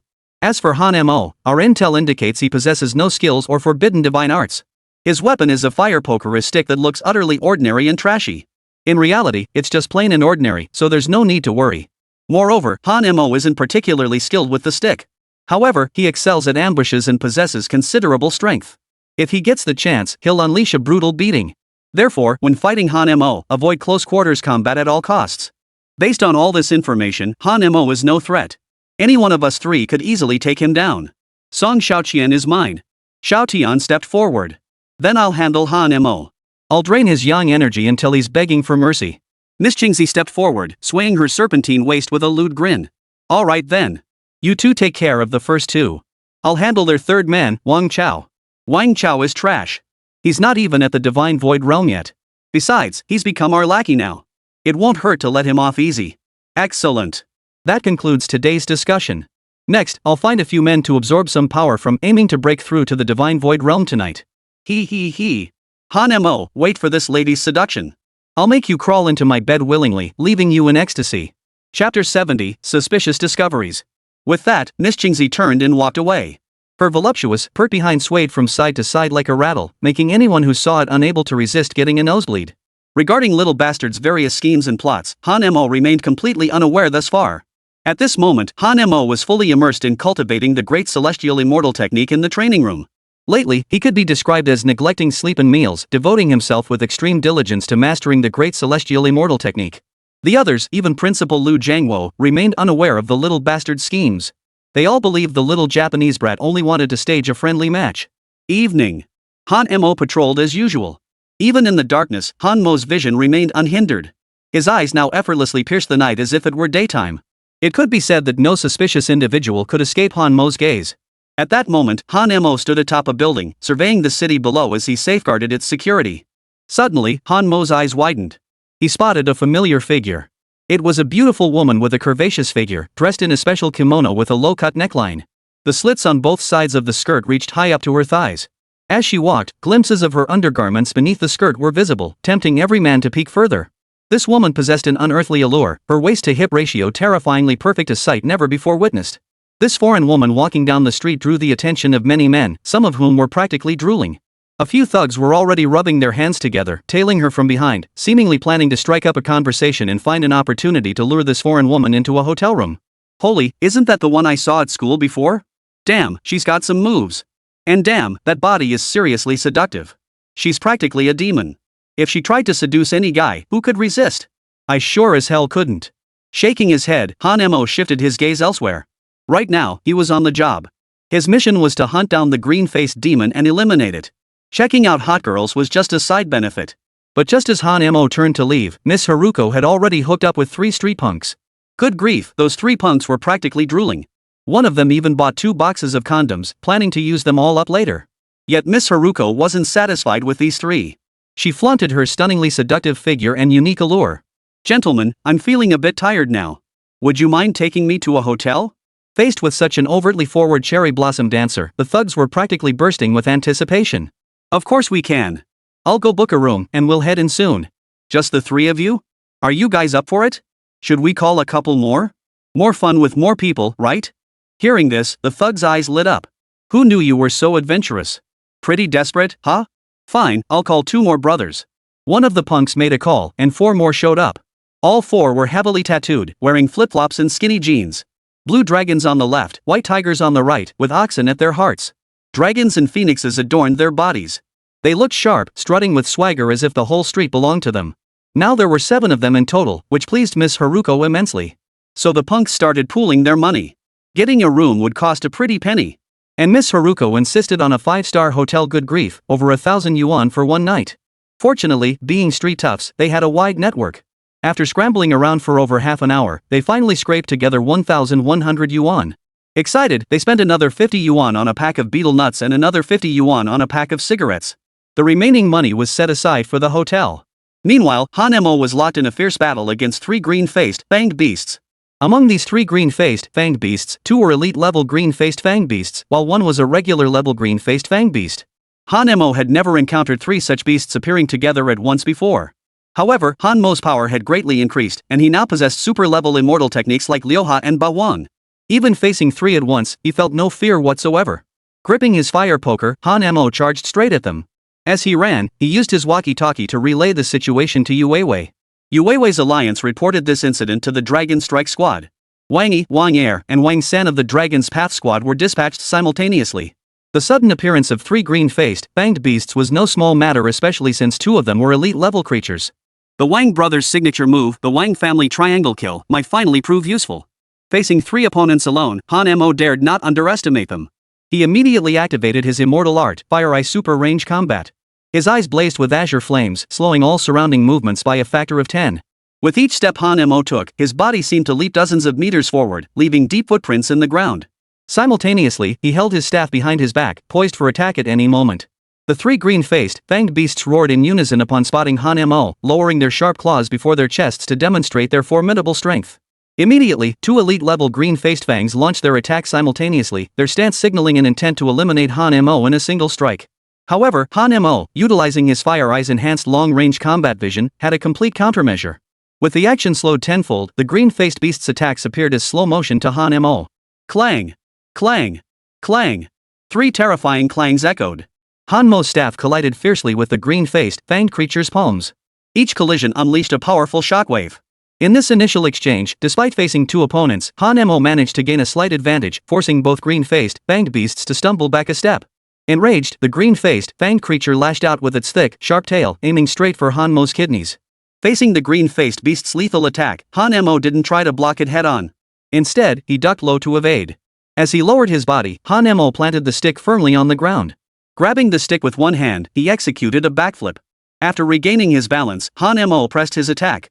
This time, Han Mo struck the ordinary great green-faced fanged beast with his staff.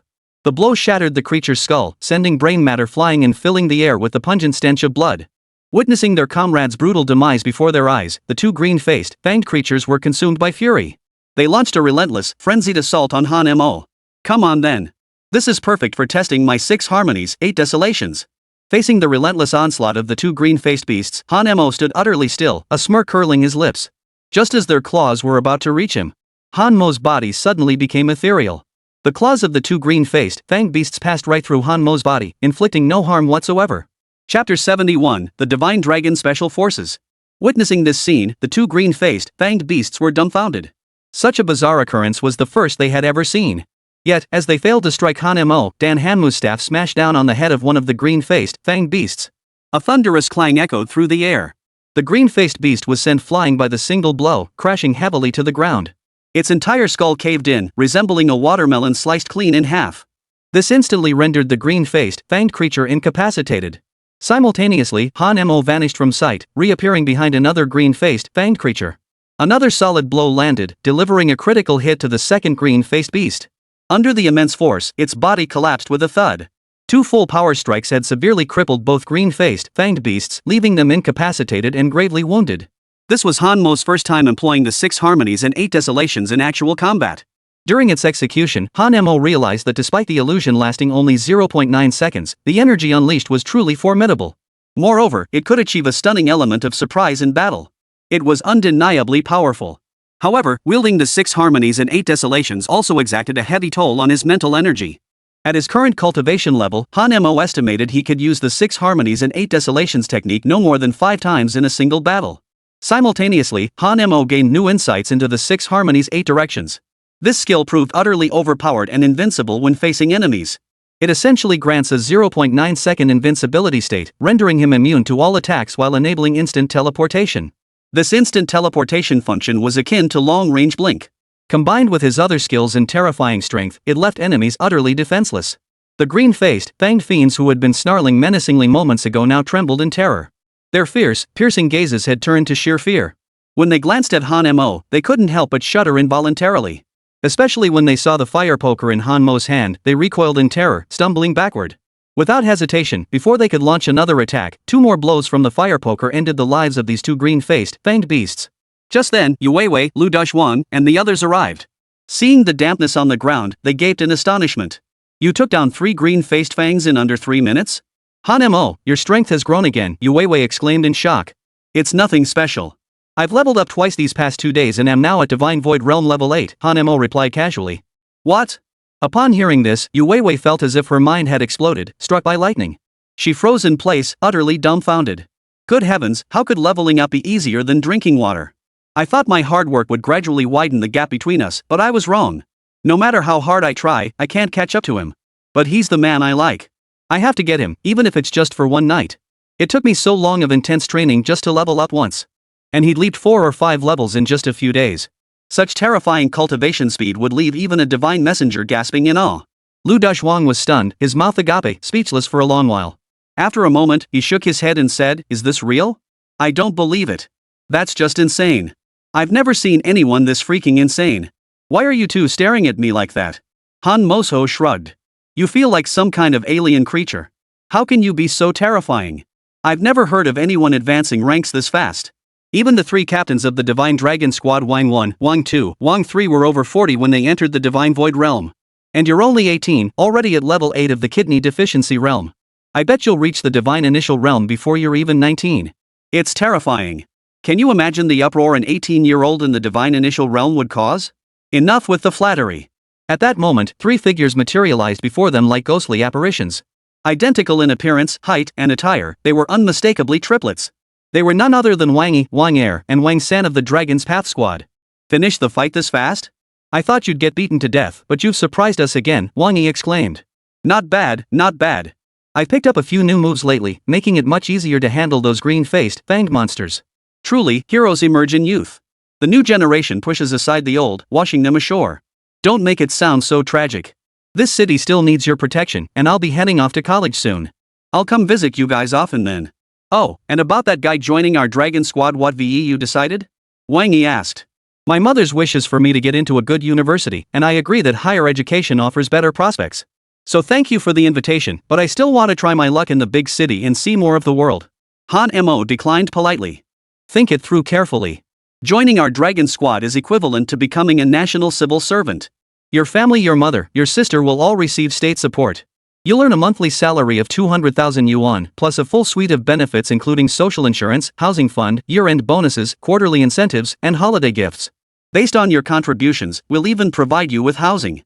We've also arranged specialized training for you. Of course, joining the Dragon Squad doesn't mean you have to abandon your studies. But I know the Dragon Squad frequently carries out missions, even conducting assessments abroad. As a student, that would certainly cause me a lot of inconvenience. Superiors have already addressed this. Given your unique circumstances, we'll only assign tasks within your capabilities and grant you a relatively flexible status." Han Mo pondered. Such a tempting offer was hard to refuse.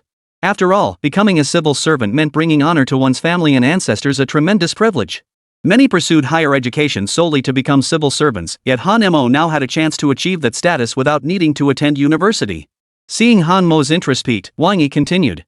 "Moreover, higher-ups have confirmed that upon joining the Dragon Squad, you'll immediately receive a Divine Dragon Medal and become a reserve member of the Divine Dragon Special Forces." The Divine Dragon Medal. Divine Dragon Special Forces. These were terms Han Mo was hearing for the very first time. What exactly is the Divine Dragon Medal? And what about the Divine Dragon Special Forces? Han Mo asked curiously. Chapter 72, 7 Bizarre Deaths. I can only tell you once you've officially joined the Dragon Squad, as these are classified matters within the organization. But what I can reveal now is that both represent supreme honor and special status. Your salary will increase to 5 million yuan monthly, and your family will receive an additional 1 million yuan in monthly allowances. Should you be killed in action, your family will receive permanent care from the government. Don't hesitate. This is a once-in-a-lifetime opportunity. A genius like you belongs in a place like the Shenlong Special Forces, where talents gather, so you can truly unleash your potential. You've got me hooked. Fine, deal. But if my monthly pay dips below 5 million, you'd better make up the difference. Hearing the first part, Wang Yi was overjoyed. Hearing the second part made him want to curse. Damn it, how stingy can this guy be? If it's less than 5 million a month, I have to cover the difference? I'm your benefactor, your guide, and this is how you repay me? Well, that's great. Tomorrow I'll formally bring you into the organization, join the Dragon's Path Squad, and hold the oath-taking ceremony. Oh, and please prepare your ID card, household registration book, and your current cultivation level. Alright, get it done ASAP. I'm eager to start collecting my paycheck.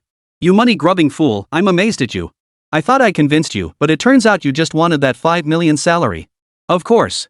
The saddest thing in life is to die penniless. A gentleman loves wealth, it's only natural. Fine. You're quite the oddball. But then again, everyone who joins the Shenlong Special Forces is a bit peculiar. As our leader says, geniuses are always aloof, hard to figure out, and have their little quirks. I never understood what that meant before. Now I think I get it. The next day. Early morning.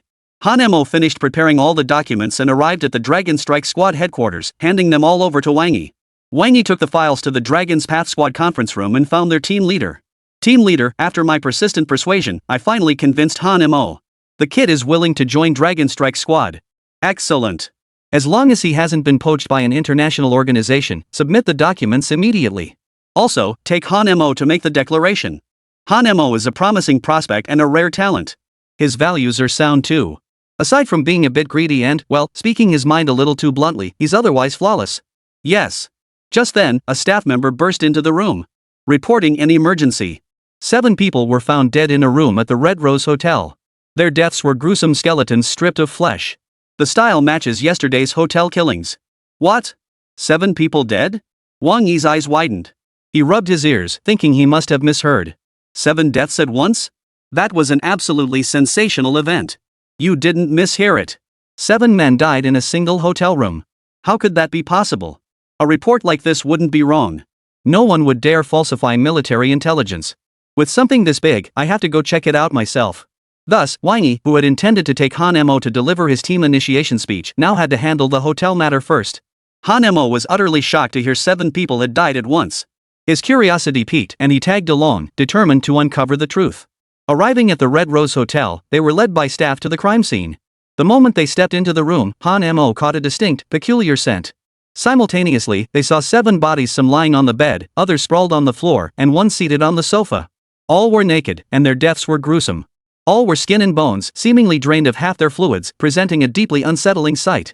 Even Hanemo felt goosebumps break out all over his body. This is brutal.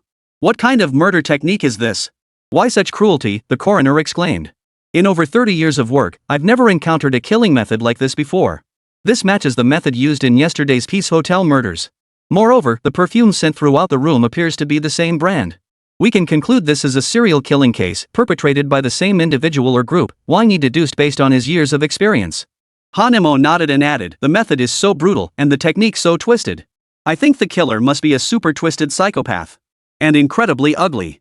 The victims killed today all had tattoos and peculiar hairstyles, clearly street thugs. Investigate their backgrounds to see if this was a vendetta, a crime of passion, or something else. Also, retrieve all hotel surveillance footage. How could 7 or 8 people possibly enter a single hotel room? What exactly is the hotel management doing?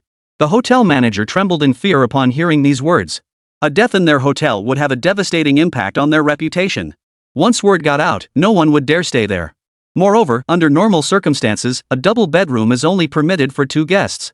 7 or 8 people staying in one room was clearly a violation of regulations. The trembling manager stammered, officers, only 2 people registered at the front desk. We're just as puzzled as you are about how 7 or 8 ended up in the room. This is undoubtedly a failure in our management oversight. I don't want your excuses. Get all the staff from last night here immediately. I'll question each one personally. Retrieve every single surveillance recording from the hotel. I'll review every frame. Yes, sir. Our hotel will cooperate fully. Thus, Wang Yi, Wang Er, and Wang San split up to investigate the matter. Those tasked with questioning did their questioning. Those assigned to investigate the deceased's background did their investigating. Those assigned to review the surveillance did their reviewing. The coroner was tasked solely with examining the scene, searching for any clues. Unfortunately, not even a single suspicious hair was found by the coroner. No other fingerprints were detected on the body either. This left the entire case shrouded in mystery. In short, they were working at full speed, pressing ahead with urgency. After a series of investigations, the case once again became shrouded in mystery. Because the hotel's surveillance system had inexplicably malfunctioned for a period of time. Chapter 73, Suspicious, Too Suspicious. They could only observe these 7 thugs. After booking the room, 2 entered first. Then, 3 or 5 others slipped in shortly after. The whereabouts of the others remained unknown. Meanwhile, based on clues provided by the neighboring resident, they seemed to have heard some kind of woman's screams and pleasurable laughter. Thus, the information they now possessed indicated that a woman had been present in the room. Whether this woman was the murderer remained impossible to determine at this stage. They could only suspect her involvement. This is because no female body was found in the room. Of course, their judgments are based on evidence, suspicion, and conjecture alone mean nothing. Thus, no further substantial clues could be found in the entire case. Although the woman's voice was heard, no one knew who she was or what she looked like. Wang Er slammed his fist on the table and kicked a chair. Damn it. So many people dead, yet we can't find a single useful clue. The killer is far too cunning. No footprints, no fingerprints, no hair. Clearly a master of counter-investigation. The more cunning the enemy, the more we must persevere. At that moment, Han Mo's mind raced. Last night, he had witnessed several thugs tailing a busty Japanese girl. And those thugs had just been found dead in the room. Could this be connected to the busty Japanese girl? Captain, I did notice something suspicious that might shed light on the entire case, Han Mo said. Hearing this, Wang Yi's eyes lit up. Wang Er jumped up excitedly. Wang San looked over, his voice trembling with excitement. If you found something, speak up now. At this stage, we must pursue every single clue. Last night during patrol, I spotted 2 local punks tailing a busty beauty from Japan. She had a killer figure, curves in all the right places.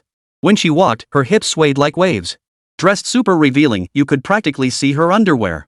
That sultry strut, those seductive poses, absolutely killer. At this description, Wang Yi, Wang Er, and Wang San couldn't help but drool. Realizing the awkwardness, Wang Yi cleared his throat and snapped, "Get to the point. Why are you fixated on describing her figure? We're investigating a case, not writing an essay here." Sorry. Last night, my attention was definitely on that woman. Don't blame me, it's just that her figure was too perfect. Recalling the scene, Han Mo continued, I'd seen this woman before at our school. She came from Little Japan to spar with our students. She must be a high schooler from Little Japan too. So far, I only know her name is Miss Haruko. Nothing else. So you're saying you saw 2 thugs among today's dead who were following this Miss Haruko? Exactly. And Miss Haruko only arrived here the day before yesterday. Then, people died here both the day before yesterday and yesterday.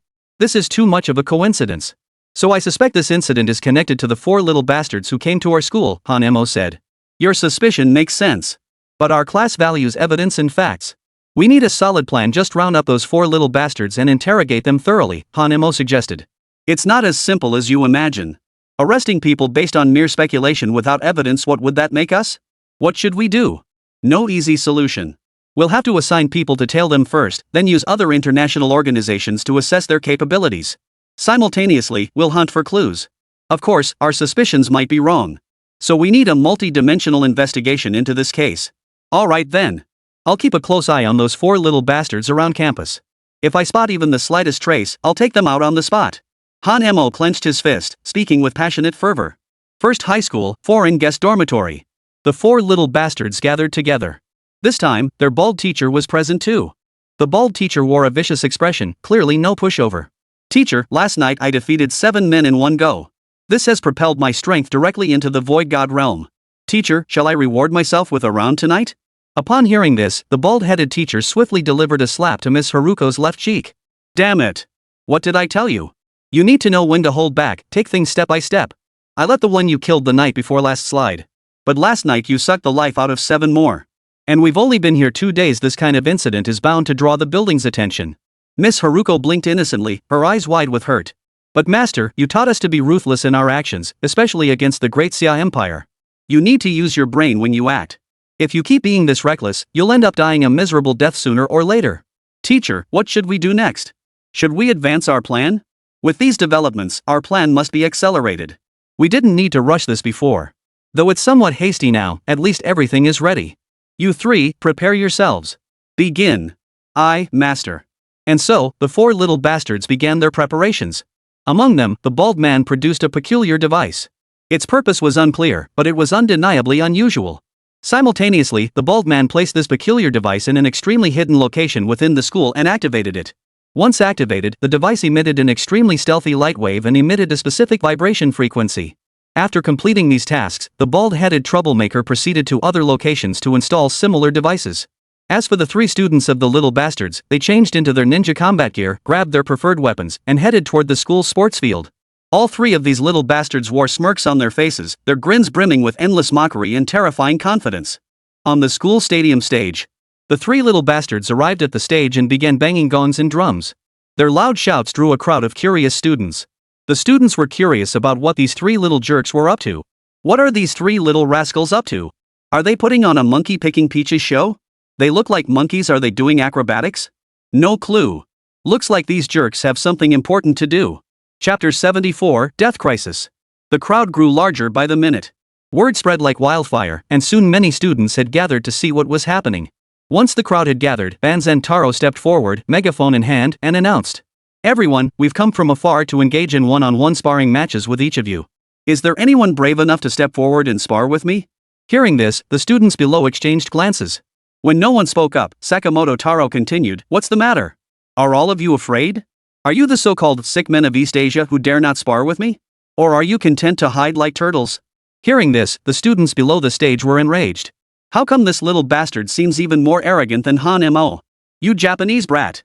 Your country is nothing but a tiny speck of land. You come to our great nation to show off? I'll teach you a lesson and shut you up. One student stepped forward onto the stage. He was a well-known student, recognized by everyone else. Chen Deming, the top genius of class 3-5. His strength was solid too, already at the third level of the divine roaming realm. Teach him a lesson. Teach him a lesson. That little bastard doesn't know his place. How dare he come here to challenge us? Exactly. That little bastard thinks wearing ninja clothes makes him tough. We gotta beat him into eating off the floor. Amidst the cheers of his classmates, Chen Deming launched the first attack. Sakamoto Taro sneered with contempt. With a slight flick of his wrist, he knocked Chen Deming flat on his back. In a single exchange, Chen Deming was defeated. Sakamoto Taro was now at the first level of the divine void realm. The gap in their strength was simply too vast. After defeating Chen Deming, Sakamoto Taro lowered his fist and bowed slightly. You've been too kind. Is there anyone else daring enough to challenge me? If you'd rather hide like a turtle, that's fine too. But you'll have to admit it to our faces, the Danyang Empire is mightier than your great Xia kingdom. Bull! You little island nation, stop making action flicks at home and come show off here? I'll fight you. A student cursed loudly and leaped forward. The others began beating drums in support. But before the cheers died down, the student who had just leaped onto the stage was kicked straight off. This left the spectators below with grim faces. Though furious, they were powerless against superior skill. Sakamoto Taro began taunting again. Decades ago, you tore down that sign calling yourselves the sick man of East Asia. Now, I, Sakamoto Taro, am giving it back to you. The Japanese brat was incredibly arrogant, pulling another plaque from his pocket. It bore the 4 characters, East Asian sick man. Only this time, it was a miniature version. Witnessing this, every student seethed with rage, their minds boiling over. One after another, students began stepping onto the stage to fight. They couldn't stand the humiliation. Even if they couldn't win, they had to give it a shot. Over 2 hours passed. Over 30 people had been knocked down. Yet every single one of these 30-plus challengers was defeated in a single move, crushed under overwhelming force. This only made the little bastard grow more arrogant. What's the matter with you guys? If you can't handle it, just admit defeat. Damn it, this jerk is way too cocky. At that moment, someone in the crowd spotted Wang Chao. Wang Toothpick, you're the strongest here. Why aren't you fighting? You're the one who got into the school on a scholarship. What are you waiting for? Look how they're mocking us. Wang Toothpick, if you win, we'll never call you that again. Prove yourself with your skills. Hearing this, Wang Chao shrugged dismissively. I can't beat them either. You guys should go find Han Mo and Song Xiaoqian. They should be able to handle it. You're right. How could we forget about Han Mo? That guy's super annoying, but he's got tons of experience in arena battles. That makes sense. Even though we can't stand Han Mo normally, we'll need him and Song Xiaoqian to step up when it counts. So, many students began spontaneously searching for Song Xiaoqian and Han Mo. Conference room. The principal, teachers, and even the bald Japanese guy were chatting inside. Suddenly, a student burst in, panting heavily. Principal. Principal. What's the matter? 3 little bastards are harassing us on the stage. Brother Su went up to fight them, but he lost. What should we do? Upon hearing this, Principal Lu Jiangwo cleared his throat twice and gave a meaningful glance. Speak properly. Don't go around calling them little bastards. They are Japanese pirates from the Danyang Empire, also known as ninjas. Yes, ninjas from the island nation are provoking us on the stage. The bald little bastard chuckled upon hearing this. Principal Lu Jiangwo, my 3 students acted a bit out of line. They clashed with you on the stage. They enjoy challenges. A one-on-one match on the stage should follow proper competition procedures, right? I trust you won't mind. Student sparring is perfectly normal. What's there to mind? That's good, that's good. If any of your students suffer serious injuries, we can cover their medical expenses. Please rest assured on that point. No need, no need. The school can certainly cover that. But these are my students. If your students get hurt, please don't hold it against us either. Of course not. The ring battle emphasizes fairness and justice. It's inevitable that punches might land accidentally during the fight, and getting hurt is normal. Go fetch Han Mo and Su Xiaoqian. Have them demonstrate on the stage. Yes, Principal. In this situation, Principal Lu Jiangwo certainly couldn't back down. When someone came to challenge the school, they had to show their mettle. As an elder, he couldn't intervene personally, and the school teachers certainly couldn't step in either.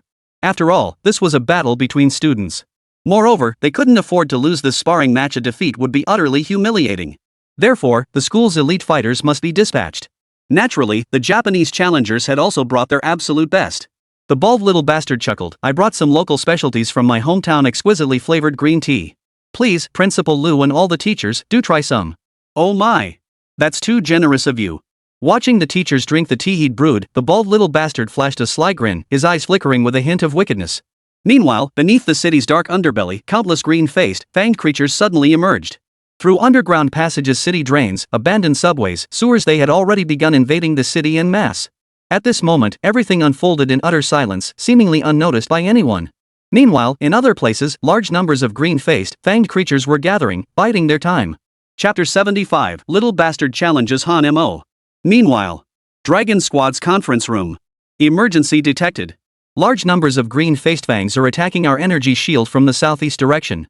What do these beasts want? Are they here to die? Director, the Qingnian Xiaoya's direct heat pressure attacks are devastating. If we don't counter them immediately, our energy shield won't last 10 minutes. Summon Wang Yi and Wang San immediately. Assemble the Dragon Heart Squad as well.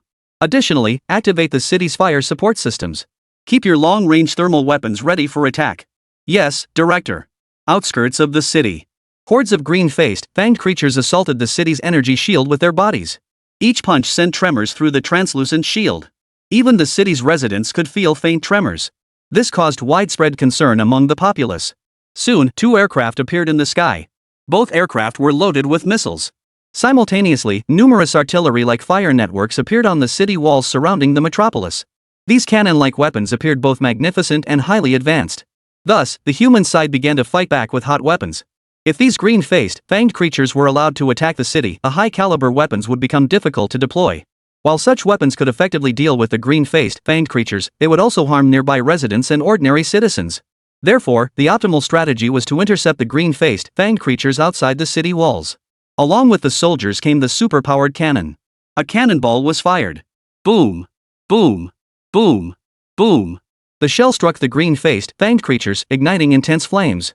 The front row green-faced, fanged creatures were instantly blown apart, their bodies torn to shreds, dying horribly on the spot. Of course, these were merely the lowest-tier green-faced fiends. Their physical resilience was insufficient to withstand the specialized shells. As for the elite-level green-faced, fanged beasts, they were merely blown back by the shelling.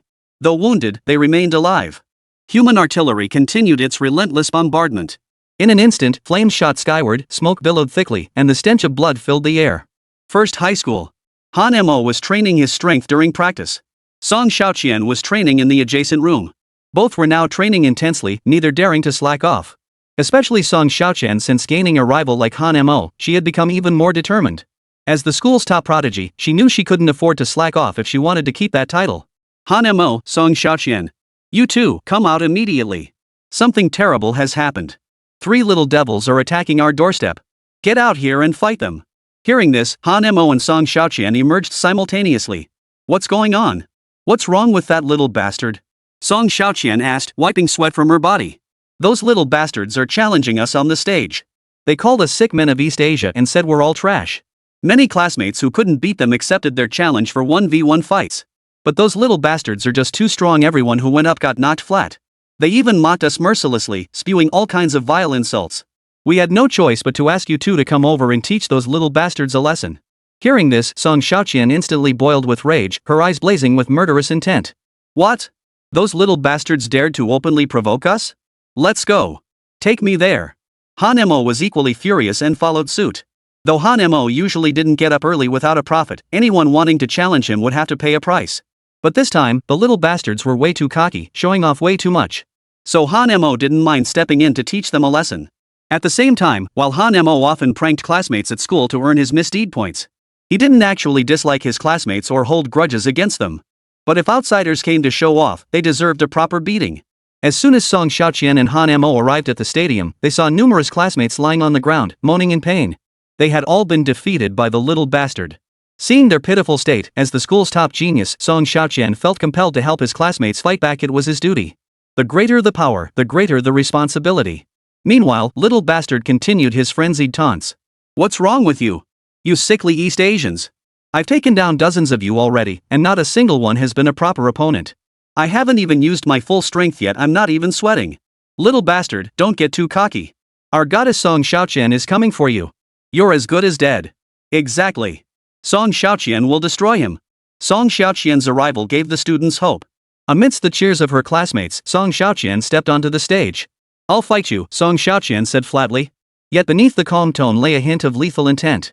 Upon seeing it was Song Xiaoqian, Sakata Taro bowed slightly. I cannot defeat you.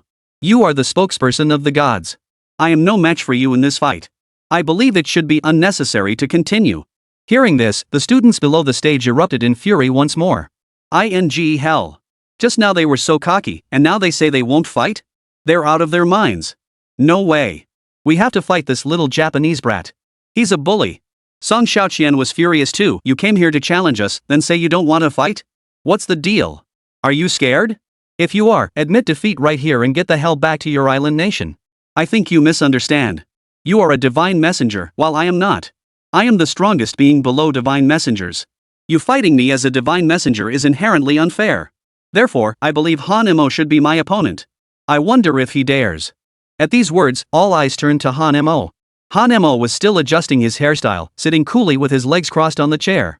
Not just any Tom, Dick, or Harry gets to challenge me, Han Mo remarked casually, not even glancing at Sakata Taro. Hearing this, Sakata Taro flew into a rage. As a rising star among the younger generation, he had few equals and had defeated countless opponents. Yet here he was being dismissed as a nobody. One sentence enraged Sakata Taro, causing his anger to surge and his disgust level to increase by 500. The classmates present found Han Mo's words immensely satisfying.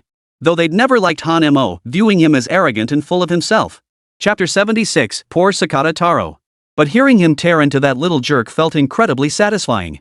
Han Mo truly didn't disappoint us, he's just as pretentious as ever. Though his past showboating used to infuriate us, why does it feel so satisfying to see him do it now? Baka Yaru. I've knocked all of you down, yet you still call me a nobody? You're getting way too cocky, Sakata Taro gritted out through clenched teeth.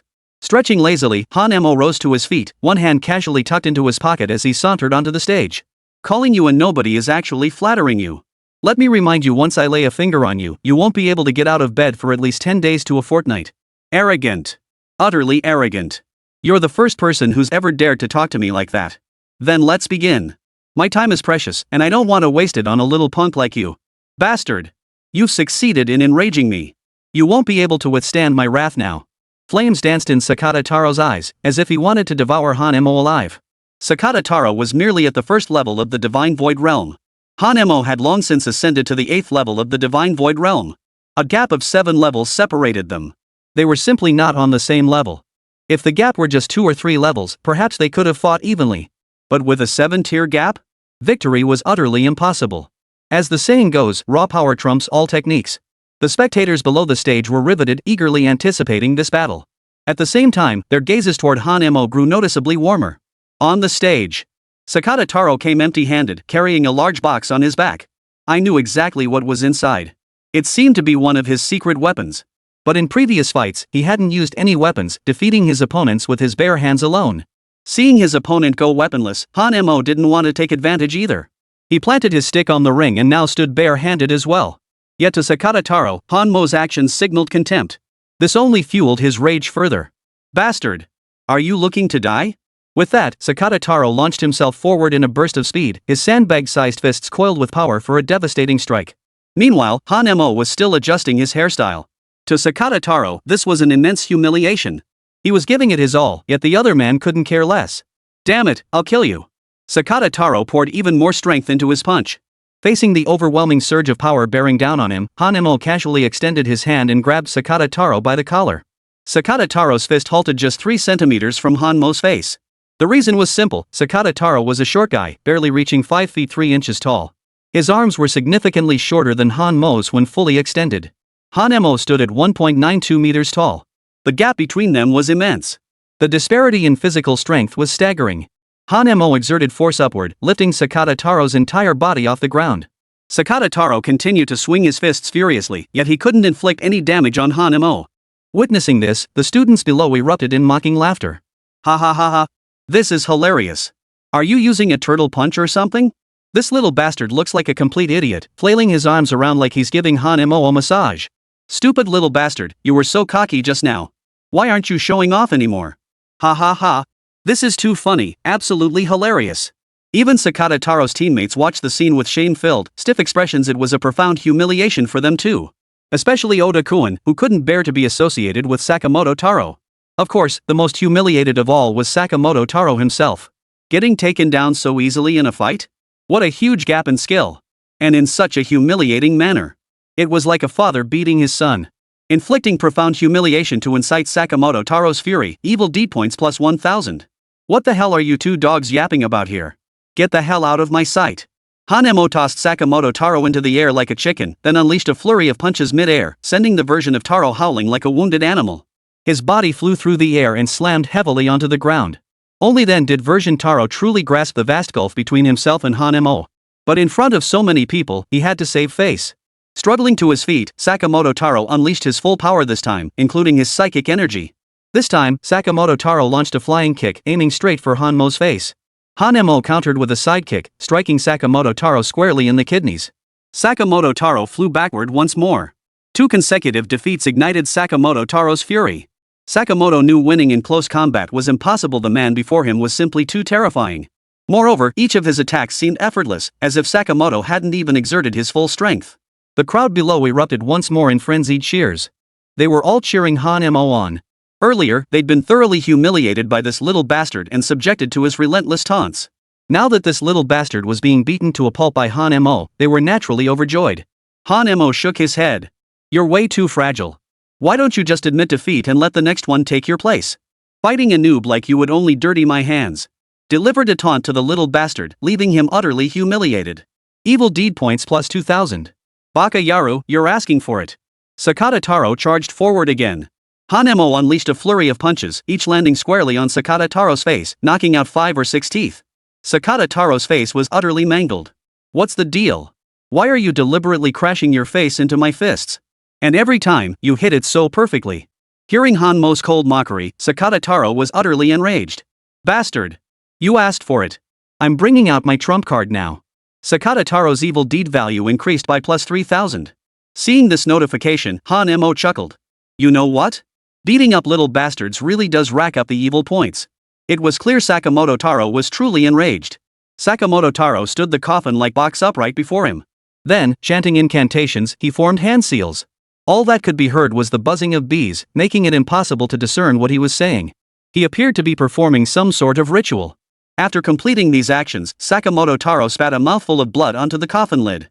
Chapter 77, The Terrifying Water Demon. Hanemo watched curiously, choosing not to interrupt. He wanted to see what Sakamoto was up to. At the same time, Hanemo wanted to understand what unique qualities Japanese ninjas possess during combat. As the blood splattered onto the wood, it instantly turned black. The entire coffin was enveloped by a swirling mass of dark mist, an unnerving sight. The coffin lid began to tremble violently, as if something within was struggling to break free. Sure enough, the lid flew open. A blood-soaked hand emerged, its sharp claws gleaming.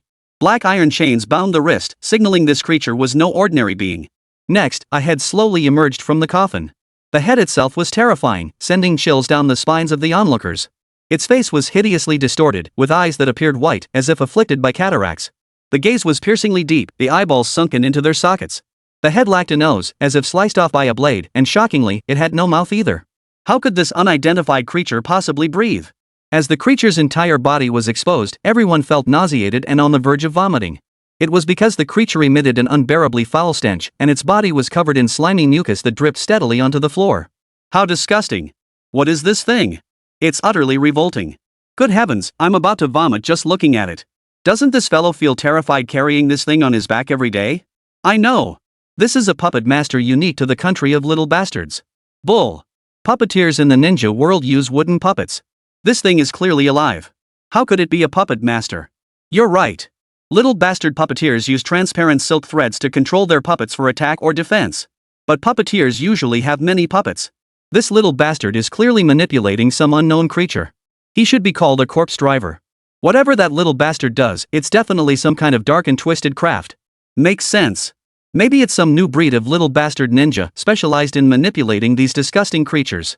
Speaking of which, this unidentified creature is disgusting. As the creature was unleashed, Sakamoto Taro burst into a loud, maniacal laugh, a smile twisted and terrifying. Ha ha ha ha. Go on, devour his flesh and blood. He's your favorite nourishing feast. Despite lacking a mouth, the creature emitted a voice that sent shivers down the spine. The sound was piercingly sharp, causing many who heard it to feel dizzy and experience throbbing headaches. Han-mo also felt slightly unsettled. Simultaneously, Han-mo discovered that faint illusions were beginning to form within his mind. So this creature's cry can induce hallucinations. Interesting. But its power is still too weak to harm me in any way. Han-mo released a small amount of mental energy, instantly blocking out the creature's sound. The creature darted about frantically, leaping and bounding with blinding speed, leaving only blurred afterimages. Han-mo shook his head, his eyes igniting with a blue flame. Super long-range combat. Everything around slowed down tenfold. The creature's vaunted speed became nothing but slow motion before Han-mo. With a furious roar, the creature lunged forward, striking from behind and aiming straight for Han-mo's nape. Watch out! Song Xiaoqian's warning rang out. With a faint smile, Han-mo grabbed the fire poker and brought it down with a single blow. Han-mo felt as though he'd struck cotton. The unknown creature's body shattered instantly into countless tiny fragments. And these droplet-like fragments could actually move around freely. This left Han-mo utterly bewildered, unsure what kind of ability this was. The audience below the stage was equally bewildered. They had never heard of such a thing. Equally bewildered was Sakamoto Taro. Sakamoto Taro hadn't expected Han-mo's reaction speed to be so fast, effortlessly blocking his pet's attack.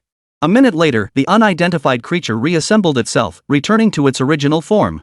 However, a scorched wound was visible on its chest, still smoldering with blue flames. Clearly, this was the wound left by Han-mo's burning stick. The blue flames made the creature wince in pain, its body writhing constantly. When it looked at Han-mo, its gaze was no longer as fierce, even showing a hint of fear. Water Ghost, attack. Tear him apart. Shred this thing to pieces, and I'll reward you handsomely. Sakata Taro commanded his pet into battle. The creature called Water Ghost, its body coated in slime, began to gradually turn transparent. Damn, this thing can even turn invisible. Within mere seconds, the creature vanished entirely, leaving no trace behind. Even with his fire eyes activated, Han-mo couldn't detect the Water Ghost. At this moment, Han-mo finally grasped the creature's ability. The first ability was the white slime covering its body, which could blend with the surrounding environment, creating an illusion of invisibility. The second was its body's ability to fragment upon impact. Thus, this unidentified creature known as the Water Ghost was indeed quite formidable. However, even the most formidable creatures have their weaknesses. This ability wasn't true invisibility, but rather the fusion of its body with the surrounding air. When this creature moves or runs, the surrounding air flows, creating airwaves. Such airwaves are invisible to ordinary people, but Han-mo, possessing his keen eyesight, could easily detect them. This time, the unknown creature had grown wiser.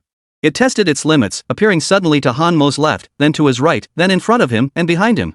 Its movements remained exceptionally swift, however, appearing only briefly before darting away without pause. When it realized Han-mo showed no reaction, the creature launched an aerial assault, diving from the sky and aiming its claws straight for the top of Han-mo's head. Damn it! Sensing the air disturbance overhead, Han-mo swung his staff in a powerful overhead strike. A thunderous crash echoed. The previously transparent creature materialized once more, the staff piercing clean through its skull. Its body shattered into countless fragments. Han-mo casually struck one small chunk, shattering it into even more tiny fragments. Damn, it can split infinitely? That's bizarre. Fine, let's see how long you can keep splitting. Chapter 78, The Water Ghost Turns on Us. 2 minutes later, the Water Ghost reassembled itself. This time, however, a cluster of blue flames appeared on its body, clearly the mark left by the burning rod. After 2 splits, Han-mo noticed the Water Ghost took significantly longer to reassemble this time compared to the first. This indirectly suggested that even if this unknown creature hadn't died from its injuries, the process had taken a tremendous toll on it. Before Han-mo could react, the water demon swiftly shifted position, preparing to attack. Han-mo, whose speed was considerably slower than the Water Ghost's, deduced that each injury weakened its power.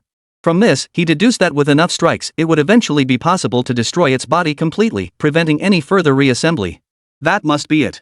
This time, without waiting for it to strike first, he brought his club crashing down. The water demon's body shattered into pieces once more. Sure enough, this time the mysterious creature took a full 5 minutes to reassemble. That was more than double the 2 minutes it took last time.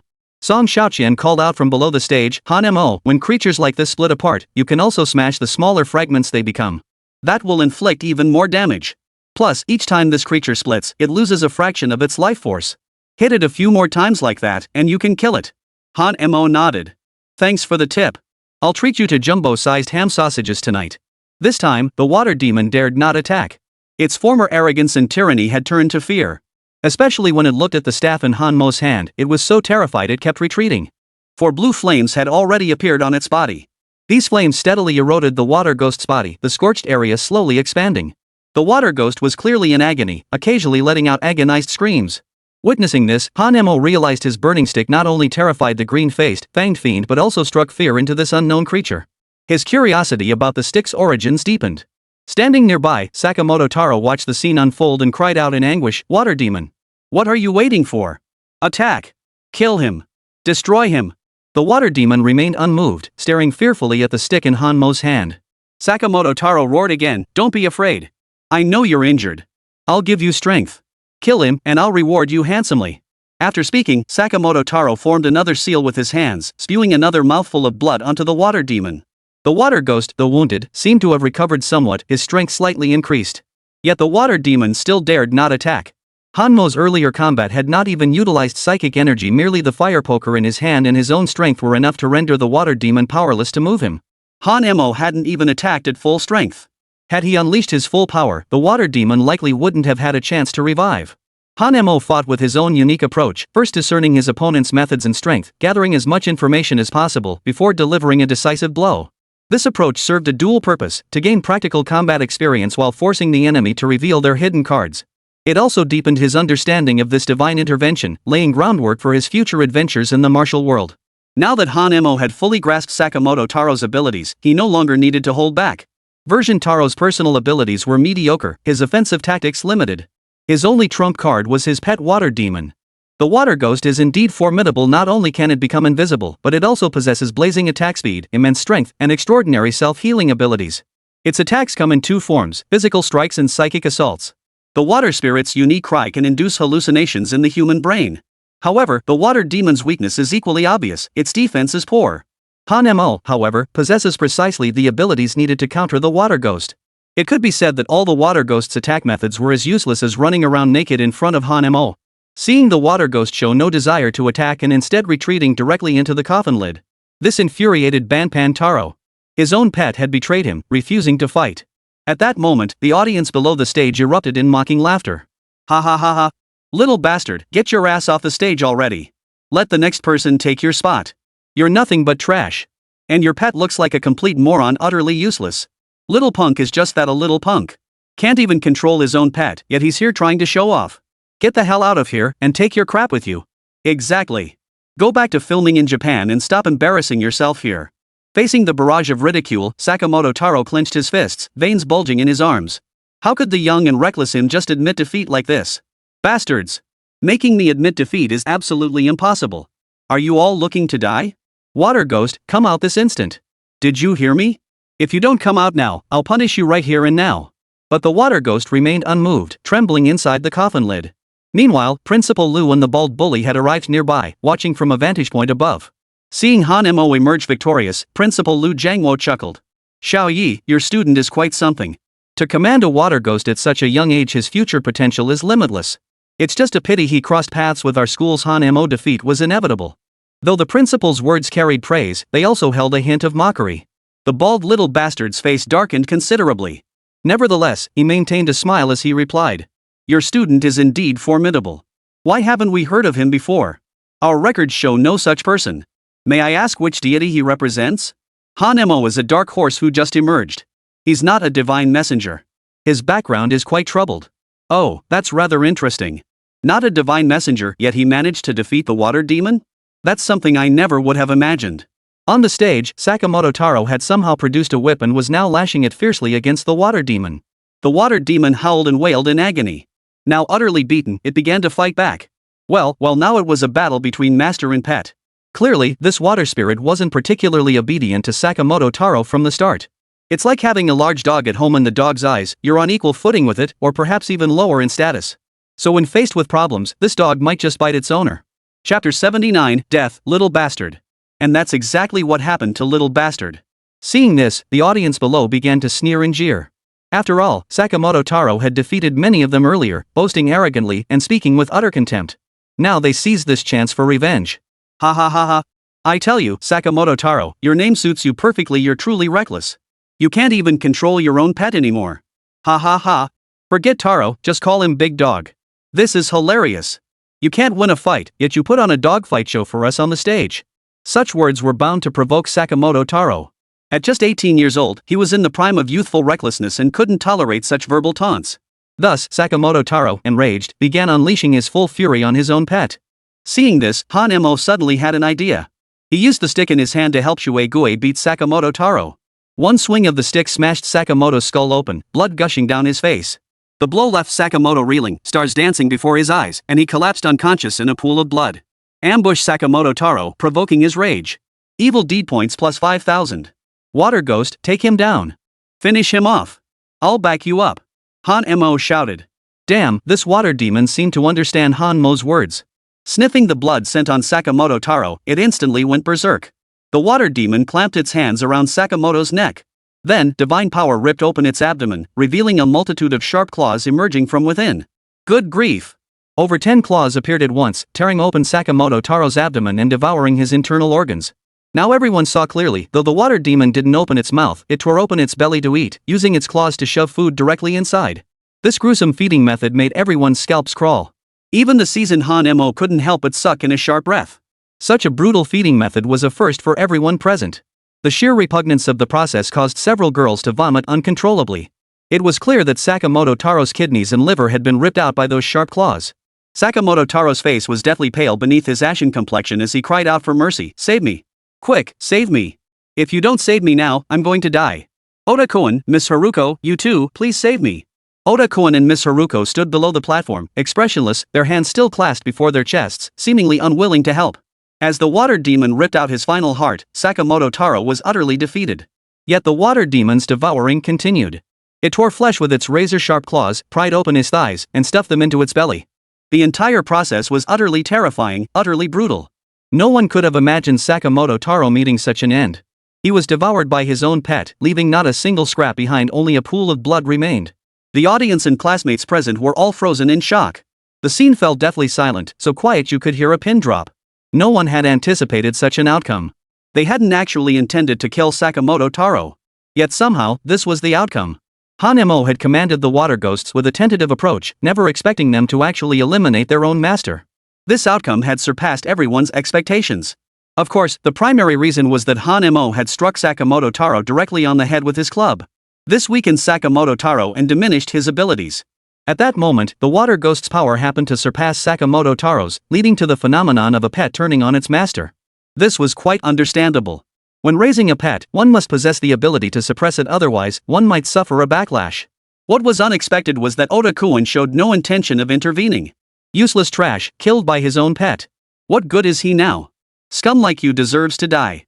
Even if I saved you, you'd just be a cripple forever, Oda-kun remarked indifferently.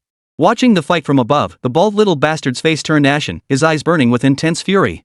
As Sakata Taro's mentor, the bald little bastard had the power to intervene, yet he did nothing. Principal Liu Jiangmo asked in confusion, Ono-kun, why didn't you intervene to save your student? As a ninja of the Empire of the Rising Sun, being defeated by one's own water demon is an utter disgrace. Even if I saved him now, he would still commit seppuku. Better to let him die fighting. Hearing this, Principal Liu Jiangmo shuddered. He was once again confronted with the terrifying, cold-blooded nature of the Empire of the Rising Sun. Forgive my frankness, but such a promising student shouldn't die this way. If you're willing to intervene and provide treatment, he might still recover. It's useless. You should know the nature of water demons well enough. Ah! Principal Liu Jiangmo fell silent, merely shaking his head with a sigh. After devouring its master, the water ghost's power surged dramatically. Yet when it glanced at Han-won again, it trembled in terror. The water ghost retreated back into the coffin once more. In Han-mo's view, this water ghost now had no master. Without someone controlling it, it might run amok, killing and devouring people outside. That would be utterly terrifying. Such a creature must be eliminated. Just then, Song Xiaoqian arrived at the arena, her divine power surging. Han-mo, this water ghost must be eliminated. Its abilities are too terrifying, its invisibility lets it kill without a trace. It absolutely cannot remain in our great Xia kingdom. You've hit the nail on the head there. Let's join forces. We'll eliminate it swiftly to prevent future trouble. Han-mo and Song Xiaoqian's decision garnered strong support from all their classmates. For if such a water ghost remained unchecked, it would pose a threat to every student. Song Xiaoqian immediately unleashed her spatial restraints, while Han-mo swung his staff relentlessly. The tiny water ghost's body shattered into pieces. Each fragment glowed with a blue flame. Under the suppression of the fire-burning staff, the water ghost was consumed entirely by the blue flames, leaving no trace of its corpse behind, only a lingering, damp stench. This outcome caused the bald-headed man among the little ghosts to glance at Han Mo with renewed interest. What is the origin of that boy's staff? That it could exert such overwhelming control over a water ghost. If this man is not eliminated, he will become a major threat in the future. For our Eastern Empire to fully invade the Great Shrimp Pot, we must eliminate this boy. Chapter 80, Victory, yours to dispose of. The battle concluded thus. What had been expected to be a routine sparring match, one where no one would die. But no one could have predicted that Sakamoto Taro would actually die. Had Sakamoto Taro conceded defeat earlier, he might have spared his life. Alas, Sakamoto Taro was too proud and arrogant, ultimately meeting his end at the hands of his own pet. Han-mo couldn't be blamed for his death after all, he hadn't killed him. Han-mo felt no remorse over the death of the little bastard. Sinstick Notice employed a scheme to turn Water Ghost and Sakamoto Taro against each other, resulting in mutual destruction. Evil points plus 10,000. Not bad, not bad. Taking out that little Japanese bastard added quite a bit to my evil points. Looks like I'll need to kill a few more of these little devils. The first battle finally concluded, with Han-mo emerging victorious without question. Stretching lazily, Han-mo smoothed his hair and said indifferently, everyone saw it, he was killed by his own pet. I had nothing to do with it. So this battle is over. If there's nothing else, I'll be going. With that, Han-mo prepared to leave. But just then, a voluptuous woman leapt onto the stage. Her appearance instantly drew the burning gazes of many men, many of whom were eager to take her right then and there. This woman was none other than Miss Haruko, the Japanese cherry blossom dancer. Licking her rosy lips, the cherry blossom dancer declared with unrestrained boldness, let's have a little contest. If you win, I'll go to a hotel with you tonight. I'll make sure you feel incredibly comfortable, letting you experience the sensation of living in a drunken haze. I guarantee you'll be blown away. Hearing this, the crowd below erupted in chaos. Especially the guys, screaming wildly, their eyes filled with jealousy, envy, and resentment. Many had already gotten aroused. Because a top-tier girl like this actually offering to go to a hotel, what men could resist? But that wasn't even the most insane part. The real mind-blowing thing was the Sakura dancer's irresistible allure and her legendary skills, widely regarded as the absolute best in the world. Getting to experience that would be beyond compare. Holy, such a top-tier girl being this forward? I should go up and take her. Yeah, Han-mo, if you don't want it, we'll take her. I'm no expert, but I'm willing to give it a shot. I'm willing to give it my all, ready to slither into the cave and see what lies within. Of course, though the man was rather reckless, the woman shot him a look of contempt. Where did this stinking come from, acting so brazenly? Publicly seducing a man of our great Xia nation. I suspect this woman has some disease. Any man who gets involved with her will rot away. Han-mo, don't agree to this. This woman might have AIDS. A woman this promiscuous, what's the difference between her and a public toilet?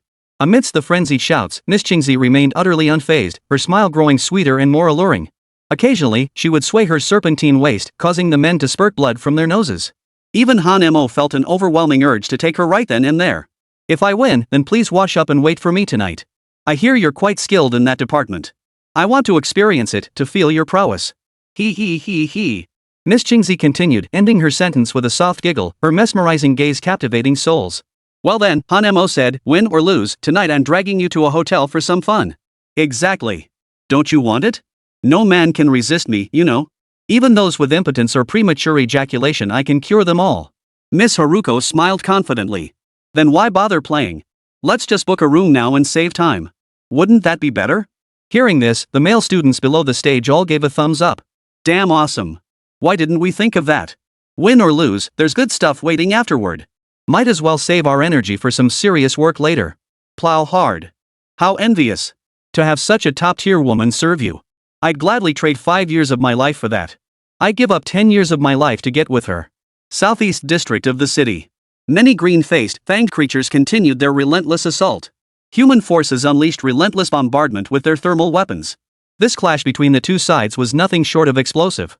Faced with the heat weapons, the green-faced, fanged creatures were unable to breach the energy shield for the time being. However, at that very moment, from the rear of the army, over a dozen green-faced, fanged beasts burst forth directly from the sewers, all elite-level specimens. Powerful and purposeful.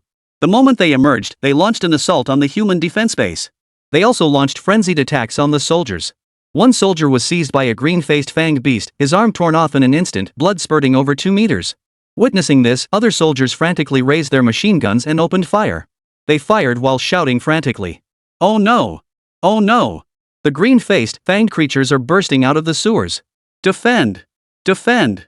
However, the bullets from these machine guns inflicted no damage whatsoever on the genetically enhanced creatures. The bullets merely tickled them.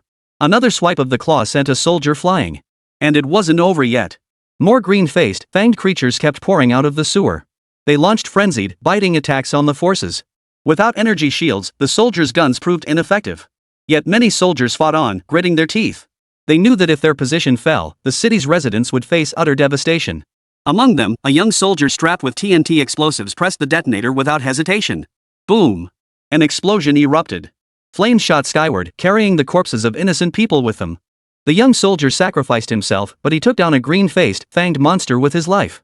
Seeing this, the two aircraft circling overhead considered using missiles to eliminate the green-faced beasts. But they hesitated, their comrades were still below. If the missiles struck, they would kill their own men.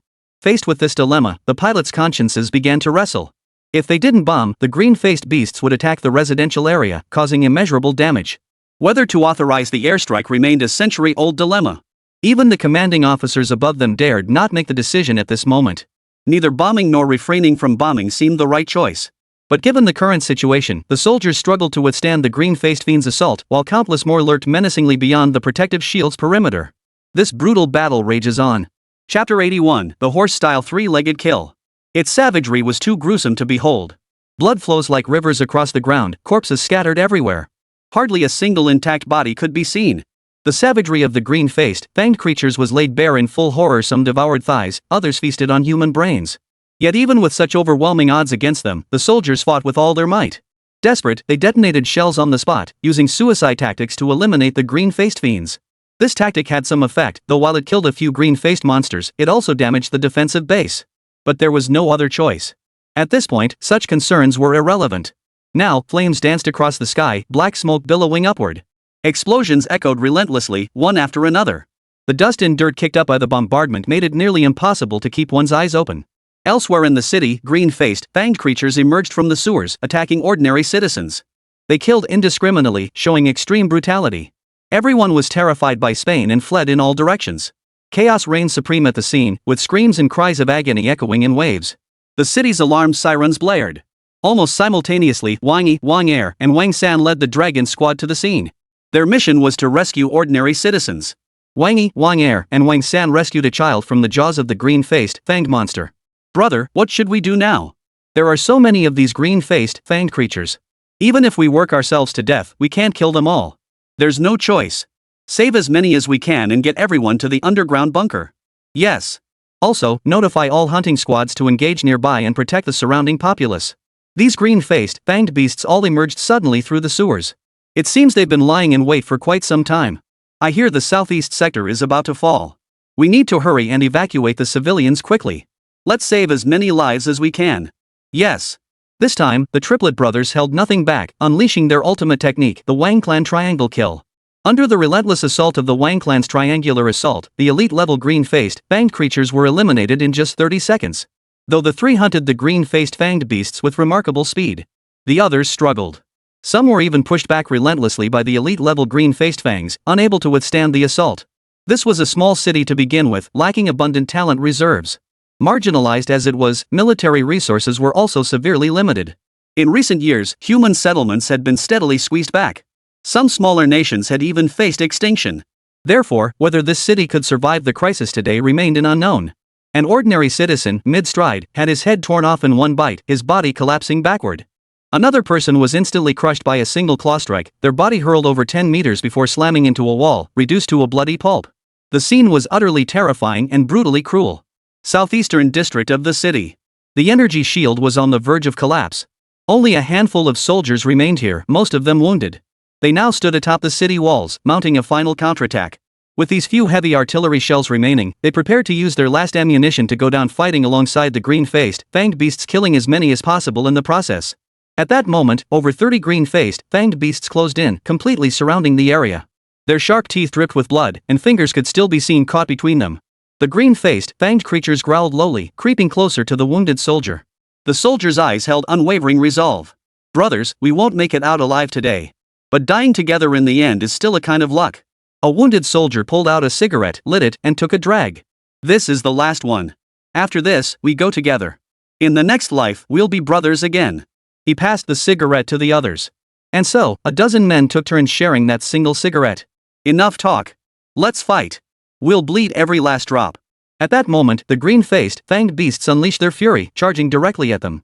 Over a dozen leaped simultaneously, opening their gaping maws as they jumped. Facing death, the soldiers laughed as they activated the detonators. Boom! Boom! Boom! The deafening explosions reverberated across the heavens and earth, distorting the very air itself. The thunderous roar echoed far and wide. Intense flames erupted instantly, engulfing the leaping green-faced, fanged beasts. The explosive shockwave spread outward like ripples from a central point, shattering the internal organs of nearby green-faced, fanged creatures. The position was lost. He had no final life left to defend it to the last moment, yet he still failed to hold it. In their demise, they took down over 30 green-faced fanged beasts. Boom! A deafening roar. The city's energy shield shattered, and countless green-faced fanged beasts poured in like a swarm of ants. First middle school. The stadium. The intense explosion echoed even here. Many turned their gaze toward the southeast, including the school's teachers and principal. They saw black smoke billowing and intense flames in the southeast, but what exactly had happened remained unknown to them. What's going on? What happened? A student asked in confusion. Maybe some new housing development is launching and putting on a fireworks show. That can't be. Who would set off fireworks in broad daylight? Then what could be happening? Seeing this, little bastard flashed a sinister grin. These events were directly connected to him. Principal Lu Jiangwo frowned, sensing something was amiss. Just as he was about to leave, the bald little bastard blocked his path. Principal Lu, where are you headed? The tournament here isn't over yet. Why not stay and watch?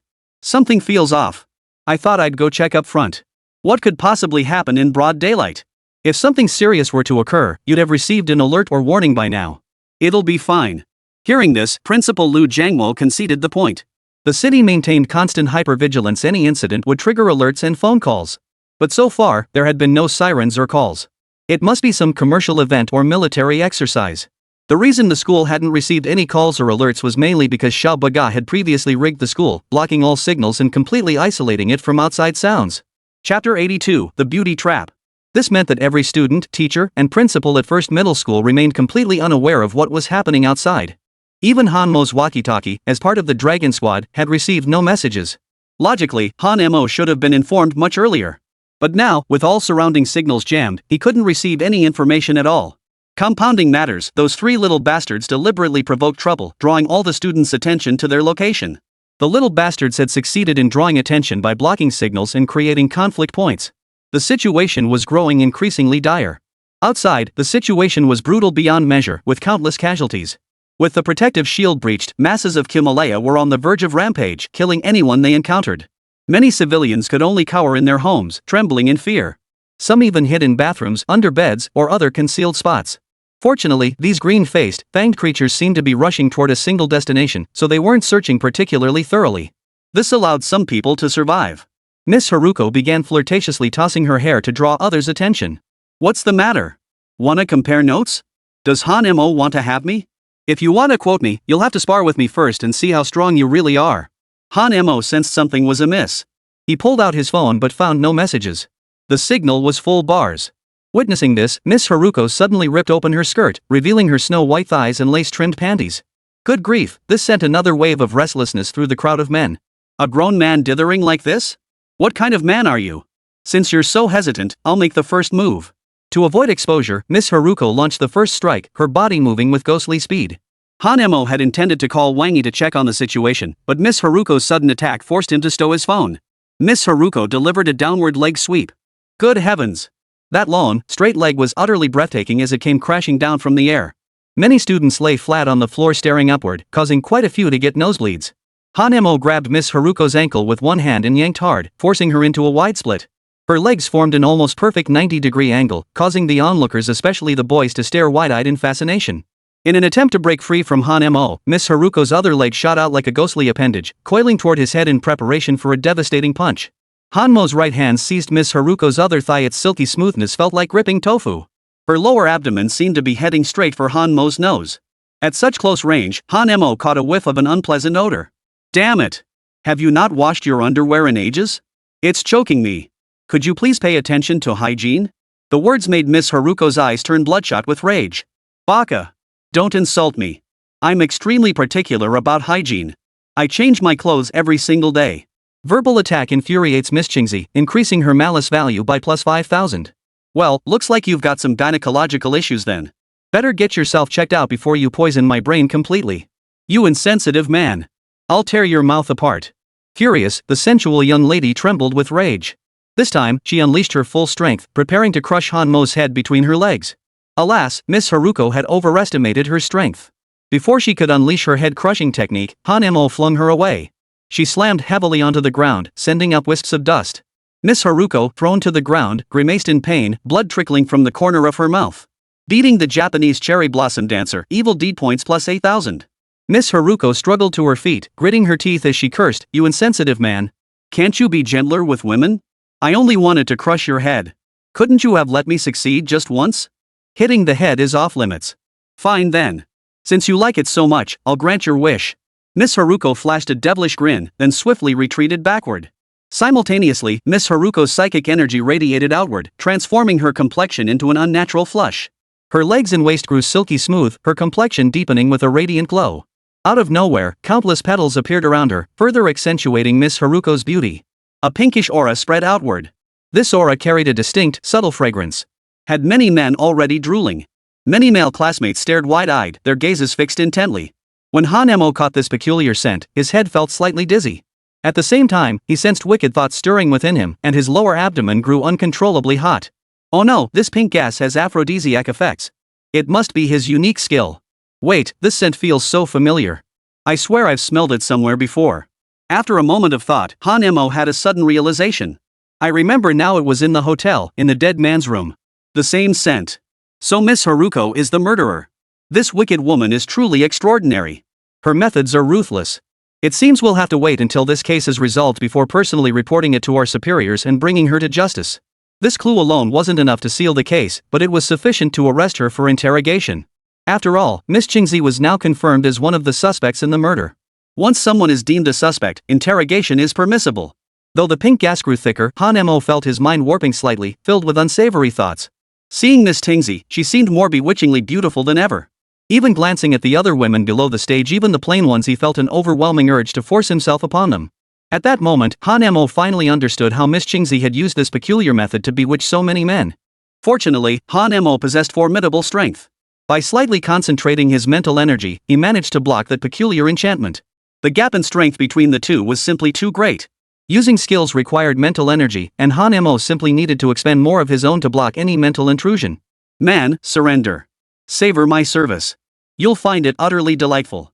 Succumb beneath my spell, drift effortlessly into paradise. Close your eyes and surrender to the sensation.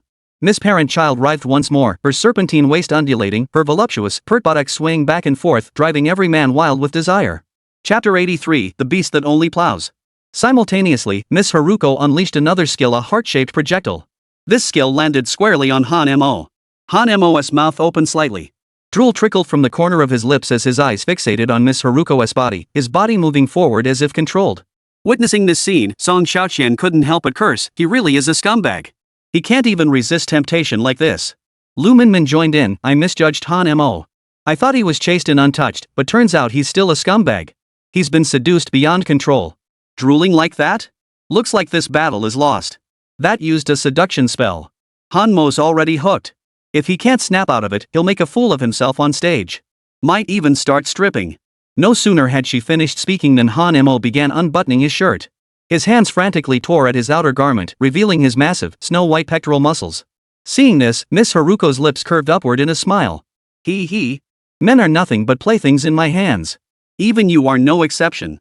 Your pure yang essence is what I need. Come now, let me drain you dry. Miss Haruko parted her alluring, crimson lips, her moist tongue tracing their edges. Han Mo continued advancing toward Miss Haruko. As he neared her, he lunged forward, pinning her beneath him. Like a pig rooting through cabbage. Oof. Men are all so impatient. Not a single one can escape my seduction, Miss Haruko smiled confidently. Just as Miss Haruko prepared to unleash her deadly absorption. Suddenly, a searing pain erupted on her left cheek, followed immediately by excruciating agony on her right. It was Han Mo, straddling Miss Haruko and slapping her face furiously. Smack!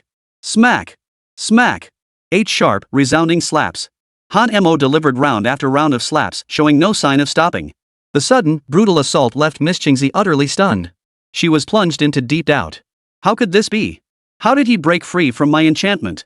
No man could resist my enchantment. Even my bald teacher couldn't resist me, sneaking into my room every other day to sow his seeds. What's wrong with this guy? Is my figure not explosive enough? Is my face not beautiful enough? Continuously delivering devastating blows to Sakura the dancer, causing her to question her existence and self-worth. Evil deed points plus 20,000. It wasn't just Miss Haruko who fell into doubt. Even the audience below the stage was dumbfounded, especially the male spectators. They'd assumed Han Mo would succumb completely, becoming nothing more than a beast obsessed with plowing. Yet when confronted with the ultimate temptation, Han Mo remained as still as water. This composure, this fortitude, earned him silent thumbs up from many. Song Xiaoqian, watching from the sidelines, had also assumed Han Mo would act like a stud horse. She hadn't anticipated such a reversal at the critical moment. On Miss Haruko's body, Han Mo showed no intention of holding back, continuing to thrust vigorously into her. Miss Haruko's face was swollen from the blows, and a tooth flew out of her mouth. The beating lasted a full 5 minutes, leaving Miss Haruko wailing pitifully. Blood streamed from her mouth, her entire face disfigured, her features beaten out of alignment. When Miss Haruko stood up and turned her face toward the audience below the stage, the audience below the stage gasped in horror. Holy? What an ugly. Ugh, ugh. Several people began vomiting. Seeing the others' reactions, Miss Haruko had no idea what was happening. Just then, Han Mo shoved the small mirror right up to Miss Haruko's face. Look here, look here. When Miss Haruko saw her reflection in the mirror, she completely lost it. A piercing, agonized scream erupted. The shrieking persisted relentlessly, even shattering the foot-washing mirror with its intensity. How could this happen? What did you do to me? Why have I turned into such a hideous mess? Miss Haruko screamed wildly, frantically pulling at her hair. The transformation from stunning beauty to hideous monstrosity was utterly unbearable for her. Once the object of universal desire, no man could resist her charms. Now, everyone who saw her wanted to vomit and kept their distance. How could Miss Haruko not lose her mind over such a fate? Murdering her heart drove Miss Haruko utterly mad. Evil deed points plus 20,000. Holy? So satisfying. With this massive boost to her evil points, it looks like she's ready to soar again. The more heartbroken and frantic little bastard became, the more Han Mo reveled in it. Miss Haruko continued screaming and wailing like a banshee. At this point, Miss Haruko was on the brink of a mental breakdown. Her hands were clutching her hair, her clothes were torn to shreds, she looked exactly like a shrew. Fortunately, Oda-kun couldn't bear to watch any longer. He leaped onto the stage, knocked Miss Haruko unconscious, and carried her back. Without a doubt, Han Mo emerged victorious once again. You little bastards, showing off here? Ended up getting double-teamed by Han Mo and getting both of you taken out. Stop trying to be tough. Exactly. Just admit defeat already. Imagine how embarrassing it'd be if he took on all three of you. Hearing the taunts below, Xiaotian's eyes flashed with fury. They've both lost. Next, it's my turn to challenge you. And who are you, some random nobody? State your name. Han Mo casually replied while trimming his nails.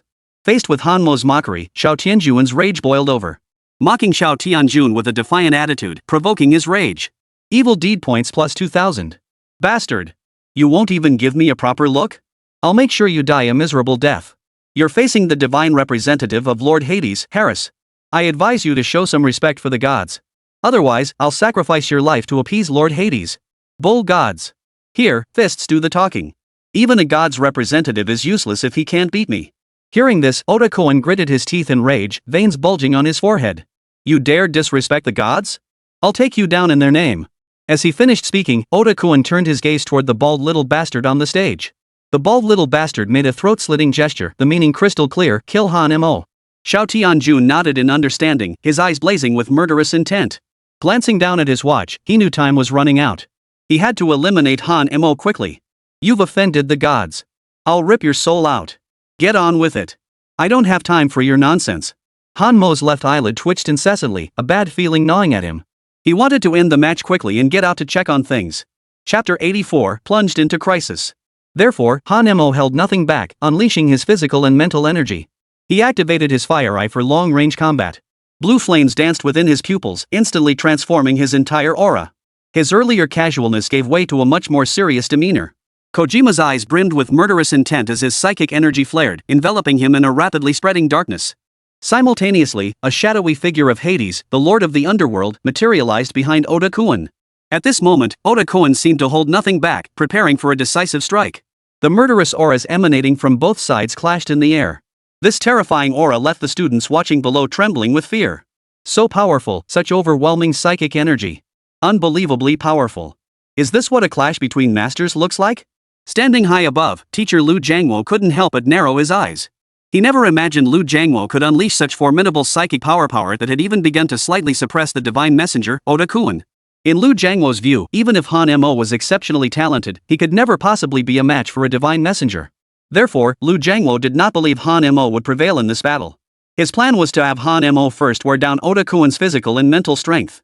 Then, in the second match, Song Xiaoqian would take the stage and defeat Oda Kuan. That way, the ultimate victory would still belong to First High School. This would preserve their dignity while teaching that little brat a lesson. Yet judging by the spiritual energy erupting on the battlefield, Han Mo seemed capable of putting up a fight. Shaking his head, Principal Lu Jiangwo sighed deeply. What a pity. Such a promising talent hasn't gained recognition from any deity. If Han Mo possessed forbidden divine arts, his achievements would rival those of a divine messenger. Even before the battle began, it had already captured the attention of the entire crowd. All eyes were fixed on the stage, the venue falling into complete silence. The silent battle commenced. To avoid missing such a spectacular showdown, some held their breath. They all wanted to know, could Han Mo truly defeat a divine messenger? Nearly everyone present believed Han Mo stood almost no chance against the spokesperson of the Lord of the Underworld, Harris. Yet a glimmer of hope burned within them. Though Han Mo had always been the school's public enemy, this time, as he faced the little bastard, they desperately hoped he would win. Every student silently cheered for Han Mo in their hearts. Including Song Xiaoqian, her hands clasped before her chest, palms sweating. She too sensed the formidable power of little Hades. Even if she herself had stepped in, she wouldn't have been 100% certain of defeating Hades' representative. Let me show you the power of Hades, Lord of the Underworld. Before the gods, you ignorant mortals are but ants, Xiao Tian declared with haughty arrogance. After speaking, Xiao Tianjun formed hand seals and silently chanted an incantation. His eyes suddenly flashed with intensity as a black hexagram glowed on his chest, his dark pupils sharpening into piercing slits. A black aura rapidly spread outward from Oda Kuan, engulfing the entire arena. Absolute darkness, soul-stripping. Enveloped by darkness, Han Mo found himself surrounded by pitch blackness. He could see nothing. Even with his fire eyes open, he could perceive nothing. Then, Han Mo felt his hearing vanish. His sense of smell vanished. His sense of touch vanished. This terrifying darkness ability had completely shut down Han Mo's 5 senses. So powerful, incredibly powerful. Truly worthy of a divine messenger. This soul stripping is far more formidable than Wang Chao's. For the first time, Han Mo truly grasped the immense power of a divine messenger. Hades, the Lord of the Underworld, also known as the God of Death, ruled over the realm of the dead. I shall strip you of your senses, then extract your soul to end your life. Throughout this process, you will die in agony. When Han Mo opened his eyes again, he found himself in the hellish realm. All around him was red lava and a pitch-black sky. Beside him, countless souls wandered aimlessly, walking to the edge of a cliff and leaping off one by one. Witnessing this scene, Han Mo felt a chill run down his spine. As one among countless souls, Han Mo walked forward like all the others, until he too plunged into the abyss of endless darkness. At that moment, Han Mo felt his soul had slipped beyond his control. He struggled to break free, but found himself utterly powerless. On the arena stage, Xiao Tianjuan's maniacal grin was accompanied by an ear-piercing cackle. Then, another figure stepped onto the stage. It was none other than Wang Chao. Wang Chao's appearance on the stage stunned everyone. Wang Chao, what are you doing up there? This is their one-on-one fight, a classmate shouted. I can tell Han Mo is done for. He's definitely going to lose, so I'm stepping up to take his place. Bull. The fight just started, how could he be done for? Exactly. Get off the stage before the little bastard accuses us of unfairly ganging up on him. Wang Chao flashed a wicked grin. You guys really have no filter. Next, you're all going down. Immediately, Wang Chao unleashed an overwhelming surge of psychic energy, merging it with Oda Kuan's own. Both chosen by Hades, Lord of the Underworld, they shared comparable spiritual attributes and wielded forbidden divine arts. Perfect. This is the moment. A flicker of light passed through Oda Kuan's eyes as terrifying psychic energy erupted once more. The dark zone expanded once more, slowly engulfing the students below the stage. Those enveloped by darkness lost all 5 senses instantly, their souls dragged back into the abyss. Those not yet swallowed sensed something was terribly wrong. What's going on? Why is this dark domain expanding outward? Oda Kuan, what the hell are you doing? What kind of stunt is this? Wang Chao, why are you helping the little Japanese bastard? Are you human or not? Are you planning to be a traitor? These students still hadn't grasped the gravity of the situation. However, Song Xiaoqian, watching from below the stage, sensed impending doom. She swiftly summoned her psychic powers to resist. Unfortunately, her reaction was a split second too late. Song Xiaoqian's senses were stripped away, and her soul was dragged into the abyss. This sudden turn of events left everyone utterly unprepared. The Dark Realm continued to expand, engulfing the entire stadium and countless people. Nearly all the students were engulfed in darkness. This was all part of the little devil's scheme. They had planned it all along. Their objective was to use the tournament as bait, drawing everyone to watch, then capture them all at once, stripping their souls to sacrifice them to Hades, the lord of the underworld. However, Oda-kun alone lacked the power to envelop the entire stadium in his dark domain. Yet a traitor emerged at First Middle School, Wang Chao. Together, the two could barely manage it. Chapter 85, Cornered. Principal Lu Jiangwo's door was tightly locked. He sensed something was terribly wrong. Xiao Jun, what does your student mean by this? Ha ha ha ha. The bald little bastard laughed. It's obvious, isn't it? To kill every last one of you. Yet all your students will die here, including the divine messenger, Song Xiaoqian. Do you dare? Principal Lu Jiangwo prepared to intervene, determined to redeem his students. But the bald little bastard blocked his path. I am your opponent now. Let the students handle their own affairs. You little bastard, you're full of wolfish ambition. I'll destroy you. Principal Lu Jiangwo struck first, holding nothing back as his psychic power erupted to its peak. The bald little bastard, however, wore a sly grin. The two clashed midair, neither holding back as they traded blows. Yet Principal Lu Jiangwo sensed something amiss within his own body. Much of his power felt inaccessible, accompanied by a dizzying vertigo. Ha ha ha ha. The bald little bastard laughed. Don't look at me like that. I poisoned your tea. This poison was extracted from the skull of a green-faced, fanged demon. It won't activate or be felt when you're not using your psychic power. But the moment you unleash it, the toxin spreads rapidly, corroding your nerves. Hearing this, Principal Lu Jiangwo's brow furrowed slightly, a chill running down his spine. This was all planned in advance. What do you intend to do? Think you can walk out alive after pulling this stunt on the territory of our great Xiao nation? Whether we live or die is none of your concern. My life alone is worth trading for the entire city, plus a divine messenger and the prodigy student Han Mo. It's all worth it. Madman. This is an era of global cooperation. Do you intend to openly violate the peace treaty? No, no, no. I speak only for myself now. When I arrived here, I changed my nationality. Damn it. Principal Lu Jiangwo gritted his teeth. That's why Principal Lu Jiangwo was sweating buckets. These students were his life's work. This year, the school's survival depended on the college entrance exams. And this cohort was the most gifted class he had ever taught. If this problem arose now, everything he had done would be in vain. Most crucially, if all the students perished now, the loss to the school and the nation would be immeasurable. As the school's principal, he had to stop this at all costs. Alas, his body was now poisoned, leaving him able to muster only 50 to 60% of his power. Even if he fought with all his might, he likely couldn't stop this act before the light emerged from little bastard. The bald little bastard possessed formidable vision, and both he and Principal Lu Jiangwo were ranked at level 5 in the divine realm. Had they fought under normal circumstances, the outcome would have been clear. But now that Principal Lu Jiangwo was poisoned, he was certainly no match for the bald little bastard. Even so, as the headmaster of the school, he had no choice but to give it his all. Principal Lu Jianguai activated his signature teleportation technique. Yet, as he activated the technique, he found himself drifting further and further away from the stadium's ring. This left Principal Lu bewildered. What was happening? Why was he moving in the opposite direction? Ha ha ha ha. The bald little bastard laughed. Useless. Forgot to tell you my poison scrambles your sense of direction, warping your brain's spatial awareness. So when you think you're moving forward, you might actually be retreating, or turning left, or veering right. Outside the school. The streets and shopping malls were in utter chaos, blood flowing everywhere, corpses littering the ground. Simultaneously, the streets were overrun by green-faced, fanged figures. They committed every conceivable atrocity, slaughtering anyone in sight. The entire city was shrouded in gloom. The air thick with the stench of blood. Everywhere was filled with slaughter. The Dragon Squad fought desperately, but their strength was insufficient against such overwhelming numbers of the Fanged ones. Many Dragon Walkers were wounded, and several made the ultimate sacrifice. Even Wang Yi bore 2 deep, bloody gashes, the work of the green-faced fanged beast's claws. Wang Er and Wang San were panting heavily from exhaustion.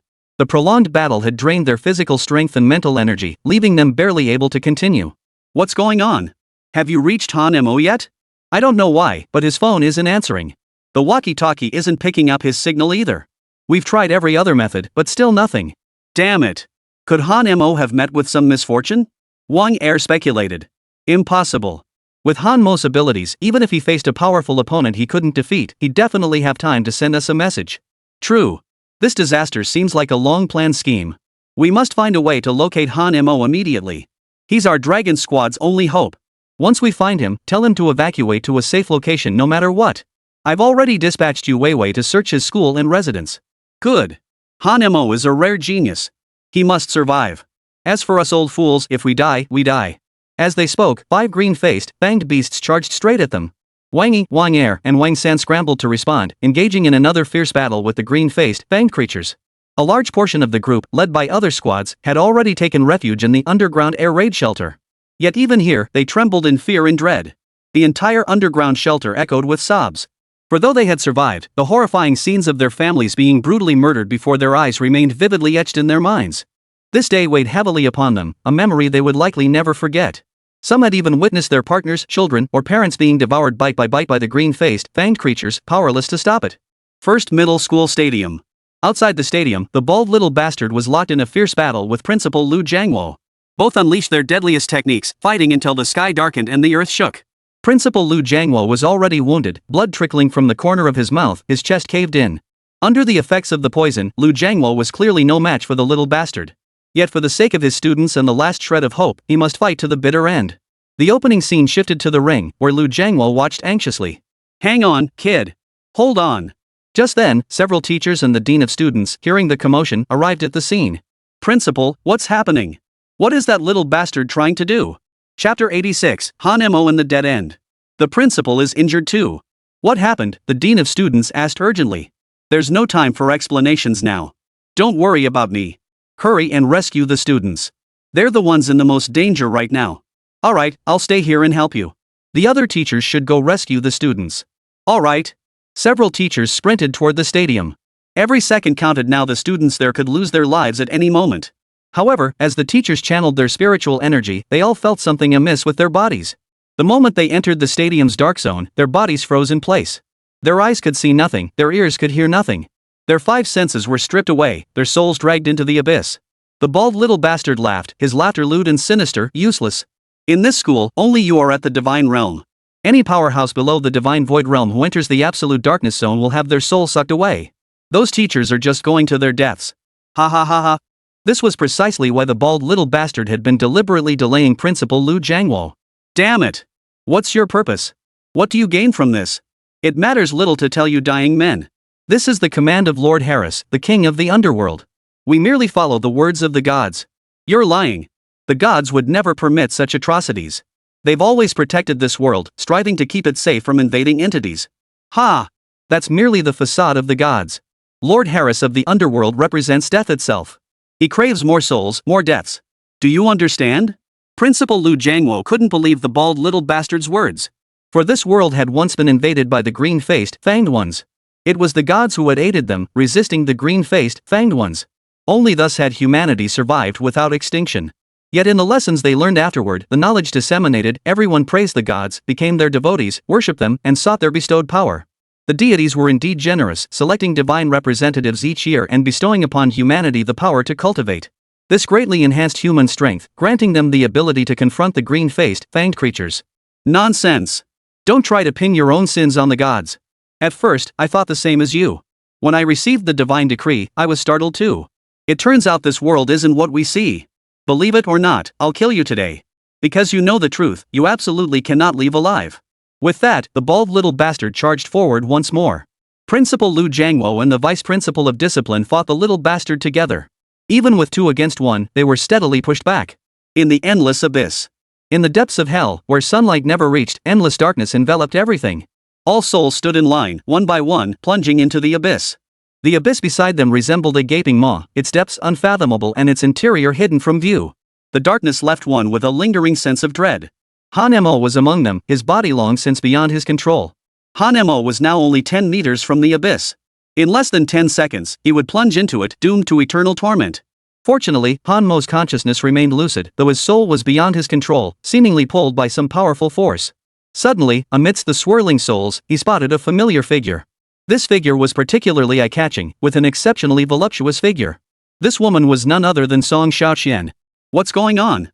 How did Song Xiaoqian end up here too? As Han Mo pondered this, he froze in shock. Zhou Tao. Why had his soul ended up here too? Soon, one familiar voice after another filled the air around Han Mo. Hey! Teacher Wang, homeroom teacher. Class beauty, Zhou the Fat. What's going on? What happened outside?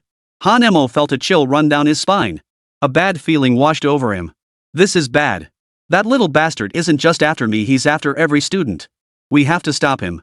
Realizing something was terribly wrong, Han Mo tried to rouse his classmates. But to no avail, everyone stared blankly, expressionless, like walking corpses. Clearly, Han Mo was the only one left with his soul still awake. 1 step, 2 steps, 3 steps, 4 steps, 5 steps. 1 step away from the abyss. Pebbles cascaded down the cliff face, their fall silent. Souls plummeted like dumplings tossed into boiling water, drawn irresistibly by the force's gravitational pull. With a thunderous crash, Han Mo's soul plummeted downward. The descent was breathtakingly swift, the surrounding darkness impenetrable, obscuring all sight. At this moment, Han Mo held nothing back. From his lips came a soft utterance. Immortal art, 6 harmonies and 8 wildernesses. The instant he unleashed the 6 harmonies and 8 wildernesses, his soul seemed to traverse the ages, returning to his physical body. In that instant, all 5 senses returned to Han Mo. Empowered by his fiery eyesight, he could now see everything around him. Seeing Wang Chao collaborating with the Japanese devils made Han Mo seethe with rage. Damn it, you spineless coward. The first to betray us. Burning with rage, Han Mo teleported instantly behind Xiao Tianjun. Empowered by the 6 harmonies and 8 desolations, Han Mo was impervious to all attacks, immune to magical assaults, essence strikes, soul-piercing spells, and divine arts of every kind. This power also granted him the ability to teleport over short distances. Such god-tier immortal arts rendered him invincible the moment activated. He swung his fist, smashing it hard into Xiao Tianjun's face. Ah! With Han Mo's furious roar, Xiao Tianjun was sent flying by the blow, crashing heavily onto the stage. His body bounced like a rubber ball before landing again. The sudden turn of events interrupted Oda Kuen's soul-stripping spell. But it didn't end there. Han Mo mounted Oda Kuen, unleashing a barrage of punches to his face without a second thought. Xiao Tianjun screamed in agony, wailing like a ghost, blood trickling from the corner of his mouth. This sudden turn of events left Xiao Tian completely stunned. At that moment, little Tianjun felt profoundly desolate, heartbroken, and furious. He was on the verge of success, about to harvest everyone's souls. By offering them to Hades, Lord of the Underworld, he would gain infinite divine power. But at this very moment, Korea had interrupted him. His scheme could not be allowed to succeed. Impossible. Absolutely impossible. Chapter 87, Death, Slayer of Gods. How is this possible? How could you awaken within my forbidden divine technique? This is utterly impossible. The little heavenly lord screamed wildly, unable to believe his defeat. Nor could he fathom that as a divine messenger, he had been defeated in battle by Han Mo. A fair duel, and you tried to kill me? You even tried to slaughter everyone here? Tell me, who sent you? Ha ha ha ha. Xiao Tianjun laughed, his teeth stained with blood. You're nothing but ants. Killing you is as easy as drinking water. But today, things took an unexpected turn. Still acting tough? I'll slap your mouth crooked. Han Mo kicked off his shoe and smacked it hard against Xiao Tianjun's face. The slaps echoed with a sharp crack. Beating the little bastard with the sole of my shoe. Evil deed points plus 5,000. Baka Yaru, show some respect. I'm a divine messenger. My status isn't something a lowlife like you can desecrate. Still acting all high and mighty? Once you're in my hands, forget about being a divine messenger. Even if you were a god incarnate, I'd still beat the out of you. Without a second thought, Han Mo unleashed another barrage of blows, pounding him relentlessly. Day 1, Hades, the underworld king, gets his ass kicked by a shoe sole. Oda Kuen, the divine messenger, gains 10,000 evil points. Little heavenly lord's face was beaten so badly his mouth hung crooked and his eyes were askew, his features completely disfigured. More than half his teeth were knocked out, including 3 or 4 molars. He looked like a genius in the setting sun. Gone was the arrogant, show-off demeanor he'd once worn. You dare to blaspheme the gods. Your life could be taken at any moment. You. Han Mo grabbed Xiao Tianjun by the collar. Thud. A single blow landed. Crack. Crack. The sound of shattered bone echoed as Xiao Tianjun's left leg snapped clean through, his knee crushed to dust.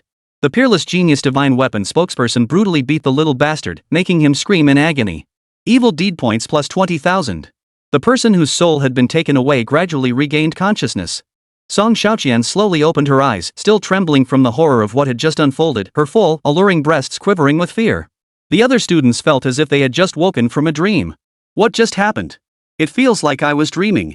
Dreaming I was in hell. Like I died. I know. It was Xiao Tian and Wang Chao. One's a little devil, the other a second-rate devil. They wanted to kill us, all of us. That's the little devil's wolfish ambition. Damn it, they promised a fair fight, but they tried to kill us. How did we even wake up? Look, Han Mo has already subdued that little bastard. Seems Han Mo saved us. Watching Han Mo stand imposing on the stage, Song Xiaoqian bit her lower lip lightly, her eyes flickering with deep emotion. I thought I had surpassed him, but I never imagined Han Mo would ultimately save everyone including me.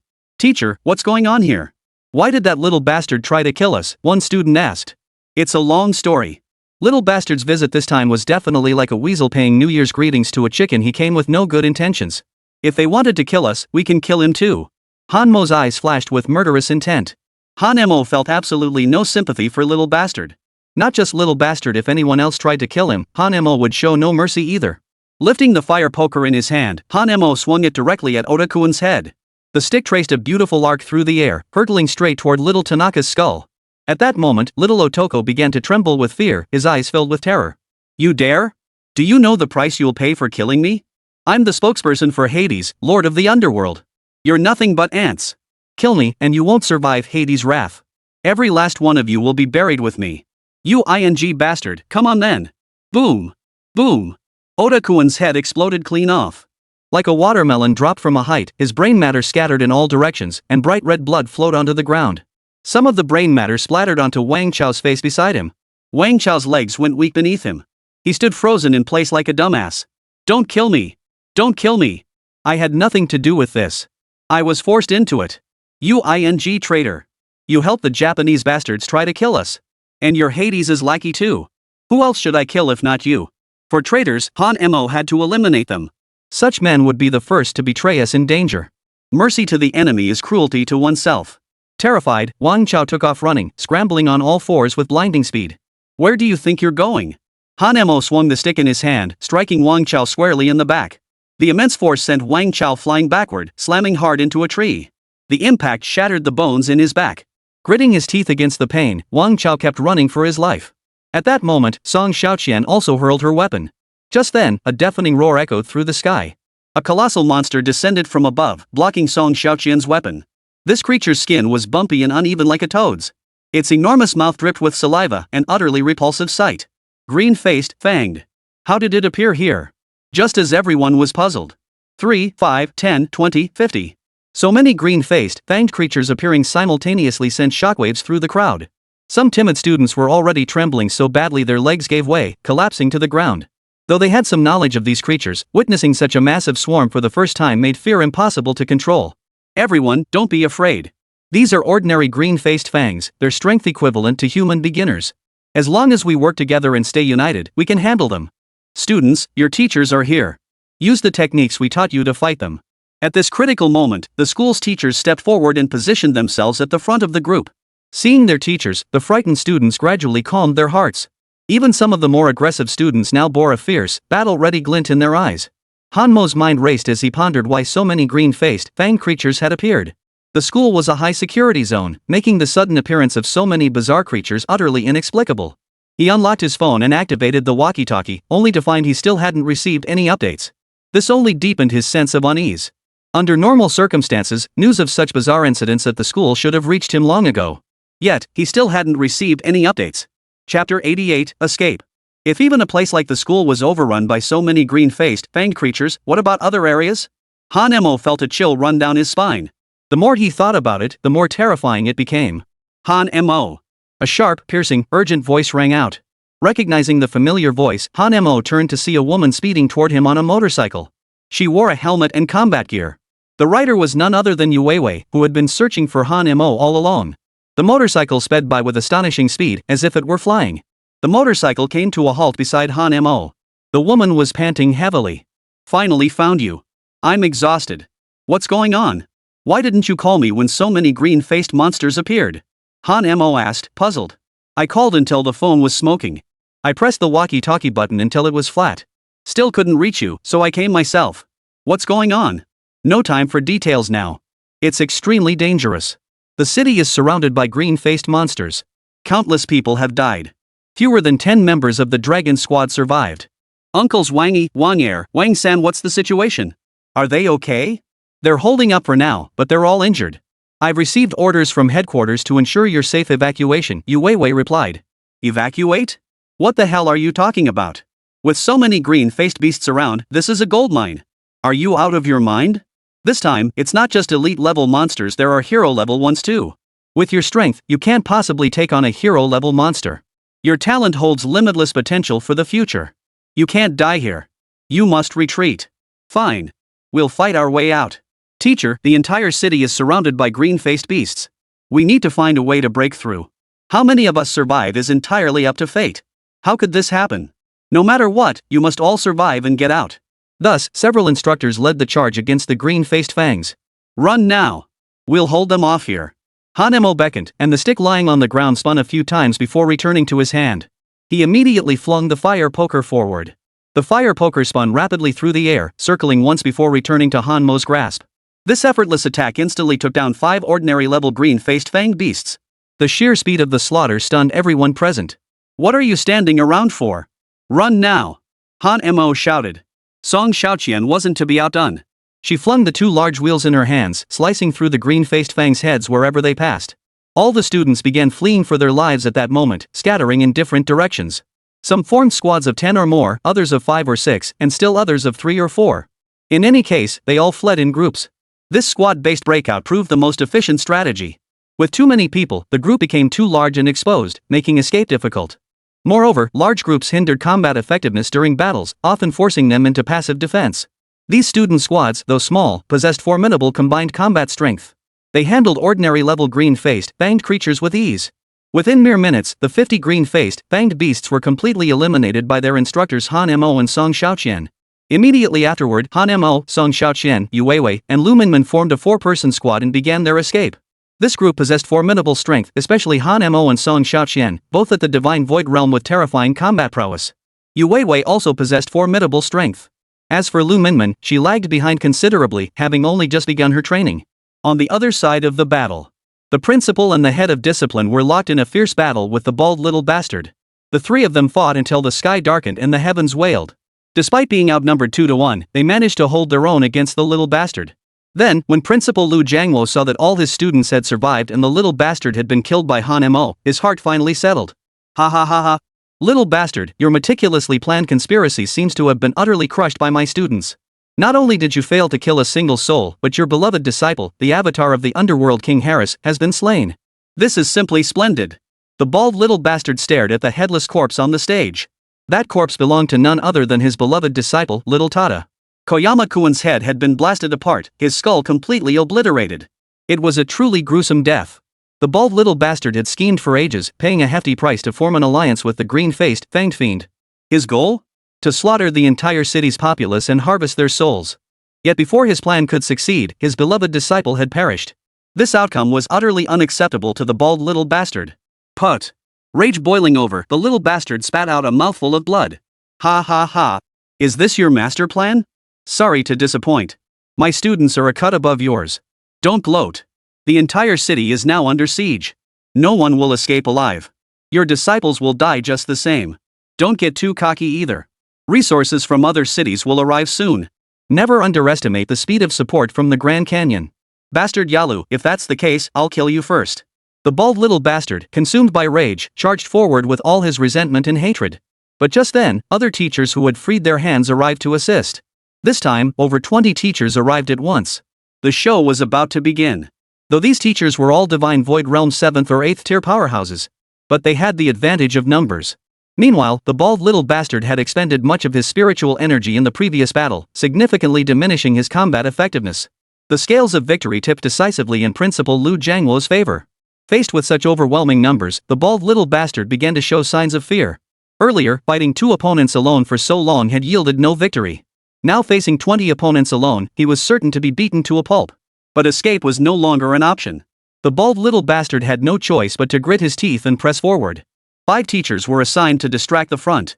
Another 5 launched surprise attacks from behind, while 10 others assaulted from both flanks. Damn, this little bastard got beaten so badly he lost his fighting ability instantly. He was knocked flat on the ground, kicked in the head. The little bastard yelped in pain. His voice sounded like a wild dog's. Ah! With one final agonized scream, the bald little bastard's head was smashed apart again, his internal organs shattered. The deaths of Xiao Yi and Xiao Tian were nearly identical, both heads severed, leaving only headless corpses. These 2 little bastards had planned meticulously, confident they could escape unscathed. Little did they know Han Mo alone would shatter their scheme. Chapter 89, Don't Become His Burden. They never dreamed Han Mo could break free from soul separation. His very existence indirectly shielded the entire faculty and student body. On the street. A motorcycle sped along at breakneck speed. 2 women and 3 men were on the motorcycle. The driver was a woman, and she was an exceptionally skilled rider. With 3 people on the bike, it felt a bit crowded. So much so that Song Xiaoqian, sitting in the middle, felt extremely uncomfortable. Up front, Yu Weiwei drove at breakneck speed to evade the pursuit of the green-faced, fanged creatures, occasionally slamming on the brakes. The entire city was now in chaos, with traffic lights strewn across the streets and numerous obstacles blocking the way. Hard braking was unavoidable, especially when navigating narrow roads with sharp turns. Each time the brakes hit, Song Xiaoqian felt something press against her. This made Song Xiaoqian feel incredibly embarrassed, her stunning cheeks flushing crimson. "Han-mo, could you please put your weapon away? It's uncomfortable." Song Xiaoqian finally couldn't hold back and spoke up. "What can I do? I'm already sitting in the back and half my butt is hanging off the edge. How am I supposed to tuck it away? Honestly, what's the point of being this big? It's just getting in the way at the worst possible moment." "You shouldn't think that way. Most of the time, it's actually quite useful. I don't care anymore. If this keeps up, I'm really going to lose it." Han-mo sat in the back seat, one arm wrapped around Song Xiaoqian's slender waist, the other holding onto Yu Weiwei who was driving. He felt utterly content. "Stop arguing, both of you. At a critical moment like this, just bite your tongue. At my motorcycle speed, we'll reach a safe zone in just 30 minutes, Yu Weiwei said. "Exactly. Look at Yu Weiwei. How can there be such a huge difference between 2 women? I didn't mean to do it. It's just a special time, right?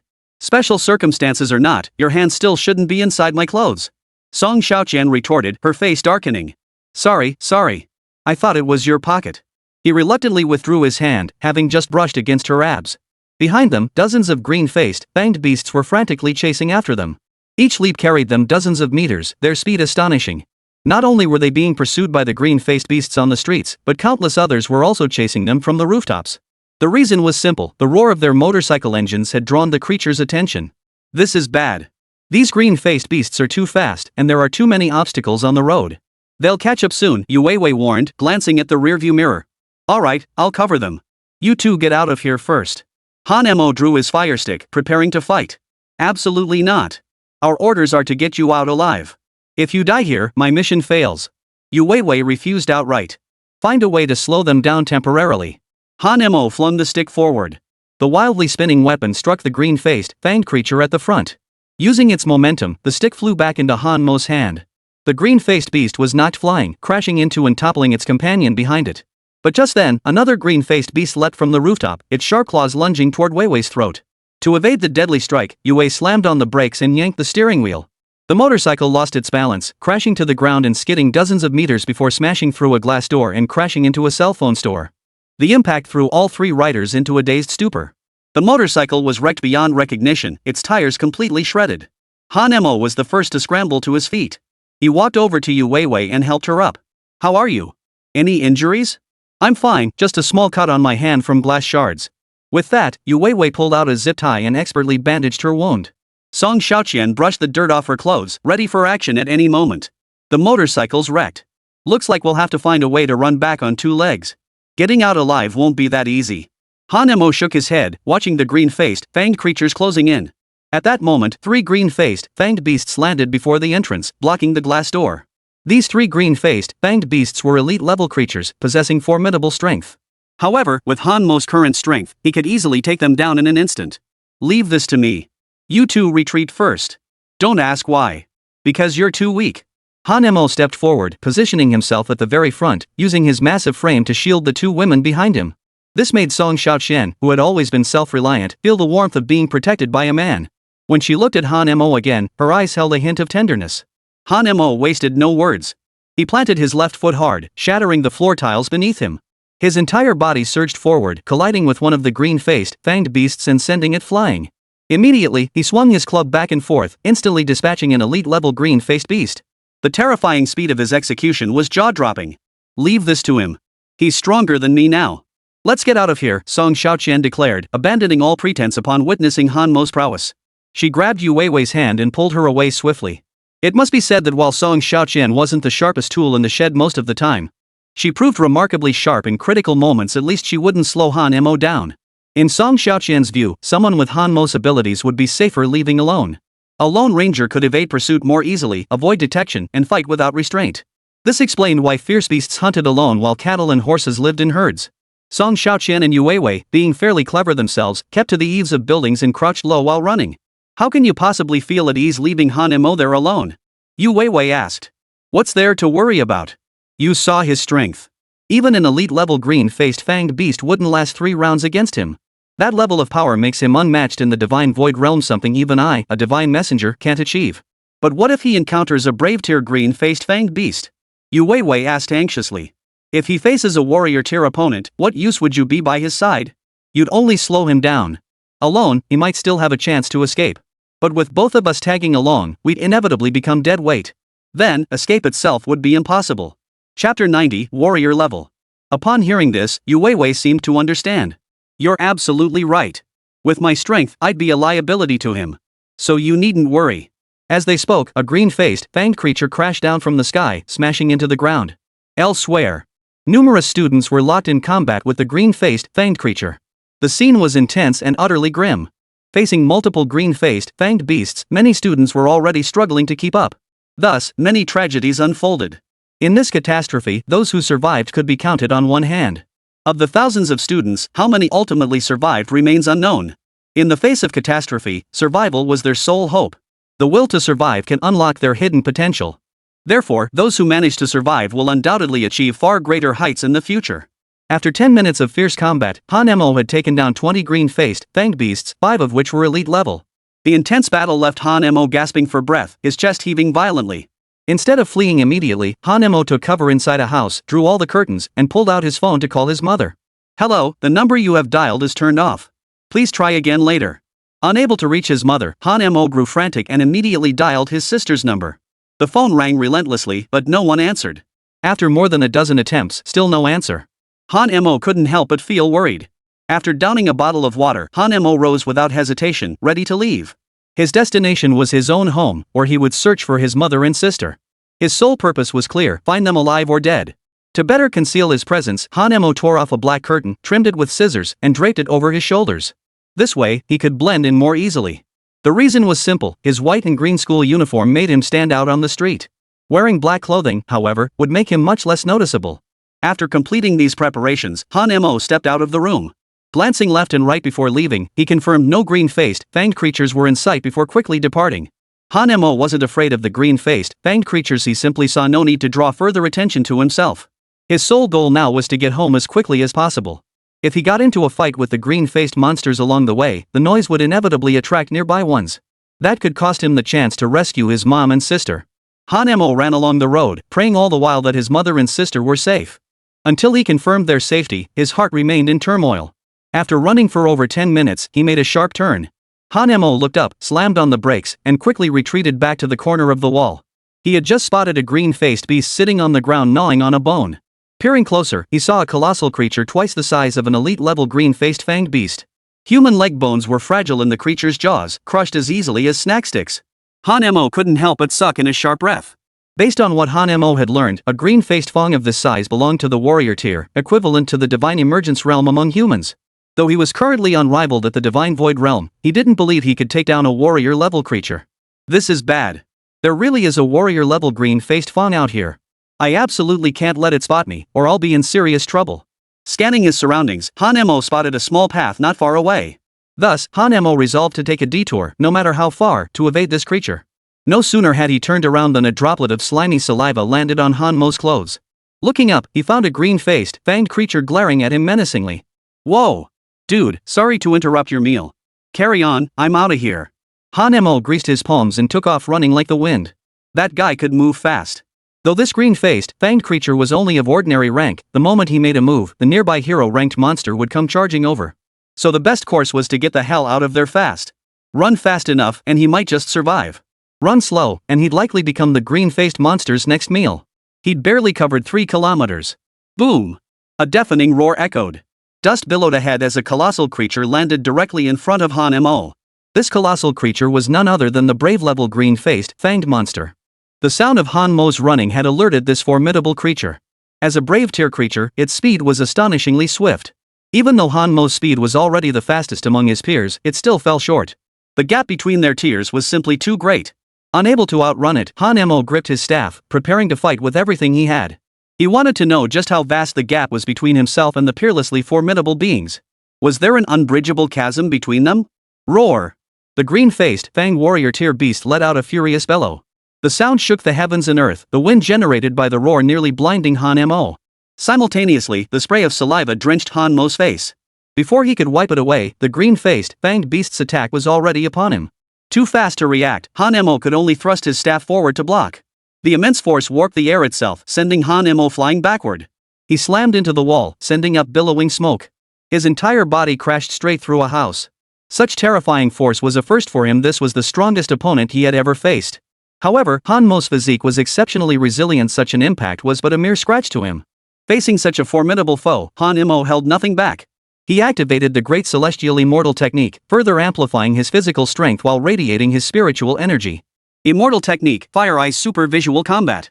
Just as he initiated Ultra Visual Combat, the colossal creature plunged from the sky once more, its massive fist resembling a terrifying hammer. Move Prediction. Under Super Visual Combat, everything around him slowed tenfold, allowing him to anticipate the enemy's next move. Having analyzed the monstrous creature's next move, Han Mo's body shifted backward instantly. The colossal creature's fist slammed into the ground, leaving a deep crater. Meanwhile, Han Mo had already slipped unnoticed above the creature's head, raising his staff to smash down with all his might. Clang! A metallic clang echoed. The staff struck the creature's body like hitting a steel plate, the impact reverberating through Han Mo's arms. The green-faced, fanged creature, a true warrior-class foe, glared at Han Mo with eyes like copper gongs, its gaze brimming with fury. Chapter 91, Fighting Above Its Level. Though his full-force strike hadn't inflicted any real damage, it had certainly caused the creature significant pain. Roar! Another furious roar erupted as the terrifying creature went berserk, lashing out with its tail like a steel whip. Han Mo leapt into the air, executing a backflip to evade the attack. The sweeping tail strike tore a gaping hole through the nearby building, sending concrete bricks crashing to the ground. Each strike from this colossal creature was more devastating than an excavator, tearing through buildings at an astonishing speed. Facing such overwhelming power, Han Mo found himself in a bind. His strength was still insufficient to breach the defenses of a brave tier creature. Fortunately, Han Mo's agility and the Fire Eyes ability allowed him to evade the green-faced fanged beast's attacks for now. Maintaining the Fire Eyes state continuously drained his mental energy, limiting his endurance to just over half an hour. Once his mental energy depleted, he'd become fish on a cutting board, helplessly at the mercy of his attackers. No, I must find a way to escape. With this resolve, Han Mo smashed through the window and dove into the house. The green-faced, fanged beast was massive, standing over 3 meters tall, making it impossible for it to charge into the room. Yet its strength was nearly enough to shatter the walls. Thus, Han Mo sprinted through the room while the colossal creature behind him began tearing it apart. However, the act of demolishing while running significantly hindered the giant creature's speed. Exploiting his speed advantage, Han Mo burst through the glass and leaped into another building. The moment Han Mo leapt, a claw reached out from behind, missing his foot by a mere 3 centimeters. The walls had been compromised, causing the entire building to collapse. This 25-story structure came crashing down, burying the hero-level green-faced fanged beast beneath the rubble. Crash! Smoke billowed, bricks scattered everywhere. Han Mo glanced back before continuing his escape. Another thunderous crash erupted as the colossal creature burst from the rubble, resuming its pursuit of Han Mo. Its massive paws seemed capable of crushing anything. With every impact and movement, buildings collapsed. Han Mo, sprinting ahead at full speed, leapt gracefully through the air as he exited the last building, landing steadily on the ground before resuming his dash. Now facing open terrain devoid of buildings, the green-faced, fanged creature would catch up soon. Han Mo knew this would likely be the site of a life-or-death battle. By the time he reached the overpass, the green-faced beast had landed directly in front of him, its massive body leaving a gaping crater in the bridge. Pant, pant, pant. Han Mo's chest heaved violently as he greedily sucked in oxygen. It seemed he had no choice but to fight to the death. His spiritual energy surged into the fire poker, igniting it with a blue flame that made the once drab cabinet appear slightly extraordinary. So far, his firebrand's unlock rate was less than 0.1%, limiting the power he could wield. Yet even so, the staff demonstrated formidable destructive force, seemingly capable of overcoming any obstacle. Come on, Han Mo charged forward first. He activated his long-range combat ability. The green-faced, fanged creature lashed out with its tail, stretching over 10 meters. The sheer force of the strike sent the bridge's supporting pillars crashing to the ground. Han Mo leapt, landing precisely on the tail. Using the momentum, he raised his staff and smashed it down onto the green-faced, fanged creature's head. Clang! The powerful recoil sent Han Mo soaring through the air. He executed a backflip mid-air, swiftly retreating. The brutal blow had left the green-faced beast dazed, its head throbbing violently. Shaking its massive head, saliva sprayed everywhere as the creature's eyes burned with fury. The earlier blow had left a blue-flamed mark on its front teeth. Only now did the green-faced beast notice the staff in Han Mo's hands, a hint of fear flickering in its eyes. After a moment's hesitation, the green-faced beast charged forward again, launching a frenzied assault on Han Mo. Han Mo dared not relax for a moment, fighting back with all his might. Though his cultivation was only at the 8th level of the Divine Void Realm, his formidable physical strength and terrifying immortal arts gave him combat prowess rivaling those of the Divine Emergence Realm. In an instant, the two fought with such ferocity that the sky darkened and the earth shook. Their blows flew from the air onto the bridge, then from the bridge onto the water's surface. Each strike triggered spatial explosions. This battle shattered the bridge and breached the dam. After a grueling 20+ minutes, they finally pulled apart. The prolonged battle left Han Mo with blood trickling from the corner of his mouth, his body already covered in wounds. The green-faced, fanged creature bore numerous searing marks from the flames. So many burns caused the creature intense agony. However, the green-faced, fanged creature had not sustained significant injuries. In contrast, Han Mo's spiritual energy was rapidly depleting, soon rendering him unable to sustain the use of his fiery gaze. If this continued, death was inevitable. This can't go on. I must break through this stalemate. Han Mo gathered his vital energy, channeling the power within his body while dispersing his spiritual energy. During the previous battle, he hadn't been able to breach the green-faced beast's defenses. Its entire body was as hard as steel plates, making its defenses impenetrable. Only the armpits and underside of the green-faced beast were soft spots, yet these were also its most heavily guarded areas, making them extremely difficult to strike. Thus, Han Mo resolved to fight with his back against the wall, employing the instantaneous teleportation of the 6 harmonies and 8 desolations for one final, all-out strike. With his battle plan set, Han Mo charged once more. The green-faced Fong charged toward him. Mid-air, the green-faced beast's claws slammed directly toward Han Mo's head. Han Mo's staff thrust straight at the green-faced, fanged creature's mouth. 6 harmonies, 8 desolations. Han Mo's body instantly became ethereal, allowing the massive palm to pass right through him and strike the air. Han Mo's staff plunged directly into the green-faced, fanged creature's mouth, knocking out a tooth in the process. This left the green-faced, fanged creature seething with rage and frustration. Immediately after, Han Mo's body vanished without a trace. The green-faced, fanged creature was utterly bewildered, unable to comprehend what had transpired.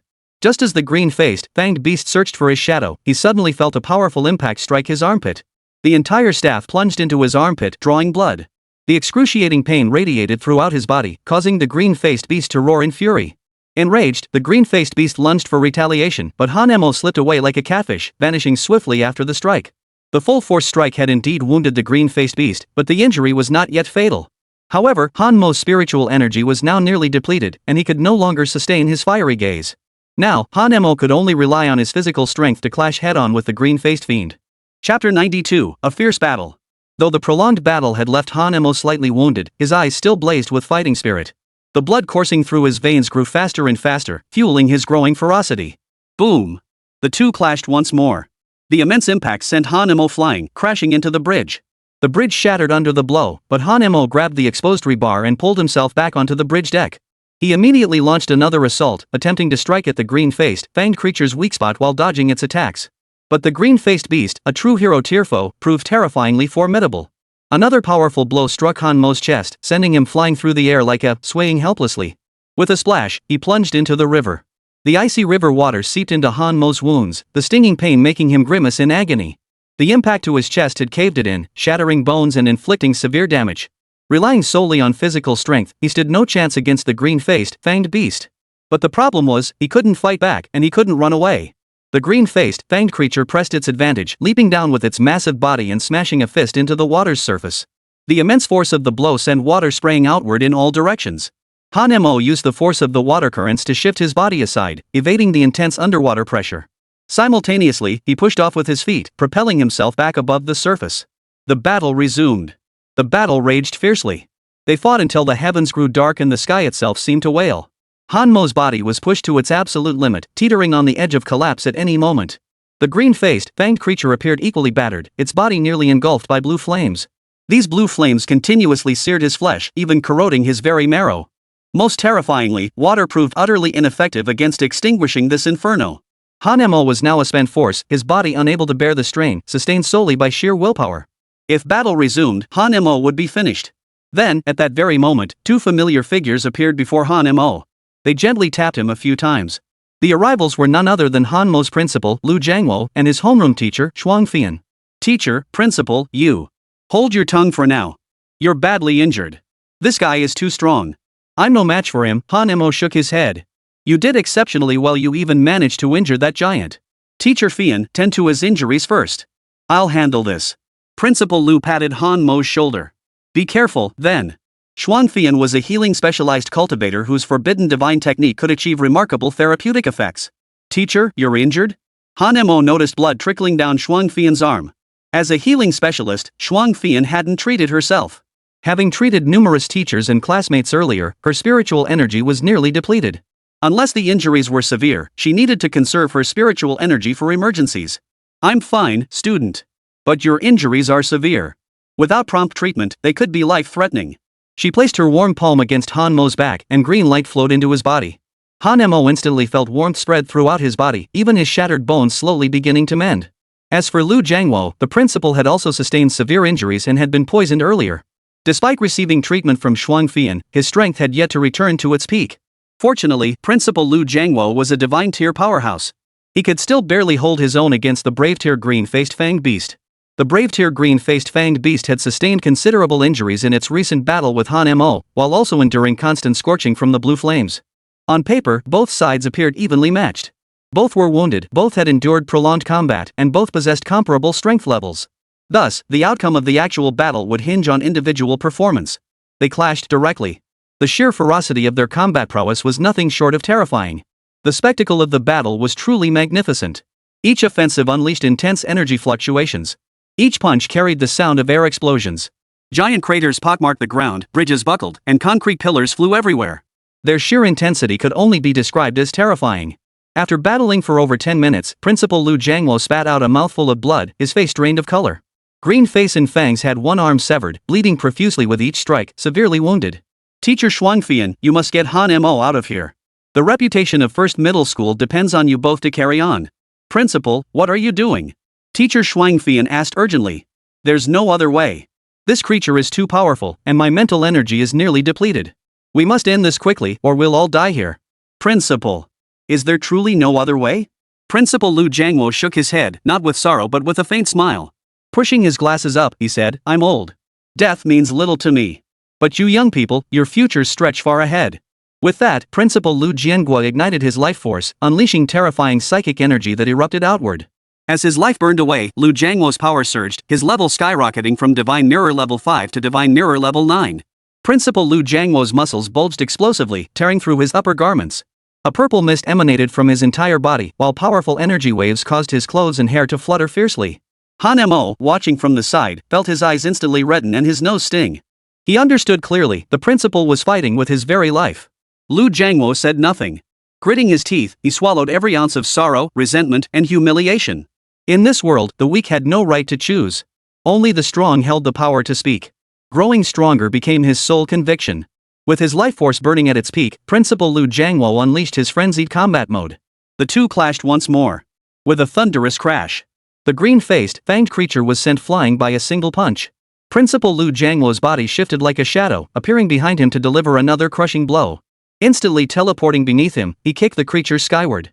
Another teleportation followed, and another kick sent it tumbling through the air. Thus, the green-faced monster bounced around in the air like a punching bag, being tossed back and forth. The green-faced monster bounced around like a soccer ball, utterly defenseless. With a final furious roar, the green-faced monster crashed heavily to the ground, leaving behind a terrifyingly deep crater. The energy aura surrounding Principal Lu Jiangwo gradually dissipated as his body collapsed onto the ground. Chapter 93, Mutual Destruction. Han Mo and Xuan Fian approached Principal Lu Jiangwo and lifted his body. Principal Lu Jiangwo now lay with his eyes closed, his face serene and kind. Teacher, where are the other teachers? Xuan Fian's tears streamed down her face like rain on glass, like water flowing into fields. Her lips trembled slightly. They all perished in the battle. Upon hearing the news, his body swayed as if struck by a cold, and he stumbled before regaining his balance. He never imagined so many teachers possessed such formidable strength, yet none had survived this catastrophe. Teacher Double Swallow continued, when we joined forces to kill that bald little bastard, everyone suffered heavy injuries and was poisoned. Along the way, we encountered many wounded students and others still fighting the green-faced, fanged monsters. The teachers chose to fight to the death to cover the students' retreat. I bought time for the students to escape. But in the end, none of them made it out. After saying this, Xuan Fian knelt down in agony, covering her face with both hands as tears streamed through her fingers. This sudden catastrophe had caught everyone completely off guard. From what we could tell, the death toll was incalculable. Watching the grieving teacher, tears welled up in Han Mo's eyes.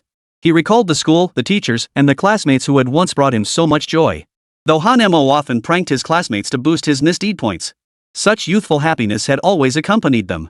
Teasing each other playfully was perfectly normal among classmates, and when faced with major challenges, they always stood united against external threats. After a long while, Shuang Fian wiped away her tears and stood up resolutely. Let's go. We need to get out of here and find a safe place. Okay. Han Mo nodded slightly. Barely 3 meters away, they saw the green-faced, fanged creature crawling out of the deep pit. What? That thing isn't dead yet. Han Mo's eyes widened as he gripped his fire poker. Shuangfei shielded Han Mo behind him. You get out of here first. I'll hold him off. The green-faced fanged beast, a hero Tierfo, prepared to attack but collapsed once more with a thunderous crash. Its massive frame, scorched by the blue flames, crumbled into ruin, soon reduced to nothing but a pile of white bones. Han Mo breathed a sigh of relief. The city remained overrun by green-faced, fanged creatures. They rampaged through buildings, searching for any surviving humans. Whenever they found a human, they killed. Many humans hiding in the shadows were hunted down, mercilessly killed, and their brains devoured. The scene was so bloody it was unbearable to watch. On the campus of First Middle School, Xiao Tian's body lay mangled and gnawed by the green-faced monsters. Wang Chao, who had been preparing to flee, also met his end at the hands of the green-faced, fanged creatures. Half of Wang Chao's face was chewed into a bloody mess, chunks of flesh torn from his thigh, his death horribly gruesome. Among the victims, the unconscious Miss Haruko had her body torn into 8 pieces, each devoured by a different creature. It was a truly horrific sight. These little bastards ultimately met a gruesome end themselves. The traitor Wang Chao was no exception. Of the classmates who scattered to flee, 2/3 were killed. Those who survived either hid or had already escaped the most dangerous area. Beneath a secluded bridge lay a hidden compartment. Han Mo and Shuang Fian hid here. Both were severely injured, their spiritual energy nearly depleted. If they attempted to flee recklessly now, they would be defenseless against the young fanged beast. Therefore, they decided to lie low for the time being and recover their spiritual energy. Han Mo sat cross-legged, circulating the great celestial immortal technique to restore his spiritual energy. His wounds were also healing rapidly. Teacher Shuang Fian also channeled her energy to heal her wounds and replenish her spiritual power. Naturally, Han Mo wanted to return home as soon as possible to reunite with his mother and sister, but Master Shuang Fian stopped him. To persuade Han Mo not to rush to his death, Teacher Shuang Fian expended considerable effort. As Teacher Shuang Fian put it, in the current situation, even if you went, it would be of no help whatsoever. The entire city had already endured nearly 2 hours of assault from the green-faced, fanged creatures. Those destined to survive would have survived anyway. If they couldn't be saved, going there now would be pointless. Preserving yourself was the paramount priority at this moment. After hearing Teacher Shuang Fian's reasoning, Han Mo found it very convincing. He decided to stay behind, focus on healing his injuries, and restore his spiritual energy first. Indeed, given the current situation, finding a place to hide was the best option. Blindly fleeing only to encounter the green-faced fiends and be surrounded again would spell trouble. By restoring his strength first, he'd at least have a fighting chance against the green-faced, fanged creatures. Fortunately, this location offered relative safety, with no disturbances from others. Half an hour later, Han Mo slowly opened his eyes. Shuang Fian also opened her eyes. My spiritual energy has recovered about 1/3. I'll treat your injuries first, Teacher Shuang Fian said. Teacher, my wounds are mostly healed. Yours are still bleeding. You should treat yourself first. Impossible. How could your injuries heal so quickly? Let me examine you. Pulling back Han Mo's clothes, Teacher Shuang Fian was astonished to find his injuries had indeed healed almost completely. Your physique is remarkably robust. Your wounds healed so swiftly it seems your body's regenerative capacity far exceeds my expectations. Even before stretching his limbs, he hadn't expected his injuries to heal so swiftly. This might be related to his cultivation of the great celestial immortal technique, but it also had something to do with his exceptionally formidable physical strength. In short, since cultivating the great celestial immortal technique, Han Mo sensed numerous extraordinary changes occurring within his body. Even his mental energy recovered much faster than before. Perhaps my constitution is rather unique. It seems your rapid growth and strength is indeed tied to your unique constitution. You must learn to harness this advantage in the future. By the way, how is your spiritual energy recovery progressing? My spiritual energies recovered to about 77-88. You're a freak. Even your spiritual energy recovers this fast. Teacher, you need to rest now. I'll go out and find some food and look for fresh water while I'm at it. Shall I come with you? We can leave this place and retreat to a safer location. All right. Thus, the two emerged from beneath the bridge. As for Teacher Shuang Fian's injuries, he healed them himself with a healing spell. With Teacher Shuang Fian by his side, Han Mo felt far bolder than before. After all, Teacher Shuang Fian was a master of healing magic. Having a healer nearby while injured was indeed a tremendous advantage. Chapter 94. The Dragon Squad appears. No sooner had they reached the surface than Han Mo heard a deafening roar. That's the sound of airplane engines. Could our reinforcements have arrived? Looking up, Han Mo immediately saw a large fleet of aircraft rapidly approaching their location. In the blink of an eye, a massive aircraft hovered directly above Han Mo and Shuang Fian. The aircraft had a sleek, futuristic design, featuring 3 angular protrusions at the front and an exceptionally flat profile. With a creaking sound, the underside of the aircraft unfolded, resembling a mouth opening wide. Looks like this disaster has alarmed the higher-ups. They've even deployed third-tier fighter jets, Teacher Shuang Fian remarked. A man dressed in a suit descended slowly from the aircraft. His gaze was resolute, and 2 knife scars marked his face. Simultaneously, Han Mo sensed a ruthless killing intent emanating from the man, creating an overwhelming sense of pressure. I'm from the Eastern Theater Command. Who are you two? We're from First Middle School. I'm the homeroom teacher for Class 3-2, and this is my student, Han Mo. Very well. You two are likely among the survivors. Board the aircraft. We'll transport you to a secure location. No need. Fly us directly to rescue others, Han Mo said calmly. Hearing this, the scarred man regarded Han Mo with an admiring gaze. Excellent. A young man like you would make an ideal recruit. I'm a member of the Dragon Squad, though I hadn't completed the initiation ceremony before the incident. I'm also a reserve member of the Shenlong Squad. Hearing this, the scarred man's interest peaked. To be a reserve member of the Shenlong Squad at such a young age? That's intriguing. Han Mo boarded the aircraft and was utterly captivated by its advanced technology. The entire aircraft operated without a pilot, and its cockpit was incredibly advanced. Most astonishingly, there wasn't a single pane of glass anywhere on the plane. This meant that those inside couldn't see outside, nor could outsiders see inside. Only several large screens filled the cabin, likely displaying external views through radar and cameras. This was Han Mo's first time experiencing such a technologically advanced aircraft, and he could observe it up close. Seeing Han Mo's astonished expression, the scarred man chuckled. What's the matter? Are you fascinated by airplanes? This plane is so cool. What's its flight speed? It's not particularly fast, but it's classified as a hypersonic aircraft. That's impressive. It's just a third-tier fighter jet. There are even more advanced aircraft out there. Once you officially join the Shenlong Squadron, you'll get to see them. As they spoke, the aircraft entered the city limits and detected nearby Qingmi and Shaoya through radar. The aircraft immediately opened its missile bay and initiated automatic firing. The fighter jet's overwhelming firepower instantly obliterated the nearby Qingmi and Leia. The surrounding buildings were reduced to dust in the process. The reason they resorted to direct thermal weapon bombardment was that the fighter detected no living human lifeforms in the vicinity, making the use of thermal weapons the simpler, more brutal approach. There were over a dozen aircraft like this. Numerous formidable human figures appeared aboard the aircraft. One figure even hovered mid-air, its overwhelming aura darkening the sky itself.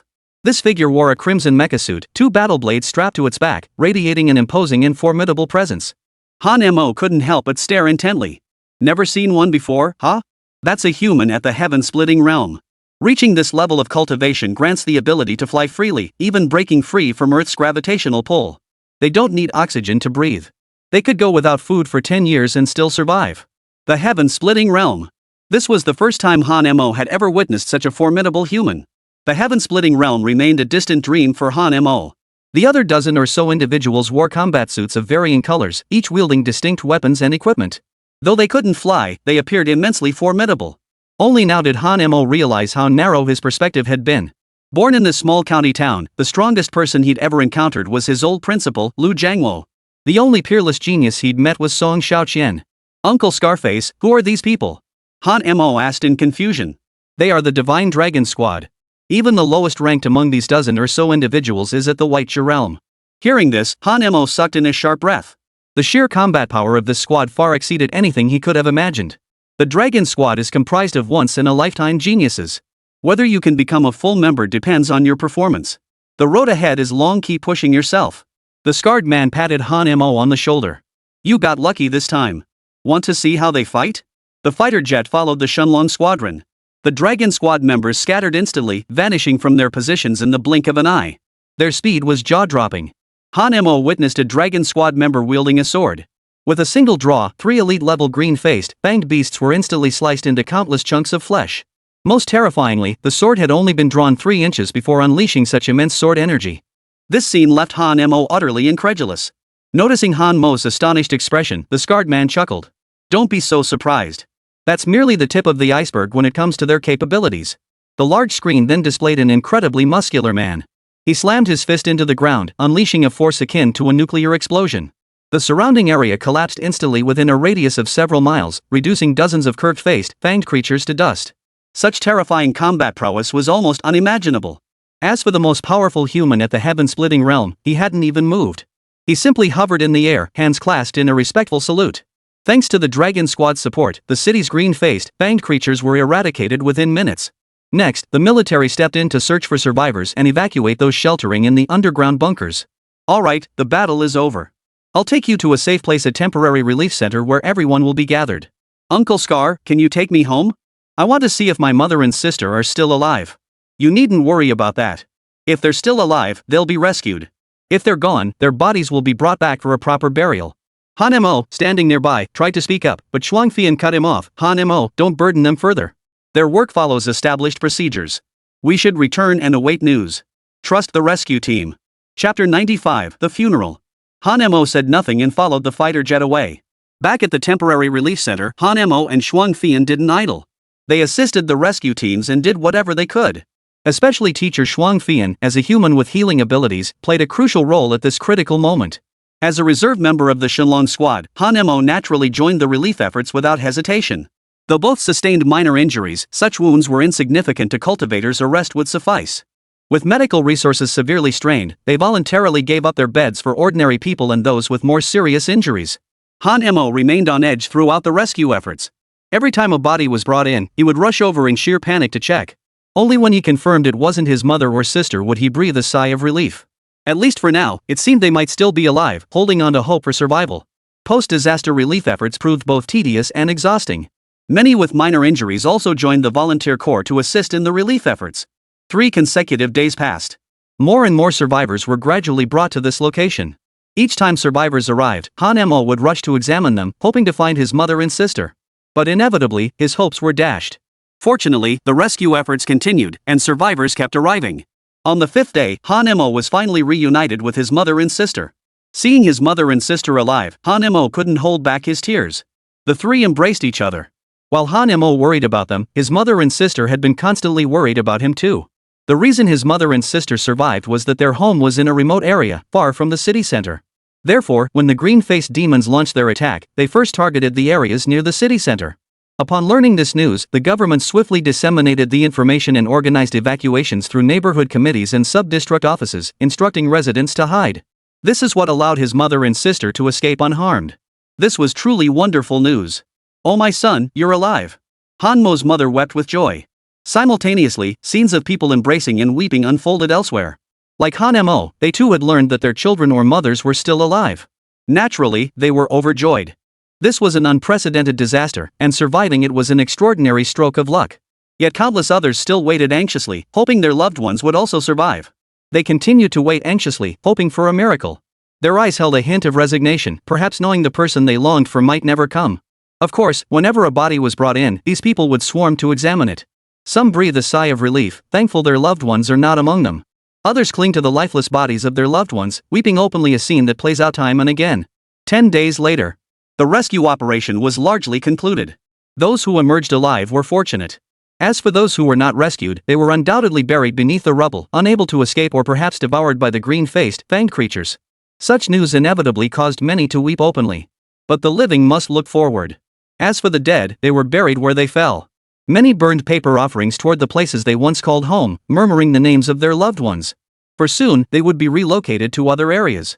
This county town of Donghai would be abandoned. Being a remote area, it might face attacks from the green-faced demons in the future, making post-disaster reconstruction pointless. Moreover, the power of Huaxia cultivators was currently limited.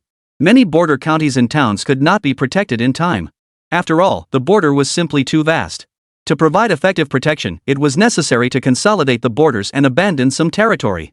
Only after humanity grew stronger could the lost lands be reclaimed. This was unavoidable. On this day, a light drizzle began to fall from the sky. Everyone stepped outside and gathered in the clearing behind the mountain. Heavy hearts weighed upon them all. Han Mo, dressed in the uniform of Donghai First Middle School, held a bouquet of white chrysanthemums. Gazing up at the gloomy night sky, he felt a mix of emotions. Before long, a youth dressed in the same Donghai No. 1 high school uniform approached. The visitor was none other than Han Mo's best friend, Zhou Tao. Zhou Tao also held a bouquet of flowers in his hands. Han Mo, let's go. Side by side, they walk aimlessly toward the back mountain, black umbrellas in hand. As they passed a temporary housing complex, they paused. A young girl, also dressed in a white and blue school uniform, emerged from the complex. Her mood was equally gloomy. Unusually, she wore no makeup today. This girl was none other than Yu Weiwei. As they walked, a woman with an incredibly voluptuous figure approached them. This person was none other than Song Xiaoqian, the school's top genius. They were heading to attend the funeral of their teachers and the principal. Their uniforms boldly displayed the words Donghai First High School. From every intersection, more and more people joined the procession. Most were students wearing first middle school uniforms, holding black umbrellas as they walked step by step up the mountain. Dozens of coffins lay neatly arranged. Each coffin was draped in the national flag. The one in the center belonged to Principal Lu Jiangwo, the others were for various teachers. They had sacrificed their lives defending the students and protecting the townspeople. All the students of first middle school had come to see them off on their final journey. Principal Lu Jiangwo had dedicated his entire life to the school and its students. Of course, Donghai First Middle School could not be saved in the end. Donghai County Town would not be rebuilt, and Donghai First Middle School would vanish forever. All the students formed a long line, each stepping forward to lay flowers. Lu Jiangwo placed the chrysanthemums he held before the coffin and touched its dark lacquered surface. Principal, teachers, may you rest in peace. The legacy of Donghai First High School will not be buried with you, will it? As he spoke these words, tears welled up in his eyes. The entire process lasted over 2 hours. Finally, all the students buried the principal and teachers together and erected a stone monument. The students bowed deeply 3 times before departing. According to the arrangements above, the survivors would be relocated to various areas for resettlement. Among them, the students would be reassigned to schools to prepare for the college entrance exams. Ordinary citizens will be provided with housing, basic food supplies, water, and other necessities. In short, the survivors would depart this place to live in other cities. Chapter 96, Choosing the Super God Academy. As for their destinations, that will depend on their individual wishes. Inside the Dragon Squad's tent, Wang Er and Han Mo sat silently in their chairs. Wang Er was the sole survivor of the entire Dragon's Path squad. In this battle, all other members had perished. This included Wang Yi and Wang San. Originally brothers, they could coordinate the Wang clan triangle kill. 2 fell in a single strike. Now Wang Er was wounded too, his arm severed, rendering him largely incapable of future combat. He would likely be reassigned to administrative duties. Wang Er, in particular, felt an immense weight on his shoulders. The Dragon's Path squad in Donghai had been like a family to him, and now this unit had been officially disbanded. With Donghai County no longer existing and only 2 surviving members of the Dragon's Path squad, they no longer met the minimum staffing requirements. Uncle Wang Er, please try to find comfort, Han Mo offered soothingly.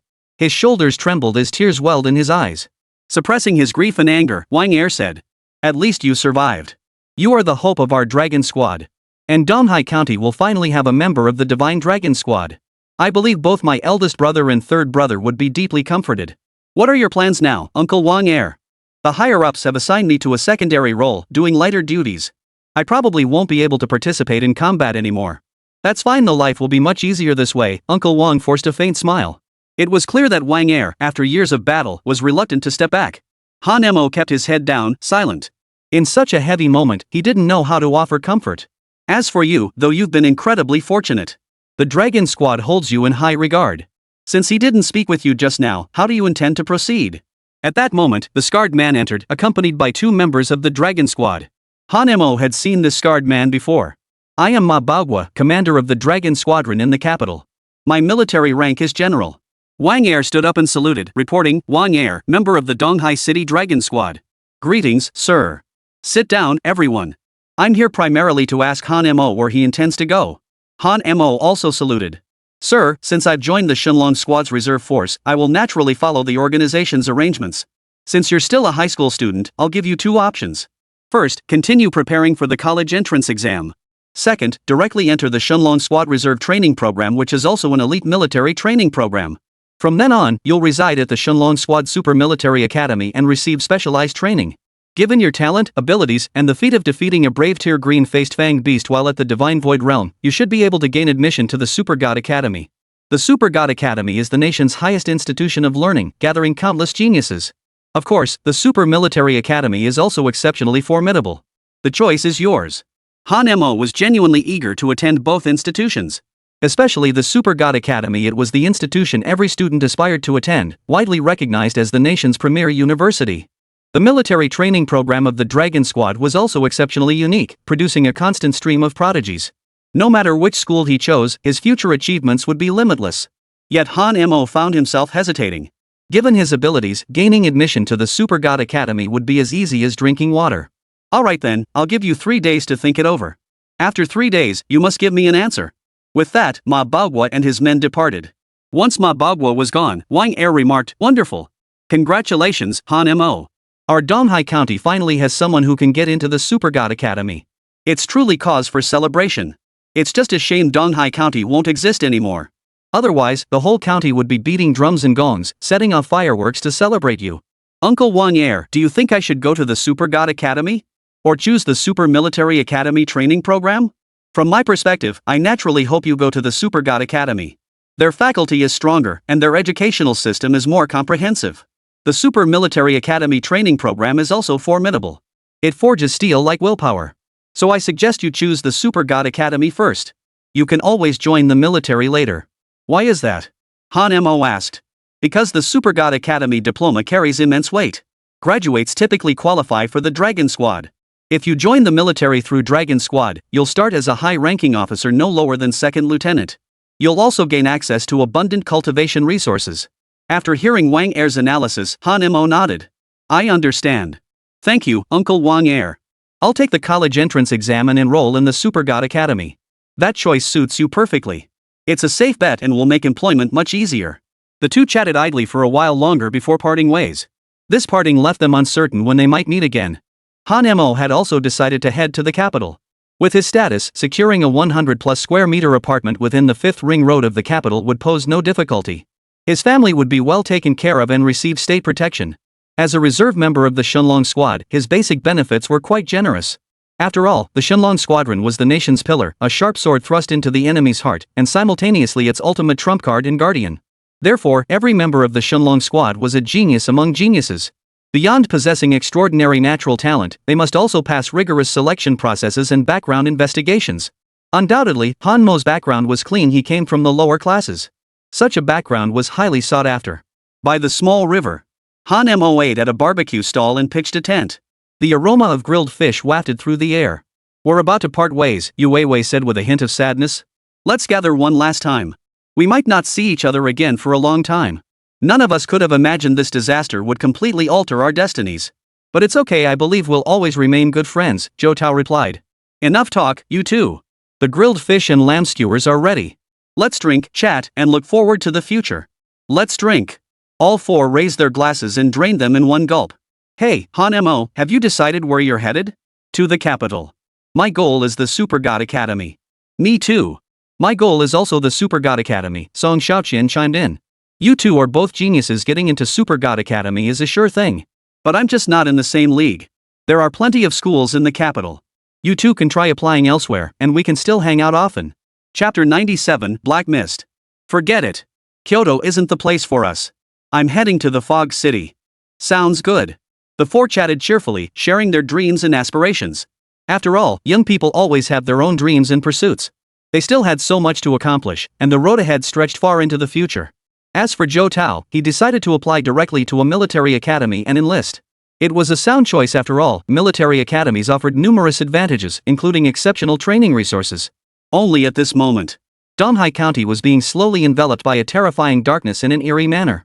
Even now, in broad daylight, the midday sun was blindingly bright, yet this absolute darkness still prevented the sunlight from penetrating. Simultaneously, the black aura spread rapidly, like a dark fog. Vaguely discernible, the souls of all the deceased seemed to linger within the darkness, though fragments of their physical remains had been removed. This overwhelming darkness, like a vast shroud of gloom, rapidly enveloped the entire city. As if sensing something, all members of the Shenlong Squad watched the unfolding events from the aircraft. Another bizarre incident. "This makes over 10 such occurrences worldwide," remarked one Dragon Squad member. The scarred man watched the black mist with wary eyes. "These bizarre occurrences have been happening more frequently lately. What exactly is this black mist? Why can't even the sun penetrate it? We don't know yet. All we know is it's an extremely mysterious force. Anyone who enters the black mist immediately loses their sense of direction and can never escape." Exactly. Nations have conducted numerous experiments. Whether human or animal, none who entered have ever returned. Even open heaven mirror masters couldn't endure more than 15 minutes inside the black chamber before being forced out. Staying longer meant certain death. This terrifying force, how did it form? And how did it come to this place? We've observed a pattern. Wherever a city has been slaughtered, this black mist appears and envelopes the entire city. But no one knows why this happens. It's utterly bizarre. It devours people without sparing a bone. Issue the order, seal off the entire perimeter to prevent anyone from accidentally wandering into the black mist. Yes. The Dragon Squad members sprang into action. Working alongside large military units, they began constructing a quarantine zone. The goal was to make everyone aware that this black substance was extremely dangerous, warning them to stay clear and avoid stepping into the black mist. Meanwhile, Han Mo and his 3 companions, who had been enjoying barbecue, were startled by the sudden darkness. The 4 set down their drinks and scrambled to the mountaintop, surveying their hometown of Donghai County below. At that moment, Donghai County was engulfed in darkness. To their naked eyes, it appeared as a vast, pitch-black expanse. Everyone sucked in a sharp breath. Zhou Tao's eyes widened like cow's eggs. Holy cow, what's going on? How did it suddenly go dark in broad daylight? It's so strange. There are no dark clouds over the county, and it's not raining. Why is it so dark? And this darkness isn't like nighttime darkness. It's an extreme blackness, a blackness carrying the aura of absolute death. Han Mo's eyes grew solemn. He had felt this darkness before. It was the same darkness that had plunged him into hell during his battle with Oda Koan, when Oda Koan had unleashed his absolute darkness. Shao Tianjun was the divine spokesperson for Hades, lord of the underworld. This catastrophe, however, had been brought by the little devils. As for the connection between the little devils and Hades, the lord of the underworld, it remained unknown for now. Soon, this abnormal situation alarmed the others. Everyone emerged from the makeshift shelters. Many recoiled in terror upon witnessing the scene. Some desperate souls began sprinting toward the county seat. For them, this place was home, and they did not wish to leave. However, the military intercepted them. Villagers, don't come any closer. It's extremely dangerous inside. No one who enters that black fog has ever come out alive. Move aside. Move aside. We'd rather die inside than leave this place. Yes, this is our homeland. We cannot abandon it. Our loved ones died here. We must stay and guard it. It's futile. Everything here will soon cease to exist. Terrifying creatures could ambush us at any moment. Staying here is waiting for death. The black mist is an utterly malevolent force. Even the strongest humans cannot tread within it. Please, everyone, leave immediately. Under the military's persuasion, the villagers reluctantly turned back. Such arguments had drawn the attention of many, and Han Mo and his companions also arrived at the scene. Uncle Scar, why is this happening? What is that black mist? It's a strange black mist. So far, no one knows what lies within it. Nor does anyone know where this black mist came from. May I investigate? Perhaps I can uncover something, Han Mo proposed. Don't go. It's useless. Even a heaven-opening realm expert wouldn't last a quarter of an hour in there. Hearing this, Han Mo and the others sucked in their breath. Will this black gas keep spreading outward? Keep devouring our territory? Han Mo voiced the question on everyone's mind. If this black mist could keep spreading, it would be utterly terrifying. So far, we haven't observed any signs of the black substance expanding. Well, that's a relief. It's not the worst-case scenario. However, over a dozen such incidents have now occurred across nations worldwide. They all share a consistent pattern: cities subjected to slaughter, with staggering death tolls. Given this situation, organizations globally are conducting ongoing investigations, though concrete results remain unknown. Theories are all over the place.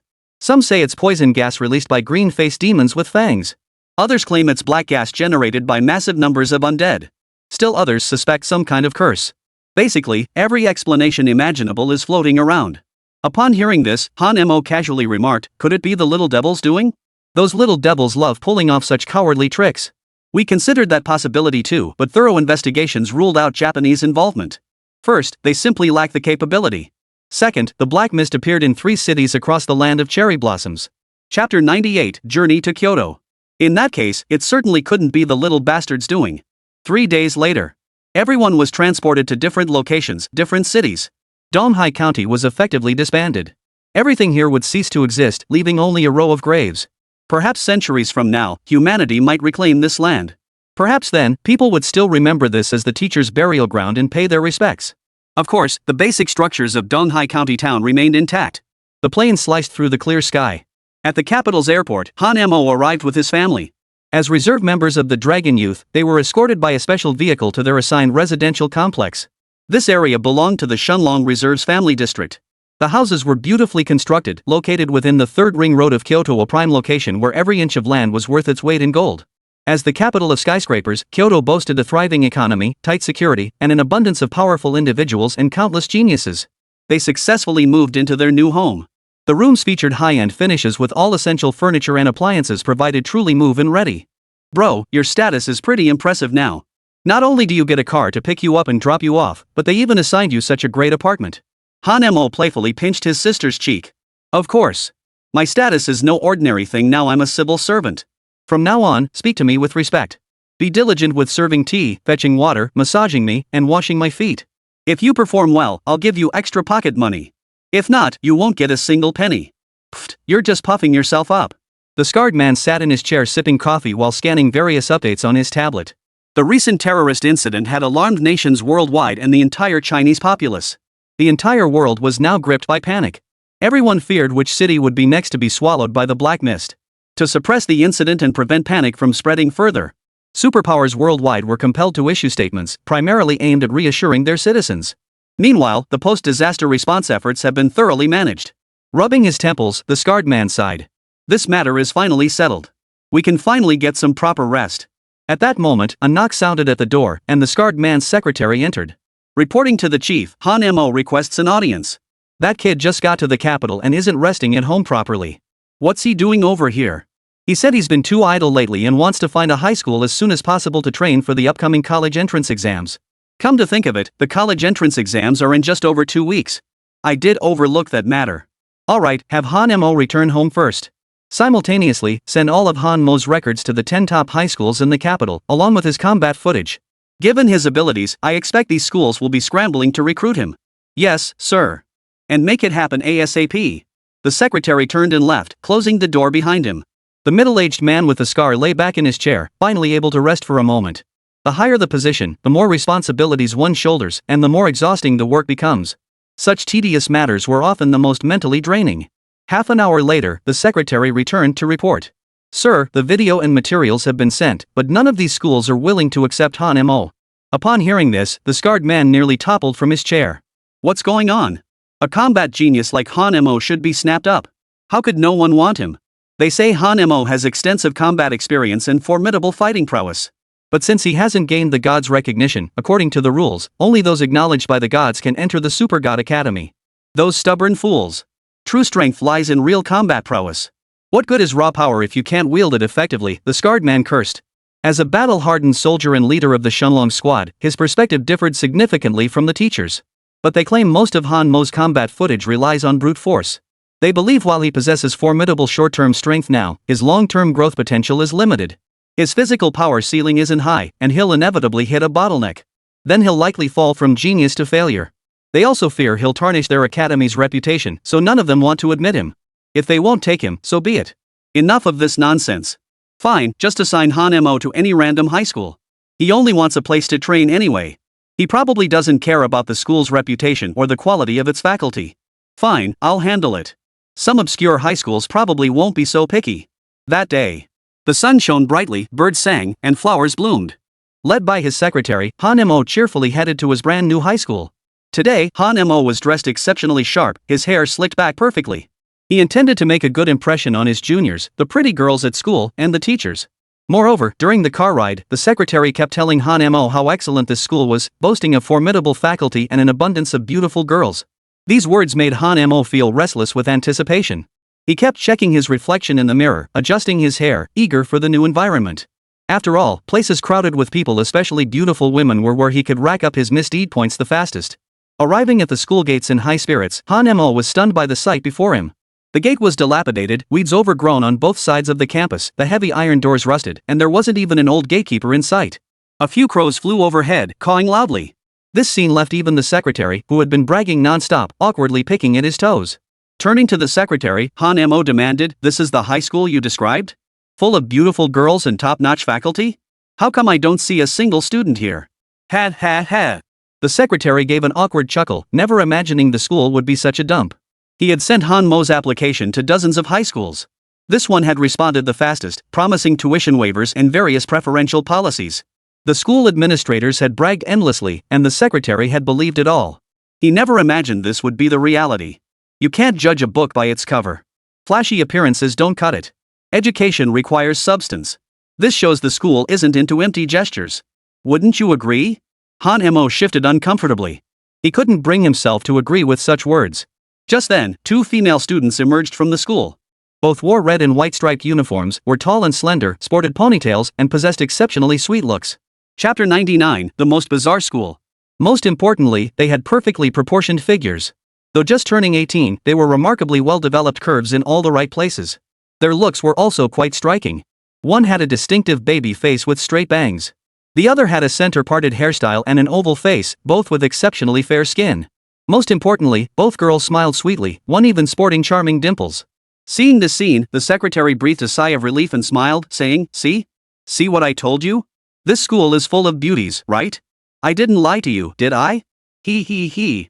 Han Mo chuckled back. Seems I wronged you. Guess you really can't judge a book by its cover. They know you're a genius. Since today is your first day, they probably came to welcome you," the secretary said with a smile. Smoothing his jet black hair, Han Mo decided to go flirt a little first. "You're Han Mo, right?" a female classmate asked with a smile. "That's me. Come with us. The principal sent us out to welcome you. Damn my charm, I'm popular wherever I go."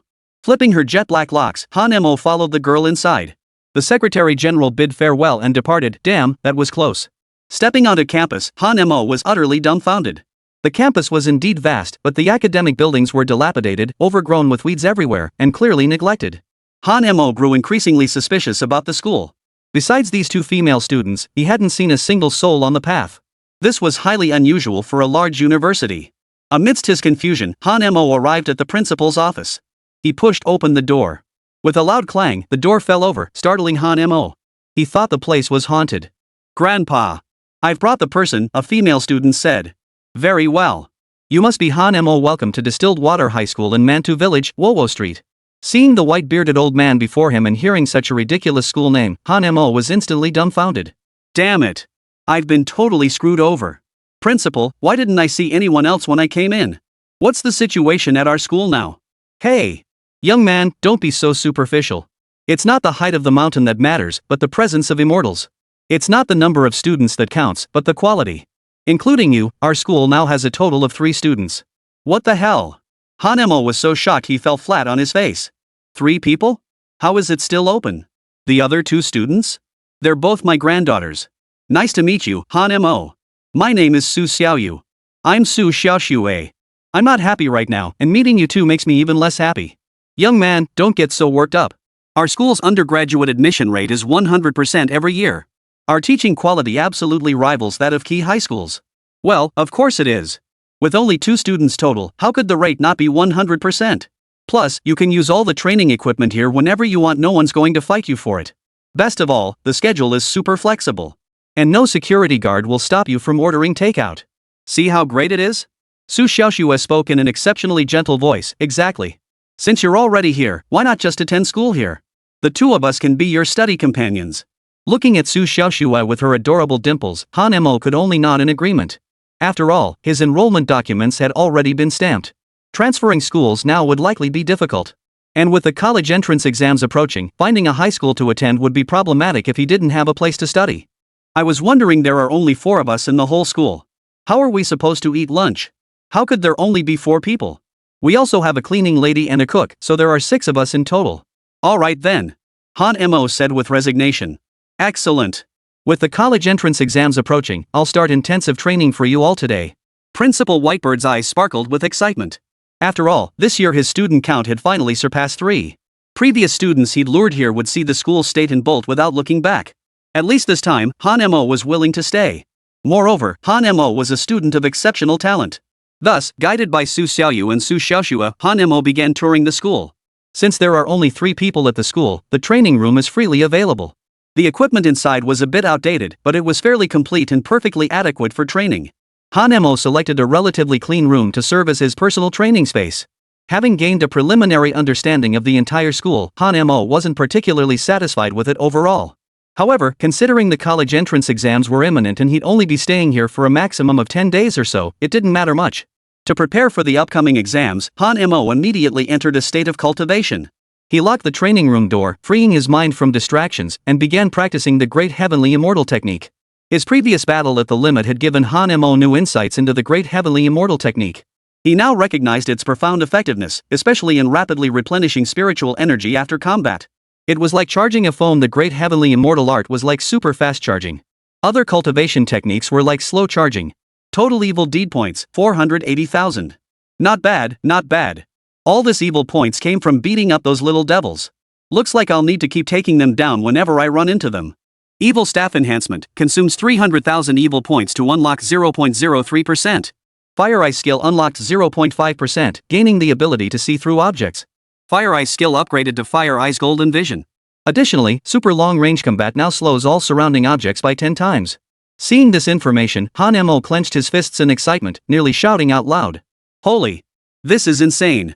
This isn't just a simple upgrade, it's a massive leap forward. It wasn't just called Fire Eyes anymore, it was now Fire Eyes Golden Vision. Han Mo was now certain beyond doubt that he had mastered Sun Wukong's very skill.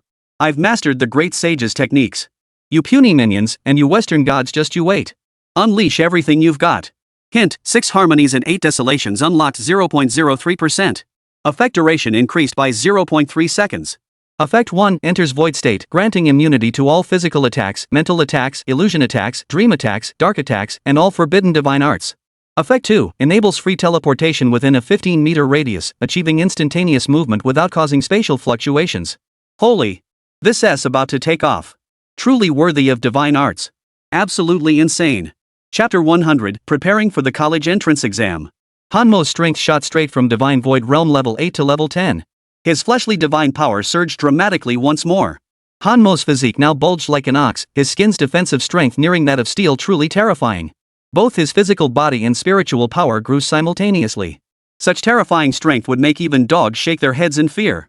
Previously, Han Mo had already been unmatched among his peers, even capable of holding his own against a brave tier green-faced fang beast. Now, with his power elevated once more, Han Mo felt confident that if he encountered a brave tier green-faced fang beast again, he could defeat it. All fear stemmed from insufficient firepower.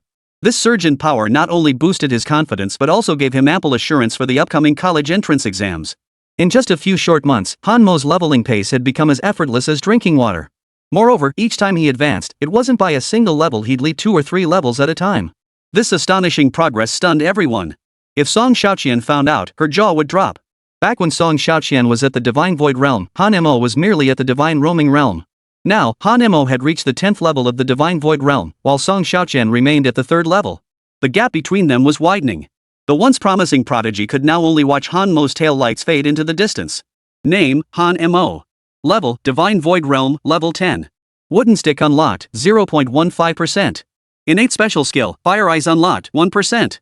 Enhancements, greatly increased mental power, greatly increased physical strength. Immortal Art, Fire Eyes, unlocked Super Range Combat. During Super Range Combat, others' movements appear slowed by 10 times in your vision. Immortal Art, Fire Eyes unlocked, prediction can anticipate an enemy's next move. Divine Art, Fire Eyes Golden Vision, reveals disguised substances, allowing me to perceive their true form. Immortal Art, 6 harmonies and 8 wildernesses, 0.03% unlocked. Allows free movement within a 15-meter radius. Upon activation, the illusory state persists for 1.2 seconds. Note, upon activating 6 harmonies, 8 desolations, one enters a void state immune to all physical attacks, mental assaults, illusory assaults, dream assaults, dark assaults, and all forbidden divine arts. Evil deed value, 150,000. Other abilities, awaiting unlock. Evil progress, your infamy has reached a stage of minor notoriety. Continue striding to achieve full-blown wickedness. Wooden Stick Quest, shatter your conscience, breach your boundaries, and let your infamy echo across the 9 provinces, shake the world, challenge the proud, and torment the gods. Stick's advice, the strong never swallow their pride. In a world where gods descend, weakness only makes you a target for others to bully. Dinner's ready, Han Mo. Come eat, a woman's voice called from outside the door. Coming. Han Mo ceased his cultivation, stood up, and walked out of the training room. He arrived at the cafeteria. It wasn't really a cafeteria, more like the teacher's office. After all, there were only 6 people in the entire school. So there was no need to go to the cafeteria for meals, it was much better and more convenient to eat in the office. Despite the small number, the meals were quite substantial, with a perfect balance of meat and vegetables. Chicken legs, pork knuckles, braised pork belly, everything was available. Here, there was no need to wait for others to start eating. All 6 of them simply gathered around a round table and dug in. The surge in physical strength left Han Mo ravenously hungry. He heaped a large bowl full of rice and dove in, wolfing it down. Pork belly dripping with fat went into his mouth piece by piece. Chicken piece after chicken piece followed. The others watched this scene, wide-eyed and speechless. They couldn't understand how Han Mo, who didn't look overweight at all, could eat so much. His appetite alone could easily feed 5 of them. Su Xiaoxue said awkwardly, slow down and drink some water. Don't choke. You guys should eat too, don't just stare at me. Let's eat together, come on. In less than 10 minutes, Han Mo polished off 5 bowls of rice. When he went to refill his bowl, he discovered the rice cooker was empty. Su Xiaoyu chuckled, no worries, you can have my portion. I'm not hungry today. Fine then, he reluctantly agreed, I won't mind your drool. Evil deed points from Su Xiaoyu, plus 300. Are you kidding me? Not only are you ungrateful, but you're also disgusted by me? Principal, is there any more rice? I'm still hungry. Evil deed points from Lightbeard Principal, plus 300. The principal was dumbfounded.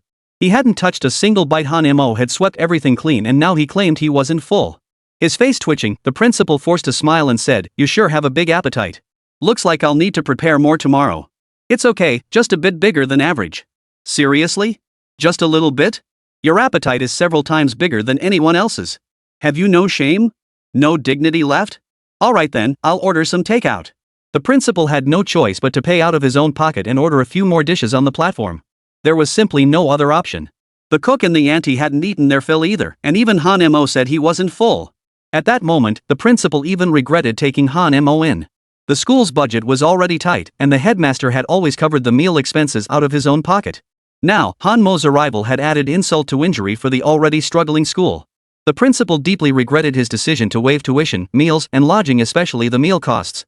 For several days straight, Han Mo trained freely on campus. He was growing increasingly fond of this place.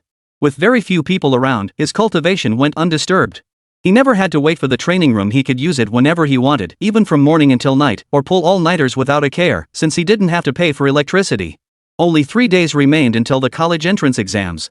Han Mo spent these days cultivating the great celestial immortal technique, striving to break through to the divine emergence realm. But each time, he fell just short, never quite succeeding in advancing.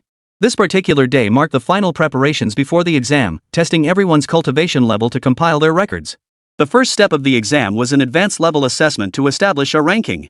Those who improve naturally gain a significant advantage. Han Mo's school had only 3 students, yet the inspectors who came to verify the test levels arrived in full force, a good dozen of them. To ensure fairness and impartiality in the college entrance exam, the level assessment process must also be fair and impartial.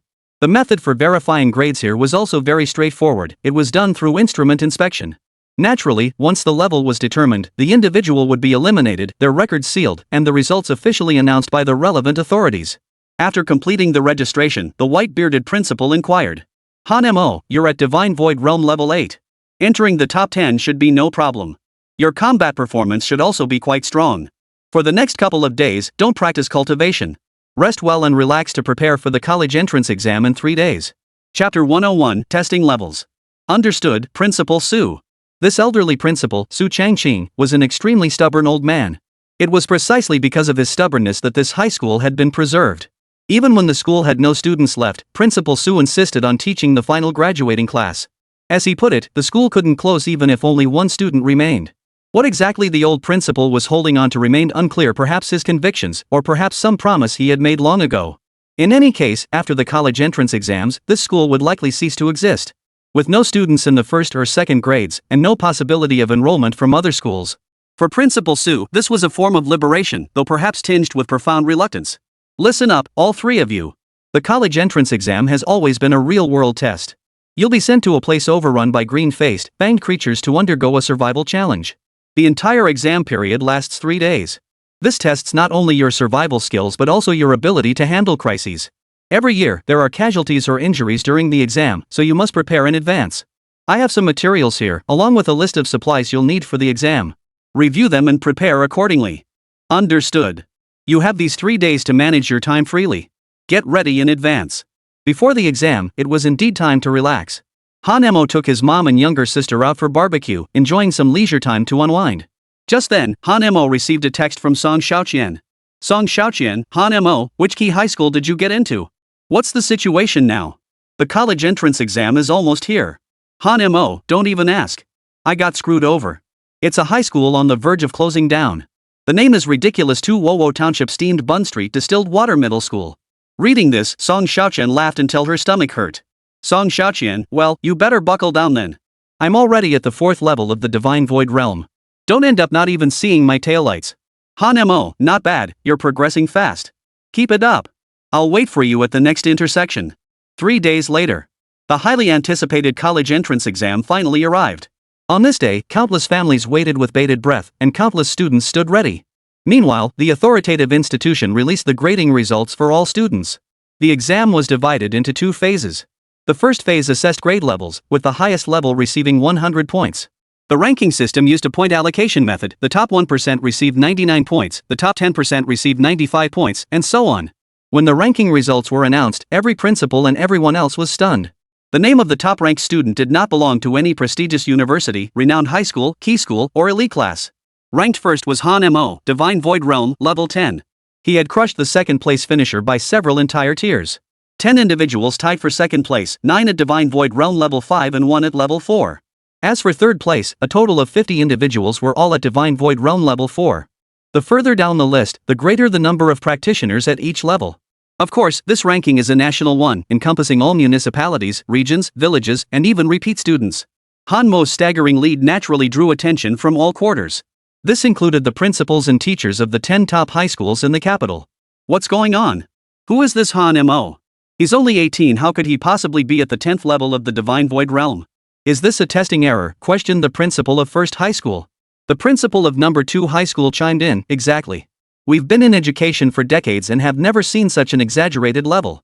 We demand a retest, and it must be conducted publicly. Exactly. Han Mo comes from Distilled Water Middle School, the worst school around, practically on the verge of closing. How could they possibly produce such talent? There's definitely deception involved. I demand a doping test for Han Mo. All top 10 high schools voiced varying degrees of skepticism. All because the top spot was occupied by Wowo Township Mantu Village Distilled Water Middle School. Good grief, even the school's name was glaringly obvious, making it hard for many to believe. It also slapped the faces of all the prestigious schools. However, when the principal heard about the doubts, the Education Bureau immediately refuted them. The Education Bureau's reasoning was straightforward, the test results were fair and impartial, and no evidence of doping was found in Han Mo's system. Therefore, Han Mo's ranking was authentic and valid. This left all the other principals dumbfounded. They were seething with frustration. They all began investigating Han Mo's true identity. After a thorough investigation, the principals were even more bewildered. They discovered that the man with the scar had previously provided them with Han Mo's records, but they had all been rejected. The issue was that Han Mo's file at the time didn't specify his exact cultivation level, it only stated he was at the Divine Void Realm. The exact rank within the Divine Void Realm wasn't detailed. Due to the sudden nature of the incident, Han Mo's temporary team hadn't conducted a detailed level assessment. They only recognized him as a god-forsaken and rejected him outright. Now, every headmaster was filled with regret and frustration over their decision. Otherwise, they wouldn't have been humiliated like this today. Now their faces burned crimson, their pent-up fury with no outlet. Moreover, as principals of elite high schools, they were accustomed to putting on airs. This was the first time the top-ranked title hadn't been awarded to one of their schools. Beyond the teachers' bewilderment, the top 11 students were equally bewildered. Without exception, they were all prodigies of unparalleled genius, considered divine representatives. Arrogant beyond measure, they held no rivals in their sights. In their eyes, only one truth prevailed: I am number 1. There is no such thing as a first tier. Then, these top geniuses, these divine messengers, were utterly humiliated. A man named Han Mo had surged ahead of them by a staggering margin, not just 1 level, but 5 levels. The humiliation was so profound it felt like their teeth had been knocked out. The top 10 geniuses now felt their faces burning with embarrassment. They desperately wanted to know what Han Mo had been eating to grow so strong. Had he been consuming fertilizer? But that wasn't the most painful part. The real sting came from the phrase following Han Mo's name, the Forsaken. Those 3 words alone were enough to shatter every genius's defenses. What did it signify? It meant Han Mo wasn't merely not a divine emissary, he hadn't received any mystical endorsement whatsoever. He was a complete outsider. Impossible. Absolutely impossible. What the hell is this Han Mo? How could an outcast improve this fast? Han Mo must be cheating. If he isn't, I'll eat live on stream. Chapter 102, Number 1, a cliffhanger lead. Maybe Han Mo has a powerful father. Makes sense. That must be it. Han Mo's emergence had everyone questioning everything. School chat groups exploded with activity. Every discussion revolved around Han Mo. Everyone was convinced Han Mo must have gotten ahead through his father's connections. No one believed he possessed genuine talent. Some even took matters further by posting about Han Mo on Xiaolanshu, sparking an online backlash. This immediately caused a huge uproar. Netizens joined the fray, adding their voices to the debate. The comments section, of course, was a sight to behold. Insults and wild speculations ran rampant, not a single kind word to be found, all focused on Han Mo's alleged shortcomings. Netizens' anger was understandable. A situation like Han Mo's had never occurred before. While lying asleep at home, he suddenly received a series of notification sounds. Ranked number 1 on the charts, causing all teachers and principals to collectively lose their composure. Total misdeed points, plus 100,000. Ranked number 1, causing all peerless geniuses and divine endorsers to doubt themselves, driving many into seclusion. Evil deed points plus 200,000. Ranked number 1 overall, causing widespread speculation among netizens. Total misdeed points, plus 300,000. Han Mo was still reeling in confusion when euphoria suddenly washed over him. Sleeping at home just skyrocketed my evil deeds by 600,000 points, something that's never happened before. What the hell did I do to make it seem like the whole world hates me? Han Mo couldn't make sense of it either. Before, he'd at least earned his detractors through confrontations, insults, and physical altercations. This time, he hadn't done anything at all. He'd been keeping a low profile the entire time. Yet his evil points had skyrocketed like this, leaving him utterly baffled. Moreover, his school only had 6 people, including the cleaning lady. These 6 individuals possessed remarkably broad-minded personalities. No matter how Han Mo provoked them, they simply refused to get angry. With the college entrance exams looming, Han Mo was immersed in his studies and had no time for trouble. His evil points hadn't increased recently. Ha ha ha. You're all such good people, why did your defenses suddenly crumble? Just as he was puzzling over this, Han Mo suddenly received a message from Song Xiaoqian. Han Mo, did you pop Viagra or something? How did your reputation skyrocket so fast? Everyone's talking about you now. The school chat is flooded with people cursing and questioning you. Even teachers and the principal are saying you probably cheated or bribed the exam proctors. And those short videos online? They're all bashing you. You've become the target of universal hatred. I advise you to keep a low profile from now on and avoid revealing your true strength. Otherwise, you'll become the nation's public enemy. There's no way around it. Fame brings trouble. If your abilities or family background don't match your current level of achievement, you'll face skepticism from all sides. Take this example: if you're an ordinary person who suddenly becomes a prodigy, or suddenly amasses great wealth, people will doubt your abilities. They'll assume you cheated or acquired your fortune through unethical or illegal means. In their minds, only the wealthy or those with power and influence achieve success through legitimate means. In short, jealousy is never in short supply in this world. Especially online, where no one can bear to see others doing well. Upon seeing Song Xiaoqian's message, Han Mo finally understood. His securing first place had stirred discontent among various factions. Han Mo, got it. Thanks for the heads up. If anything else comes up, please let me know. Pulling out his phone, Han Mo opened Xiaolanchu and typed in a random keyword.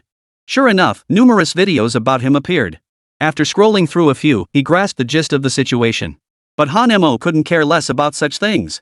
Let them say whatever they wanted, let them curse however they pleased. Let them belittle him however they saw fit, it didn't matter. Most videos claimed Han Mo had no real talent, that he was just trash who would be exposed for what he truly was when it came to the actual college entrance exams. Han Mo just chuckled at this. The more these bloggers shouted now, the harder the slap in the face would be later. In any case, accumulating so much negative karma felt incredibly satisfying to Han Mo. The actual college entrance exam was held today, and they had to arrive at the designated location before 10 a.m. Han Mo stepped out of his house and hailed a taxi to the designated location. The moment he got in, the driver recognized him. Hey. Are you Han Mo? I heard you're ranked number 1 now. But online, they're saying you took performance-enhancing drugs, or that you won by hacking, or that you cheated. Is any of it true? Just drive properly. Cut the nonsense. Say another word and I'll beat your mouth to a pulp. Angry chatterbox driver's misconduct value plus 300. The taxi driver tried to say more. Han Mo cut him off. One more word and I'll give you a 5-star negative review. I'll also report you for harassing customers. This silenced the driver. No more words? Upon arriving at the exam venue, Han Mo presented his various identification documents and candidate number. After the teacher in charge of verification checked them, he instructed Han Mo to proceed inside. As soon as he entered, Han Mo saw a large crowd of students preparing for the exam. Just then, Su Xiaoyu and Su Xiaoxue approached with smiles, positioning themselves on either side of the aircraft carrier. Han Mo, you finally made it. Let's discuss our strategy first. What strategy? Just bulldoze through inside. Don't give me any bull about strategy. I've got one word for this, do it. Hearing this, Su Xiaoxue's face darkened as she patiently explained, don't just charge in blindly during the college entrance exam. Our system is points-based, and points can be stolen. Most importantly, we can form alliances. So, early on, we should play it safe and develop our strength. Ideally, we find a few people to form an alliance first, then act when the opportunity arises. Han Mo chuckled. He couldn't agree with this strategy at all. With his current strength, taking on hundreds was child's play. Anyone who fought him would meet one word: death. Anyone attempting to steal his points was essentially courting death. It'll be fine. The three of us will form an alliance. You two just follow behind me. Don't get taken out. I'll make sure you two get points until your hands are sore. I know you're pretty strong. I've seen your battle videos. But everyone here is a genius among geniuses. Most importantly, you're already on a lot of people's radar. The top 100 students nationwide all want to take you down to prove themselves. That's perfect. Makes it even more delightful. Bring them on. Saves me the trouble of hunting them down. Just don't go charging in recklessly. Listen to me first. There are only 3 of us from our school. We absolutely must ensure all 3 secure undergraduate admission. Chapter 103, The Mysterious College Entrance Exam. Han Mo shrugged. Fine, your plan it is. Su Xiaoyu and Su Xiuxue were both at the first level of the Divine Void Realm. They ranked within the top 30,000 nationally. Both were exceptionally gifted. Though not divine spokespeople, they each possessed forbidden divine arts. Beyond the many students, numerous parents had gathered on the periphery. They had come to see their children off and cheer them on. Some parents had even set up tents outside, preparing to stay for the duration. The college entrance exams lasted 3 days. 3 days is neither too long nor too short, and they hoped to accompany their children through the exams. Meanwhile, quite a few people recognized Han Mo. Hey! Look over there, isn't that Han Mo, the top-ranked cultivator? Yes, it's him. He's at Divine Void Realm level 10, just half a step away from becoming a divine emergence. Never heard of him. The mock exams didn't mention him being particularly outstanding. Rumor has it he only got here because of his dad. Of course. How could someone who isn't even a divine messenger get first place? He must be cheating.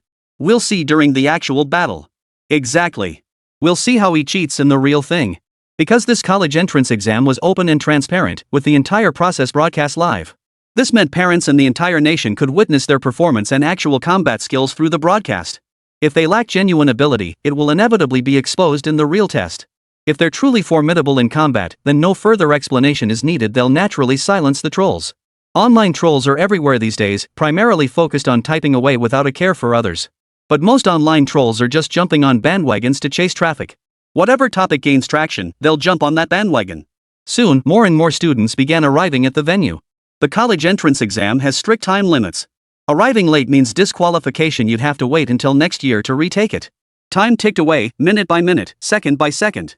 Since Han Mo's school only had 3 students, it seemed like just the 3 of them were isolated. If teaming up were allowed during the exam, a whole class working together would be a formidable force. Han Mo and his 2 companions would likely be at their mercy. The clock struck 11 o'clock sharp. The preparation phase for the exam began. Everyone was loaded onto planes. Holy cow, this college entrance exam was different from before. In the past, buses would lead the way, but this time they used planes directly. Pretty mind-blowing. On top of that, each person was issued a parachute. This was even more insane, meaning everyone would have to land by parachute. But the most terrifying part was that none of them had received any prior notice or training in parachuting. This sudden arrangement left every student utterly bewildered. Some students were already trembling with fear. This college entrance exam started with a bang. Its intensity was no less than a direct hit. Han Mo and his 2 companions boarded the plane, strapped on their parachutes, and found themselves among 500 others in the same aircraft. These 500 individuals hailed from different schools, plunged into an unexpected parachute jump, and found themselves utterly bewildered. But were all the students still wearing parachutes? At that moment, 2 women in blue military uniforms emerged from the aircraft. They carried themselves with an air of dignity and grace, their bearing as poised and commanding as any man's. They walked with heads held high, marching in perfect step. Listen carefully to every word I say next. I will only say this once. If you didn't hear it, I won't repeat it. The officer's command made every student sit up straight, afraid to miss a single word. The aircraft will now proceed to the examination zone. You may select your landing point freely. Weaknesses will be assessed through parachute jumps. The red button on your left activates the parachute deployment mechanism. The skydiving altitude ranges from 200 meters to 80 meters. Remember not to deploy your parachute too early or too late, either could send you crashing straight to the ground. If you want a quick landing, deploy your parachute between 80 and 100 meters.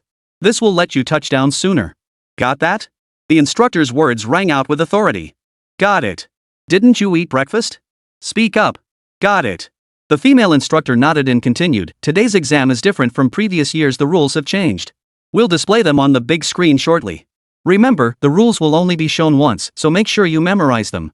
The reason for announcing the rules at the last minute was to prevent cheating. If the rules were announced in advance, those with power and connections would inevitably obtain them early. They could then sell them to others through certain means or keep them within their own circles. Even if just the competition rules were leaked early and exploited by those with ulterior motives, the impact would be enormous. To put it simply, if some candidates prepare in advance, it would undermine fairness and impartiality. This is precisely why the rules for the National College Entrance Exam change almost every year, with different testing locations and varying exam content, all to prevent exploitation of the system. After all, the college entrance exam is where talent is selected, and talent is the pillar of a nation, its very future. If even the selection of academic talent lacks fairness, the nation faces severe security risks. This year's exam will be broadcast live in 360-degree coverage with no blind spots. Those with a habit of sleeping naked should refrain from doing so. If you need to relieve yourself, please duck into the bushes or find something to cover yourself with. It wouldn't be ideal if others were to discover your dimensions. Ha ha ha. The students burst into laughter upon hearing this.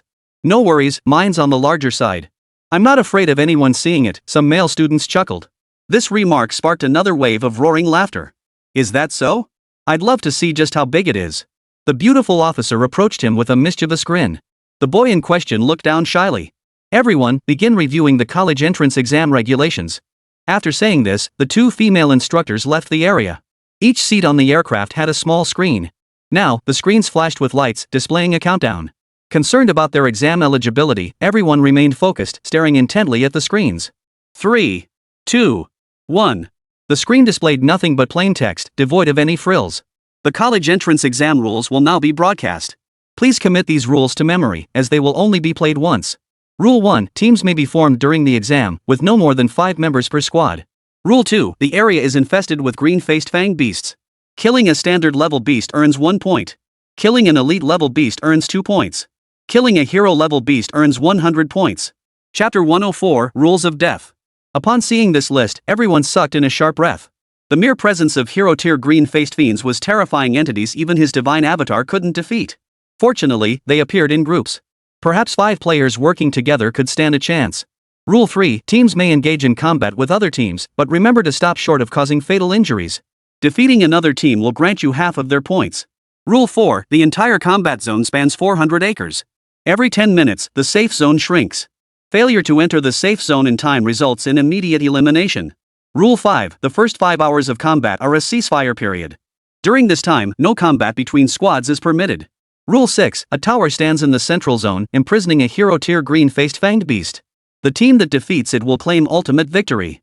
Once again, this competition operates on a points system, primarily testing the close coordination between squads and the absolute trust among teammates. In this battle for humanity's survival, lone heroes and individual heroics are no longer viable. Teamwork and mutual support are paramount. The 5-hour truce period is specifically allocated to allow everyone time to form teams. With so many students, they will naturally seek teammates of comparable strength. It's highly unlikely that high-level players would carry low-level ones. Such scenarios should be extremely rare. Teams with comparable abilities will inevitably achieve outstanding results. Take the divine spokespersons, for instance. They will undoubtedly form teams together. Such squads are virtually unbeatable, and their college entrance exam results will undoubtedly rank among the top. The rules have been explained. Remember them. Remember them. Reminder: 1 hour remains before the exam begins. Please prepare accordingly. With the rules broadcast complete, every student's mind is now focused on the exam regulations just announced. They were pondering who would be the best teammates to find. The competition rules allow teams of up to 5 members, though teams of 2, 3, or 4 are also permitted. But smart players know that renting 5 players is definitely the most cost-effective option. A 5-person team is undoubtedly stronger than a 4-person team. No one would be foolish enough to form a 3-person team. Of course, there might be 1 or 2 players who can't find a team in the end. That's just bad luck or lacking the skill to attract teammates. While the competition rules may seem unfair at first glance, they are actually remarkably fair. It's a screening process. Not every student can get into a top university, nor can every student achieve a perfect score. At that moment, the 2 female officers who had just left reappeared. They brought numerous electronic watches, distributing 1 to each person to wear on their wrist. These multifunctional watches displayed the time, served as compasses, and measured air humidity and altitude.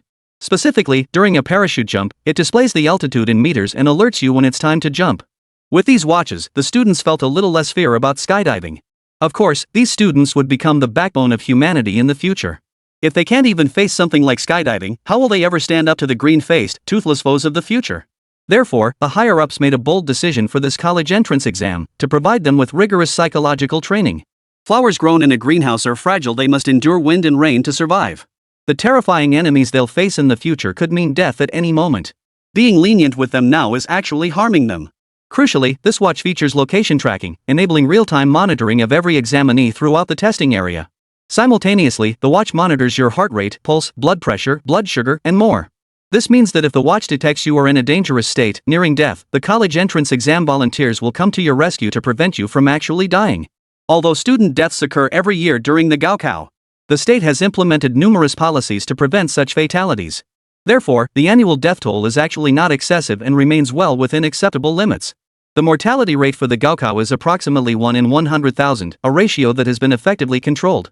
What appears to be a simple college entrance exam actually involves a support team of nearly millions. This means millions of people are on high alert, ready to respond to emergencies at any moment to ensure student safety. Of course, the injury rate during the exam is extremely high, reaching nearly 80%. This means 80% of participants sustain some form of injury. This is because the Gaokao is essentially a continuous battle. You must fight relentlessly, facing not only fierce opponents but also competing teams. Thus, the entire Gaokao environment can be described as exceptionally harsh. Beyond that, the exam venues are rarely flat and open. Terrain features like rivers, mountains, deserts, and even volcanic eruptions may appear. To further increase difficulty, artificial rain, snow, thunder, and lightning may also be induced. This fully simulates actual combat conditions in the wilderness. Most crucially, students enter the exam grounds without any fresh water or food. This means that over the course of 3 days, if you wish to eat or drink, you must find supplies on your own. Every 2 hours, supply drops will be airdropped from aircraft. Therefore, for a squad to survive, they must compete for these supplies. This competition inevitably leads to conflict. Conflict breeds competition, and competition drives progress. Besides food and egg wraps, these packs also contain medical kits and weapons. Of course, the weapons here are all melee weapons: knives, spears, clubs, swords, and the like. Everyone is equipped with electronic watches that display both the supply drop times and locations. Well, I suppose I should warn everyone that they'll be fighting for these supplies. Of course, the watches only show the drop times in advance, they won't reveal the exact locations until the supply packs actually land. In other words, it's impossible to arrive at the drop site ahead of time and wait. As for where scrapped supplies end up, that's all down to luck. If you're lucky, they might land right next to you, first come, first served. If they're far away, you might not get a single drop. In that case, you'll have to fight others for their supplies or trade something else for them. In short, as long as the transaction is completed successfully, it's all good. Such competition, coupled with the brutal Gaokao and the harsh environment, invariably draws countless viewers to tune in to the Gaokao livestream.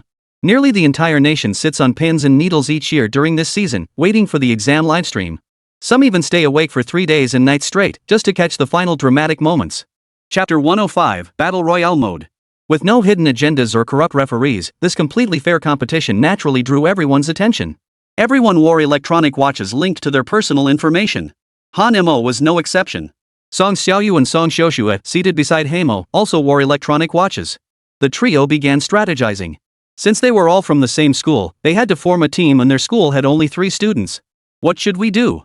I remember last year's rule was 3-person teams, but now it's 5. Our team is still 2 people short, said Su Xiaoxue.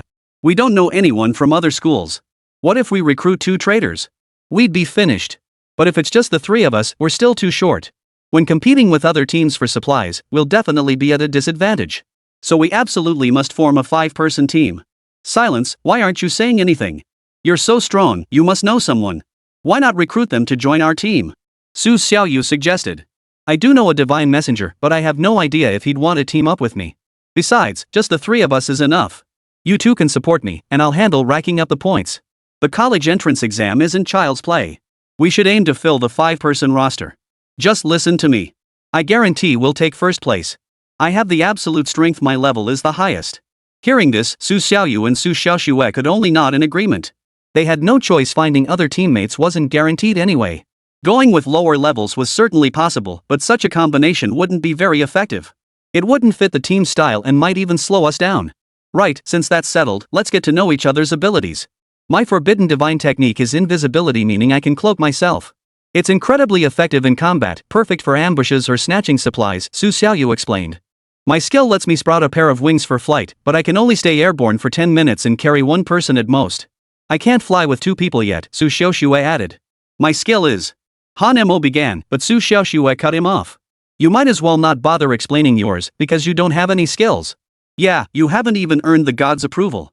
How could you possibly have a skill? We all know your greatest strength is brute force. You're the type with big pecs but no brain. Damn it. What the hell do you two women think you're looking down on? Since you say I don't have any, I'm not telling you anyway. Han Mo didn't want to reveal his trump card to others either. Maintaining an air of mystery was the key to victory. Only by holding an ace up his sleeve could he handle any danger or unexpected situation. With some time left before reaching the exam site, Han Mo closed his eyes to rest while simultaneously circulating the great heavenly immortal technique. He refused to waste a single moment, insisting on cultivating at every possible opportunity. For in recent days, he had already touched upon the threshold of the divine emergence realm. He believed that a breakthrough was imminent. If he could leap directly from the divine void realm to the divine emergence realm, his power would surge dramatically. Instantly annihilating all opponents would become effortless. Even facing Han Mo, the divine messenger, would hold no fear. So what if he was a mysterious spokesperson? He merely possessed forbidden divine arts. Han Mo, however, possessed 2 divine arts. If he added the Great Illness 7000 technique to that, it would be like wielding 3 divine arts. Setting aside his current level, which was absolutely dominant, it would be nearly impossible to find anyone at the same level who could defeat Hamo. Time ticked away, second by second. Everyone was on edge, waiting for the exam to begin. Su Xiaoyu and Su Xiaoxue were so anxious their palms were sweating. I, with Han Mo by my side, remained calm and composed, closing my eyes to gather my thoughts. After an unknown period, 2 more female officers approached. 3 minutes until destination. Prepare for parachute deployment. I'll signal your jump order. Aim for crowded areas to form teams. So, many students stood up and walked to the aircraft exit, waiting to be among the first to jump. Jumping first definitely gave them a time advantage. The plane's speed gradually slowed, and its altitude steadily decreased, providing the students with the optimal height for jumping. Almost simultaneously, the other aircraft also descended to the optimal altitude for parachuting. As the countdown began, a door opened in the belly of the aircraft, like a gaping mouth. Immediately, the roar of air currents swirled around their ears, and everyone in the cabin had their hair blown wildly by the hurricane-like winds. At the instructor's command, the students in the front row stared at the sheer height and froze, too terrified to jump. It was understandable they had never trained for a student jump before. One wrong move could turn them into mincemeat, ending their lives instantly. After hesitating, one person gritted their teeth, stamped their foot, closed their eyes, and plunged straight down. As he plunged, he let out a loud shout. Seeing someone take the plunge first, the others followed suit, tumbling down like dumplings being dropped into boiling water one after another. Free-falling from such heights demanded nerves of steel. But refusing to jump meant an automatic 0 on the college entrance exam and immediate elimination. Han Mo, Su Xiaoxue, and Su Xiaoyu jumped together, each within less than 3 seconds of the others. As Han Mo plunged, he felt the air currents rushing upward, making his hair stand on end. The intense airflow created friction that made his clothes crackle. Surveying the mountains and rivers below, Han Mo felt no fear. Instead, he checked his altimeter, ready to deploy his parachute at any moment. At 130 meters above ground, Han Mo decisively deployed his parachute. With a few swish sounds, the parachute fully deployed. The powerful airflow instantly slowed Han Mo's descent. Soon after, Su Xiaoyu and Su Xiaoxue also deployed their parachutes. The 3 landed in close proximity. After unfastening their parachutes, they gathered together. Of course, a few jumpers had opened their parachutes too late, resulting in a leg injury. Fortunately, no one was crushed into pulp. After all, they possessed far greater strength and physical resilience than ordinary people. Though it was their first time, they handled it reasonably well. Of course, a small number of individuals refused to jump, too afraid to take the plunge, ultimately abandoning the competition altogether.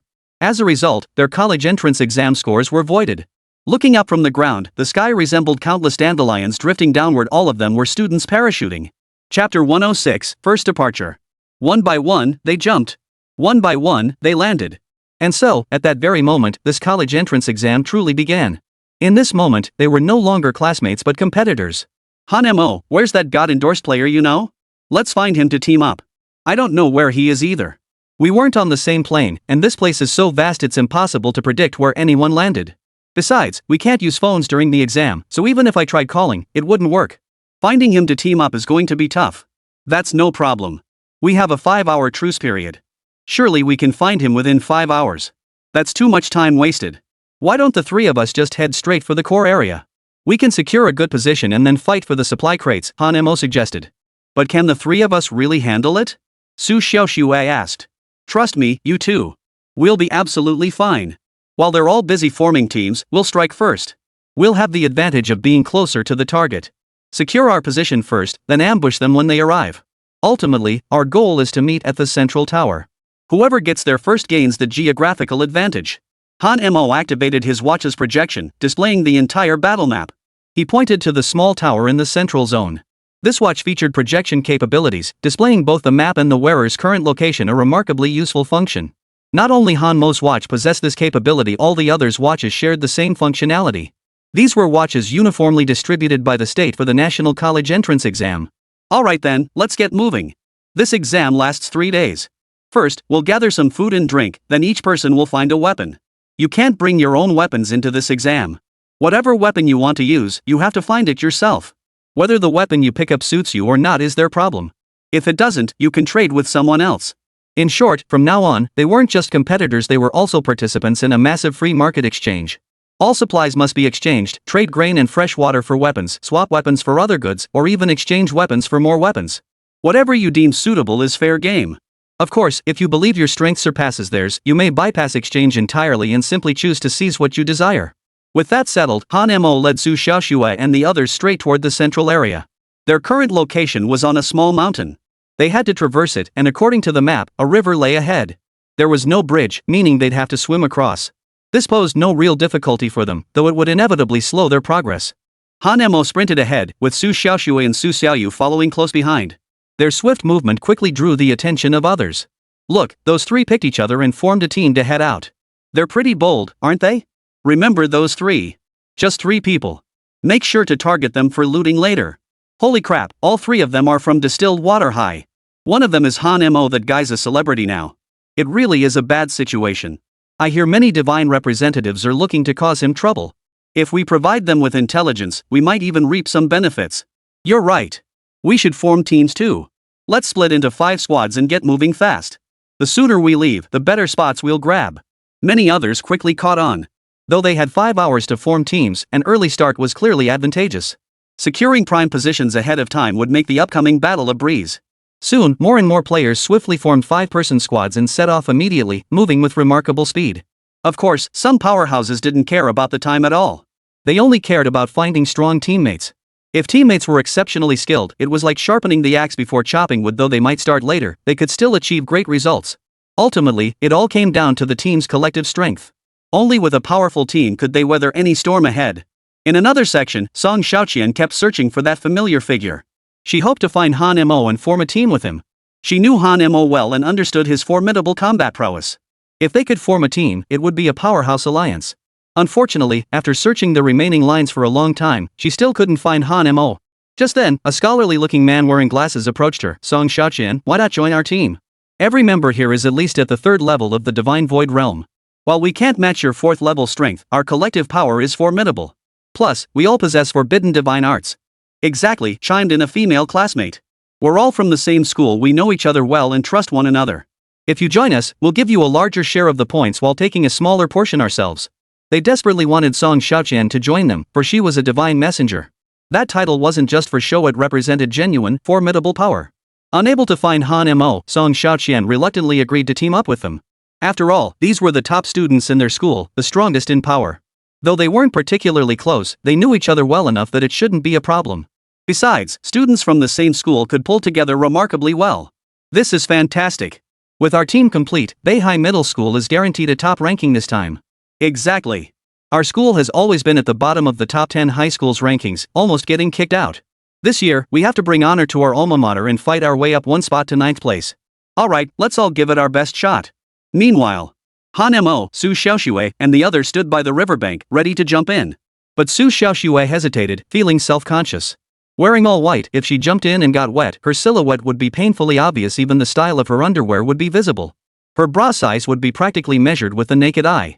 What's the point of being so coy now? This is the college entrance exam. I'm sure no one will be looking at you except me. Chapter 107, Points Ranking. That won't do. I can fly. Perfect. Fly me across while Han Mo swims alone. We can keep watch for you from the air. Han Mo's face darkened. He really didn't want to say anything, because he didn't want to have to deal with it either. His clothes were wet, and wearing them again would just be uncomfortable. Fine then. You can't carry 2 people flying at your current level anyway. So Han Mo plunged straight into the river and began swimming vigorously forward. Su Xiaoyu recited a string of incantations, and a pair of dragonfly-like wings sprouted from her back. These wings were translucent and stunningly beautiful. With 4 wings in total, 2 on each side flapping rhythmically, Su Xiaoyu's body slowly rose into the air. Su Xiaoxue grabbed hold of Su Xiaoyu's legs, and just like that, the two of them floated through the air. Meanwhile, the hapless Han Mo could only swim forward with all his might. You two swim ahead and wait for me on the other side. Don't get lost. Han Mo shouted. Alright then, we'll fly ahead to clear the way. Hurry up. Flying was undoubtedly much faster than swimming. The river wasn't particularly wide or narrow, but it looked over 500 meters across. Flying across would take only a minute or two. Swimming, however, would take nearly 10 minutes, and that was swimming as fast as he could. By the time Han Mo reached the opposite bank, Su Xiaoxue and Su Xiaoyu were locked in combat with the green-faced, fanged creature. The battle was already nearing its end. There were only 4 ordinary grade green-faced fanged beasts in total, and they had already been dealt with by Su Xiaoyu and Su Xiaoxue. Both girls were at the Divine Void Realm, which was equivalent to the Divine Roaming Realm for humans. They were simply in a different league. We spotted numerous green-faced fangs ahead while surveying from the air, but they were all ordinary grade. We suspect this area is divided into zones. As she spoke, Su Xiaoyu activated the projection function on her watch, displaying the map. Look, this area is marked yellow, likely the lowest tier green-faced fanged beasts. The blue section probably indicates elite level ones. Further ahead is deep blue, which should be late-stage master tier green-faced fanged beasts. And the small tower at the center is red, housing warrior tier green-faced fanged beasts. Han Mo nodded upon hearing this. Your guess is probably right. That's likely what the map's color coding signifies. Then let's get moving quickly. Hunt as many basic chimera as we can to rack up points. Our squad just earned 4 points. Soon, the rankings for the entire exam began to appear. The top-ranked team had already secured 20 points. The second-place team had 15 points. Han Mo's team ranked 30th, earning 4 points. Seeing the rankings, Su Xiaoyu exclaimed in surprise, "What's going on? Someone's moving faster than us? We're already moving incredibly fast with just the 3 of us. Looks like everyone's racing against the clock. We'd better step up our game too." Since Han Mo's team belonged to Xiaoyu, the captain, the team was named after her, the Su Xiaoyu team. Alright then, let's get moving. Han Mo led the charge at the front of the group. When they encountered the light pressure unit, no one hesitated, they charged straight through at incredible speed. Even without weapons, their fists delivered one knockout blow after another. Each punch landed with brutal force, shattering the green-faced, fanged monster's skulls. In under 3 minutes, Han Mo single-handedly took down 50 green-faced fangs. The team's combat efficiency was nothing short of explosive. Meanwhile, Su Xiaoyu and Su Xiaoxue each took down 5 green-faced beasts. Their team's points reached 64. Yet despite this, their ranking not only failed to improve but actually dropped. The reason was simple, they were only 3 people. Even though Han Mo could single-handedly take on several opponents, it still wasn't enough. After all, this was a competition teeming with elite players. Many divine avatars could farm low-level monsters at an even faster pace. Especially for those with area of effect skills, hunting ordinary green-faced fanged beasts was child's play for them. A single skill could wipe out dozens in an instant. Everyone watched the large screen, where the point standings reflected each team's overall strength. Thus, simply observing the point rankings provided a rough gauge of each team's current standing. Simultaneously, all spectators could see the team members contributing to the points. Parents outside watched this unprecedented live broadcast through giant LCD screens. Naturally, the live broadcast constantly switched between nearly every camera angle. Watching the live stream on mobile was also straightforward. You could search for any player's first-person view or directly select a team to switch to their perspective. Holy crap! I knew it! Han Mo is a total loser. See? He has no competitive history to speak of. His points keep dropping, and now he's fallen way past 300th place. This kid must have cheated during the level assessment. In actual combat, his true colors are finally showing. So if you ask who's truly powerful, look no further than the divine spokesperson. Exactly, even the gods don't recognize him. That proves he's a total loser. We should trust the judgment of the 11th ranked player. At that moment, a flood of angry comments poured in, targeting Han Mo.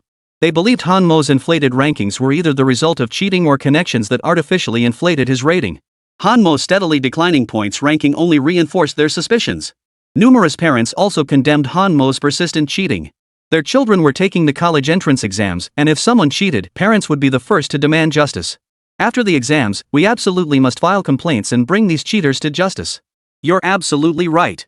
The college entrance exam must be fair. We absolutely cannot let the hand of power reach into this sacred space. Many parents, filled with righteous indignation, were preparing to file a joint complaint against Han Mo.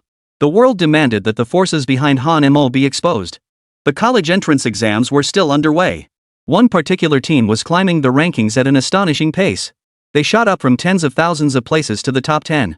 Their point accumulation was also accelerating rapidly. In less than 5 minutes, they surged directly to the top spot. This team caught everyone's attention, including the organizers, parents, and all viewers watching the live stream. So, enthusiastic netizens immediately began investigating the members of this team. What they discovered left everyone stunned. Every single member of this 5-person team turned out to be a divine messenger. Chapter 108, Top Scorers. And all of them were at the 5th level of the Divine Void Realm. Such a terrifyingly balanced team with no weaknesses taking first place was entirely expected, and everyone was overjoyed. Good heavens, this is just too powerful. 5 divine spokesmen teaming up together, how are the others supposed to compete? This Li Haoren squad is truly formidable. Exactly. I also heard Li Haoren is the Thunder God's divine spokesman. He can wield the power of lightning, making his area of effect attacks incredibly devastating. Plus, he has a natural counter against the green-faced, fanged demons. Don't even ask. I know the Thunder God's power is absolutely terrifying. Even in the divine realm, it's considered one of the most formidable. Honestly, I hope Li Haoren's team runs into Han Mo soon and takes him out. At least he won't keep embarrassing himself here. You're absolutely right. That little punk Han Mo is good for nothing but cheating.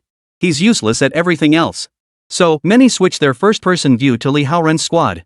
Sure enough, Li Haoren unleashed thunder attacks. With each strike, dozens of bolts split the sky, instantly pulverizing the surrounding green-faced, fanged monsters into dust. Their monster farming speed was truly unmatched. The other 4 members weren't to be outdone.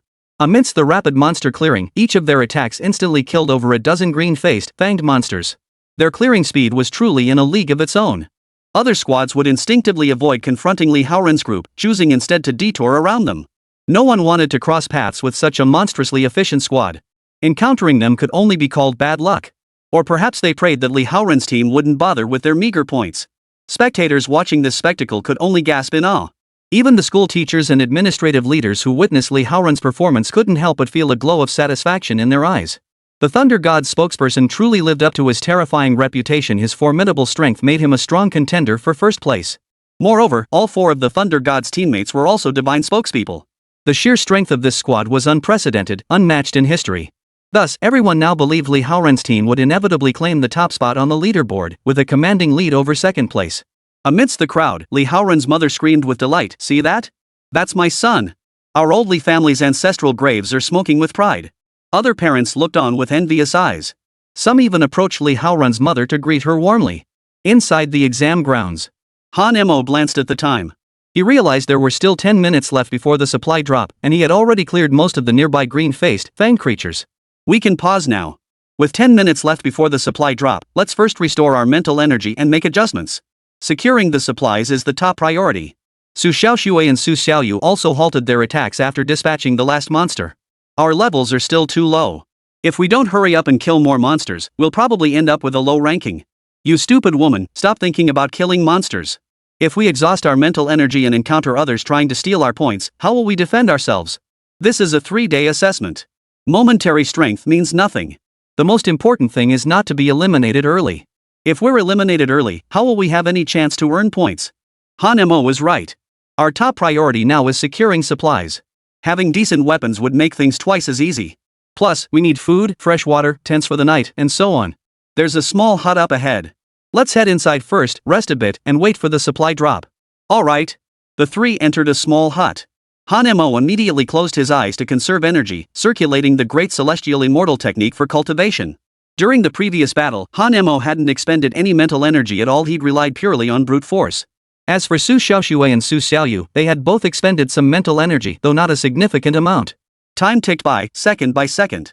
All their watches displayed the countdown for the next supply drop.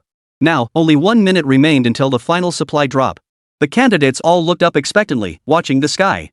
The supplies were likely being dropped by aircraft, a crude and direct method where the landing location was difficult to predict. Simultaneously, nearly all combat ceased as everyone prepared to focus entirely on securing supplies. Securing the first wave of supplies would grant a crucial advantage in the upcoming rounds. Failing to secure the first wave of supplies could mean elimination. Those who secured weapons first would inevitably attack other unarmed squads. Moreover, having weapons would make monster hunting far more efficient and less taxing. Han Mo and his 2 companions climbed atop a flat-roofed building. The elevated vantage point offered a clearer view of the supply's descent. Everyone's watches began to vibrate, displaying supply drop in progress, supply drop in progress. Please secure supplies immediately. Please secure supplies immediately. The alert ended as multiple aircraft approached, frantically dropping supply packages. The planes flew exceptionally low. Each package carried a small parachute, barely slowing its descent enough to prevent it from crashing directly onto the ground. The moment the supplies came into view, everyone went wild. They instantly predicted the drop zones and sprinted toward them. Han Mo and his two companions glanced at the direction of the supply drop and were all stunned. The reason was simple: the supplies were still a considerable distance away. It was just bad luck they'd likely miss out on the first wave of supplies. Damn it! It's so far away. By the time we get there, someone else will probably have snatched it all up. Su Xiaoxue stomped her foot in frustration. It's okay, let's hurry over. We can just take what's left from others, Han Mo reassured her. Don't worry, don't worry. Don't forget, I can fly. They might run fast, but they can't outfly me. I'll go get some supplies first, and you two can come support me later. With that, transparent wings materialized behind Song Xiaoyu. She soared into the sky and flew at breakneck speed. It must be said that Su Xiaoyu, with her flying ability, held a distinct advantage in snatching supplies. It was highly likely that the supply packs wouldn't even hit the ground before the flying Su Xiaoyu snatched them midair, something no one else could match. Han Mo and Su Xiaoxue wasted no time, leaping off the flat roof and sprinting at full speed. Chapter 109, Scramble for Supplies. Naturally, this single supply pack drew the attention of 5 squads, all of whom were rushing toward it at top speed. One squad, positioned closest to the supply drop, considered it theirs for the taking. This squad possessed mid-tier strength, with members mostly at the 8th or 9th level of the divine roaming realm. Such strength placed them in the upper middle tier among all participants. Similar scenes unfolded elsewhere, with numerous squads racing toward their respective supply bundles. Given the current situation, the number of teams was overwhelmingly large, while the supply packs were limited. Fortunately, the restriction period hadn't yet begun. This means no one can resort to violent means to seize supplies just yet. The 5-hour truce period remains in effect, so how this supply drop is distributed will depend on negotiations among the squads. It might be first come, first served, or perhaps shared among those present. Either way, the first supply drop shouldn't result in anyone being eliminated. But once the truce ends, a wave of eliminations will surely follow. Han Mo's squad was relatively far from the supplies, but fortunately, Su Xiaoyu possessed flight skills. At her speed, it seemed she might just be the first to arrive. Sure enough, 5 minutes after the supply drop landed, Su Xiaoyu arrived beside it. Unfortunately, the supplies were heavy. Su Xiaoyu tried to lift them and fly away with them, but failed several times. Left with no choice, Su Xiaoyu sat on the supply drop and declared it his territory, claiming he had discovered it first. Su Xiaoyu was burning with impatience. He prayed Han Mo would arrive quickly, having a teammate's support would ease his nerves. But instead of teammates, Su Xiaoyu was met by members of another squad. Upon seeing the supplies already claimed, they were furious. But when they saw the occupant was alone, smiles spread across their faces. He's alone. He can't carry all this loot by himself. We'll find a way to take it back. But technically, we're still in the truce period. Stealing outright would break the rules. No big deal. Let's go over there first. Worst case, we'll just give her a little bit. How much can a girl carry anyway? So the squad approached. Su Xiaoyu stood on her supplies, hands on her hips, warning them, you haven't done anything. I found these supplies. They belong to me. Hey, don't get so worked up, lady. You can't possibly carry all that stuff alone. Besides, right now, hoarding valuable items just invites trouble. If other squads spot you with so much loot, you'll definitely become a prime target. Why not just split it up fairly? You wish. You think I'm alone? I have teammates. They just haven't arrived yet, but they're on their way. Well, whether you hand over the supplies isn't up to you anymore. We're opening the packages to see if there's anything useful. The squad immediately began tearing into the packages, their movements lightning fast. Su Xiaoyu was frantic with worry, but he couldn't stop them. Soon the entire bundle was opened. The top layer held a variety of weapons: knives, forks, clubs, flails, wolf-tooth clubs, and more. Each of the 5 grabbed a weapon that suited them. One particularly large man chose a Langya-style sword as his weapon. His previous weapon had been a large axe, but since axes weren't available here, the wolf's tooth club was a decent substitute. Su Xiaoyu quickly grabbed 2 swords, a staff, and a knife. She strapped all the weapons to her back. With 4 weapons in hand, she had managed to grab some supplies. The middle layer of the pack held water and food. The water consisted of bottled mineral water, each bottle containing 500 milliliters. The food included canned beef, compressed biscuits, and chocolate. All were easy to store and filling enough to stave off hunger. The scramble for supplies began again. Su Xiaoyu managed to grab quite a bit, but going it alone against 5 others meant he inevitably came up short. Just then, another squad rushed over. Without a word, they began snatching supplies like mad dogs. It was a massive package, even a dozen people couldn't divide it all, though more might have been manageable. Soon, other squads arrived one after another, completely dividing up the supplies. By the time Han Mo and Su Xiaoxue arrived, the massive bundle had already been divided up, leaving only a few cardboard boxes behind. Su Xiaoxue was so furious she was on the verge of tears. She had been the first to arrive, yet ended up with the least supplies. She only got 4 weapons, 5 bottles of water, 2 boxes of chocolate, and 2 boxes of compressed biscuits. Why did you two take so long? Couldn't you hurry up? All the supplies are gone. Su Xiaoyu's face flushed crimson as she vented her frustration. We had no choice. It's so far away, and we ran as fast as we could, Su Xiaoxue explained. It's okay. This is enough for today. They'll drop more supplies in 4 hours, and we can fight for them then, Han Mo said, rubbing Su Xiaoyu's head to comfort her. But next time, you two have to be faster. It hurts to watch them snatch up the supplies. No big deal. Leave it to me. All 4 squads had now gathered here. The last squad to arrive hadn't gotten much, and several members hadn't even secured weapons. At least Su Xiaoyu had managed to grab 4 weapons herself. Dividing them among the 3 of them would still leave 1 extra. Han Mo, I know you like using sticks, so I grabbed one for you. My sister and I both use swords. That leaves 1 knife. Why not trade it for something else? Su Xiaoyu called out loudly, asking if anyone wanted to trade weapons. Those without weapons instantly turned their gaze toward her. How'd we swap? How about I trade you my food and drinks instead? Su Xiaoyu glanced at Han Mo, who shook his head in refusal. Food and drink alone won't cut it. My weapon's worth its weight in gold. Without weapons, you'll struggle to kill monsters.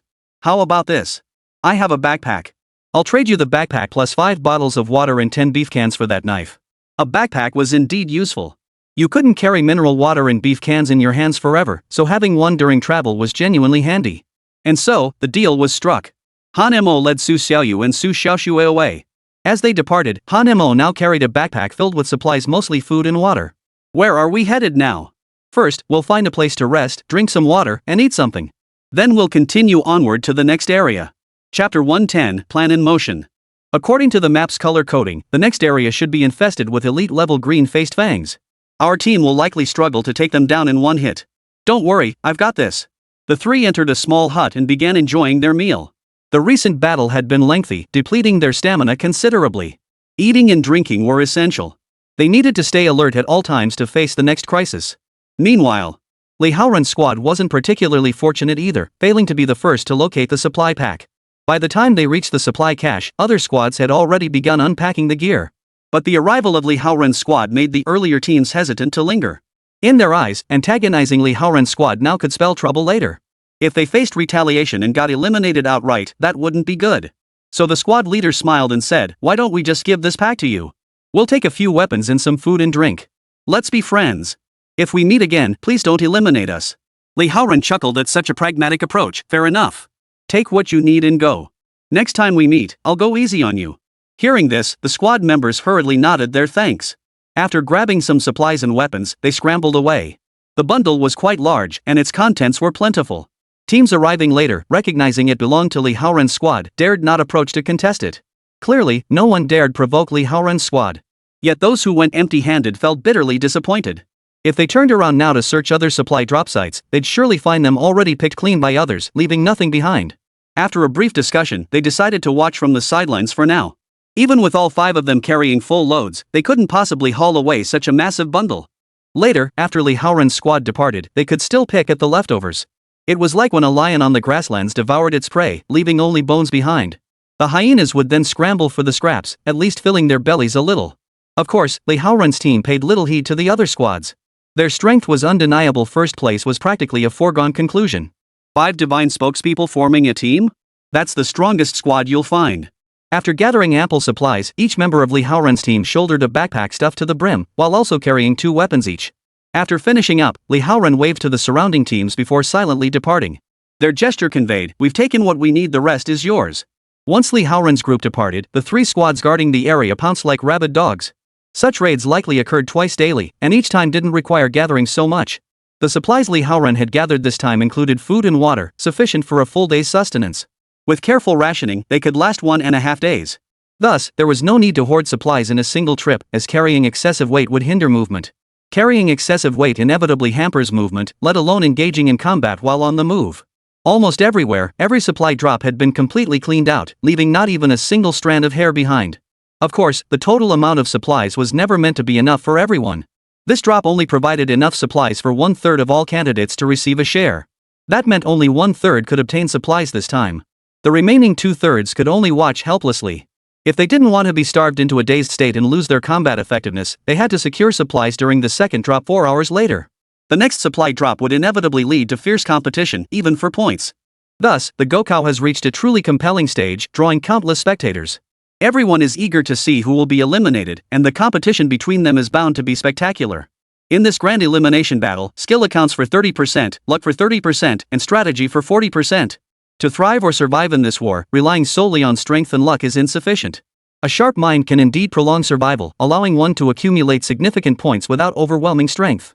Meanwhile, after eating their fill, Han Mo and his two companions had reached the blue zone on the map. The closer they got to the center, the smaller the playable area became, increasing the likelihood of encountering other squads and intensifying the competition. Clashes and friction between squads intensified, and a single misstep could spark a full-blown confrontation. Whether scrambling for supplies or chasing points, every step demanded extreme caution, watching for rival squads and the lurking green-faced, fanged creatures. Upon reaching this location, Han Mo, Su Xiaoyu, and Xiao Shui began stretching their limbs. This area contained both regular-level monsters and elite-level monsters. However, elite-level monsters were in the minority, making up roughly 1/3 of the total. I'll handle the elites. You two take the regulars. Let's get to work. With that, Han Mo charged forward, iron rod in hand. In this area, personal weapons were prohibited. All equipment had to be obtained through the supply station. This was actually a form of fairness. The reason was quite straightforward.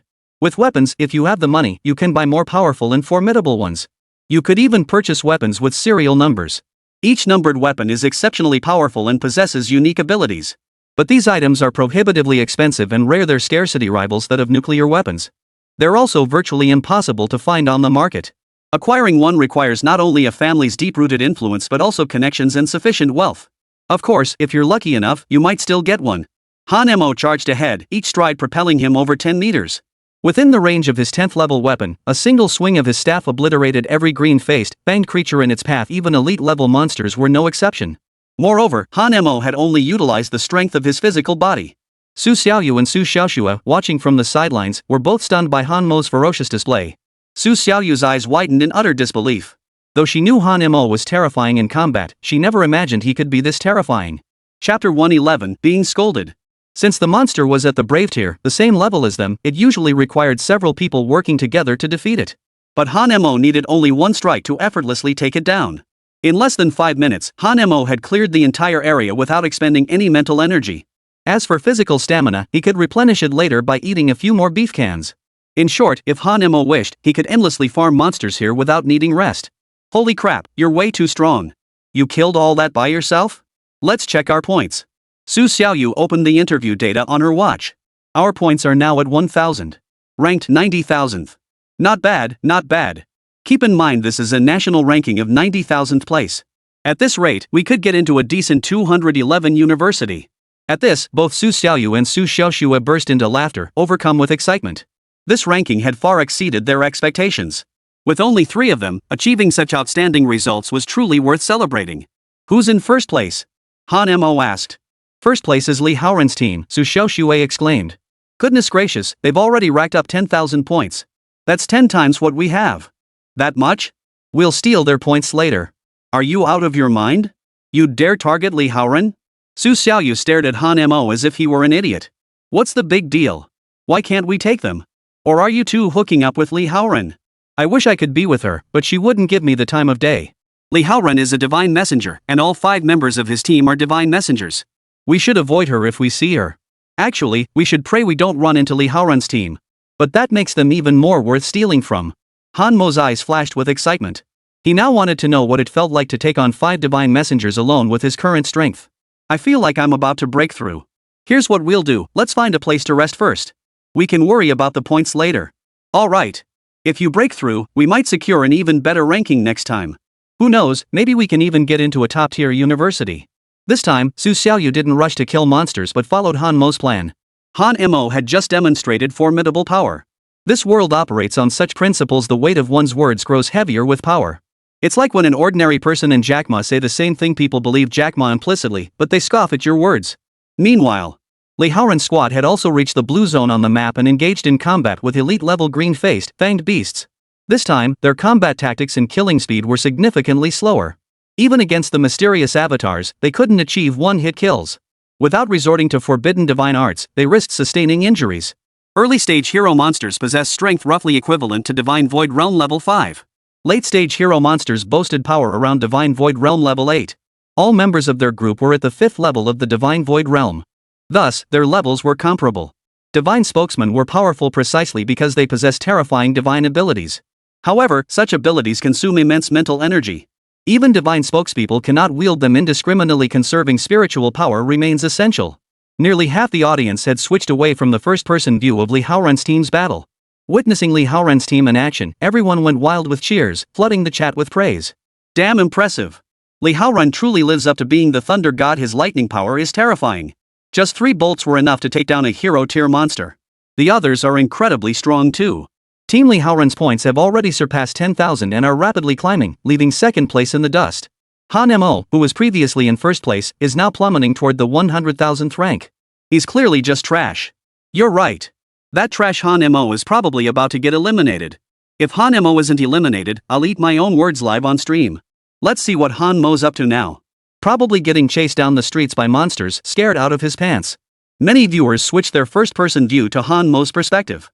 Han Mo had previously caused quite a stir by ranking first during the level test, gaining some minor fame online. But he hadn't gained any real fans, just a bunch of haters.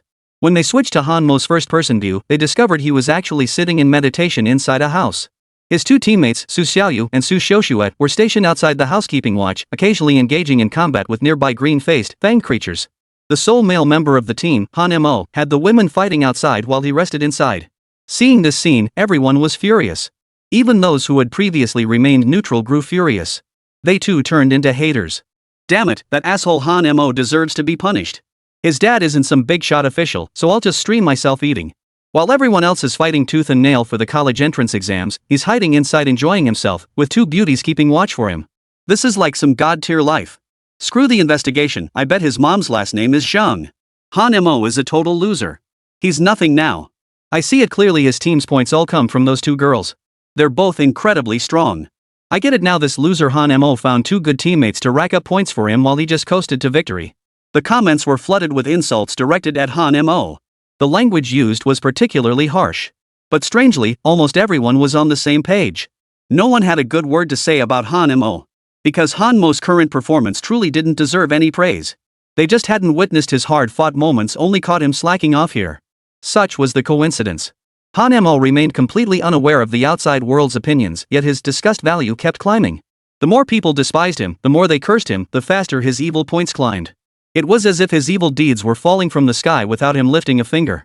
Additionally, since his fire poker wasn't nearby, Han Mo remained unaware of the rising evil deeds points. In short, free from external distractions, Han Mo could finally settle his mind and focus on cultivating the great heavenly immortal technique.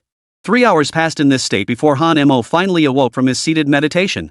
Throughout those 3 hours, the live stream viewers cursed Han Mo non-stop. Chapter 112, Killing Monsters Too Slow? Better to rob them. When they saw Han Mo had rested sufficiently, they assumed he was about to go kill monsters for points. Instead of doing so, Han Mo leisurely took out food and water, savoring the delicacies.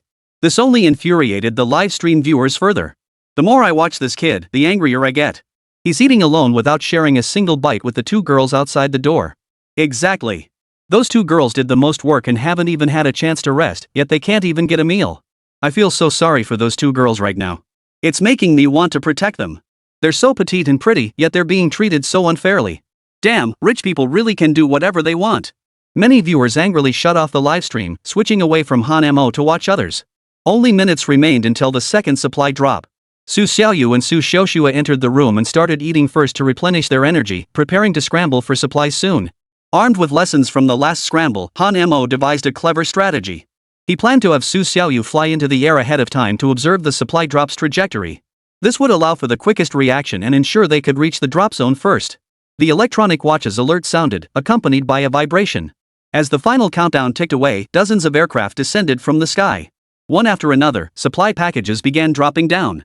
This time, Han Mo and his team got incredibly lucky. One package landed squarely on the roof of their house. Fortunately, the cottage was built sturdy enough to withstand the impact without collapsing. Su Xiaoyu and Su Xiaoshua both burst into laughter. We got incredibly lucky, it landed right next to us. No need to fight over it at all. The three immediately began unpacking the supplies, sorting through the gear. We don't need to grab so much food and drink. We can take some medicine, weapons, tents, or other essentials instead. Alright. There are only 3 of us. There's no way we can carry all this stuff. Easy fix. If they want supplies, let them trade points for them, Han-mo said. You're the smart one, kid. Why didn't we think of that? Each of the 3 carried a backpack, both bulging at the seams. Han-mo was even more extreme. He carried 1 pack on his front, another on his back, and 10 weapons strapped to his back. Yet despite this, Han-mo felt neither tired nor particularly weighed down. His physical constitution was simply too formidable. This load felt as light as feathers on his shoulders, requiring no effort at all. After gathering ample supplies, Han-mo and his companions didn't leave immediately. They planned to sell the remaining goods to others in exchange for points. Meanwhile, 3 nearby squads were racing toward this spot at top speed, scrambling to arrive first, afraid they might be too late and miss out entirely. Finally, the first 5-person squad arrived. Upon seeing Han-mo and his companions, they all breathed a sigh of relief. They held the numerical advantage. But without knowing the enemy's strength, a rash attack could backfire. Moreover, the other squads were still approaching. If they engaged in combat immediately, they risked being caught in the crossfire. Gentlemen, a bespectacled male student stepped forward. You've already taken all the supplies. Might we request the remainder? Supplies are negotiable. Just give us some points, and you can take whatever's left. That's not quite fair. You only have 3 people. Do you really think 3 of you can defend these supplies? Our squad is quite strong. We're all at the 8th level of the divine roaming realm. Spirit roaming realm? Don't embarrass yourselves here. To put it plainly, the 2 beauties beside me are both spirit void realm powerhouses, Han-mo retorted. Han-mo was a reasonable man. They didn't want to draw too much attention early on, so there was no need for violent seizure. There were many ways to acquire gold. Eliminating smaller squads through force was something for the later stages. For now, they needed to keep a low profile and develop their strength to avoid antagonizing everyone. If they provoked widespread resentment and drew a united counterattack, even Han-mo with 3 heads and 6 arms couldn't defeat hundreds of opponents. One of the students recognized Han-mo. You're Han-mo, the top-ranked player on the leaderboard. They say you're all show and no substance, that you cheated on the exam. I wonder if it's true. Han-mo smiled. You're welcome to test the power of a level 10 divine void realm cultivator. The bespectacled man and his squad conferred. Playing it safe, they ultimately decided against a direct confrontation. If they were defeated and eliminated, they wouldn't even qualify for the vocational program. Therefore, they chose to play it safe for now, securing a decent ranking first before taking risks later. Alright then. We're willing to trade 1,000 points for supplies. 1,000 points won't cut it. At least 2,000 points. Take whatever supplies you want, as much as you can carry. Hearing this, the bespectacled student's face darkened, cursing inwardly. What a greedy bastard. Our entire squad only has 5,000 points total. Giving you 1,000 isn't enough, and now you want 2,000? After some discussion among the squad members, they gritted their teeth and decided to give him the 2,000 points. Time was of the essence. If they waited any longer, other teams would likely arrive. The transaction concluded amid the bespectacled student's reluctance. With the 2,000 points secured, Han-mo's team climbed several hundred spots in the rankings. The bespectacled man and his teammates began frantically gathering supplies. They grabbed everything in sight, useful or not, taking it all regardless. Why did the Glasses squad agree so readily? Because they currently possessed no weapons, food, or water. During the first supply drop, their luck had been abysmal. The supply crates were too far away, and by the time they reached them, nothing remained. So this time, no matter what, they had to secure supplies first. Most crucially, they needed to grab a decent weapon so they could kill monsters with ease. The squad stuffed every last bit of supplies into their packs, each grabbing a weapon before finally departing satisfied. They hadn't gone far when 2 other squads arrived simultaneously. The members of both squads warily eyed each other. In this world, everyone around them could be an enemy. There were no friends to be found. Everyone, the battle has only just begun, and none of us have many points yet. I don't think it's necessary to fight each other over supplies, a girl with short hair stepped forward and said. She sported a perfectly trimmed bob, a high, straight nose, and a cherry red, full mouth that gave her an intelligent air. Chapter 113, You've been robbed. I have no issue with that, but you should ask those who've already secured supplies. Both teams turned their gaze toward Han-mo. Han-mo's lips curved into a faint smile. I never intended to take your points. But if you want these supplies, you can trade your points for them. Hearing this, the expressions of both teams shifted. Their gazes toward Han-mo now carried a hint of murderous intent. Both squads were sizing up the strength of Han-mo and his 2 companions. A brief, hushed exchange ensued between the 2 squads. After 3 minutes of discussion, the captains of both squads nodded in agreement. Clearly, they had reached a consensus. Even though their voices were barely audible, Han-mo could faintly make out their words. Since Hanmo's physical form had grown stronger, both his vision and hearing had become vastly superior to before, and even his perception abilities were exceptionally keen. Hanmo clearly heard them plot to join forces and eliminate him first. Then they would seize his points and equipment, before splitting the spoils evenly between the two squads.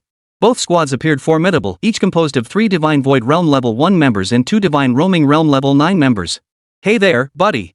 The exam's just begun, and we'd rather not fight you. But we've got no choice to secure supplies, we'll have to take your squad out. With that, all 10 members of the squad assumed attack stances. However, this was a hastily assembled force of 2 squads, and mutual suspicion lingered among them. Thus, none made the first move. Seeing this, Su Xiaoyu and Su Xiaoshua's expressions darkened slightly as they hurriedly glanced at Hanmo.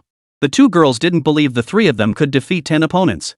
If they lost, they'd face elimination guaranteeing failure to get into a good university, or even falling off the list entirely.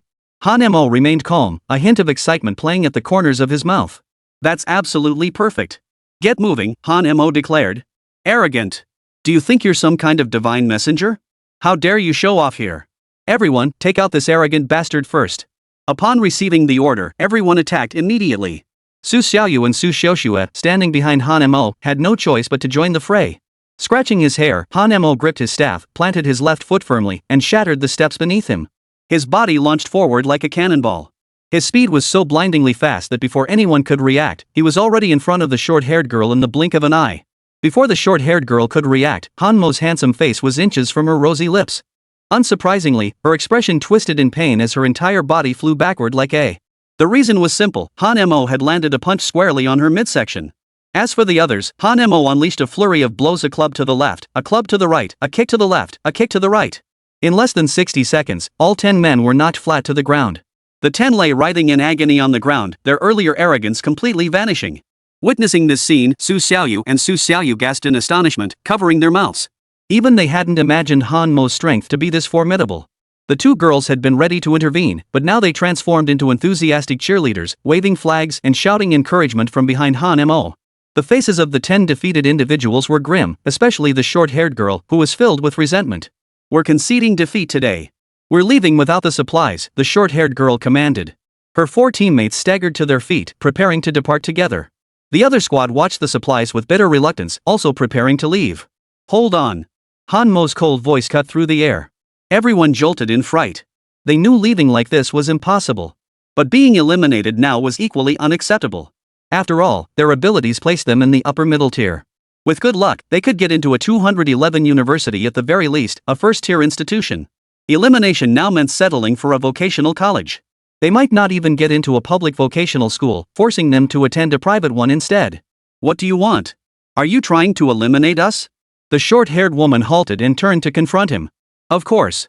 Eliminate you, and I get half your points. The air around them instantly turned icy. Members of both teams exchanged glances. They couldn't fight back, and they couldn't escape. Being eliminated like this left them filled with resentment. The captain of the other team spoke up, our team is willing to pay you half our points. Please spare us and don't eliminate us. Exactly. Eliminating us would only net you half our points. And that wouldn't benefit you in the slightest. Another member chimed in. Hanmo looked at the short-haired woman. What's your squad's decision? Are you willing to pay half the points, or would you rather be eliminated by me? The short-haired woman bit her lower lip in reluctance. We're willing to pay half the points too. There was no other way. At this moment, there was no room for choice. Just like in real life, the weak only have the right to be dominated, forced to live within the rules. The strong, however, get to make the rules. Thus, both teams paid half their points. Wow, Hanmo's points ranking shot up another 10,000 spots, landing him at around 80,000th nationally. This was already absurdly high, a ranking that would easily get him into a top-tier 211 university. But this wasn't Hanmo's limit. His ultimate goal was to enter the nation's top university, the Super God Academy. The Super God Academy only admitted 5,000 students annually. With each team consisting of 5 members, only the top 1,000 teams had a chance to enter. After paying half the points, the short-haired woman shot Hanmo a resentful glance before leading her teammates away. Another team, equally dejected, prepared to leave as well. Sorry, but you've been robbed again. Pay half your points, or I'll eliminate you outright. Out of nowhere, Hanmo had materialized before them once more. Seeing Hanmo's wicked expression, the short-haired girl was so furious she nearly cursed. Her nostrils flared as she breathed heavily, her chest rising and falling rapidly, clearly boiling with rage. Can't you just take the half of the points we just paid you? What exactly do you want now? Smack. A sharp sound echoed. Before the short-haired woman could even register Han Mo's movement, a hand struck her face. 5 fingerprints instantly appeared on her pretty cheek, half her face already swelling. Chapter 114, Han Mo, you bastard. 1,000 words are no match for a single decisive action. Though they were all furious, feeling Han Mo had completely disregarded martial ethics. It was technically within the rules. To avoid elimination, both teams gritted their teeth and sacrificed half their chances once more. But just as they were about to leave, Han Mo robbed them once more. This time, even the other's eyes burned with venom. The short-haired woman was especially fierce. Her glare seemed capable of killing Han Mo outright. But there was nothing they could do. Outmatched, they had no choice but to pay half their points once more. Paying points each time was excruciatingly painful. The points they'd painstakingly earned by slaying monsters were rapidly dwindling. Meanwhile, Han Mo was having a blast, relentlessly robbing them. By the end, both teams were left with a single point each, effectively back to square one, no different from starting from scratch. Though furious, they couldn't remember who they were dealing with and had no choice but to accept their fate. Faced with Han Mo's rogue tactics, they could only console themselves with the thought that as long as the mountain remained, they wouldn't run out of firewood. With only 1 point left, they believed even the shameless Han Mo wouldn't target them again. Our points are gone. Can we leave now? The short-haired woman said helplessly. Wait a moment. That same phrase again, in that same voice. Damn it. Does this bastard have any shame left? He's robbed us over a dozen times already. Can't he just fleece one person? If he spent that energy harassing others, he'd earn even more points. This guy is the most shameless person I've ever seen. Even Su Xiaoyu and Su Xiaoxue shook their heads at Han Mo's behavior. They too felt Han Mo had gone too far, leaving these two teams completely fleeced, squeezed dry. With only 1 point left, splitting it would mean 0.5 points. Damn, no team had hit the decimal point yet. If their points showed a decimal, they'd inevitably become the focus of attention, and the humiliation that followed would be unbearable. We've got just 1 point left. What exactly do you want? Why not just eliminate us outright? You've driven us absolutely mad. Endlessly tormented by Han Mo, they now despised him with every fiber of their being. Han Mo's evil points kept climbing, and climbing fast. Even without the sin stick nearby to alert him, it didn't stop him from accumulating evil points. In short, the 10 individuals who had been struck collectively lost all restraint. They now harbored a desire to kill Han Mo. I just wanted to tell you to take the supplies. If you'd cooperated with me from the start, none of this would have happened. Hearing this, the short-haired woman and the others felt slightly better. At least, even though their points had been wiped, they'd managed to get some supplies, a small gain. Han Mo couldn't carry these supplies anyway, and with no other teams arriving, further looting was unlikely. Watching Han Mo's retreating figure, the short-haired woman gritted her teeth and spat, "Just you wait. I'll make sure to avenge this humiliation today. Captain, I doubt we'll find the factory again. I know who that kid is." Han Mo. A level 10 Divine Void Realm cultivator. I thought he was all show before, but never expected him to be this powerful. So what? My cousin is Li Haoren. Hearing this, Zhu Ren's heart skipped a beat. Captain, you've kept this pretty well hidden. You never mentioned anything like this before. The short-haired woman stubbornly pouted. She was fiercely competitive and rarely mentioned her family background unless absolutely necessary. She certainly didn't want to rely on others. There's nothing to say. I just want to get into a good university on my own merits. But who could have guessed I'd run into that scoundrel Han Mo? I won't rest until I eliminate him. That Han Mo is despicable, striking us down over a dozen times in a row. Can we take him out? It was no wonder the short-haired girl was furious. If this had happened to anyone else, they'd likely be equally enraged and seek revenge. After all, it's only human nature. Everyone has their own temperament. Especially for a woman like the short-haired girl, who's fiercely competitive by nature. Han Mo and his two companions kept running forward. Along the way, they encountered members of other squads. However, they merely exchanged glances before silently moving on. The main reason was that it was still early in the game, and no one was sure of each other's strength, so no one dared to act rashly. Of course, everyone also feared that fighting among themselves would only benefit an outsider. Unless they were absolutely certain of victory, no one was willing to provoke conflict with an unknown adversary. Although Han Mo was powerful, he saw no need to seize others' points at this stage. Since everyone had so few points, even eliminating an opponent and claiming half their points wouldn't amount to much. The real thrill of point grabbing will come on the final day of the exam, or even the last few hours. By then, most teams will have been eliminated, leaving only the strongest contenders, those with massive point reserves. By that point, plundering a single team would yield dozens of times more points than attempting it now. So Han Mo's decision not to raid others wasn't out of any sense of conscience, but rather to avoid wasting valuable time. At that moment, Han Mo's watch vibrated again. Alert! Alert! In 10 minutes, the map will shrink by 10%. Move to a safe location immediately or face elimination. On the map, a gray zone flickered back and forth. Clearly, this signaled to everyone that the gray zone was no longer safe. Once it closed after respawn, anyone not in a safe area would be eliminated immediately. The first map contraction naturally sparked widespread panic. Students on the periphery began frantically sprinting toward the safe zones. The shrinking map intensified the competition for resources among the students. Friction between them grew more frequent. The reason was simple: with the map shrinking but the number of people remaining the same, encounters became more frequent. Moreover, the number of blue-faced, fanged creatures on the map remained constant. If you killed too many, others would have fewer to hunt. Therefore, battles were inevitable in the scramble for points. As more players are eliminated, competition will intensify. The purpose of the Gaokao is to weed out the weak and let the strong rise to prominence. Otherwise, this college entrance exam would hold no meaning. The nation seeks to select capable individuals. Consequently, those with greater ability receive more resources. With greater ability comes greater responsibility. Chapter 115: Gaining 2 Adoring Fans. When external threats strike, it's often the strongest who stand at the forefront. Han Mo brought Su Xiaoyu and Su Xiuxue to a safe location, taking the opportunity to eliminate the green-faced fanged fiend and earn some points. Meanwhile, Song Xiaoqian led her squad to a safe location as well. Song Xiaoqian's team consisted of 5 members, all exceptionally powerful. Currently, Song Xiaoqian's points ranked within the top 10, an already impressive achievement. Besides Song Xiaoqian, the other 4 members possessed formidable strength, reputed to be the strongest below the level of divine representatives. On paper, Song Xiaoqian's team's overall strength should rank within the top 5. The top spot, naturally, belonged to the 5-member team led by Li Haoran, the divine messenger. The second-ranked team boasts 2 divine spokespeople. Third and fourth place both have 1 divine messenger each, including Song Xiaoqian's team. We've been fighting all day.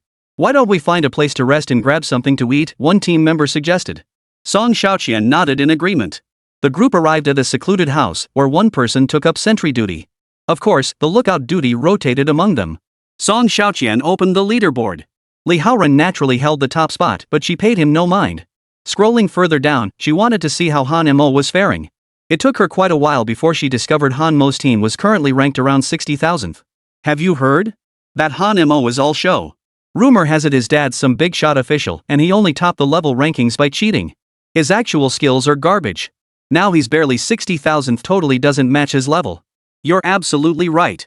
I've never liked Han Mo. Next time we run into the aircraft carrier, we'll take him out first. Hearing this, Song Xiaoqian smiled silently and took a sip of water. Hey, Song Xiaoqian, do you also think Han Mo cheated his way to first place? I advise you to abandon any plans to target Han Mo, Song Xiaoqian said calmly. Why's that? Our team's overall strength is pretty formidable. Han Mo is far more powerful than you imagine. His first place wasn't achieved by mere patchwork. How do you know that? The others asked in confusion. Because we attended the same middle school. Both of us went to Donghai County's first middle school. After Zhonghai County fell completely, we came to the capital. Upon hearing this, the others finally understood Song Xiaoqian and Han Mo were not only acquainted but former classmates. So Han Mo is really that powerful? Not just strong, he's exceptionally strong. If our team runs into him, it'd be best to avoid him. You mean even you can't beat Han Mo? I can't beat him. Hearing this, every student present was stunned. They hadn't expected that even someone like Song Xiaoqian, a god-tier player, wasn't a match for Han Mo. Looks like we need to reassess Han Mo. Actually, this situation is getting more and more interesting. A lot of people look down on Han Mo. There are quite a few who have designs on him, and it seems like they might all end up crashing and burning. Things are getting more and more entertaining. We should be careful to make sure we don't run into Li Haoran, or else we'll be in trouble. 10 minutes later. The map shrunk by 10%. Everyone's watches received a single message. Map shrinks by 10%. Eliminate 5,000 players. This meant 5,000 players who failed to reach the safe zone were eliminated outright. Meanwhile, many lurkers hid near the safe zone's edge, ambushing anyone who approached to steal their points. It must be said, this tactic proved effective. One team even managed to defeat opponents stronger than themselves through ambushes, a minor surprise. Teams that reached the safe zone began clashing as the map shrank. Many squads engaged in direct combat. Some teams even formed alliances to attack others. In other words, some clever players had already learned to form multiple teams. Some temporarily combined 4 squads to specifically ambush others. 4 squads meant 20 people working together. Under these circumstances, 20 people taking on 5 is certainly easier. Of course, squads also compete against each other, indicating that these temporary alliances aren't solid. Once conflicts over interests or unequal distribution of points arise, the entire team may disband again or face severe internal strife, leading to mutual combat. In short, it seems wise for several squads to unite and attack others. This is the famous strategy of forming alliances and shifting partnerships. The sun set. Night descended. The air was filled with the roars of green-faced, fanged creatures. Han Mo and his two companions entered a building, a three-story Western-style house with a flat-roofed structure atop it. Han Mo set up a tent on the rooftop. He chose not to fly inside the house because the rooftop offered a wider field of vision. It allowed constant vigilance against nighttime ambushes by the green-faced, fanged creatures and kept watch for other teams. Perched on the balcony's edge with his feet dangling in the air, Han Mo was flanked by two beautiful women. Han Mo's actions today had astonished both Su Xiaoxue and Su Xiaoyu. Their feelings had evolved from initial skepticism to recognizing the truth, then admiration, and now complete obedience. Clearly, Han Mo had won over two devoted admirers. He had won them over with sheer skill. My mouth is so dry. I'll go get you some water. Su Xiaoyu scampered off to fetch a drink. I'm a bit hungry. Have some chocolate. I'll ask you. Su Xiaoxue personally peeled the wrapper off the chocolate and held it to his lips. A glass of water followed shortly after, which Su Xiaoyu personally fed him. Han Mo was now enjoying the treatment of two personal maids, literally having food brought to his mouth and clothes handed to him. Such a comfortable life was probably something he couldn't experience normally. Yet here he was, enduring the grueling Gaokao environment while living like royalty. Han Mo, did today's battle wear you out? Want me to give you a back rub? You shouldn't have mentioned it, now my whole body aches. Then let me knead and tap it for you. I guarantee you'll feel incredibly comfortable.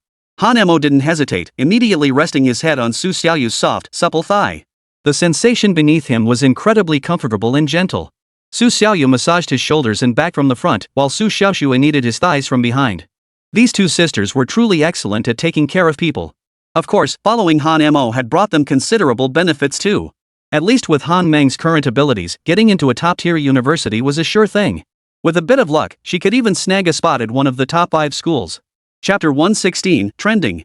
After the two female classmates' intimate fussing, Han Mo actually drifted off into a comfortable sleep. Under such circumstances, drifting off peacefully was indeed a blessing. Song Xiaoqian and Song Xiaoxue took turns keeping watch. Of course, since Han Mo began receiving the massage, many people had been watching the livestream. Seeing that bastard Han Mo living it up so comfortably made their blood boil. And having two girls take turns keeping watch late at night while he slept soundly only fueled the protective instincts of many men. Countless comments on the livestream cursed Han Mo. Some even cursed his ancestors 18 generations back. As their hatred for Han Mo grew, his malignancy value steadily climbed. Compared to everyone else, Han Mo wasn't just taking the college entrance exam, he was living like a pampered prince. Just like an ancient crown prince, he was attended to by two maidservants with meticulous care. Even the mysterious spokesperson didn't receive such treatment. This only reinforced their belief that Han Mo's background was anything but ordinary, that he was undoubtedly using his parents' connections to polish his resume. They believed Han Mo wasn't truly taking the exam, it was merely a formality. Regardless, he was destined to get into a prestigious university. Unsurprisingly, Han Mo became the focal point once more, rapidly climbing the trending charts. He dominated the top 10 spots on the trending list. The top 10 spots are all dominated by news about Han Mo. Even some of the biggest K-pop superstars pale in comparison to her popularity in Korea. Among them, the top trending question was, who exactly is Han Mo's father? The second-ranked headline reads, Resist Privilege, Resist Han Mo, starting with each of us. In short, any headline related to Han Mo garners massive traffic, but undoubtedly, they all cast doubt on Han Mo's true abilities. The news spread like wildfire. Even the school leadership, the dean of students, and the middle-aged man with the scar from the Dragon God Squad had heard about it. The scarred young man smiled without comment. He knew Han Mo's personal details and family background inside out. Scar also believed that one day, Han Mo would prove them wrong with his own abilities, slapping them left and right until keyboard warriors were crying in the bathroom. The education office leadership knew relatively little about Han Mo's family situation. That's why the education office was the first to issue a denial, promising a thorough investigation and a public explanation. The Education Bureau was helpless. In the past hour alone, their official account had been flooded with comments, causing the system to crash multiple times. Millions of comments had already flooded the platform, with the number rapidly increasing. Faced with public skepticism and online accusations, the Education Bureau had to respond. It declared that the college entrance examination is absolutely fair and impartial, with no room for privilege. If any violations are uncovered, they will be immediately revoked, and those responsible will face legal consequences.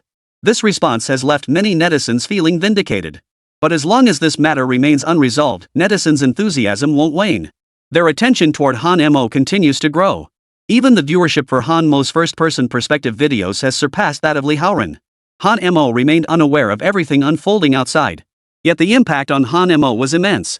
To put it simply, his evil deeds' value was rising at an alarming rate.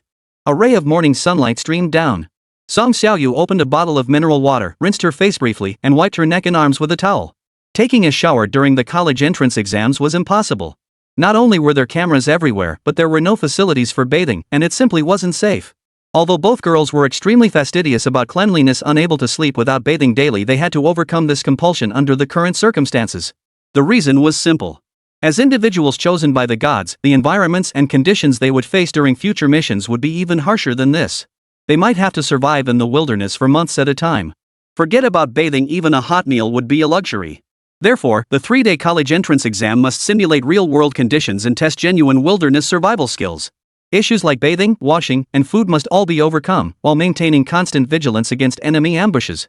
The two girls had taken turns keeping watch last night, while Han Mo had slept through the night. No, he had cultivated the great heavenly immortal technique all night long. It was only just past 6 in the morning. Neither girl disturbed Han Mo, wanting him to sleep a little longer.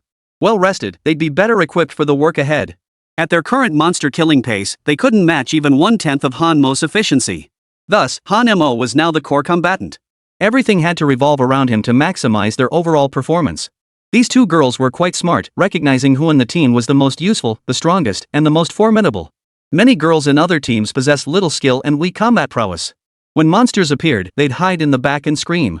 They even demanded priority access to his food and drink. The ladies' first pua leaves all the men helpless. Meanwhile, during nighttime rest, the male members who worked hardest during the day fought monsters most aggressively and expended the most energy. Yet some girls will say, "Are you guys even capable?" A single line of PUA and they'll go straight to sleep. Then the ones who work themselves to death during the day have to keep guarding them at night. This leaves many teams utterly miserable working day and night until dark circles form under their eyes. Teams like this inevitably end up with poor rankings because they fail to allocate tasks reasonably. They also fail to recognize each member's strengths. In contrast, Su Xiaoxue and Su Xiaoyu were far more astute.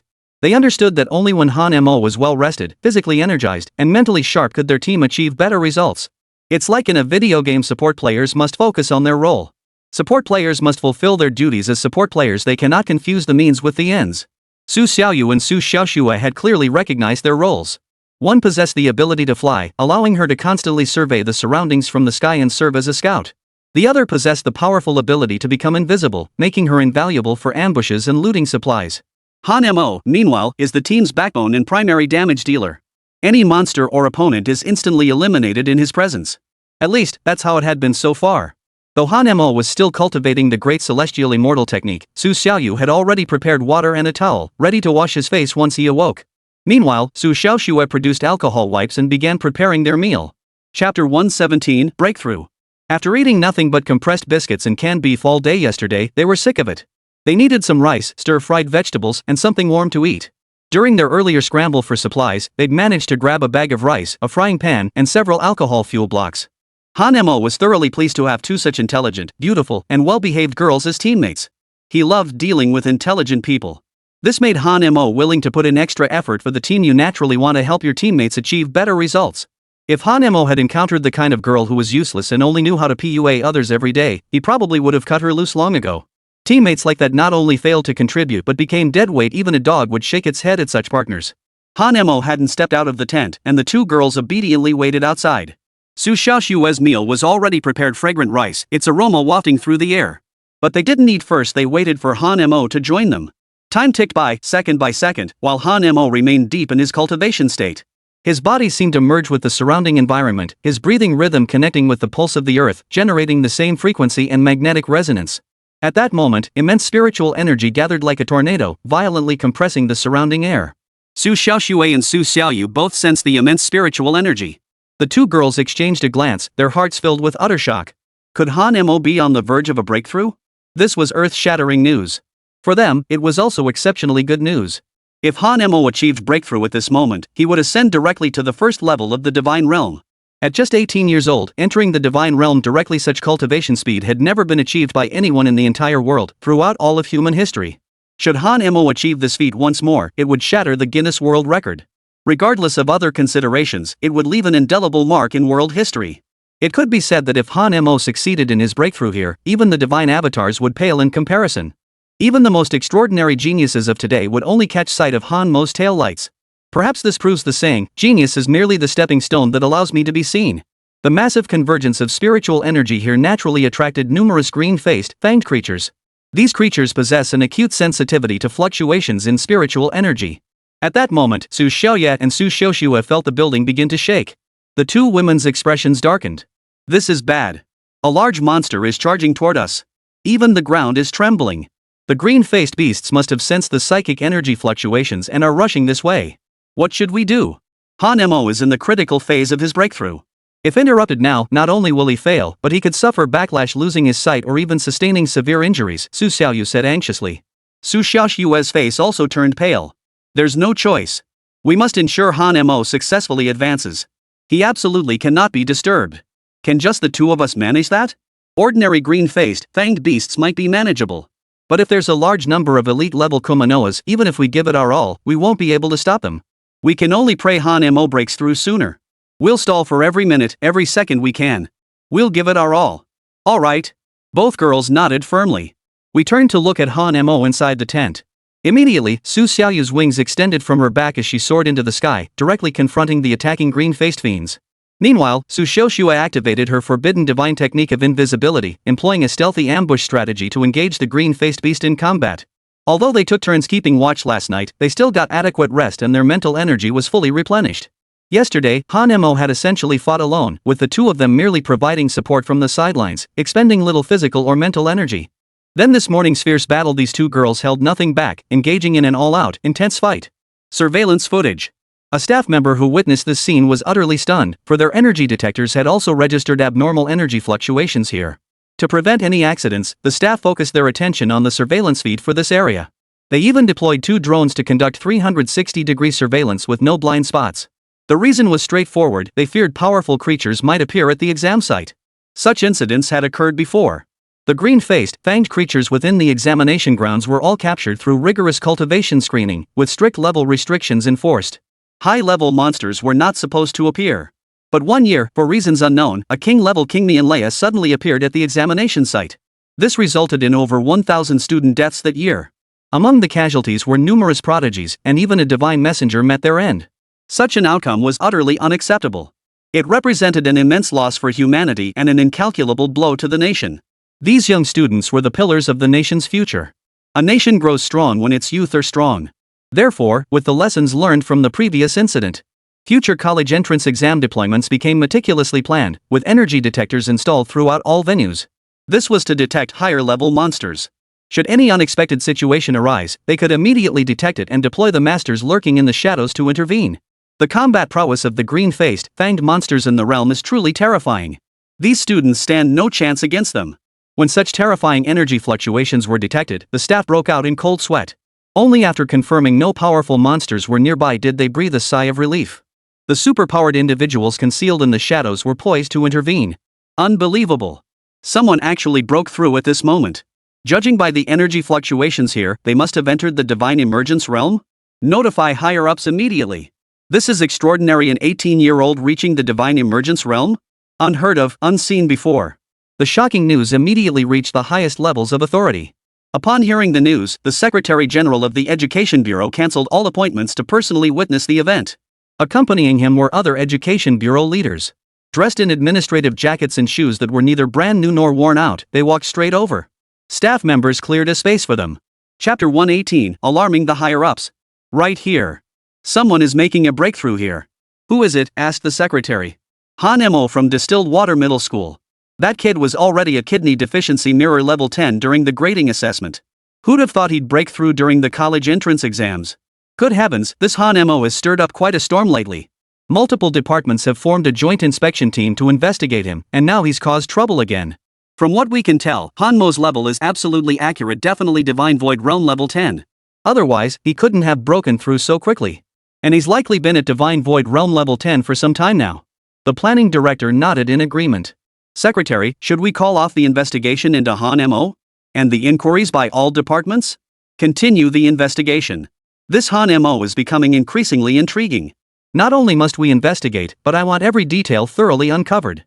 This incident has caused such a massive uproar, we must provide the public with a proper explanation. The others were puzzled, but his subordinates still agreed. The General Secretary was known for his integrity, and he also wanted to uncover what secrets Han Mo still held, what his true limits were. Bad news, the green-faced demon has launched his attack. His 2 teammates are nearly overwhelmed. If Han Mo's breakthrough is interrupted now, it could have incalculable consequences for his future development. Through surveillance, they could see Su Xiaoyu and Su Xiaoxue fighting desperately against Zimanoa, buying time for Han Mo. Everyone present clenched their fists, palms sweating. They cherished such a prodigy immensely. An 18-year-old making such a breakthrough would shatter all historical records. What should we do? Should we intervene to help him, someone suggested? All eyes turned to the secretary at that moment. Since the Secretary General remained silent, another leader spoke up. If we intervene at every turn, it would violate the principle of fairness in the college entrance exam. This would be extremely unfair to the other candidates. Therefore, I suggest we shouldn't constantly help him. Another leader interjected urgently, I don't believe we can apply a blanket rule here. A prodigy like Han Mo is destined to become a pillar of our nation. We must protect such talent. We cannot let so-called fairness cause a genius to fall. Every situation must be judged on its merits. We absolutely cannot condemn the entire tree because of a single rotten branch. Upon hearing this, many nodded in agreement. Rules are rules. If this estimate isn't scrapped, what credibility will our college entrance exams have left? How can the public trust us? This will have immeasurable consequences for the future of the exams. Can you bear that cost? Thus, the two leaders began to argue. It must be said that while their perspectives differed, both ultimately sought to safeguard the system's future. The first leader approached the matter from an engineering perspective, while also considering the future of the college entrance exam. His argument was fundamentally sound. The college entrance exam must be fair and impartial, treating every candidate equally. The second leader's argument was equally valid. Rules are made by people, but sometimes flexibility is needed. One cannot apply a blanket rule to everyone. In this situation, if higher-ups hadn't intervened, Han Mo might have failed to advance, potentially costing the nation a talented individual. However, such straightforward intervention could indeed impact the overall competition results and affect other candidates to some degree. At this point, someone spoke up, I have a solution that satisfies both sides. What is it? We can assist Han Mo at every turn and publicly announce this assistance. To address the unfairness, we'll nullify Han Mo's exam scores. This way, we not only save Han Mo but also ensure absolute fairness for the college entrance exam. I believe no one will question this. Many raised their hands in agreement with this solution. It truly was a win-win solution. It protects talent while resolving the fairness issue in the college entrance exam. Stepping in to protect Han Mo. And incidentally canceling the flight attendant exam scores. No one would have anything to say about that. But if we do this, Han Mo won't get into any university. That seems unfair to Korea, since with his abilities, getting into the Super God Academy shouldn't be a problem at all. That's easily resolved. Doesn't the Super God Academy have exchange student quotas every year? Han Mo could enter the Academy's diplomatic college through alternative channels. The proposal sounded terrifying, yet everyone agreed. This proposal gained unanimous approval and was ultimately implemented. A trade-off between protecting talent and the college entrance exam was unavoidable. It was the only viable solution. At the college entrance exam venue, the surrounding green-faced, fanged beasts grew ever more numerous. Over 100 could be seen stretching as far as the eye could see. Among them were over a dozen brave-level green-faced, fanged beasts. Su Xiaoyu and Su Xiaoxue were drenched in sweat, their chests heaving. Blood trickled from the corner of Su Xiaoyu's mouth. Su Xiaoxue looked equally battered, her thigh-high clothing torn, revealing skin of extreme whiteness. Facing such overwhelming numbers, the two were nearing their breaking point. The prolonged battle had drained most of their mental energy. Su Xiaoyu's face was pale, his lips tinged blue. His heart nodded with worry. How he wished Han Mo could slip away successfully right now. Su Xiaoxue couldn't help but glance back toward Han Feng's direction, her heart pounding with anxiety. 3 lines of worry etched across her forehead. Sis, what are we gonna do? There are still so many monsters. We can't hold out even if we fight to the death. There's no choice. We have to hold on even if we can't. Just 5 more seconds. As long as the two women held their swords and charged forward again, they could stop the green-faced, fanged beasts. Han Mo sat inside the tent, drenched in sweat, still circulating the great heavenly immortal technique. This was the critical moment for his breakthrough, yet dangers closed in relentlessly. Han Mo could sense the green-faced, fanged beasts closing in, as well as the current states of Su Xiaoyu and Su Xiaoxue. Having such teammates moved Han Mo deeply. They were trustworthy, worthy of having his back exposed to them. Han Mo hadn't expected that despite their brief acquaintance, the two women would risk their lives to protect him, a development that greatly surprised him. Now, Han Mo found himself torn. Should he continue the breakthrough or abandon it to save Su Xiaoyu and Su Xiaoxue? Caught between this dilemma, Han Mo didn't know what to do. If he didn't make the breakthrough now, attempting it later would be a simple matter for Han Mo.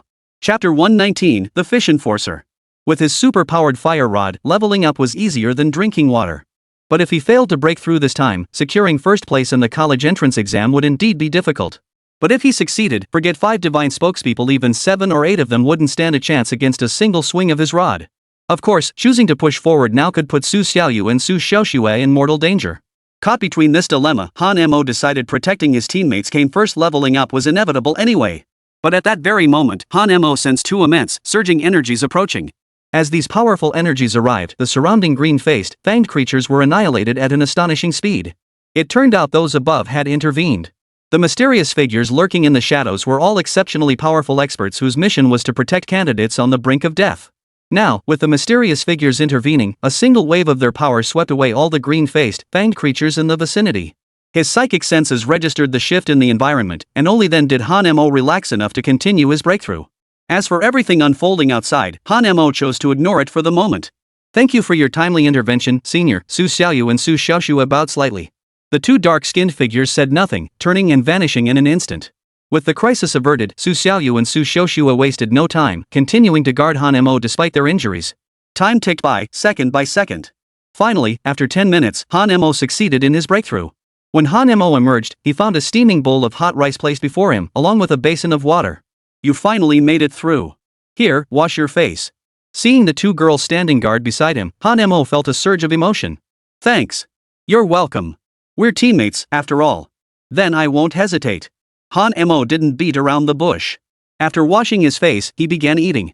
Having just broken through, he felt incredibly hungry and single-handedly ate half of the team's food. Still not satisfied, he polished off 5 beef cans and 3 boxes of chocolate before finally taking a sip of water to signal he was full. Han Mo, with your current strength, can we just walk all over everyone here now? Su Xiaoyu asked with a smile. Absolutely. We'll walk tall. Our goal is to top the leaderboard. The trio set off again, this time heading toward the blue zone. The color on this map indicated higher-level monsters in this area. The danger level was also higher. Typically, this area spawned brave-tier monsters and late-game green-faced fangs, roughly equivalent to human levels 7 to 8. At this level, any team venturing in would likely be no match for the monsters here. Survival would only be possible by squeezing through the cracks. Alternatively, a dozen or more squads would need to unite for combat. Even formidable teams require 5 members to take down a single monster. However, the challenge lies in the fact that many areas contain multiple monsters. How to eliminate them one by one without alerting the surrounding chimera is a conundrum. This also tests the current level of coordination among the students. Teamwork hinges on mutual understanding and collective coordination to achieve a synergistic effect where 1 plus 12. Having just broken through, Han Mo felt his spiritual power had grown immensely. If the spiritual power at the divine roaming realm was like water in a bowl, then at the divine void realm, it resembled a large vat. And at the divine emergence realm, it felt like an entire lake, an exponential increase.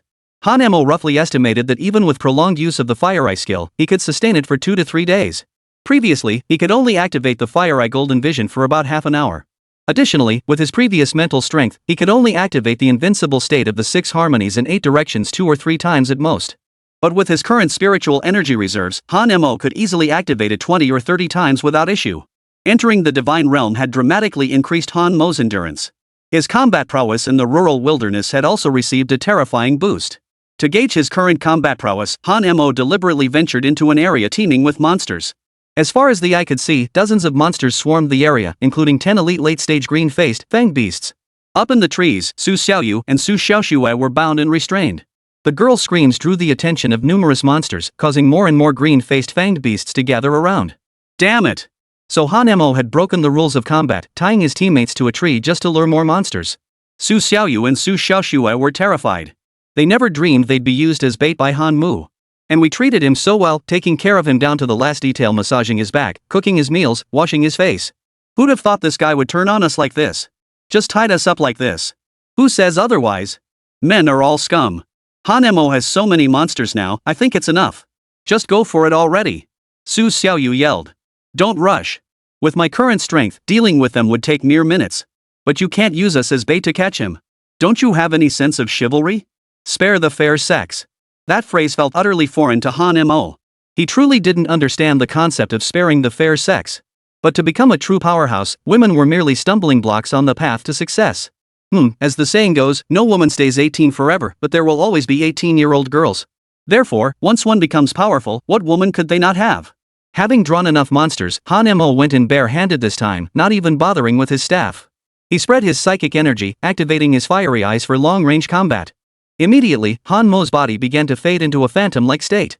Clearly, he had activated the 6 harmonies and 8 wildernesses state of phantom invincibility that rendered him immune to all attacks. 2 divine arts executed simultaneously. The next instant, Han Mo materialized behind a brave warrior in Cheng Mengyang's family, delivering a light punch. A thunderous explosion echoed. A massive head exploded cleanly. Brain matter scattered in all directions. With just that single punch, no flashy tricks, relying solely on raw physical strength, such terrifying results were achieved. Its lethality was utterly staggering. It could be said that with Han Mo's current physical strength, his fist had become a terrifying weapon in its own right. Han Mo's figure flickered endlessly, each strike exploding ahead and sending watermelons tumbling halfway from the sky. In less than 2 minutes, the area was littered with nothing but headless corpses. This terrifying lethality, this monstrous killing speed, left Su Xiaoyu and Su Xiaoxue gaping in speechless shock. Chapter 120, Outrageous. Their hearts pounded like drums, utterly overwhelmed by the spectacle. After a long while, the two finally snapped out of their shock, by which time Han Mo had already untied their ropes. My goodness, that was terrifying. Is this what they call divine intervention? Too powerful. Alright, let's check our rankings. At Han Mo's prompting, Su Xiaoyu activated the projection on her watch and tapped the current points leaderboard. Li Haoran's team still held the top spot. Han Mo's team had climbed to over 9,000th place. They'd broken through the 10,000-meter mark. This terrifying rate of ascent left everyone stunned. After all, fewer than 100 students had reached Divine Void Realm Level 3 or above. Fewer than 10,000 students had reached Divine Void Realm Level 1. The rest are all at the Divine Roaming Realm. Thus, the 7-faced fangs in this sector were destined to eliminate a significant portion of the participants. To avoid elimination early on, many deliberately avoided this section. Unless time runs out and the map shrinks, forcing them to come here. Otherwise, they preferred to farm monsters in lower-level maps to accumulate more points. It was now noon, meaning their trial had lasted a full day and night. This assessment spans 3 days and 3 nights. 2 days remain. At this moment, it was almost time for the supply drop again. As the watch alert faded, 5 planes loaded with supplies flew in. Clearly, fewer supply planes meant this drop contained over half less supplies than before. This meant the scramble for supplies would inevitably be fiercer than ever. Keep in mind, this is only the second day, and the elimination rounds are already accelerating. By the third day, the entire arena would likely hold only a few hundred teams at most. Today was destined to eliminate 2/3 of the players. Simultaneously, everyone's wristwatches began flashing and trembling. The gray zones on the map reappeared, this time shrinking the playable area by 20%. In other words, the gray zone was the elimination zone. Any student who failed to leave it would be eliminated. The first map reduction was only 10%, but this time it was a full 20% cut, meaning the difficulty had increased once more. It also forced some teams to venture into areas inhabited by higher-level monsters.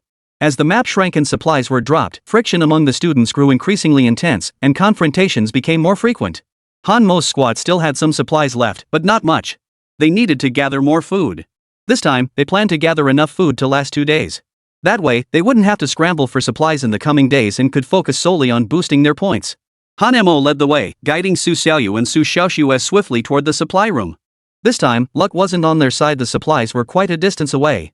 Fortunately, Han Mo's current speed was exceptionally fast, equivalent to Su Xiaoyu flying through the air. When they arrived at the scene, 2 squads were already locked in a fierce battle over the supplies. Han Mo arrived and wasted no time, launching a direct assault. With just a few punches and kicks, he knocked all 10 of them to the ground. He also snatched half of their points. The 2 who had been fighting felt bitterly resentful. They regretted joining forces to fight over the supplies, allowing Han Mo to reap the benefits. Having lost half their points, they dared not linger and hastily made their escape. Thus, Su Xiaoyu and Su Xiaoxue began rapidly gathering supplies. With weapons and tents already secured, they now only needed to collect enough food. Han Mo wasn't far behind, frantically stuffing his backpack full of compressed biscuits, beef cans, and other supplies until it was packed to the brim. Both of his large backpacks bulged at the seams. Su Xiaoyu and Su Xiaoxue each carried 2 large backpacks as well. With 3 people and 6 backpacks in total, this food would easily last them 2 days. After securing the supplies, Han Mo didn't leave immediately. Instead, he waited for other teams to arrive before launching an attack. Sure enough, 5 squads arrived this time, totaling 25 people. After a brief discussion, the 25 decided to join forces to eliminate Han Mo. But even with all 25 of them attacking together, they were no match for Han Mo. The battle lasted a mere 5 minutes before all 25 lay sprawled on the ground, whimpering like beaten dogs. To avoid elimination, each of the 5 teams paid half their points. Just as they prepared to leave, Han Mo struck again, forcing them to surrender another half of their points. This time, Han Mo went even further, robbing them a staggering 20 times. This left each squad with a mere 1 point, averaging just 2.2 points per member. This pushed many to their breaking point. Han Mo, you son of a. Are you even human? Even if you're robbing us, you don't do it like this. If you're gonna fleece us, at least leave us something. You stripped us bare, left us completely bald. The players gritted their teeth and departed amid curses. But they dared not curse too loudly, fearing Han Mo might hear and eliminate them on the spot, an even worse fate. Some even thought it would have been better if Han Mo had eliminated them at the start. At least they could have kept most of their points. Now, though they hadn't been eliminated, their points had been completely stripped away. Everything they'd painstakingly accumulated before had to start from scratch. The problem was that points were easy to earn on day 1, but now on day 2, they were incredibly hard to come by. Monsters grew increasingly powerful, and a single misstep could leave a teammate injured. Injured members meant lost combat strength. As casualties mounted, the challenges intensified. Worse still, they risked drawing the attention of rival teams, potentially leading to immediate elimination. News of Han Mo's various misdeeds spread rapidly among the other teams. Han Mo's misdeed points were skyrocketing. Many began spontaneously forming a massive super team with the sole purpose of hunting down Han Mo and seizing the points he held. Han Mo's team had already climbed to 5,000th place in the rankings. The reason for such rapid advancement was that he had defeated 20 smaller teams. Moreover, these 20 squads had previously been quite strong and had accumulated substantial points. Simultaneously, the higher the ranking, the smaller the point gap between teams. The points difference between the 4,000th and 5,000th ranks was only 1,000 points. Meanwhile, Li Haorun's squad also acquired a substantial amount of supplies. To solidify their first place position, Li Haorun engaged in raids against other squads whenever they encountered them. But unlike Han Mao, they weren't shameless enough to keep milking the system relentlessly. Chapter 121, Cousin, Avenge Me. They only looted once, and as long as they handed over half the points, it was acceptable.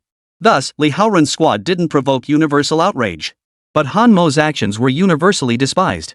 Players were even willing to sacrifice their own points to band together and eliminate him. Just as Li Haorun's team prepared to gather supplies and depart, the short-haired woman hurried over with her squad. Cousin Haorun. Cousin Haorun. Hearing the calls, Li Haorun turned to see it was indeed his cousin, a girl he'd known since childhood and shared a close bond with. Cousin? Why are you here? I've been looking for you everywhere. I finally found you. What's going on? Li Haorun asked. Nothing much, really. I just want you to help me get revenge. It's exam season now. I think we should prioritize the college entrance exams. We can talk about revenge later. We're all classmates anyway. Honestly, I didn't want to ask you for help, but that person is just so despicable and shameless. If I don't get revenge, I'll suffocate from the anger, the short-haired woman complained. Li Haorun knew his cousin well. He understood she was fiercely competitive and usually didn't sweat the small stuff. Only something truly disgusting would make her react like this. What happened? Spill it. So the short-haired woman recounted her recent ordeal. Essentially, she'd been robbed by Han Mo repeatedly. In fact, Han Mo had broken his word, promising to stop after this one robbery, only to turn on her again the very next moment and rob her once more. This left the short-haired woman with only 1 point remaining in her academic ranking. Though she worked hard and gradually accumulated points afterward, her standing remained low, making it difficult to even qualify for a top-tier university. Hearing this, Li Haorun's eyes widened in utter bewilderment. His 4 teammates were equally stunned, exchanging bewildered glances as if their brains had short-circuited. Holy! This guy Han Mo is such a scumbag. How could he resort to such shameless tactics? But one of them actually felt it was a pity he hadn't used that method himself. This caused Li Haorun and the others to turn their gaze toward him. This Han Mo guy is beyond shameless. He's worse than a dog. Don't worry, cousin. When I run into them, I'll take them out and get you revenge. I don't remember you saying that. I'll take the squad and head out first. Why don't you join us? We're already in first place, way ahead of the other teams. I can give you some points later. No thanks. I'd rather rely on myself. The short-haired woman was stubborn by nature. She refused to accept handouts even from those closest to her. Li Haorun knew his cousin well enough to understand. He couldn't force her on this matter. So the short-haired woman led her teammates away. Li Haorun, this girl looks pretty amazing and has a strong personality. Why don't you introduce us? I should warn you, my cousin isn't easy to handle. Think carefully before you proceed. That's exactly the kind of personality I like. Just set us up. Fine. But don't come crying to me if you regret it later. Hey, should we challenge Han Mo to a spar? That guy's so arrogant he's got no respect for martial ethics. No rush. Stick to our original plan. We'll run into Han Mo sooner or later anyway. Unless he gets eliminated along the way. If that happens, it'll save us the trouble of intervening. Li Haorun said calmly, seemingly unconcerned about Han Mo. A master like him had truly achieved that state. His eyes held nothing. All right. You're the captain now. We'll follow your lead. When it came to raw power, Li Haoren was undeniably the strongest member of the squad. Being the divine spokesperson of the thunder god was no trivial matter. When it came to intellect, Li Haoren was calm and level-headed, never acting on impulse, while also possessing natural leadership qualities. This college entrance exam clearly showed Li Haoren was far more mature than his peers, hardly resembling an 18-year-old student. At such a young age, he possessed leadership abilities and was also a formidable divine messenger. But I want to avenge my future girlfriend. Young man, don't let hatred cloud your judgment. This is the college entrance exam. Any means of earning points is acceptable as long as it doesn't violate the rules. In fact, I don't think Han Mo did anything wrong. Li Haoren shrugged indifferently. You've got some nerve saying that when your own cousin got bullied. Sometimes I really have to admire you. You can't put it that way. If grabbing points counts as bullying, then haven't we bullied many people too? These are the exam rules. Li Haoren's personal charm had won over the 4 people around him. Getting 4 people to team up with him was already no small feat. After all, every divine messenger was supremely arrogant and possessed a rather eccentric personality. Yet Li Haoren, with his silver tongue, persuaded 4 divine representatives to form a team in an incredibly short time. Within a single day, all 4 teammates gave him the thumbs up, a testament to his formidable personal abilities. Moving forward, Li Haoren's team followed their original route. They encountered powerful monsters along the way, but the 5 of them coordinated their attacks, easily eliminating threats wherever they went and rapidly accumulating points. Adhering to their principle, they also eliminated other teams whenever possible. Perhaps they had accumulated half the points. That day saw countless eliminations. Dozens of teams dropped every minute, with the elimination rate climbing steeply. The first to fall were the weakest, the most unlucky, and those lacking common sense. In short, surviving in such a harsh and fiercely competitive environment demanded luck, strength, and brains none could be spared. Among them was a small team. Though not exceptionally strong, they managed to survive in the cracks, stealing points along the way and rapidly climbing the rankings. These squads relied on alliances and strategic maneuvers to gather a large following. They also studied the exam rules thoroughly, navigating them with ease. When facing powerful monsters, they employ a strategy of attacking without direct confrontation, breaking them down one by one. They employ a bait-and-switch tactic, first wearing down the monster's stamina before delivering the final blow. It must be said that this squad's leader possesses exceptional command and battlefield control skills. When encountering formidable teams, they would abandon monsters on the verge of defeat without hesitation and retreat immediately. Chapter 122, Rapid Rank Rise. They were like catfish, slippery as hell. Even other squads find it difficult to eliminate them. They always choose to flee at the first opportunity, somehow sensing impending danger in the narrowest of gaps. In short, they've achieved results beyond their actual strength through sheer cunning. Teams like this were numerous, navigating between rival squads and monsters. Sometimes they even reap the rewards by taking points from severely weakened teams. Watching others fight over the spoils while they reap the benefits, they were thriving in this game. Of course, Han Mo's squad stood in stark contrast. Han Mo led Su Xiaoyu and Su Xiaoxue on a relentless rampage, eschewing flashy tactics. Kill whoever stands in your way, kill whatever blocks your path. As the saying goes, in the face of absolute power, all tricks and tricks are futile. Clever tricks, clever minds, and clever strategies crumbled before sheer power. Han Mo stopped pretending altogether, charging forward like a tank. He planned to employ a lightning-fast tactic, push straight to Earth's most critical point, eliminate the brave tier heroes within the tower, and ruthlessly slaughter them. Along the way, he intended to ambush and plunder every team lurking in the smaller towers. Of course, several other squads shared Han Mo's strategy, with Li Haoren's team being the most formidable competitor. Because Han Mo's team only had 3 members, and he was ruthlessly fleecing others during looting, it stirred up resentment among the other squads. Consequently, over 200 players, a whopping 40 squads, banded together to launch a campaign against Han Mo. This anti-Han Mo force grew larger and larger, swelling with more and more members. Their purpose was singular. There was no way around it. Han Mo had incurred the collective wrath of the student body, becoming their public enemy. They were downright notorious. Some squads hoping to reap the rewards afterward also joined the fray. These smaller squads had only one goal, to get a piece of the action when Han Mo was defeated.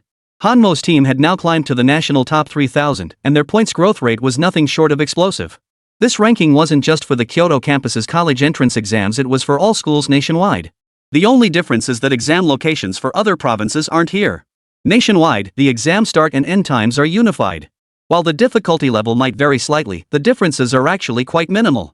In short, as the city with the strongest teaching resources and largest population, Kyoto holds a unique advantage. Moreover, other provinces face unpredictable risks each year, leading to a loss of talent and a sharp decline in population. Consequently, they fall short in nurturing the next generation. Nowadays, only 2 or 3 major cities maintain relatively strong educational capabilities, with Kyoto standing out as the foremost among them. As the capital city, it is naturally a city under special protection and one teeming with experts. This environment has also given rise to diverse educational branches and schools of thought. Most alarmingly, these high schools and middle schools engage in early talent poaching. For instance, they lure newly awakened individuals nearby with exorbitant salaries and generous benefits. This explains why Kyoto boasts such a concentration of prodigious young talents. Killing two birds with one stone, Hanemo reached out and placed a bottle of water before him. Gulp after gulp, Su Xiaoxua obediently handed him a tissue to wipe his mouth. The service was impeccable. It's getting dark. Should we keep going? Su Xiaoyu asked. Let's find a place to eat and rest. By the way, what's our current ranking? We're already approaching 2000th place and it's still early. At this rate, we'll break into the top 1000 soon. That means we both have a shot at getting into Super God Academy. Hearing this news, Su Xiaoyu and Su Xiaoxue both danced with joy. Especially Su Xiaoxue, who happily threw her arms around Han Mo. Catching the faint scent of a young girl on Xiao Shui, Han Mo didn't hesitate. He wrapped his arms around her slender waist and spun her around twice on the spot. Her tender body responded to his touch, though the reaction vanished almost as quickly as it had appeared. After the excitement, Su Xiaoxue blushed shyly, reluctantly withdrawing her delicate fingers from around Han Mo's neck. The trio found a small hut. Though rather crude, it served perfectly as a temporary resting place, even suitable for spending the night. As usual, Xiaoyu flew overhead to scout for enemies. Su Xiaoxue began preparing the meal. It must be said, Su Xiaoxue's cooking skills were quite good. Han Mo, having successfully broken through his cultivation barrier, now found himself with little to do. There was no need to rush his cultivation. Instead, he needed to assimilate the rapidly growing spiritual energy he had gained and integrate it into his combat techniques to swiftly enhance his practical fighting skills. Fortunately, the continuous high-intensity combat over the past day or two had rapidly honed Han Mo's combat skills, granting him precise control over his power. In his spare moments, Han Mo would help Su Xiaoxue with the cooking. Two heads are better than one. Perhaps because of their recent embrace, Su Xiaoxue appeared distinctly uncomfortable when Han Mo approached, yet a hint of anticipation flickered within her. Especially when Han Mo stood behind her, Su Xiaoxue subtly spread her arms, hoping he would embrace her tenderly from behind. Just then, Su Xiaoyu rushed into the room. Oh no, we might be surrounded. Su Xiaoyu exclaimed urgently. What's going on? We cleared out all the green-faced, fanged creatures nearby. How could we be surrounded? Han Mo asked, puzzled. It's not monsters. It's some other students taking the college entrance exam. Could they be here to deliver compensation points? I counted them, over 200 people. Many familiar faces. They lost points to us before and might be teaming up to get revenge, Su Xiaoyu continued. Hearing this, Su Xiaoxue's heart tightened, her brow furrowing slightly. What are we going to do? Over 200 people. They could wear us down and drag us down with them. Don't panic, Han Mo said calmly. Just keep cooking. These people are nothing but a rabble. Against overwhelming strength, numbers mean nothing. Besides, their alliance isn't solid to begin with. We just need to employ a few simple tricks to easily break them apart. So you already have a plan to deal with them? Of course. Let's finish our meal and rest. Hearing this, Su Xiaoxue felt her heart settle. Chapter 123, Under Siege. These two girls now place complete trust in Han Mo. They know he's a cautious and meticulous person who leaves no room for error. His calm demeanor now assured them there was nothing to worry about. The trio began to savor the meal, seemingly oblivious to the threat of being surrounded. After the meal, Han Mo rested his head on Su Xiaoxue's lap and soon drifted off to sleep. Gazing at Han Mo's handsome profile, Su Xiaoxue found herself lost in thought. Ever since their embrace last time, she always felt a tinge of nervousness whenever she looked at him. Combined with his naturally striking looks and formidable strength, he naturally exuded an irresistible attraction to the opposite sex. Meanwhile, Su Xiaoyu continued keeping watch over the pig's surroundings, ready to counter any surprise attacks. Resting on Su Xiaoxue's thighs softer than any pillow and surrounded by her faint, delicate scent. This exquisite sensation brought Han Mo immense comfort. Even in such harsh conditions, without a bed or a soft sofa, he could still drift off peacefully. This stemmed from Han Mo's absolute trust in the two girls, the seamless teamwork between them, and the profound connection that bound their hearts together. Night fell. Tonight, the stars shone brightly, and the moonlight was pure and clear. The others lying in ambush around them showed no intention of making a move. Just as Han Mo had said, each of them harbored their own hidden motives. Having witnessed Han Mo's formidable strength, no squad dared to make the first move. Thus, the matter dragged on, with no effective battle plan ever formulated. Thus, in the cover of night, they began deliberating once more, determined to devise a viable plan for success. What do you all say? Who's willing to lead the charge? We need at least 20 people up front to absorb the damage, another 50 to provide stealth fire support from range, and 100 more to build up their ultimate abilities. We must also synchronize our psychic energies to create a resonance effect. Only then can we take down Han Mo. You make a point. Han Mo is incredibly powerful, his physical strength alone is terrifying. A single strike from him would wipe us out. Where are we supposed to find 20 people like that? You're right. Han Mo is just too brutal. Even 20 guys might get knocked down in one exchange. Then I say we select them 20 individuals with exceptional defense or forbidden divine arts that grant immunity to certain attacks. This will buy us crucial time for the upcoming battle. As for Han Mo's 2 female teammates, they pose no real threat. Once Han Mo is defeated, those girls will be easy pickings for us. The problem is, no one wants to be the sacrificial lamb. Getting eliminated means losing our chance at university admission. That's not how it works. If we keep holding back on revenge, our current points won't get us into university anyway. We'll still fall short in the end. After a long, heated argument and discussion, each team ultimately agreed to send one member to take the brunt of the damage up front. But those tasked with taking the hits all had some degree of protection. This way, if one person was eliminated, the entire group, if it still existed, would retain its points.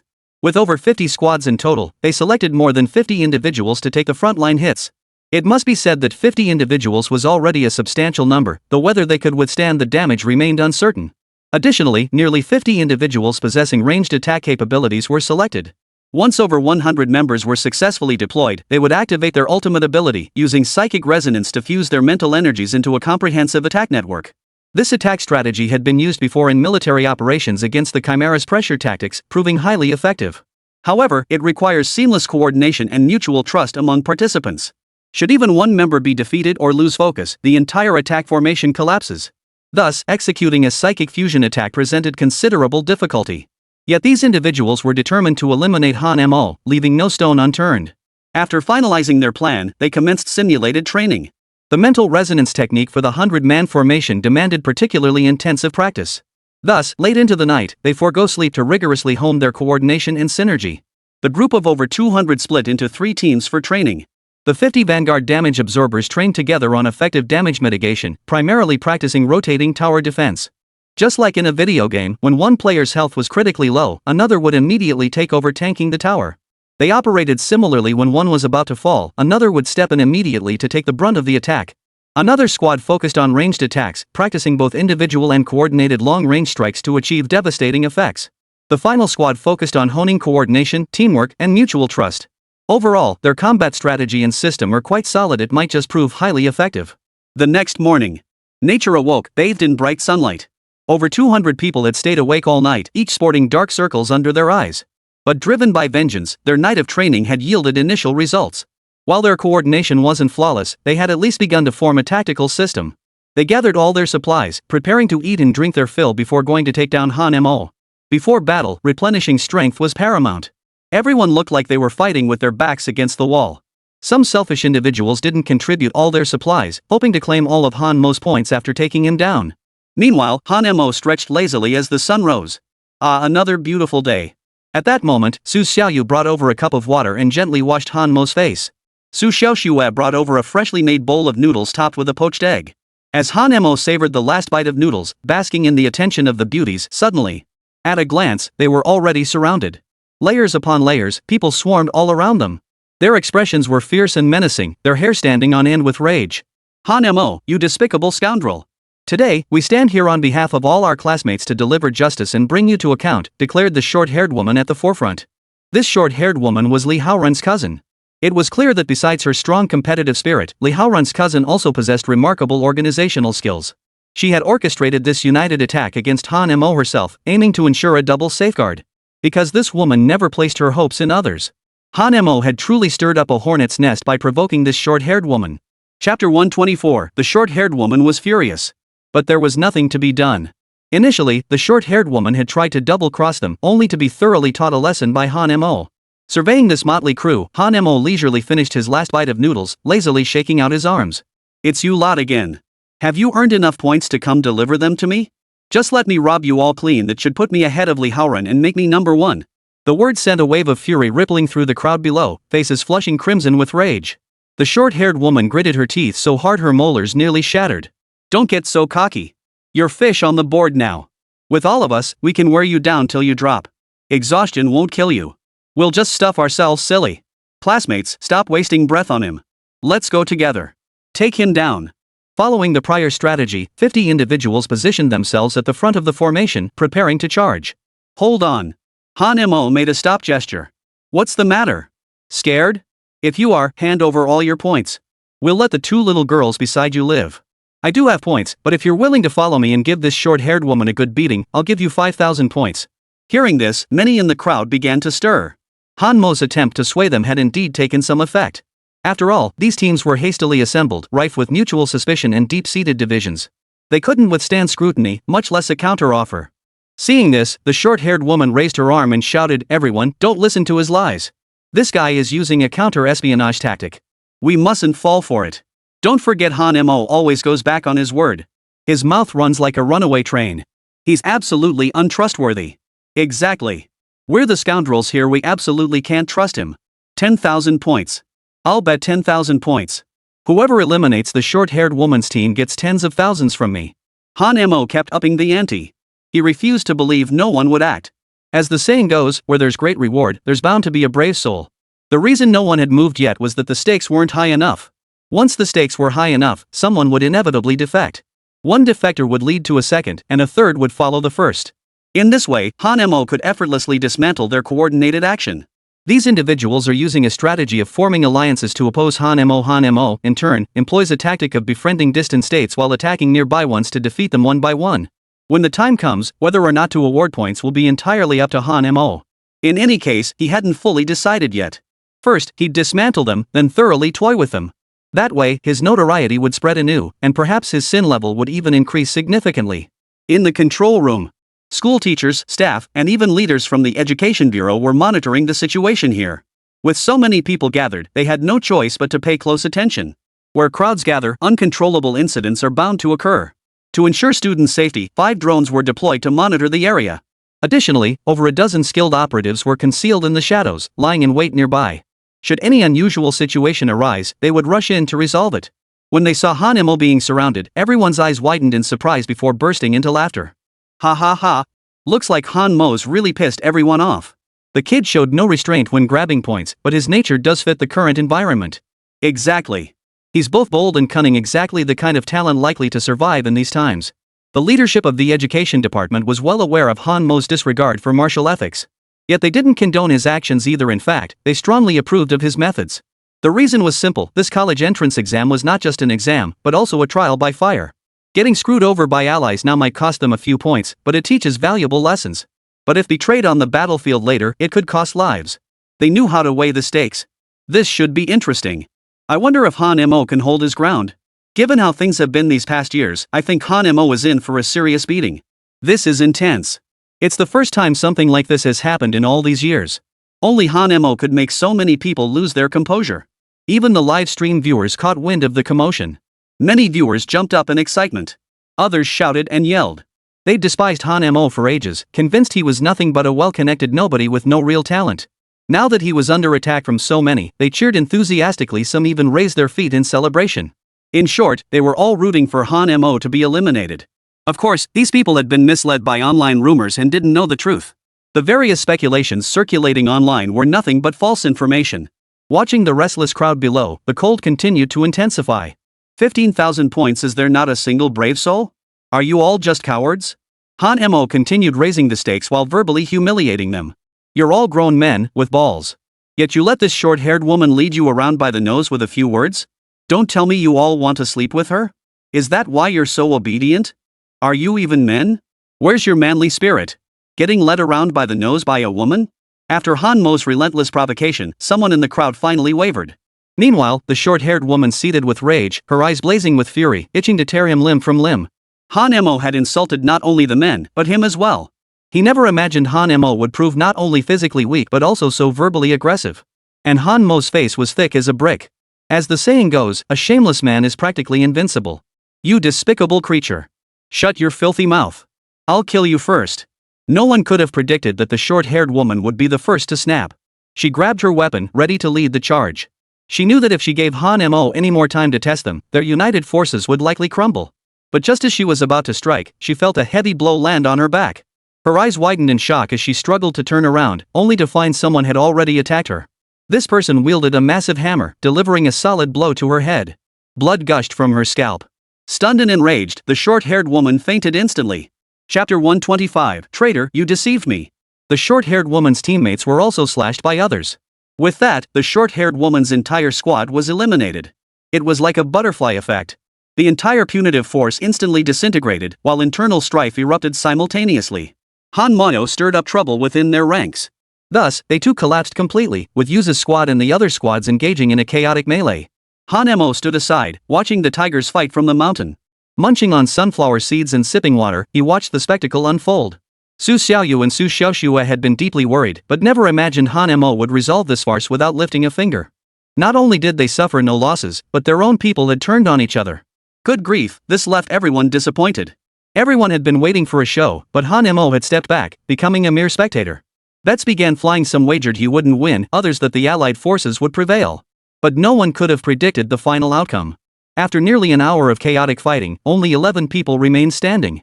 These 11 were members of 3 separate squads. Hanmo, hand over your points. We've taken care of everyone for you. You're safe now.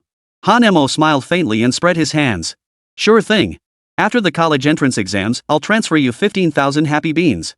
Don't worry, I'm generous, 15,000 each. Hearing this, their eyes turned green with envy, their minds momentarily frozen. Then, their ambitions were consumed by flames of rage. One of them was so furious he nearly shattered his teeth. What do you mean? Are you rubbing our intelligence in the dirt? You're mocking us. So what if I am? Who told you to be brainless? Damn it. They were all nearly boiling over with rage. Hanmo's evil points kept climbing rapidly. Even without the sin stick nearby, his wickedness kept growing. Hanmo, people like you will find their future path narrowing. You must understand that in this world, climbing higher and going farther doesn't rely on blind ambition, it relies on knowing how to navigate human relationships. A man spoke with righteous indignation. Screw your social graces. I don't give a damn about that. I do whatever feels good. If you don't get lost now, I'll rob you guys too. Though these men were seething with rage, they could only swallow their humiliation and leave. They simply couldn't fight back. At least they'd earned decent points by eliminating others, and their current ranking wasn't too low, good enough for a top-tier university. So they gritted their teeth and left. Outside, the spectators watching this unfold filled the screen with a torrent of profanity. Unsurprisingly, every single one of them was cursing Hanmo. They hurled every imaginable insult, not a single one pleasant to hear. Hanmo sneezed 7 times in a row from the barrage of insults, his nose nearly dry and smoking. Which girl misses me again? Being handsome sure brings too many headaches. Without lifting a finger, mere words alone had already defeated the coalition forces, and at no cost whatsoever.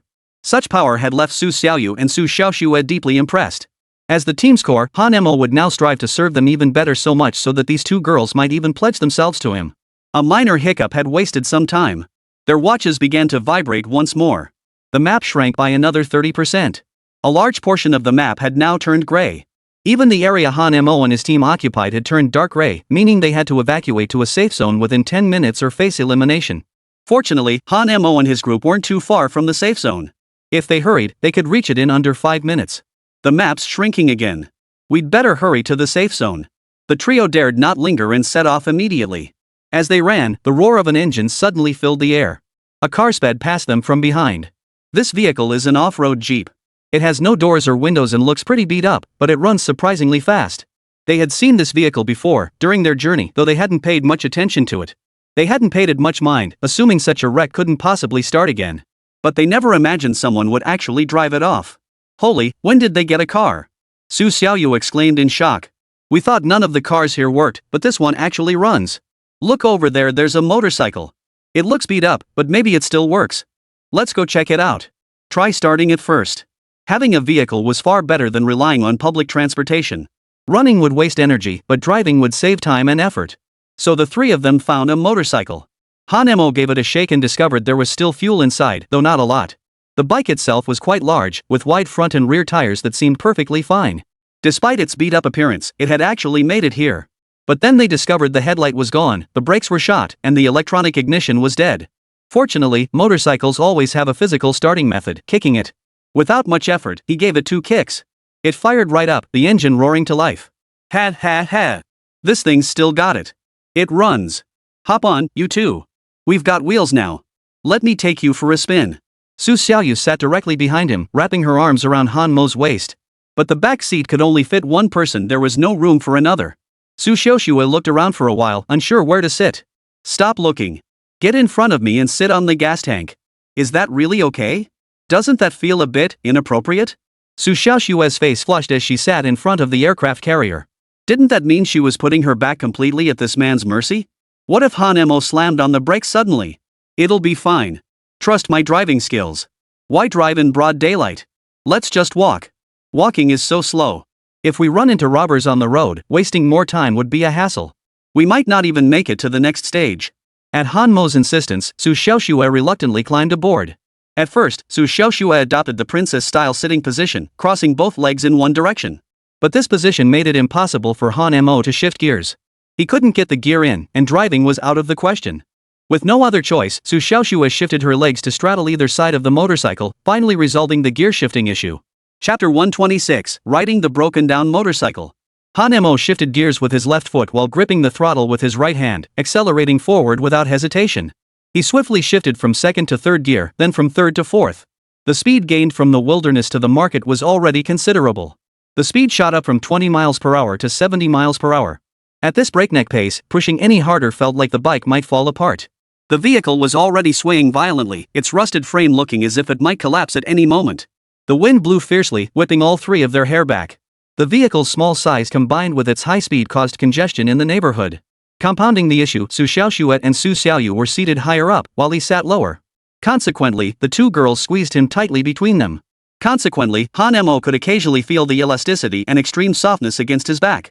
This comfortable sensation made Han Mo feel a tingling sensation in his lower abdomen from time to time. Compounding this, Su Xiaoyu clung to Han Meng's waist from the front, occasionally kneading her toned, 8-pack abs. Suddenly, the motorcycle hit a pothole, jolting violently. The motorcycle shook, and the people on it shook along with it, especially Su Xiaoyu, who was sitting in the back row, shaking even more violently. Good heavens, this exquisite sensation sent a surge of energy through Han Mo. At that moment, the young man in the prime of his youth couldn't help but feel a certain. Su Xiaoxue, seated up front, flushed bright red instantly, even her ears turning crimson. She tried shifting her hips, lifting her buttocks slightly upward. But another jolt sent her crashing back down. Su Xiaoxue let out a soft moan. That intoxicating sound left Han Mo flustered. He was already driving, but now he was truly about to lose control. Han Mo, what are you doing? What is that? Could you put your weapon away? Can't help it, I stuffed a sausage in my pocket earlier. I'll trust you this once. Just hang on a bit longer. We'll be in the safe zone soon. Yeah, sis. Hang in there, it'll be over soon. Su Xiaoyu chimed in from the back seat. With no other choice, Su Xiaoxue endured the unbearable itching for the moment. Not only did Su Xiaoxue endure the torment of the hard object pressing against her, but she also had to bear the coarse breath emanating from Han Mo. Caught between these dual pressures, Su Xiaoxue felt her heart flutter with desire. This torment made her body go limp, and she leaned directly against Han Mo, savoring this moment of warmth. Meanwhile, Su Xiaoyu pressed her entire body against Han Mo's back. Caught between them, Han Mo now endured suffering far greater than theirs. His inner torment felt like that of a monk who hadn't seen a woman in over a decade. Fortunately, this moment didn't last too long. They successfully reached a safe location. They only needed to cross this area to reach the central tower district. Looking ahead, a vast swamp stretched out before them, dotted with towering trees. These were no ordinary trees, many were so immense they blocked out the sky, their tops piercing the clouds. Looking up, one tree's crown was completely obscured by the clouds. Faced with this scene, the three did not rush forward. The forest ahead, with the swamp below, this place is perfect for ambushes. Exactly. Whoever gets here first will definitely ambush those preparing to enter using underhanded tactics. Plus, those powerful green-faced, fanged creatures could hide and ambush us too. Let's rest first, recharge our energy, eat and drink our fill, then we'll set our sights on this area, Han Mo said. This map reduction eliminated another 70% of the teams. The surviving teams were either exceptionally strong or had relied on cunning to endure. But venturing further down, mere cunning won't suffice, absolute strength is required. In the dense forest, it was impossible to predict what might happen in the next second. The dense foliage obscures vision, muffles sound, and hides other dangers. Numerous squads have already concealed themselves around the forest's edges. They were observing Han Mo and his two companions through some means. The leader is Han Mo. None of them have entered yet. If they do, they won't be coming back. Alright, we've got some easy prey here. They're ranked pretty high right now, so they must have a ton of points. At that moment, one squad was laying a trap, waiting for Han Mo. After eating their fill and resting, Han Mo and his two companions entered the area. The moment they stepped into the forest, darkness descended instantly. The dense forest blocked not only the sunlight but also the wind. It created an oppressive, suffocating sensation. Simultaneously, the weight on one's heart stirred a faint irritability within. The surrounding silence was eerie, not even a bird in sight. This heightened Han Mo's team's vigilance. Each step on the soft earth carried the risk of sinking in, whether into a natural marsh or an enemy-laid trap. In short, the thick layer of fallen leaves on the ground provided the perfect cover for traps. Sure enough, the next moment, Su Xiaoyu triggered a hidden trap with her foot. A rope swiftly wrapped around her ankle, immobilizing her. Simultaneously, a massive net descended from above. Just as the net descended, Su Xiaoyu's sword flickered. In an instant, the net was sliced into shreds. With a flick of her fingers, the sword flew from her grasp, severing the ropes and freeing Su Xiaoyu. Who would craft such crude traps? Exactly. Traps like this are only good for catching wild boars. They're useless against us Divine Void Realm experts. Everyone, don't let your guard down. This could be the enemy testing our defenses. We need to cross this area as quickly as possible. Han Mo grew serious for the first time. Su Xiaoyu and Su Xiaoxue saw the serious look on Han Mo's face and immediately perked up. Knowing Han Mo well, they understood he only took things this seriously when faced with situations beyond his control. They pressed onward and, thankfully, encountered no further traps. This is strange, Su Xiaoyu murmured in confusion. I just checked the time, we've been walking for over 10 minutes. Why haven't we crossed this forest area yet? Look! There are broken ropes here. We've come back to where we were earlier. Realizing something was amiss, Su Xiaoyu and Su Xiaoxue's expressions turned grave. Could this be the legendary ghost wall? He mentioned this forest was arranged according to the 5 elements and 8 trigrams. Han Mo examined the scene and suggested, here's what we'll do, gather this net, reconnect the pieces, tie it to that tree, then pull the rope as we walk forward. Let's see if this happens again. Chapter 127, The Mysterious Enemy. Alright. The trio sprang into action. They connected all the ropes from the previous incident and the scattered nets into a single line stretching 100 or 200 meters. Using the rope's length, they walked forward steadily. After several minutes, they found themselves back at the starting point. By now, Han Mo and the others had grasped the gravity of the situation. A head emerged from the shadows, camouflaged by a large leaf perched atop it and green dye smeared across the face. Without careful observation, the person remained completely invisible. The next second, the figure vanished, disappearing into the forest. So, what's the status of those 3 now? Judging by their frantic expressions, they're nearly at their limit. Their nerves are on the verge of breaking. It's time to make our move. Very well, let's begin. Only 5 people remained, their positions unclear as they stood scattered in different directions. All chanted incantations while their hands continuously formed seals. Han Mo, still dazed, suddenly noticed mist slowly forming around him. There's fog all of a sudden, Su Xiaoyu remarked in confusion. Everyone be careful. Looks like the main event has arrived. As the fog thickened, it soon became so dense that one couldn't see their hand in front of their face, making it nearly impossible to discern the surroundings. Visibility dropped below 30 meters. No way they couldn't lose each other, so they had to hold hands. What's going on? I feel dizzy. Oh no, this fog is toxic. Realizing something was terribly wrong, Su Xiaoyu and Su Xiaoxue quickly covered their mouths with their hands to prevent inhaling more poisonous gas. Han Mo, however, remained unconcerned. It wasn't that Han Mo was immune to poisoning, but rather that his physical body was simply too formidable, having already entered the divine realm. This poisonous gas was a forbidden divine technique, most likely only effective against opponents of similar level.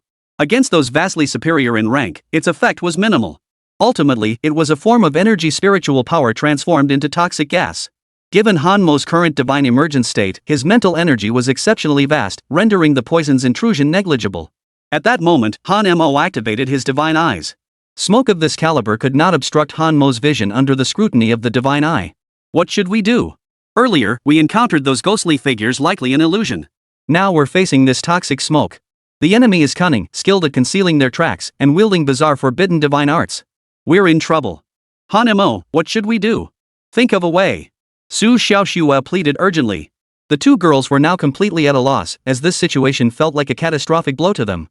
With zero visibility, poison in their systems, and heavy illusions clouding their senses, they'd be utterly helpless if the enemy launched a surprise attack.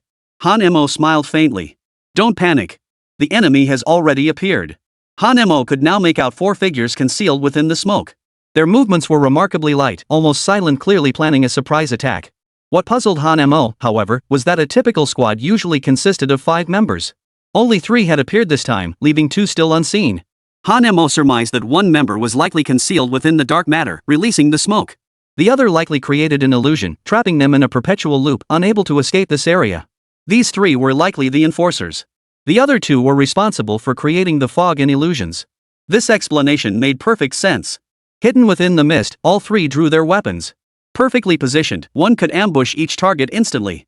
Han Mo pretended to see nothing, even fumbling uncertainly with one hand, groping around to create the illusion that he couldn't see the current situation. These three were fairly clever. Before attacking, they made some provocative gestures, testing whether the trio could see them. One student even made a silly face, while another performed comical gestures. Seeing these three idiots, Han Mo nearly burst out laughing. But to maintain his cover, he remained impassive, pretending to see nothing. Seeing Han Mo and the others, the student who had just made the face grinned widely, though they didn't laugh out loud. In their eyes, Han Mo was now fish on the board, ready for them to carve up. The chubby ringleader made a hand signal. The other two understood immediately. The trio split up, one approached from the left, another from the right, while the chubby kid moved in the middle. Han Mo was flanked by Su Xiaoxi and Su Xiaoyu. Clearly, the chubby one intended to ambush Han Mo from the center. Of course, to be safe, all three of them circled around to the rear. They quickly took their positions and unleashed their full power strikes. A blade over a meter long swung toward Han Mo's head. The blade glinted coldly, radiating a murderous intent. Just as the blade was a centimeter from Han Mo's scalp, two fingers effortlessly pinched the blade.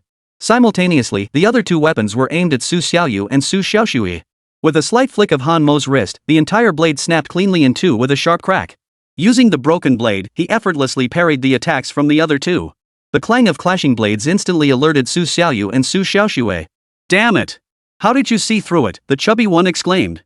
"Your petty tricks might work on others, but they're useless against me." With a few swift punches and kicks, Han Mo knocked all three men to the ground, rendering them incapacitated. Seeing their teammates pinned down, the two lurking in the shadows had only one thought: escape. With their combat skills lacking, and neither illusions nor poisonous smoke working, they had no choice but to abandon their comrades and flee first. Just as they turned to flee, they caught sight of Han Mo. Han Mo had used flash to appear directly beside them. The shock froze them in place. "How did you find us? We thought we'd covered our tracks perfectly." In the face of absolute power, all the flashy tricks are useless. He raised his fist.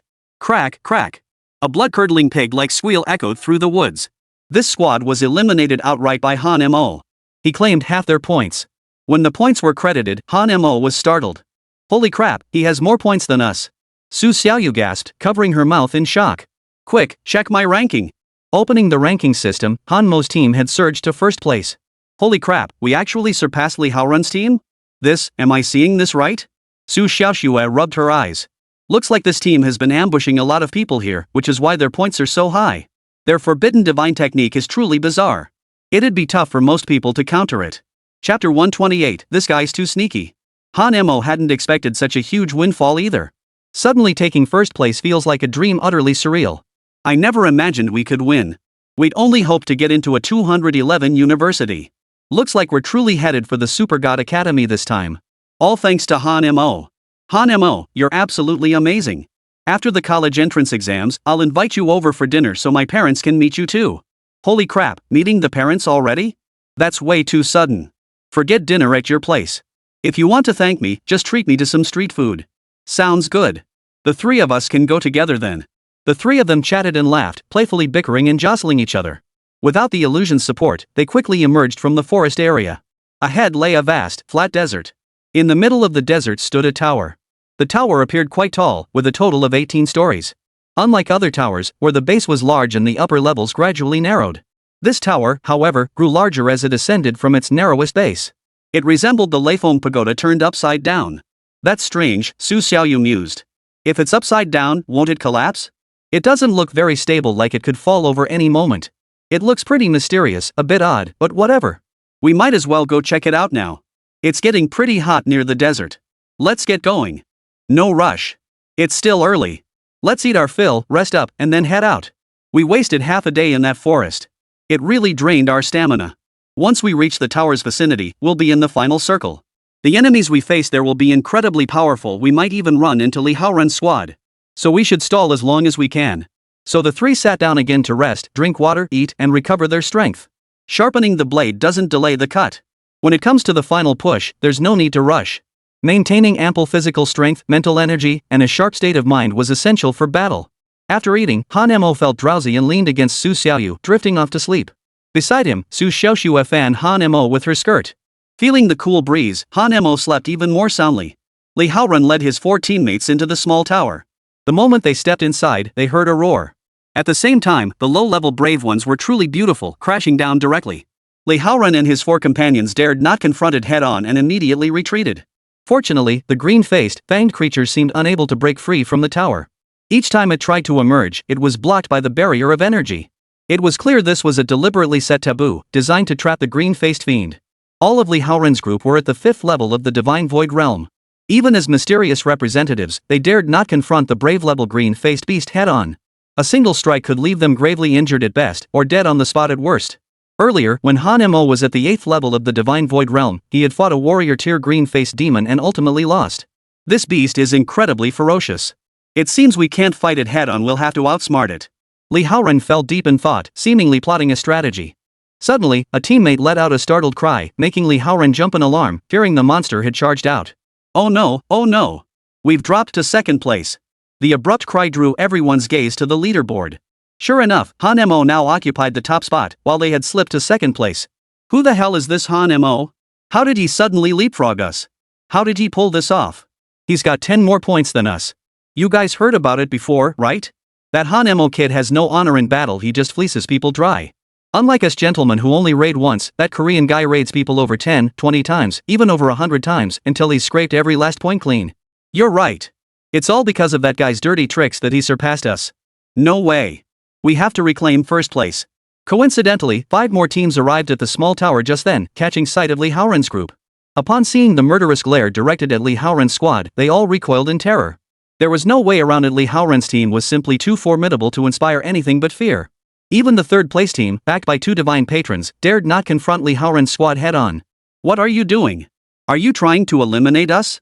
Eliminating us won't benefit you. That monster inside? The 5 of you probably can't handle it. Li Haoren pondered for a moment before replying, don't misunderstand. The current rankings are essentially settled. 1st place is secured. Whether you finish 2nd or 10th or 20th doesn't matter, everyone will get into their ideal universities. Right now, we need to figure out how to deal with the monster inside the tower. Why don't we join forces? What do you say? Hearing this, everyone nodded in agreement. After all, this was the final exam question, the grand finale. If they couldn't defeat this monster, even if they secured 1st place in the exam, they wouldn't have the face to meet the others. At the same time, if Li Haoren's team could defeat this monster, they would easily secure 1st place.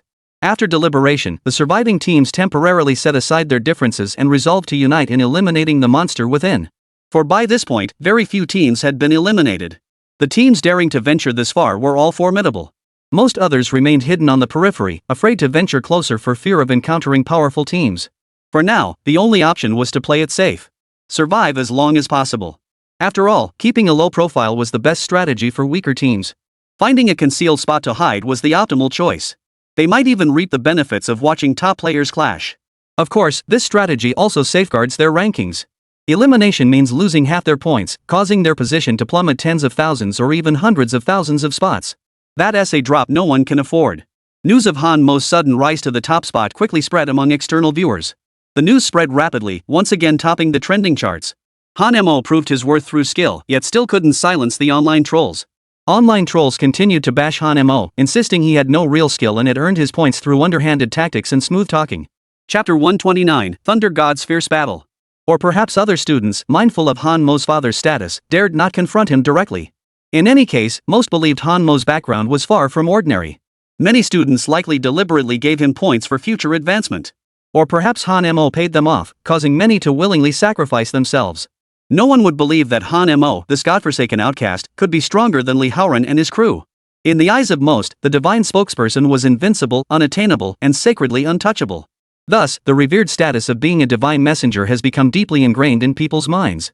Soon, under Li Haoren's leadership, a formidable team of over a dozen individuals was formed. With clear divisions of labor, they resolved to deal with the green-faced, fanged creature rationally. To reassure his companions, Li Haoren volunteered to enter first. It could be said that Li Haoren possessed the bearing of a leader, stepping forward decisively in critical moments. At this moment, Li Haoren held nothing back, gripping the Thunder God's hammer tightly in his hand. Of course, since it wasn't his signature weapon, its power was significantly diminished. His psychic energy surged outward, thunder roared across the sky, and lightning crackled from the hammer in his grasp. Even his arms and body were now enveloped in electric currents. Soon, a layer of lightning-forged armor covered his entire body, appearing to offer astonishing defense. Witnessing this spectacle, many spectators gasped in awe. Among them, Li Haoren's teammates had vanished from public view at some point. The next second, Li Haoren led 3 people charging in. The moment they entered, a green-faced, fanged warrior-level creature charged straight at them. Lightning crackled around Li Haoren's body as he hurled his hammer forward. Boom! A deafening roar. The hammer was deflected by the monster. Yet a bolt of lightning still struck the green-faced, fanged beast. Alas, the green-faced, fanged beast possessed thick, tough skin. While the attack caused it some pain, it suffered little actual injury. Immediately after, the figure that had vanished moments ago appeared above the green-faced, fanged creature, its massive sword plunging straight toward its head. The monster reacted with blinding speed, reaching out to block the blow. At that moment, another bolt of lightning struck, directly hitting the monster's arm and rendering it unable to defend. The sword of justice then came crashing down. Yet no matter how much strength the monster mustered, the blade could only penetrate 2 inches into its skull before halting. Just how formidable is the defense of a brave tier monster? Not only is its hide thick and tough, but its skull is also exceptionally hard. The hero tier monster roared furiously, lashing out with its tail to fling the sword-wielding student aside, blood trickling from the corner of its mouth. This year, it was wounded with just 1 strike. Everyone, attack together. The entire nation is watching us, we can't disgrace ourselves. With a shout, Li Haoren charged forward first. Li Haoren's body crackled with lightning as he summoned the thunder god's hammer to his hand. Immediately, over a dozen bolts of lightning, each as thick as a bowl, crashed down. Such terrifying power only forced the brave tier monster back 3 or 4 steps, blasting open a small gap. However, the lightning's power was immense and carried a certain anesthetic effect. It must be said that these bolts slightly slowed the movement of the brave monsters. The others swarmed in, unleashing forbidden divine arts. Yet some held back, their minds seemingly plotting something. Perhaps they sought to reap the benefits of a conflict, or maybe they planned to loot the fallen. Each harbored their own ulterior motives. Yet most, inspired by Li Haoren's resolve, fought desperately. The 2 sides were on the verge of clashing. A dozen people fighting a single hero-level monster proved to be quite a struggle. In the chaos, many had already begun to sustain injuries. Yet the monster, the hero's monster, bore multiple wounds as well. Most were superficial cuts, not life-threatening. Judging by the current situation, only a few divine emissaries could inflict damage on it. The rest couldn't even scratch its skin. Of course, Li Haoren's lightning power inflicted the most damage, already tearing a bloody gash in the chest of the hero-level monster. The others had wised up, focusing their attacks directly on the monster's wounds for maximum efficiency. The hero-level monster roared in agony, its rage meter skyrocketing. This battle drew a large audience. Viewers in the livestream held their breath. Even girls out shopping stopped in their tracks when they caught sight of the large screen. In short, such an exhilarating battle was simply too thrilling to miss. Meanwhile, Han Mo stretched lazily, preparing to lead Su Xiaoxue and Su Xiaoyu forward. Just then, Han Mo keenly detected footsteps behind them. Who's sneaking around? Turning around, he spotted a disheveled woman approaching him. Han Mo recognized her immediately. It was his arch-rival, Song Xiaoqian. Her disheveled appearance and visible injuries startled Han Mo. Very few people could injure Song Xiaoqian, few enough in the capital city that one could count them on one hand. After all, the title of spokesperson for the pure goddess moon goddess wasn't just for show. You're hurt? Han Mo, is that you? Recognizing him, Song Xiaoqian breathed a sigh of relief and approached. Who injured you? This is quite interesting. When my squad and I first entered the forest, we fell victim to an illusion spell and poisonous mist. The other 4 were eliminated while protecting me. Only I escaped, wounded. Their forbidden divine arts were too bizarre, impossible to guard against. It's also our fault for being careless. We never expected to fall into the enemy's trap. We're sorry to have put you through this. Song Xiaoqian recounted the general sequence of events. Han Mo hadn't expected those young users of illusion techniques to even ensnare Song Xiaoqian. Fortunately, she hadn't yet acquired the Fire Eye Golden Vision, and her strength was formidable enough. We encountered that same group too. Their strength wasn't particularly formidable, but their skills were so bizarre. Combined with the dense forest terrain, ambushing them under such favorable conditions, heaven, earth, and man aligned greatly amplified their capabilities. Even I nearly bit the dust in that backwater. Do you have any food, water, or medicine to help bandage my wounds? So Han Mo asked Su Xiaoyu and Su Xiaoxue to help treat her. The 3 women exchanged peculiar glances. Their polite inquiries were laced with probing questions. For instance, Song Xiaoqian would ask the 2 girls how they knew Han Mo. Su Xiaoxue would ask what the relationship was between Su Xiaoqian and Han Mo. She'd also bring up slightly sensitive topics. In short, these questions all concealed other underlying issues. Each was probing the other, trying to discern from their answers whether the other had a romantic relationship with Han Mo or if there was something more ambiguous going on. Chapter 130, the final showdown begins. Suddenly encountering an injured person forced Han Mo and the others to halt their journey and spend the night here temporarily. Night had fallen, and trekking through the desert after dark was fraught with danger. They pitched a tent, lit a campfire, and Su Xiaoyu cooked a meal for the 4 of them to share. Since Han Mo had now risen to the top rank, there was no longer any need to rob Song Xiaoqian. Besides, though their relationship wasn't particularly close, they had shared life and death experiences and both hailed from the same small city. Thus, in some unspoken way, they both regarded each other as good friends. At the same time, Li Haoren and the others were injured. Several sustained severe wounds and lay motionless on the ground. Li Haoren had sustained some superficial wounds and looked utterly disheveled. We lit a bonfire at the base of the tower and began recuperating. There was no choice. The green-faced, fanged creatures proved far more formidable in night combat, forcing them to rest temporarily. Of course, the prolonged battle had also taken a heavy toll, depleting both physical and mental energy. However, this battle wasn't entirely fruitless. At the very least, we managed to sever one of the green-faced fang's arms. The resilience of a hero-tier monster far exceeded imagination. Even with only a few limbs remaining, it remained terrifyingly formidable. The fierce clash between the two sides ultimately ended in mutual destruction. The next day. Today marked the final day of the college entrance exams, or more precisely, only a few hours remained. The exam would officially conclude at noon. As for the rankings everyone was currently concerned about, there had been no changes. Han Mo still held the top spot. Li Haoren's team ranked second. With no other monsters nearby except the central brave tier green-faced fanged beast, there was no way to farm points now. The rankings were essentially set. As for the remaining contestants who haven't been eliminated, most have gone into hiding. As long as they can safely endure the next 5 hours without being taken out by other teams, their roommate status should be secure. Some powerhouse teams had essentially gone into hibernation mode. With relatively balanced strength, most teams had already reached 985 points, or the top-tier Super God Academy. Once the cutoff score is reached, there's no need to eliminate other teams. After all, one wrong move could mean they end up being the ones eliminated. After all, in this scenario, the surviving teams all possess unique strengths and reasons for enduring. None of them are pushovers. It's not uncommon to see two teams battling when a third suddenly swoops in to claim victory. So, if you've already secured admission to either the Super God Academy or a 985 university, why keep stirring the pot? Of course, some teams are just a hair's breadth away from upgrading from a 211 university to a 985, so they might make a last-ditch effort. Others are right on the 211 cutoff line and will definitely push hard to upgrade from a regular undergraduate program to a 211 institution. Of course, teams like these aren't particularly numerous. In short, confrontations have become rare these days. Everyone is now looking around cautiously, adopting a wait-and-see approach while keeping a low profile. In short, every squad now has a smart player. When two such squads unite, it's like the Dragon and Phoenix joining forces. As everyone knows, the Dragon and the Phoenix cannot coexist peacefully. Whenever they come together, trouble is bound to follow. The sky is a deep blue. Today's sky was overcast, as if rain could fall at any moment. After checking the weather and the time, Han Mo led the three beauties on their way. Their destination was the central tower. After all, they were already in first place this time, no need to take unnecessary risks. However, this location wasn't entirely safe. The map was about to refresh, and their current area would inevitably become a gray zone. They had to reach the vicinity of the tower, the last remaining safe zone. At the same time, Han Mo also wanted to know just how strong Li Haoren's team really was. He had to humiliate the divine name spokesperson. He knew that brutalizing divine avatars yielded a substantial amount of evil deeds points.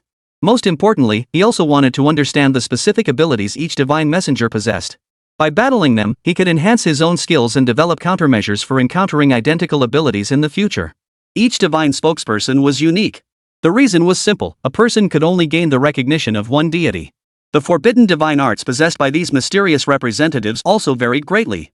For instance, Han Mo had already encountered many special abilities: poisonous smoke illusions, soul stripping, invisibility, the ability to sprout wings and fly, and even enchantment that used seductive charms to lure others. The most extraordinary ability Han Mo had witnessed belonged to Xia Bega, who could cultivate ghost masters. Utilizing his cultivated pets to fight for him proved exceptionally formidable. Another notable example was a skill he encountered in battle where the user could consume soybeans, cabbage, and carrots to release toxic gases. This skill was exceptionally unique and devastatingly effective. When unleashed unexpectedly against an opponent unaware of its existence, it could yield astonishing results. In short, each skill seems uniquely distinct. As the saying goes, knowing both yourself and your enemy ensures victory in every battle. Whenever Han Mo encountered a powerful, unique opponent, he made it a point to thoroughly analyze and document their skill characteristics. 1 hour later, everyone's watches once again received notifications of the map shrinking. This time, the map shrunk by a full 70%. This meant the available space for movement had become extremely limited. Staring at the map, the grayed out territory sent a collective gasp through the group. As things stood, only the area within 500 meters of the small tower remained a safe zone. Yet the area around the tower was completely barren, not a single tree or rock in sight. It was utterly flat and open. This meant hiding and avoiding detection was utterly impossible. Attempting a surprise ambush was equally futile, as the terrain offered no cover for such tactics. To launch a surprise attack, you'd need to conceal yourself using trees, rocks, or the surrounding environment for camouflage. But in an area that's almost entirely desert, effective camouflage is extremely difficult to achieve. Thus, at this stage of the exam, it all comes down to raw ability. Relying on clever tricks like ambushes or other underhanded tactics to win is no longer an option. Han Mo and his group were now nearing the edge of the desert, just 300 meters from the safe zone. They moved steadily without haste, confident they'd reach it soon. After all, 10 minutes was ample time. Teams unwilling to be eliminated had no choice but to grit their teeth, seek out less crowded areas, and proceed cautiously toward the safe zone. Once everyone entered the safety zone, the confined space allowed nearly everyone to be seen at a glance. Chapter 131, Pick on the Weak. But at this moment, every team was extremely cautious. No one dared to make a rash move. Clearly, they were all sizing up the situation. Without knowing the exact strength of every team, no one dared to make a bold, reckless move. It was akin to a Three Kingdoms-style standoff. If any two teams clashed first, the others might strike from the sidelines. After all, reaching the final circle meant everyone possessed considerable strength. If it came down to a life or death struggle, victory was far from certain. Unless one possessed overwhelming strength, no one would choose to strike at this moment. But with Han Mo and his group's arrival, all eyes silently shifted toward him. As the saying goes, pick on the weakest target. In their eyes, Han Mo's group of only 4 was incomplete. Their odds of winning in a 4v5 scenario were quite favorable. It's like when you're facing 4 enemies in a team fight with 5 of your own, you charge in without hesitation. Many had already marked Han Mo as their prey, but fearing ambushes from others, they held back for now. When Han Mo caught the hostile glances around him, a faint smile touched his lips. He now secretly wished someone would come to rob him so he could effortlessly eliminate them. But honestly, whether they wiped out other squads or not didn't matter to them anymore. They were already guaranteed first place. Only 3 hours remained until the final exam concluded. These 3 hours were the most agonizing. Some clever teams had even begun to hide. Their method was simple, burying themselves in the sand, covering their entire bodies. While this method couldn't be called effective, it at least offered some measure of protection. After all, when others prepare to ambush, they naturally target the teams they spot first. Teams buried in the sand were less conspicuous, so attackers would naturally avoid targeting those hidden beneath the sand. After all, with so many people around, you can't very well attack someone just because you can't see them. Han Mo approached the small tower under the watchful eyes of others. No one could have imagined that Han Mo's group of only 4 would be so brazen, strutting about with such arrogance. Especially as he walked, swaying his head from side to side, hands stuffed in his pockets, nose in the air, with an air of utter contempt for everyone around him, utterly arrogant. To others, it screamed 4 words, "Come and get me." Just then, Li Haoran emerged from the tower once more, leading several dozen men. They had just fought hundreds of rounds against the green-faced, fanged warrior-level monster, yet still failed to take it down. Several more had been injured, and a few others, their wounds too severe, had been eliminated outright. The situation had grown dire. Of the original dozens, the wounded lay injured, the eliminated had been cut off, and those without combat strength were useless. Those unwilling to fight had already voluntarily withdrawn. In short, fewer than 10 individuals remained willing to continue fighting. To make matters worse, even within Li Haoran's 5-person squad, 2 members were now seriously injured. Li Haoran himself bore a deep scratch on his face, blood oozing from the wound, nearly exposing the white bone beneath. Fortunately, Li Haoran's combat effectiveness remained intact, no major injuries to his bones or tendons, and he was still capable of fighting. However, the eyes of the surrounding teams glowed with greed. Clearly, they were already plotting to seize the opportunity. If Li Haoran's squad were to engage in further combat and sustain additional injuries, they would likely become targets for other teams. Li Haoran's squad, which I led, weren't fools. The recent battle had drained both their physical and mental energy, so they planned to rest first, replenish their strength and focus, and then resume the action. At that moment, the supply distribution began again. But no one showed any interest in the supplies anymore. They already possessed weapons. Food and drink were irrelevant now. After all, the college entrance exams were nearly over. Even if they went hungry, it was only a matter of 3 hours. They could endure it no matter what. Thus, the final supply drop held no potential to spark disputes or fights among the survivors. Every team member was calmer than ever before. But among the supplies was an orange-colored package labeled Super S-Class Weapon. Wow, that meant the weapon inside was incredibly powerful. Whoever got it could drastically increase their combat strength. The reason was simple: when 2 opponents were evenly matched, whoever wielded the superior weapon held the advantage. In fact, wielding an exceptional weapon could even allow one to challenge opponents of higher rank and emerge victorious. This is the advantage and bonus weapons provide. But there was only one such package. Everyone stared wide-eyed, hesitating to move forward immediately. Only Li Haoran led his squad forward. Under his gaze, filled with a murderous intent, everyone else abandoned their plans to vie for the S-grade weapon. Yet one man strode over with 3 stunning women in tow. 2 stunning beauties fan Han Mo from behind, while another exceptionally gorgeous, busty beauty trailed alone. Clearly, Han Mo was the leader of this group, and it was obvious who commanded the squad. This sight left many men green with envy.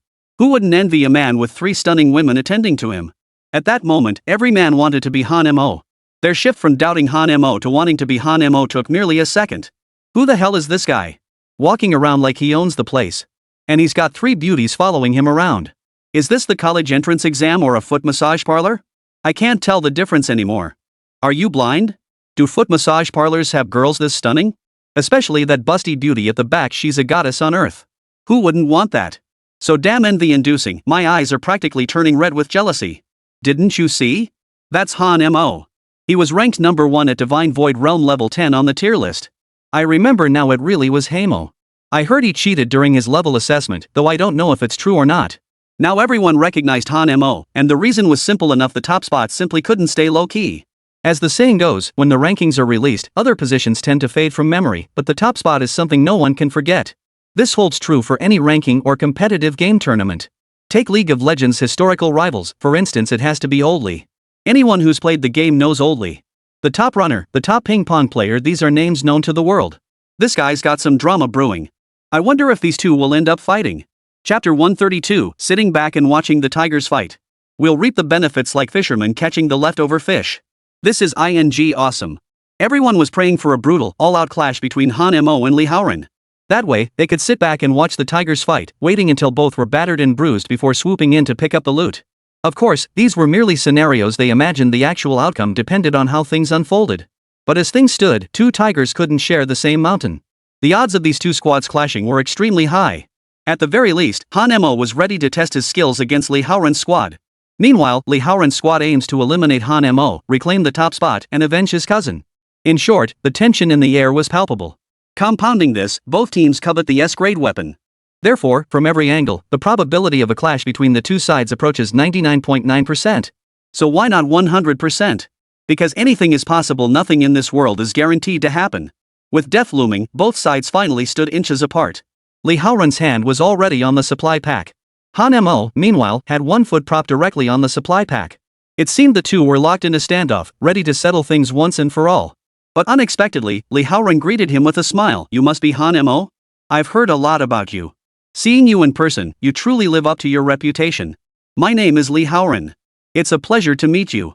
How pleased are you? Li Haoran froze on the spot, momentarily at a loss for what to say next.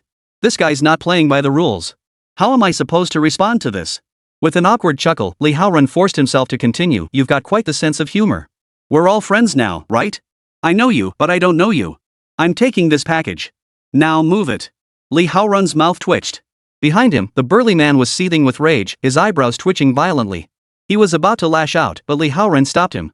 The teammate behind Li Haoran was also a mysterious representative. He was towering, easily over 2 meters tall, and as strong as an ox. If you like it so much, we'll let you have it. It's just an S-grade weapon, no big deal.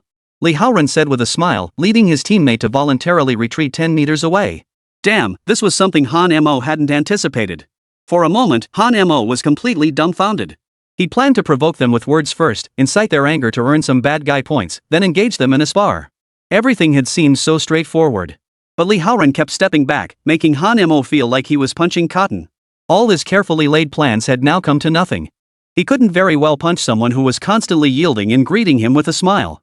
He hadn't found a reason to start a fight. No one had picked a fight with him, and no conflict had erupted between them. Just jumping into a fight would be uncivilized.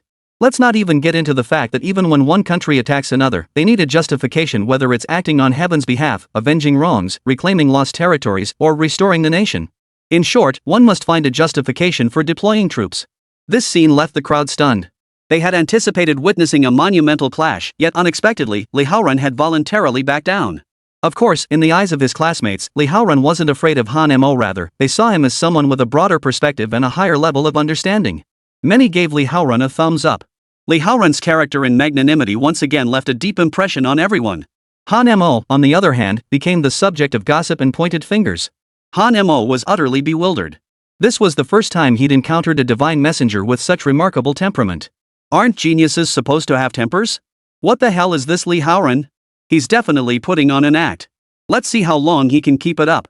Opening the package, several weapons were indeed inside. All kinds were present, including an S-grade staff. Su Xiaoyu, Su Xiaoxue, and Song Xiaoqian each took an S-grade weapon. All in all, though they were a 4-person squad, each now wielded an S-grade weapon, a significant boost to their strength. This forced the squads that had previously targeted them to reconsider their plans. Spotting a large hammer among the weapons, Li Haoren beckoned with a wave of his hand.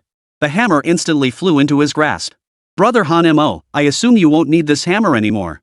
I'll take it then. The other 4 each reached out and took a weapon, all S-grade weapons. These 4 were all Li Haoren's teammates. Han Mo didn't mind this at all.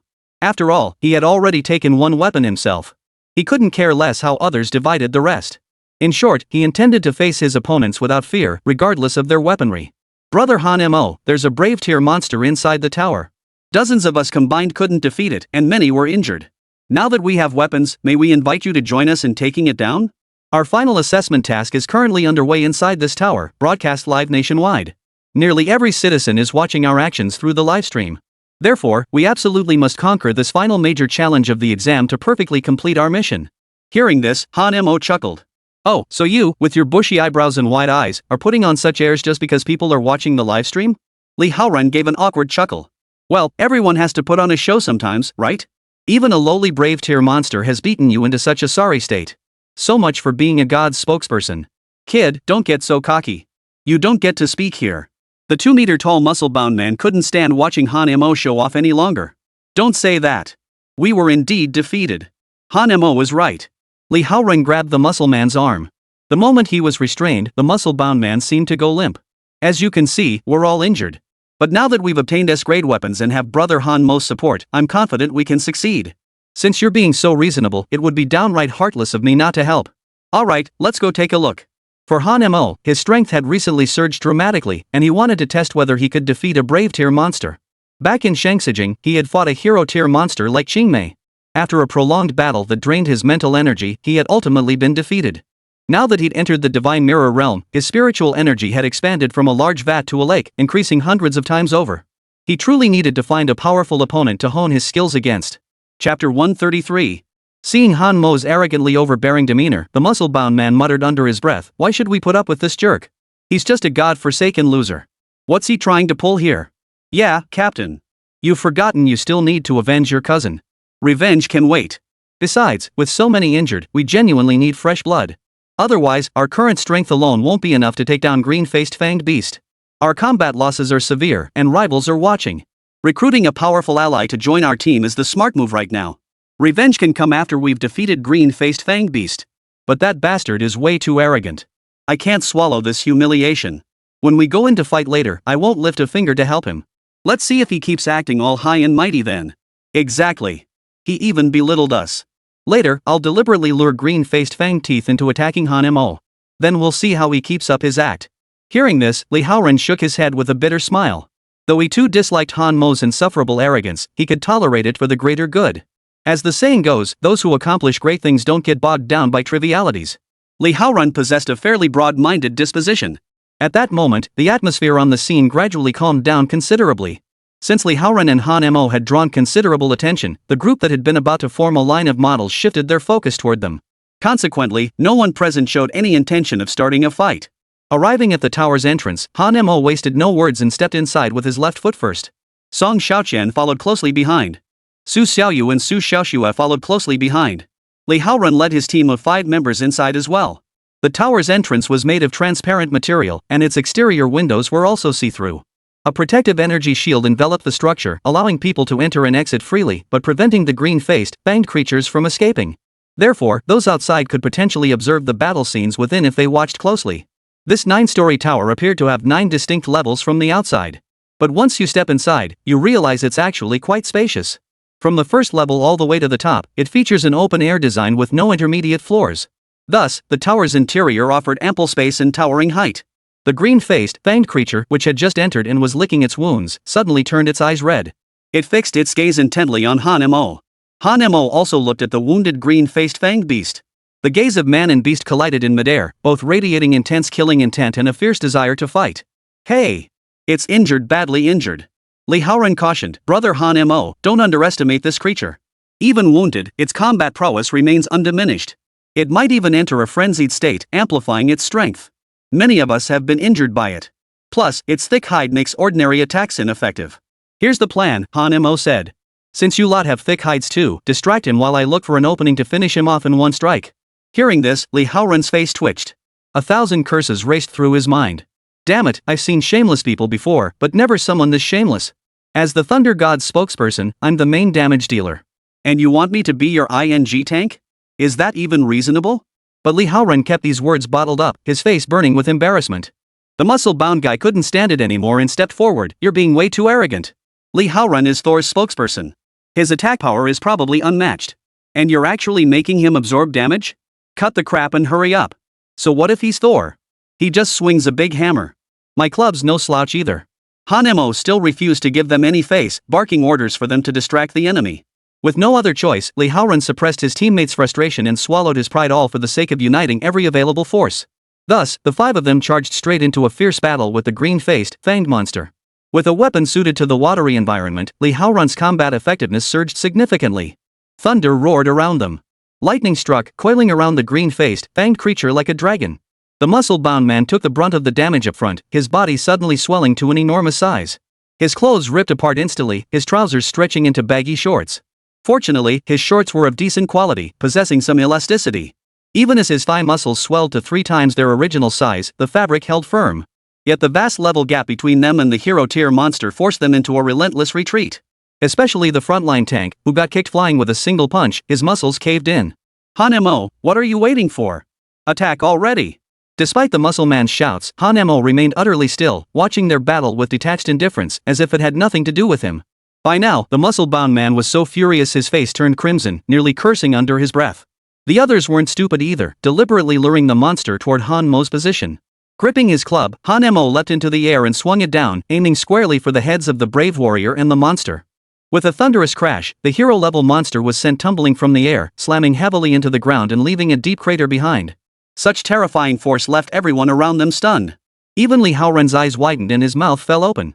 The muscle-bound man, who had been so arrogant moments ago, was now completely frozen in place. Renowned for his unmatched physical strength, he now paled in comparison to Han Mo like an adult versus a child. Such terrifying power was virtually unheard of among fellow cultivators. Impossible. Could someone at the Divine Void Realm truly possess such power? My apologies, everyone. I got lucky and just broke through to the Divine Void Realm yesterday. So I'm using this monster to practice. Han Mo didn't hold back, directly revealing his cultivation level. His voice carried with such penetrating force that even the students watching from the periphery heard it. Holy crap. This news exploded like a bomb dropped into the crowd, instantly setting them abuzz. An 18-year-old at the Divine Emergence Realm? Such genius, such a prodigy, even a divine messenger would pale in comparison. Everyone fell silent, staring at each other in stunned silence. Some were so stunned their jaws dropped to the floor before they could pick them up and reattach them. A few others were so shocked they wet themselves, the pungent smell of urine making people instinctively cover their noses. Several girls, upon seeing Han Mo, had their eyes glisten with admiration. Such terrifyingly rapid leveling speed. Li Haoran appeared outwardly composed, but inside, his mind was churning with shock. Chapter 134, Dead Man Walking. He considered himself the ultimate prodigy among prodigies as the Thunder God's spokesperson. Genius was genius, and his leveling speed was unmatched. His combat prowess was truly terrifying. Yet witnessing Han Mo's combat prowess today proved utterly overwhelming. Most crucially, Han Mo's combat style contained no flashy flourishes, just brutally straightforward strikes with his staff. It's possible. Even a divine messenger would need to be 20 to enter the divine realm. This guy has reached such heights at 18? It's unbelievable. No one could believe it was real. Yet Han Mo's recently demonstrated prowess proved it true. Even so, a divine realm cultivator at the first tier couldn't gain the upper hand against a brave tier monster in combat. They might even be suppressed. Amidst the stunned silence, the green-faced, fanged creature leapt out of the boiling water, its eyes blazing with boundless fury. This time, the terrifying monster locked onto Han Mo as its target, charging forward like a monstrous truck. Its speed was almost impossible to evade or dodge. Han Mo smiled faintly and chose to confront it head-on. His left foot shifted slightly as his body launched forward like a cannonball. Han Mo swung his staff, colliding with the green-faced, fanged monster's thick arm. Clang! The collision of terrifying forces unleashed a powerful energy storm that radiated outward. This energy storm formed a whirlwind, blowing the surroundings into a dizzying blur, making it impossible to open one's eyes. What terrifying power, the muscle-bound man thought in shock. As a divine messenger renowned for his strength, he recognized that Han Mo's attack relied purely on his physical prowess, without drawing upon any spiritual energy. Even so, Han Mo did not seem to be at a disadvantage. Both parties retreated dozens of steps before stabilizing their stances. It was also possible that the green-faced, fanged creature had been injured earlier, losing an arm, preventing it from unleashing its full power. This might explain why its clash with Han Mo had ended in a stalemate. Han Mo understood that the fastest way to enhance combat prowess and gain battle experience was through current engagements, and fighting evenly matched opponents yielded the best results. Fighting opponents far above one's level could squeeze out hidden potential, yielding the best results, but it was also the most dangerous. The two clashed once more.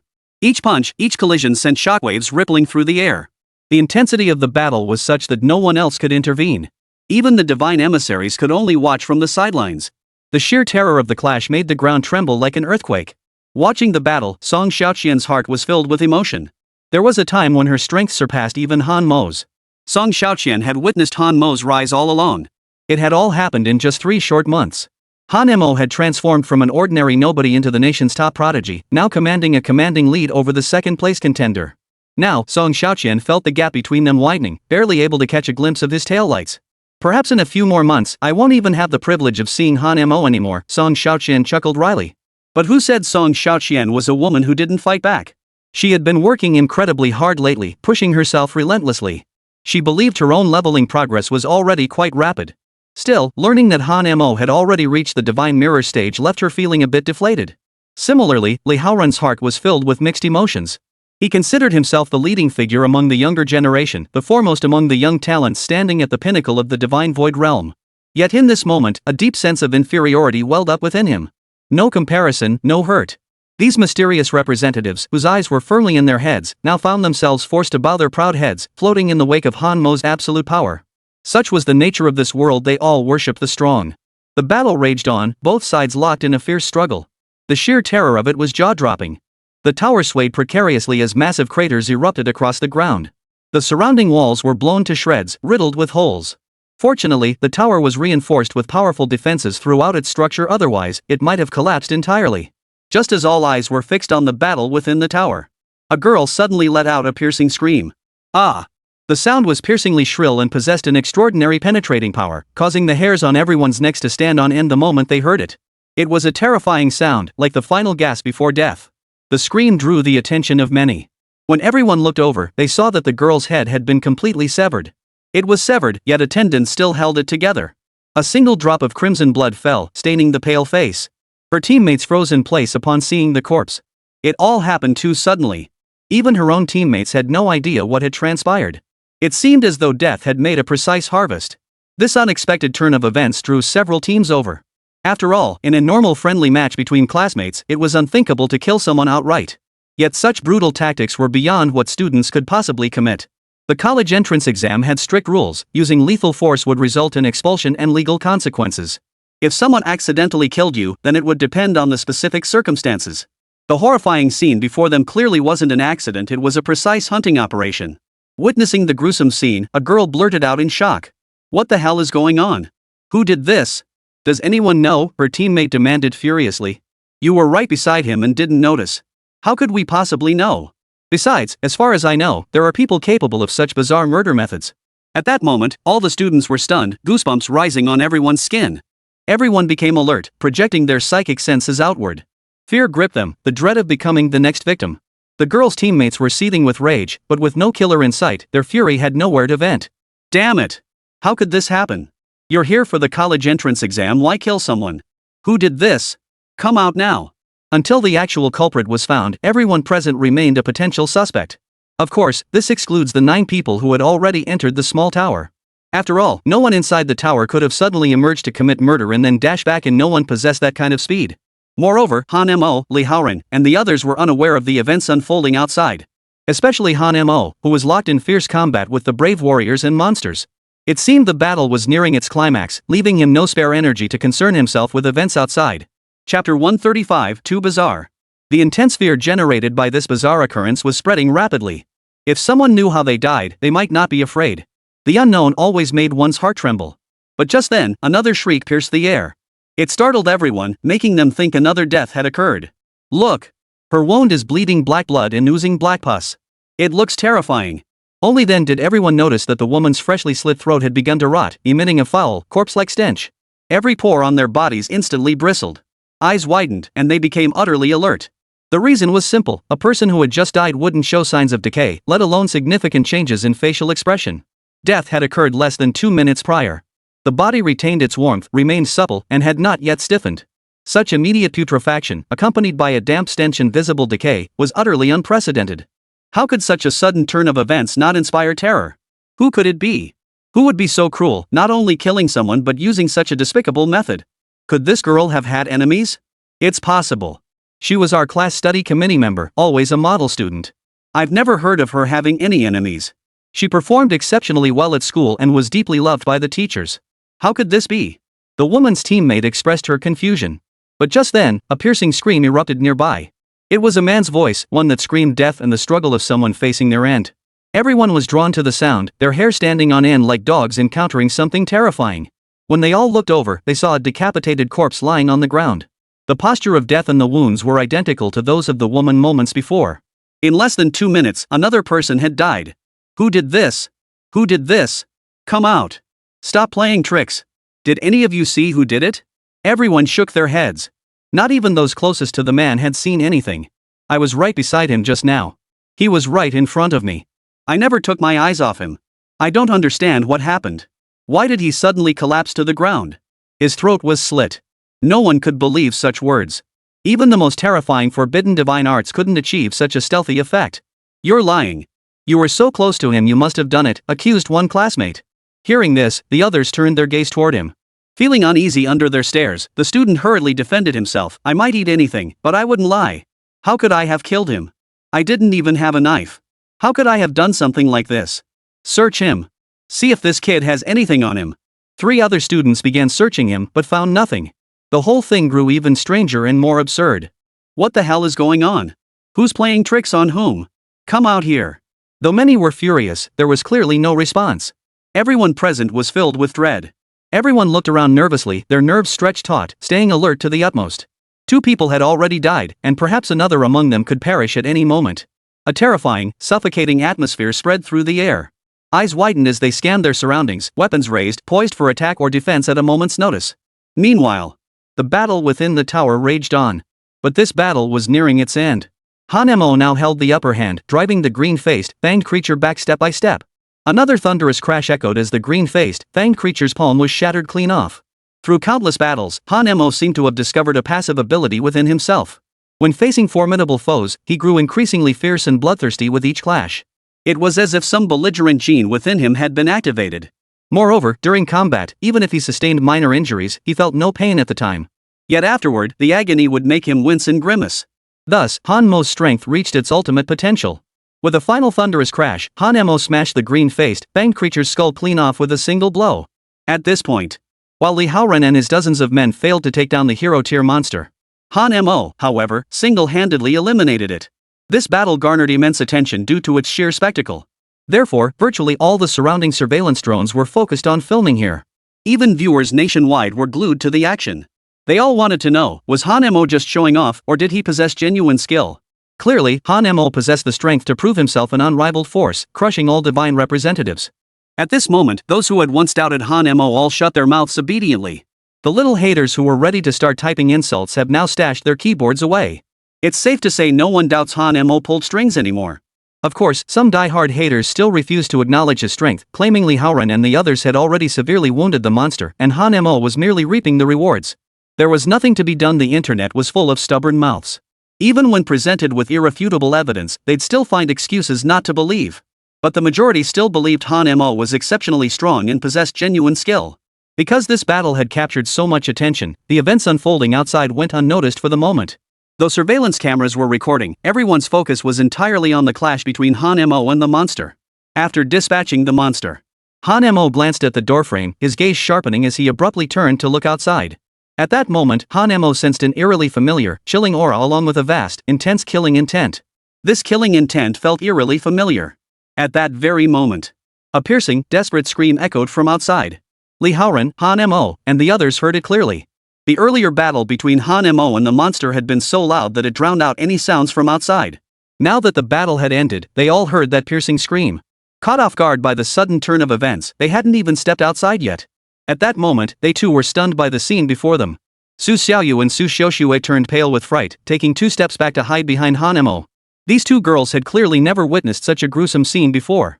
Another girl lay sprawled in a pool of blood, her head severed halfway, veins pulsing as blood spurted from the wound. Chapter 136, What? Wang Chao isn't dead yet? The other deceased bodies now appeared aged, their skin wrinkled and shriveled, as if all vitality had been drained from them. Lu Yun understood what had transpired, yet they all recognized the profound strangeness of this situation. What the hell is going on? What happened? Li Haoren snapped. Usually the picture of a gentleman, even Li Haoren was visibly shaken by this sight. I don't know. 3 people have already died in just a few minutes. Who did this? Didn't any of you see it? Everyone shook their heads in unison. I only saw something like a dark shadow wipe out my comrade's head. I don't know what's going on, and I don't know who did it. Even Li Haoren was startled by this turn of events. Han Mo activated his fire eyes, spreading his psychic energy to its fullest extent. He was determined to find the killer. For in the instant those men died, he had sensed a familiar aura and a terrifying killing intent. This familiar aura reminded him of the little bastard he had killed before and his sworn enemy, Wang Chao. One was the spokesperson for Hades, Lord of the Underworld, while the other had earned Hades' recognition. Both, in any case, possessed the forbidden divine technique of soul separation. But Han Mo quickly dismissed this notion. Impossible. It couldn't be that little bastard. I killed him with my own hands, smashing his skull with a single blow until his brains splattered out. There was no way he could still be alive. Besides, in that scene, he'd been devoured by the green-faced, fanged beasts. I doubt even his corpse could be found. How could he possibly have survived? And Wang Chao, I struck him with my staff too. I saw it myself, those black-faced, fanged beasts swarming around his corpse, tearing it apart and stuffing chunks of flesh into their mouths. This guy was undoubtedly dead too. Han Mo felt increasingly uneasy the more he thought about it. Yet this familiar aura was one he'd sensed before, strikingly similar to that of the little bastard Wang Chao. The question was, who could possibly wield such terrifying killing techniques? Could it be someone's water ghost? Han Mo thought of water ghosts. He had fought one before. Water ghosts could turn invisible, their movements elusive and unpredictable. If it was a water ghost, then this incident could be explained. Though Han Mo had personally slain one water ghost, this world certainly harbored more than just that one. At the mention of water ghost, everyone jolted. Han Mo, do you know something? Li Haoren asked urgently, as the others turned their attention to him. I once fought a monster kept by someone else. That creature could turn invisible, you couldn't see it at all. So I suspect there might be a water ghost lurking nearby. Be careful. Hearing this, everyone's heart sank even further. Just the name water ghost suggested it was no benign entity. And a creature that could turn invisible was terrifying. If they couldn't find a proper way to deal with it, more and more people would die. Han Mo, since you fought a water ghost before, you must have a way to deal with it. Tell us quickly. There's no real method. It just creates air ripples when it attacks. Everyone, stay alert. Or you can come over to my side. Hearing this, the others rushed toward Han Mo like madmen. Right. You can take refuge inside the tower. The area around it is protected by a forbidden barrier. I believe the strange creature can't penetrate it. Song Xiaoqian seemed to have thought of something as she spoke. At her words, everyone seized upon this last lifeline and rushed toward the tower. The tower was now perfectly safe, as Han Mo had already taken down the hero-tier monster. Han Mo glanced back at Su Xiaoyu and Su Xiaoxue. You two go inside. What about you? Why don't we go in together? I'm sure the teacher has seen this on the monitors and will come to our aid soon. Don't worry. I have ways to find the water ghost. As he spoke, Han Mo's psychic senses detected spatial fluctuations. He raised the staff in his hand. A clang echoed through the air. The clang of metal colliding echoed through the air. Clearly, they had locked onto Han Mo as their target. Seizing the moment, Han Mo shoved Su Xiaoyu and Su Xiaoxue into the tower. Immediately afterward, Han Mo felt a chill run down his spine as a palpable aura of death spread through the air. Black energy poured down from above. Lifting his head slightly, Han Mo saw a terrifying face looming before him. The face looked as if it had been stitched together with a sewing machine, complete with a zipper on the left side, utterly horrifying. At this sight, Han Mo's pupils dilated. Wang Chao. Indeed, the person Han Mo saw was none other than Wang Chao.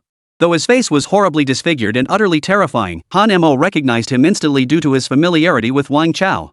You're still alive? Han Mo, I won't die until I kill you. Wang Chao wielded two black scythes, entirely black blades that radiated an aura of deathly dread. Fortunately, Han Mo possessed extraordinary perception and had activated his fire eyes. Even at close range, he had enough reaction time to counter the sneak attack.